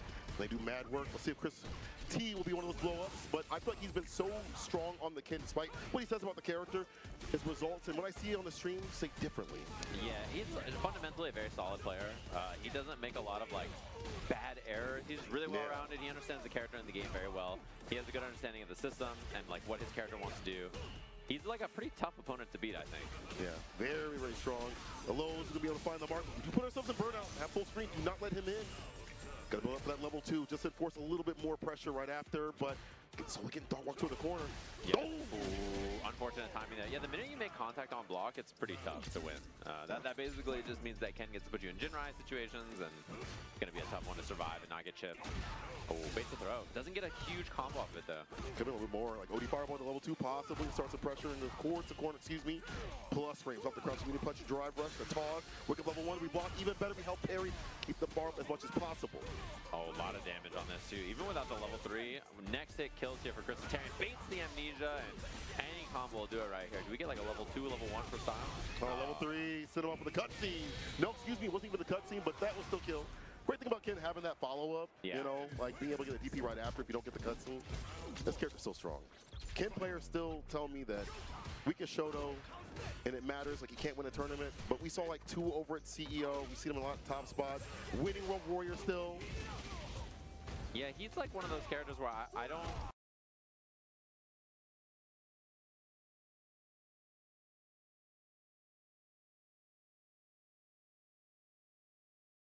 It's hard to imagine him not being good, you know what I mean? Like his kit is so strong, and he does a lot of other things really, really well, that even if he's not the best character in the game or anything, like he's just a really well-rounded, solid character. He's good at playing the game. His corner carry is excellent. Damage is pretty solid. Not the best, but it's good. It's really good over the corner. More extensions, run DP, ball drive impact, take a level 1, that's fine. Has no bar to work with right after this. Actually a big win for Christie. Drive rush, crouching medium punch, doesn't get the confirm right after though, the low. Still has him in burnout, not much you can really do on defense. Matter of win. There's a throw. Yeah, pretty tough spot to survive there. Anytime you get burnt out against Ken in particular, especially with that meter, like Jinrai is so annoying to deal with. His pressure is really hard to stop.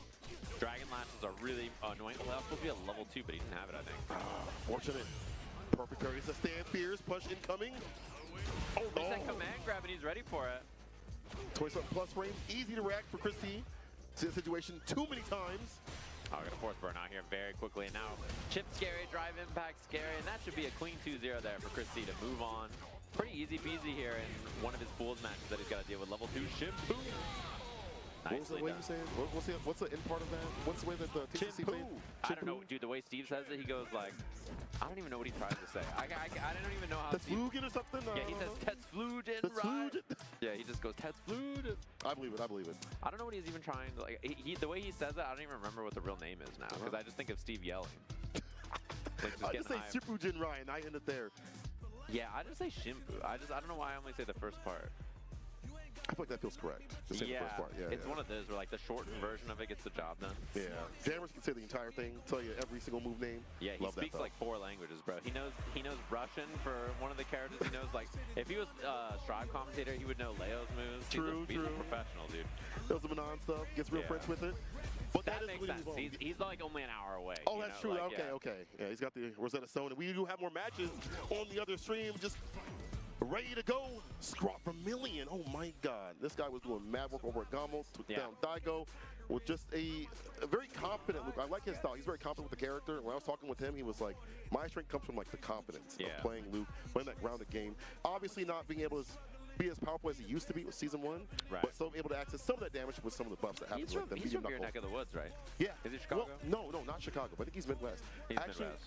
Yeah, I think he is Midwest. I thought so, but I could be misremembering. He is also like locked in on Street Fighter. I think Street Fighter is the main game he's playing right now, if I'm not mistaken. You are right. I think this is the game that he's focusing on. I think being at Gamo, getting that top 8 spot and taking down Daigo has really led him to believe that he can make some waves out. And he's been doing so even prior. Over the events that he does run, like Otaku and other Street Fighter 6 events. So he's mad good at the game. So I'm glad that he has that focus and grind towards the streets. Yeah, typically known to be one of the best like multi players in the US generally when he's playing a lot, right? He's been in EVO finals for that as well. And obviously swapping over, playing some more Street Fighter, not the only multiplayer to ever give some other games a spin and have some success. We just saw a little while ago Goichi get that big title, obviously, for Fatal Fury as well. It's been fun to watch. But this is, our second stream. We have multiple setups here, thanks to Chipotle. They basically just paid to have an additional stream setup station so that we could watch more matches back to back to back. That is godlike. Yeah, that's like, they were like, how do we give money to people that like gets us more matches so there's less downtime? So that's why we have an extra little setup over here, which is cool. So they're making sure that's all ready to go and doing this. And then while they're playing, we're setting up the main stage to have our next match so that we can just go back to back to back to back. Continuous rotation. Yeah. What y'all wanted. More matches. I wanted too. Yes. Oh, Season 1 classic right here. Luke and Ken, obviously different. What has been happening with the nerfs, the buffs, the meta shift as well. Yeah. These two characters definitely, people argue if they're the weaker two Shotos now, right? These are the two on the chopping block. I think Luke is the weakest. Yeah, I do too. But I don't, after that, it's hard to say. Like, they're all so good that it's hard to feel bad for any of them. Millionaire, billionaire type B, like, yeah. 1%ers. They got the generational wealth, and they're like, oh, man. Oh, can afford 3 choppers in 1 week. Yeah, it's definitely a little outrageous. Because like Terry is really good, Ryu is excellent, Ken is really good, like Akuma, like I mean these characters are all good, clearly. Right, chin buster starter with the Gen Rise drive reversal, puts him up in the corner, and the meaty fire up on a follow up. Nice. The anti-air is there. And a little tick throw, crouching leg kick, front throw, keeping it nice and simple. I like the kind of like patient pressure we've seen so far from this Ken, and a lot of forward heavy punch from Luke. When that got buffed, I think that immediately helped his mid-range just feel way more complete. We have to lurch forward and find like big reward. He had other normals that did that, like Stand Light, Stand Medium, of course, but the reward on that forward fierce is fantastic. Drivers behind it, real good. That could have been a DP. I imagine that fireball was supposed to be the DP there, and just a slight whiff. But yeah, I think that's the thing that makes Luke unique as a Shoto compared to the others, is he has so many forward advancing normals, right? His forward heavy punch, as you mentioned, is Stand Medium and Stand Light. He has these lurching normals to like close distance a lot more. It's a very ambiguous. Person where he's standing. Yeah, he just covers distance really well. Stand heavy kick too. Oh yeah, true. Careful now, prepare that close. The driver's jab might close the distance with some damage. Not gonna happen, DP, but that's the expenditure you'll take as a kid player. You want that to happen. Make them waste that bar. He fights out. He does not want to deal with the burnout there, so he's down to hit that crouching medium punch. Right in the medium knuckle, level 3, builds the drive gauge back. Important round for Scott to clean up here though, so he doesn't go down meter into the next round. Of course, to the overhead. You're dead, Scott. Yeah, that's a tough one to see at 8 p.m. Yeah. Friday, EVO. It's getting a little late, getting a little eepy, you know? Yeah, tired. Maybe had some food. Got the itis. Got the itis, just sitting Happens to there. all of us. Oh, man. Already finished your Fat Tuesday like 5 hours ago. You're like, wait a minute. I gotta play. I gotta play I gotta still. play pools, late pools. Look at that stop. I like seeing people use big buttons to stop drive rush, like heavy kick. Reward on the counter hit was fantastic. Scrawl has him caught up in the corner. I like that he's using suppressor. We've seen him use it a couple times, frantically against drive rush, and then there in the corner, and punishes on the Jinrai, keeping it nice and simple. EXDP to get the pressure, to relieve the pressure rather. It's a really smart choice. Perfect. Set point type B right now for Scrawl. Take it all the way. Jinrai too far out. Will take the turn back. Hits a little right after. Saw him walking back. Good way to catch that with a crouching unit kick. Chaser for the Yoki, but the back throw gonna happen. Delayed, maybe looking for a reversal. Not sure. And Scrawl's fighting out there. Sam medium punch on Wake Up as well to try to stuff it. And then there's the hiccup for him that time. Knockdown medium, gets the plus frames, looking for some kind of retaliation. Nothing there. Ooh, whip punish. See that stand Pierce continuously. Can't run it anymore. Level 2, get the fault because that was OD. I like that. One more interaction. That's a lot of damage. But look, check all the damage that's been coming out here. And the ODDP. Hold on. Why? That was a personal Scrawl. It's Friday, man. Like we're chilling. I thought we were homies today. Like it's supposed to be the first day of EVO. Everybody's chilling, relaxing, hanging out. That felt like that's some heat behind that. That was unnecessary. Says something about your mom type beat. Lord. That was rude. God dang. And thanks to Chipotle for that. We're back up on the stage. Look at Momochi. Yolochi himself, the legend. Yes. This guy has inspired so many people, myself included, to be like, you know what, I am going to play Ed. And you boot up ranked and someone jumps at you and you DP and it misses and you're like, all right, that's it. Never mind. He's close I'll to the leave game. it to him. I'll leave it to him. Yeah, he's the GOAT. I'll let him handle that. You know, Sasamo said something on one of my tweets. He was like, Ed is a really good character, but like getting him to that level to like, play at high level is hard. You get jumped in on by people so much. You have that slow DP, so anti-airs. Having the right combos takes a little bit more work than other characters in terms of doubling up the damage, so you don't get to see that often. People look at like level 2 as like a big damage dumper, which it is. There are other things that you can do with the character, but it's very technical. So getting to that point where you're solidified with him, to get to that point where you're solid like Momochi, takes a lot of work, and it's frustrating. He's a very high effort character for how he's quite strong, but obviously it takes a lot of work. Access, yeah. But the reward is real good, though. Yeah, you could play a character. I mean, the character he's fighting against here, Terry, right? Like, Terry is a little bit more of a straightforward character and very powerful in this version. So that's why we see Lashar just tearing it up. Lashar, Boost, who have switched over from Shotos or other characters. Nice interruption knowing that's fake. Gets a knockdown. That's Oki. Pays with the ODDP for free. Punish counter. Yeah, more damage than that. New combo. Cancel. Yeah, I love that. In the corner's more damage. That's the big thing about him in this version of the game is that all of his combos are better. Like every time he hits you, he always just gets a better combo. Just off everything, because you always can just do something, flicker, kill rush cancel, hit the extension. It's just a lot better. That's a bait right there. It's one of the only ways you can use back kill rush and bait DI from flicker. If you drive rush into heavy and then do flicker and then go back, auto baits it. Like Mochi trying to snip things out. J Blue, not going for the bait just yet. Too far for the quick burn punish, but that's fine. Drop gauge not looking so good in Momochi's favor right now. Brother, Take it back. Walking. He is strolling across the EVO venue, just big chilling on concrete. Impact, flicker, holding it. Dude, he's holding the heavy version like unnecessary. And now, drive rushed. You know he wants the level 2. Yeah, you know Momochi's trying to hit the level 2 immediately. Let's get dreamy. Not the Shin Dream, just the regular one. This is a safe jump ender at the end as well if he wants it. Yeah, jump here. Yes. Yeah, that version of the level 2 gives you a safe jump at the end, whereas like the double DP starter does not. Oh, and that's the stun on the wall. He can build another level 2 here. He's going to go for it. So this is going to side swap, and he's going to try to build another level 2 here, but he barely gets it at the end, and it's not enough for the level 3. So I like the idea from Momochi. He just didn't have enough drive gauge to do the EX splits there. Styling wilding right now on the stage. Momochi only needs a nice few hits, a few jabs. A dab will do right now. Yeah, he might even level 2 cancel just to like buy out the time while he's waiting for this drive gauge to come back, and now he's good. Perfect parry. We take that, though, for the drive gauge. Caught up in the corner with the defense light. Walk it all out. Chill, and then there's a nice find, that crouching leg kick, drive rush cancel from Ed. Very solid check, and on regular hit you get stand jab, and on counter hit you get stand medium punch, which is really solid damage. He's one of the best at doing so, I feel. In terms of hit confirm, I mean, he's always been like that, but recognizing what he needs to do right after in terms of counter hit or normal hit, big strength for him compared to other Ed players. First game as well. No counter combo. Man, just confident. To walk up with someone that's going to hit that stand fierce on you like that. Someone like Terry. Yeah, he's a dangerous character to do that. Oh, he's a little too overzealous. Although almost burned for J Blue. So even though he got the hit, it's a little scary because if Momochi made some block or he wakes up with a button like that, he cannot force burnout. He does right there, stand fierce to the flicker, but walks back to get the whip punish right after that. Towards the corner, meaty stand, medium kick, and the gutty works. Uh-oh. Momochi a little overzealous, perhaps, on trying to close this out. Now he can approach behind the fireball. Oh my god. Is he going to hit the fireball? No, he's level 1. Easy peasy kill with the Buster Wolf. Blue seeing Red getting his revenge, his lick back. All right. Momochi a little wily there, I won't lie. Yeah, that was kind of a feeling himself a little bit too much type thing. Gotta be careful. Even in pools, again, you don't know these cats. You don't know what Blue's capable of. Yeah, you don't. He might have less to lose than you. What if Blue loses and he's like, I don't care, and he goes and gambles? Like, he's got no fear in his life. Spinning like Bob in his pocket. Yeah. He's going to be at the high roller table tonight. Like, that's the kind of opponent you got to be scared of at EVO Pool. That's true. Something OD right there. Was OD fireball or not? One more touch. A tap. The whip punish with the crushing medium punch. We'll still get the follow right after. No bar at the bottom necessary for the victory. Set point Momochi. Yeah, the counter hit crouching light kick. He's +4 on it, so he gets that stand jab. He's close enough there. Damn, that's good. Wow. Double perfect parry that, bro. Chill. With the lights right after level 2, once again. Is there a new combo in the corner here? Yeah, he can do the kill rush ender or that. Sometimes you can get forward heavy punch there and then make it bounce and then get the kill rush upper at the end too. So depends on the distance of the corner. Nice whip punish. Micro walk combo so that he can get the extra little distance there. Medium blitz, level 2. Send him off. Another level 2. New combo again. Is it finished? One bit. Jump back jab. No. Reversal. So one touch, we'll take a trade, anything at this point. This distance as well. Easy to hit a stand. Medium kick. The jump back fade away is the play. Momochi with the overhead. That was clean. Everything about that, very clean. Clinical.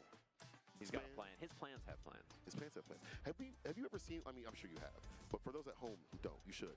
Watch him stream. He's in the lab continuously. A lot of Japanese players are like this, but he is in the lab for hours upon hours before hitting ranked or running sets or whatever. He pisses me off. I tune in and this guy's still not playing matches. He's just trying combos, and I'm like, bro, Momochi, boot up the match right now. Please, I want to see some matchups. I don't know how many. I have like, I don't even know, an enormous amount of hours watching Momochi stream. Because the time that I'm like getting into bed at night is like when all the Japanese streamers are on. Oh, yeah. So it's like Momochi's on, like Daigo's booted up, like Kakadu's always on. Like basically everybody in Asia, it's like the time zone's good for it. Hot Dog's always streaming when I go to bed.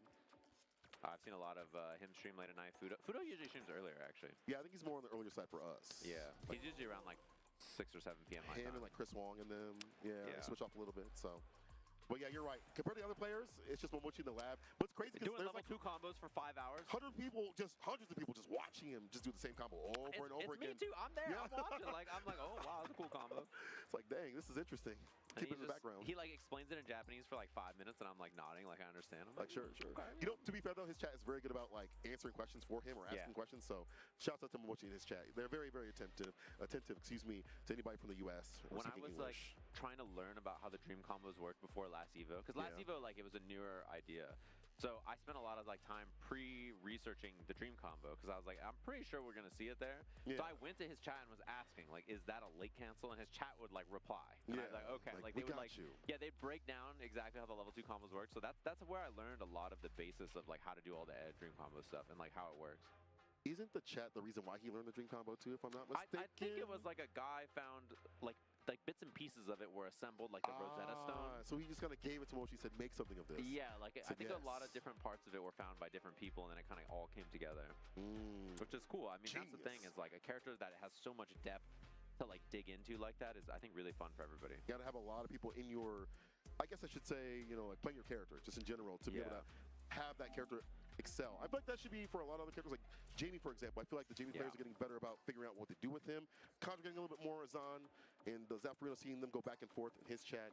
Enough about that, though. Who is our next? Molly. Croissant.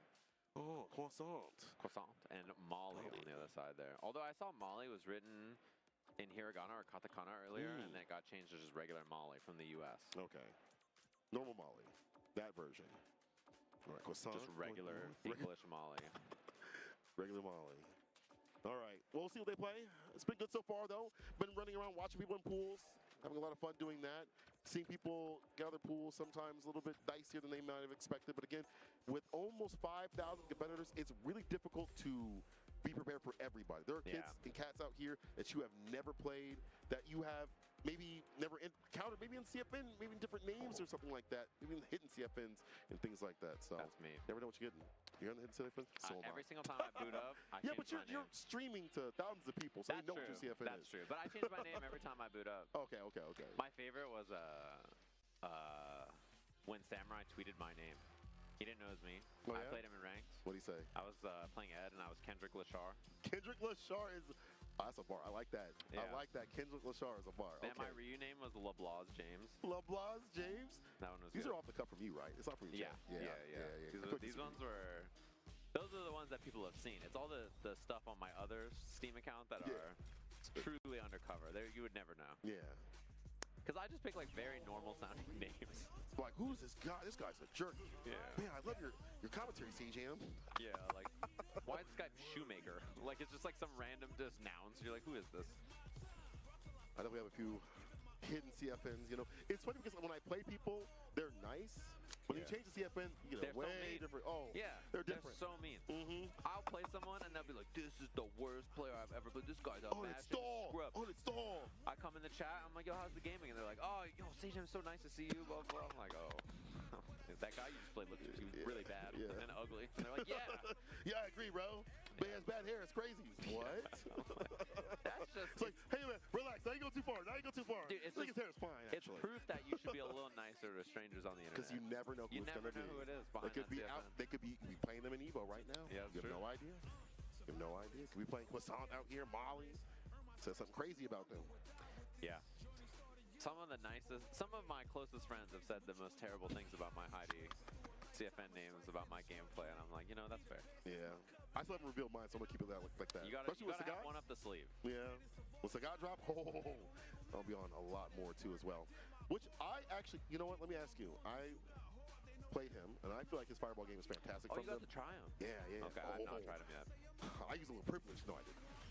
There was an open space and he was taking it with the sticks, and I was like, let me get in there. Sagat felt great. But I guess after this, I will ask you how you think Sagat is from at least what you view. You tell me. Was he cool? Oh, he was amazing. Yeah, you had fun. Fireball game is real. They look real. They look very good. Oh, Heavy's amazing. Yeah. Medium's great too as well. Low shot. Wish there was more variance on low shot, but I think with his normals and everything else, zoning is back, baby. But speaking of zoning, I'll tell you one character that can do it too is Akuma. Wait a minute. It's back to Molly. It's back to Molly. He's just sitting there menacingly. The switch up. Trying to bait me out. I knew I saw it. You're right. Off the backboard. And frame kill trying with the throw right after that setup. I've seen that setup a lot more from the heavy kick one. I think it just gives you better Oki when you dash in to try to throw bait or not. I like that switch up. I like the back throw though here. Molly. Aggressive. This is where Akuma can really shine up at the corner. 4 fierce, stand fierce, fireballs for days. Extended damage. You can find those confirms. The throw, knocked that away though. Punish counter incoming. Frame kill again. Oh, you really thought. Not a throw this time. It's a neutral jump. Like that. Yeah, and I saw there was like a week where Mago was messing with this character, and he liked that setup quite a bit from what I saw. I've seen a few Luke players change up what they do to like interrupt and interact with that situation after, because you can't just take the heavy knuckle, or you can go for lots of different things that give you OT. Yeah, but Yuna does that a lot too. Yeah. Oh my. Nice reaction. Good Matt Bar though. Yeah. He gets that drive rush. Burnout looking a little inevitable here, but then just waiting it out and finds a nice jump. Okay, there's the burnout anyway. All right. Looking a little bit like Noah. Had they DI'd, it would have been a level 3 immediately. Yeah. Oh. Level 3 won't kill, so it doesn't spend it. Trying to bait that DI so you can level 3 to cancel there. Bars holds back.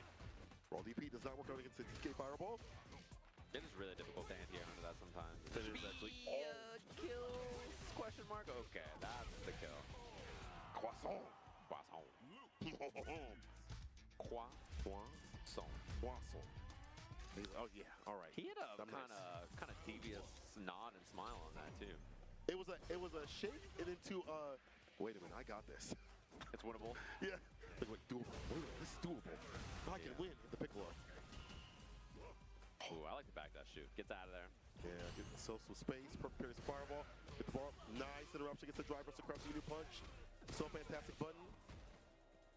Trying to bait the throw. He has not gotten baited there very often. Is that one neutral jump? Besides that, he's done a pretty good job defending it. Oh, got the recovery. The crouching Munin kick gets the throw right after it. Trying to kill the drive gauge. Getting very aggressive, but that's what Croissant wants the entire time. Overextend. Yeah, and the fact that he survives burnout there and now instead Molly's in burnout, pretty scary. Oh my god. Chaser, lots of goes for the throw. Lay him on the mat, drive rush. Oh, I like to hit the break right there with the heavy knuckle. No bait, but finds reward, gets the pickup in the corner. Set point for Croissant. Not bad. You know, watching this, it makes me want to play Luke again. He's so cool. Watching like new Luke players like this, now, the variation they do on knockdowns. There's a lot of sauce for the character that people don't access. Yeah, he's gotten some cool stuff in you know, patch after patch. There's the throw bait he's been looking for a while now. Not quite enough, but gonna dump it early. It's gonna get through about half of this burnout. Oh yeah. So you have many ways to kind of walk back, whale them out, wall them out with the normals, the fireballs. We're gonna overextend, just go for the overhead, way too far out, no anti-air. Oh my, nice little interrupt there. Counter hit stand jab, crouching light afterwards. The double point? Yeah. He didn't do the flex at the end though. That's Oh yeah, see, you gotta do the full thing. Hit the boom, divorced. Boom, divorced. Yo, Croissant, really sick on the loop. And again, I like seeing, as you said, seeing Luke players out here cooking with the character. You know, Noah's obviously been the biggest one, right, for many reasons. But he now is out there in Japan. There's a few other Luke players. Kami when he chooses to play the character too, and of course Squall. Oh my God, why did Squall EXDP like that? Bro, he just that was peril. That was. It was unnecessary. Check in for rabies. Yeah, that's what I'm saying. That was an unnecessary move. Ow! For no reason. And you know Just what? rude. The funny thing is, he's probably singing the theme song in his mind. Survivalist. I saw him singing that. Yeah, he was like sitting over there just doing the rap the whole time. Yeah, he knows every word, bar for bar. I said, if you make it the top 8, I'll karaoke it once. Yeah, he's just got to do once. it. Yeah, just for you, brother. Looks like we have Gunpaw coming up next. Oh! Against Arwen from Mexico. Word. Midwest out here. Arwen. See a lot of Mexican representation, by the way. Shouts out to S Factor. That was a really cool watch. When you said Midwest out here, I was like, is he claiming Mexico as the Midwest? But then I realized, I was like, okay. I mean, you guys would do it. Like, if there's one thing, the Midwest if you is good show up about in a local, you Midwest. You Midwest. Yeah. You know. Yes, he's one of our local TOs. Yeah, Gunpaw. Great dude, does a lot of work out there. Shouts out to Ignite Gaming weekly, or I guess bi-weekly it would be. Oh yeah, Idazan is from Chicago, as our beautiful, beautiful Clisso just said, because he did play out there, and he drank a little bit of Malort. You should definitely inform him of that so that he knows. Oh no, he knows. He knows. He's from Chicago now. Tokido's dad also attended a university in Chicago, University of Chicago. So technically, he is also Chicago too. You guys are very liberal about how you choose to, just claim them for your own. Yeah. And they say yes, you know. They don't know what you're saying. No. Tokido, I'm like, yo, you're Tokido from Chicago now. He said no. But one day he'll say yes. One day you just need to get enough Malort in the system. Oh God, I would never do that. They'll never talk to me again. At all. They'd be like, no, that's offensive. That's an evil behavior. Yeah, it actually is. Malort's not that bad. It just the way it smells. And the aftertaste too. Yeah, it's not it's not bad, but it's not great. I think it's horrible. It's like, but why would you offer somebody something like that? That's what I think. You know I what? think It's just the intent. The problem with it to me is that like you could just drink something better. Yeah, anything. Anything would be better. Like it's not that it's particularly demonic. It's just like mostly you could just do something better. Anything. Yeah. It's like that's your hospitality is giving them like mid, absolute mid. Yeah. Could be me. I am anti-Malort, but I am pro Gunpaw out here. Again, shouts out to our weeklies that we have. We have actually quite a few that are inside and outside Chicago. One of the best TOs in the business out here trying to play some Street Fighter. Yeah, the late night hour here. Winding down for day one already of EVO. Blink, and before you know it, we're going to be like top 90, whatever, top 24. Suddenly it's going to be that Sunday, yeah. Lord. I can't wait. 12 hours from now, someone's going to be a Mortal Kombat EVO champion, right? Like, we're going to be about to that time, so. That's true, it's true. Closer towards the end for Street Fighter 6. Yeah. Pretty wild to think about. Gunpaw's being a lot of bark at that corner push. Something happened, don't get back thrown. Just arc step instead. Oh, unfortunate timing there for Gunpaw. And the baits. Stampede start things off. He's gonna drop. Hands. Okay, Stampede kick by the explode. Careful now, you gotta block. But it's hard for the corner continues against his character. Oh, and the meaty afterwards too. And DI still at the right here into the corner. One guess will do it the overhead. Pretty rough spot to be. Oh, Mexico getting hype up there? Oh, yeah, I can hear them. I bet y'all can too. Yeah. They pulled up and they're like, they just hate the Midwest. They said, get more Lord. Get this out of here. Pro Tequila. Back walk. Catch him with the button though. pop. Nothing significant on these counter hits. You know, it's hard actually for the lights for Blanc to get something significant in the first place, though. Yeah, I will say. lights are pretty whatever as the character. They're not the most. They're just okay. Yeah. One of his weaknesses. Oh, this should be big actually. Run elbow, and then I think he's pretty close to killing it. This might be enough. It's close. I think it's enough. I'm gonna call it. I'm gonna go with you. I think it's over. I think it's over. It's enough. It's GG's. Nicely done. All right. First game. It's Arwen. Get aggressive with this Kim. I like this. Staying active, keeping up with the momentum that this character can put on. That is Blanca, but the OD ball does hit. Raw slide applied. Blanca bite. Nice block. And a neutral jump just makes it out of there. Starting that drive gauge too. That's one of the things that makes Kimberly really annoying to deal with. You have to tap hair if you want to beat that, and then suddenly, you know, you're committed to tap hair, which means you can do run, stop, throw, and it's just really brutal to deal with. Puts the onus on you quite a bit. The defender has to deal with her offense, whether, you know, she spends drive gauge or not, which is a pretty powerful thing to have. Oh, a little early. Toss overhead again. Broke the stand medium to hit. We'll get the stand fierce though. Consideration season 2, the teleport to bait. Yes, sir. Easy bait oven. Not going to be quite enough, but this position is pretty rough. The overhead, lovely timing on that. Doesn't get the combo, but still, Arwen's looking real good here. What's also wild is that when you're in burnout, the chip from the double cans is insane. Yeah. Even if you're blocking, it's also battling the drive gauge as well. So, in the corner, don't want to be there with this character even more so this season. Yeah, her like burnout strings got way better because of it. And the one cast herself got better for her last season too as well. All adds up to even more strengths up in the corner. Overhead reset in the throw right after. The smother. There's just so much to deal with. It's so overwhelming for this character. That's just the way she wins against so many of the casts. And now, commits. There's a punish. Punish counts a little bit more than usual. The one hit away here. No interruption either. Spot the cross up at least. Pokeball. Teleport. The anti-air. There we go. Nice. That throw tech though gives her all that drive gauge back. So now not in that much danger of burnout. Although teleport puts you in burnout, and now it's looking a little scary. They're trying to pump for level 3, not yet. Here's level 2. Lightning Beast on a feast on this help, trying to find an opening. Push towards the corner. Let me see a reset. OD. Command grab, enough to kill. Punish counter. There's so much to worry about there too, right? Because you're trying to like buffer super in case of DI, and you got to deal with the ball pressure, and then command grab is a really tough thing to spot amongst all that. It all adds up. Both characters with really horrible corner pressure you have to deal with, especially level 2 for Blanca. OD coming through, punish counter, jump medium, nice and close, the throw right after. A little low on drive gauge, so that pressure wasn't that scary. Drive rush, not really that great of an option when you're down that much. True. Arc step again. Can't find the proper option. You've got to have that perfect parry, as you mentioned, for the DI right after. Whip of these heavies doesn't find any kind of mark. We haven't seen a lot of mid-range buttons from Gunpowder so far. It's like crouching medium punches and stuff. Yeah. Even crouching fierce is not that bad. Harder to punish, easier to hit. Neutral jump's gonna hit right here though. Plus. And do you block or not is the question here. Oh, that's a punish. Oh, a little too far. Maybe I can slide next time. Cross up, damage incoming. Stand fierce, level 2. Yeah, Kimberly's gonna be out of burnout here first though, which is actually a pretty big deal, and just gets clipped. Still has level 1 available. Reversal, but that minus E, I mean, even if it was minus 6, it'd be hard for her to punish. Minus 2 right there, unfortunately. OD coming through. Level 3. Vagabond singing the song. Arwen taking down Gunpowder. And the crowd going ham out there for this. That's pretty hype about it. I like that energy though. Even for pools, you should be rooting for your boys and girls like that though. Yeah, you gotta get hyped. Yeah, better be pulling up. Especially if you rolled out here, you know, with a bunch of different people from another place, you know, you gotta get hyped for the people that you have, and you're like, yeah, let's go. Even if they're like your mortal enemy at the local, yeah, you gotta cheer for them at the big event, you know. Get that Frieza and Goku type thing. I feel it. But that's really sick that we have people out here that are rooting for the competitors.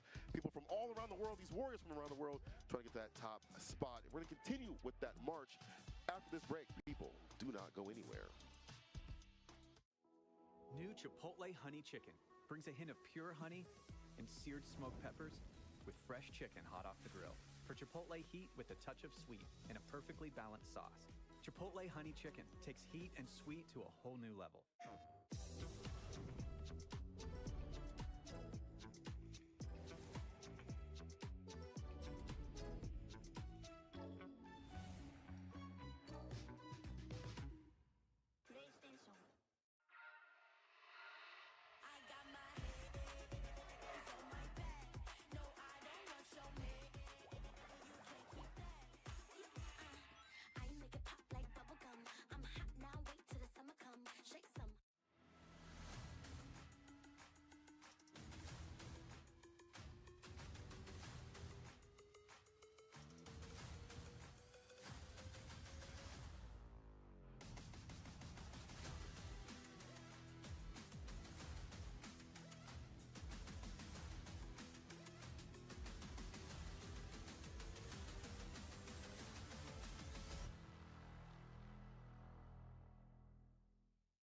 pretty early on that the game was fun to play.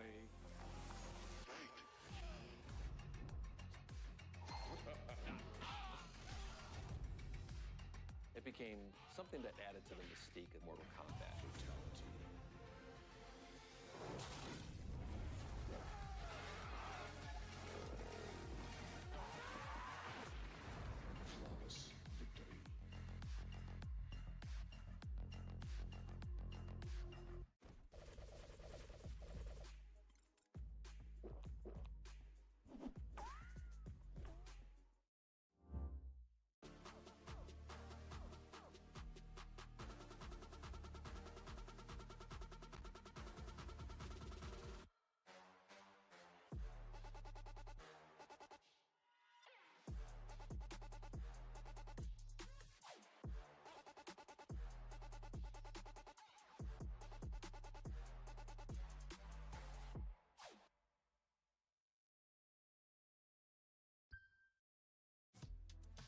Welcome back, everybody. Hopefully you've been enjoying all of our action so far. Day 1 of Evolution 2025. About 4,500 entrants for Street Fighter 6. We're narrowing down the beginning of pools. And tomorrow we're going to be kicking off with kind of the juicy stuff right outside. All the way to the end of the day, I believe the top 24 is on 2 different streams. There's like 2 different feeds for it. And it's going to be around 7 p.m. local time, which is an hour ago, an hour and a half ago, if you're trying to, you know, figure out what it is in your time zone, your clock, wherever you are in the world. So it's going to be some juicy stuff tomorrow. If you're tuned in for that top 24, and then I think about that same time, it's about 7:30. Whoa, those, whoa, they're really thin. They've been working out on stage. You saw that? Okay, yeah. So I get like that. Go on. Yeah, like 7:30, I think is when the top 8 scheduled to start as well. Yeah. For Sunday, if I remember correctly. So. That is so. It's so sick that we get multiple streams. Yeah. And what's crazy is, despite everything, which is as much as you can really do is have 2 streams. I feel like at that point, anymore it's gonna be really hard to juggle. You're still not gonna be able to see everything. Being here and watching it on the floor, even that is difficult because you have to go back and forth. Even last year, running back and forth and seeing everything was just crazy, and the crowds are just going wild. Yeah, you're gonna miss stuff. You have to be here. It doesn't matter. Even if you are here, you're gonna miss stuff, as you were just mentioning, and. Like, even if you're at home, you're going to miss stuff. So the best you can do is try to document as much as possible and just watch it back. That's like the way you got to do it, I think. More of the IRL streamers. Definitely great out here. I saw, you know, speaking of which, I saw a bunch of people were IRL streaming their pools as EVO goes. I was looking through the category. I saw Box is IRL streaming his EVO pool. Shaka is streaming here from EVO right now. He has 21,000 viewers. 21,000 viewers is wild. Yeah. There's a lot of people walking around doing some IRL streams, which is really cool. Shout out to Shaka, by the way. Doing it big over in Japan. Yeah. Legends tournaments and stuff like that. That's super sick. These influencer tournaments are pretty big. Yeah, they are. We got Young Goki up here against SK the Groove Man. SK the Groove Man. Young Goki. I've seen him. I remember in Street Fighter 5, I think he played a Ibuki. Yeah, it was a Ibuki. Remember he's in the Wednesday night fights and stuff like that. Some of the World Warriors as well. Yep. Yeah. He's played in. He's also played a lot of different fighting games besides Street Fighter, but I always see him playing Street Fighter whenever the game is out. And the name Young Goki. Young Goki. I wonder what he plays in this game. I think it's a cool one. Oh, you know, Kim would make sense. Yeah. It makes sense. Yeah. Gotta go ninja for ninja. With a name like Young Goki, you probably gotta play a little bit of Kimberly. Step to the heat smash! Wow.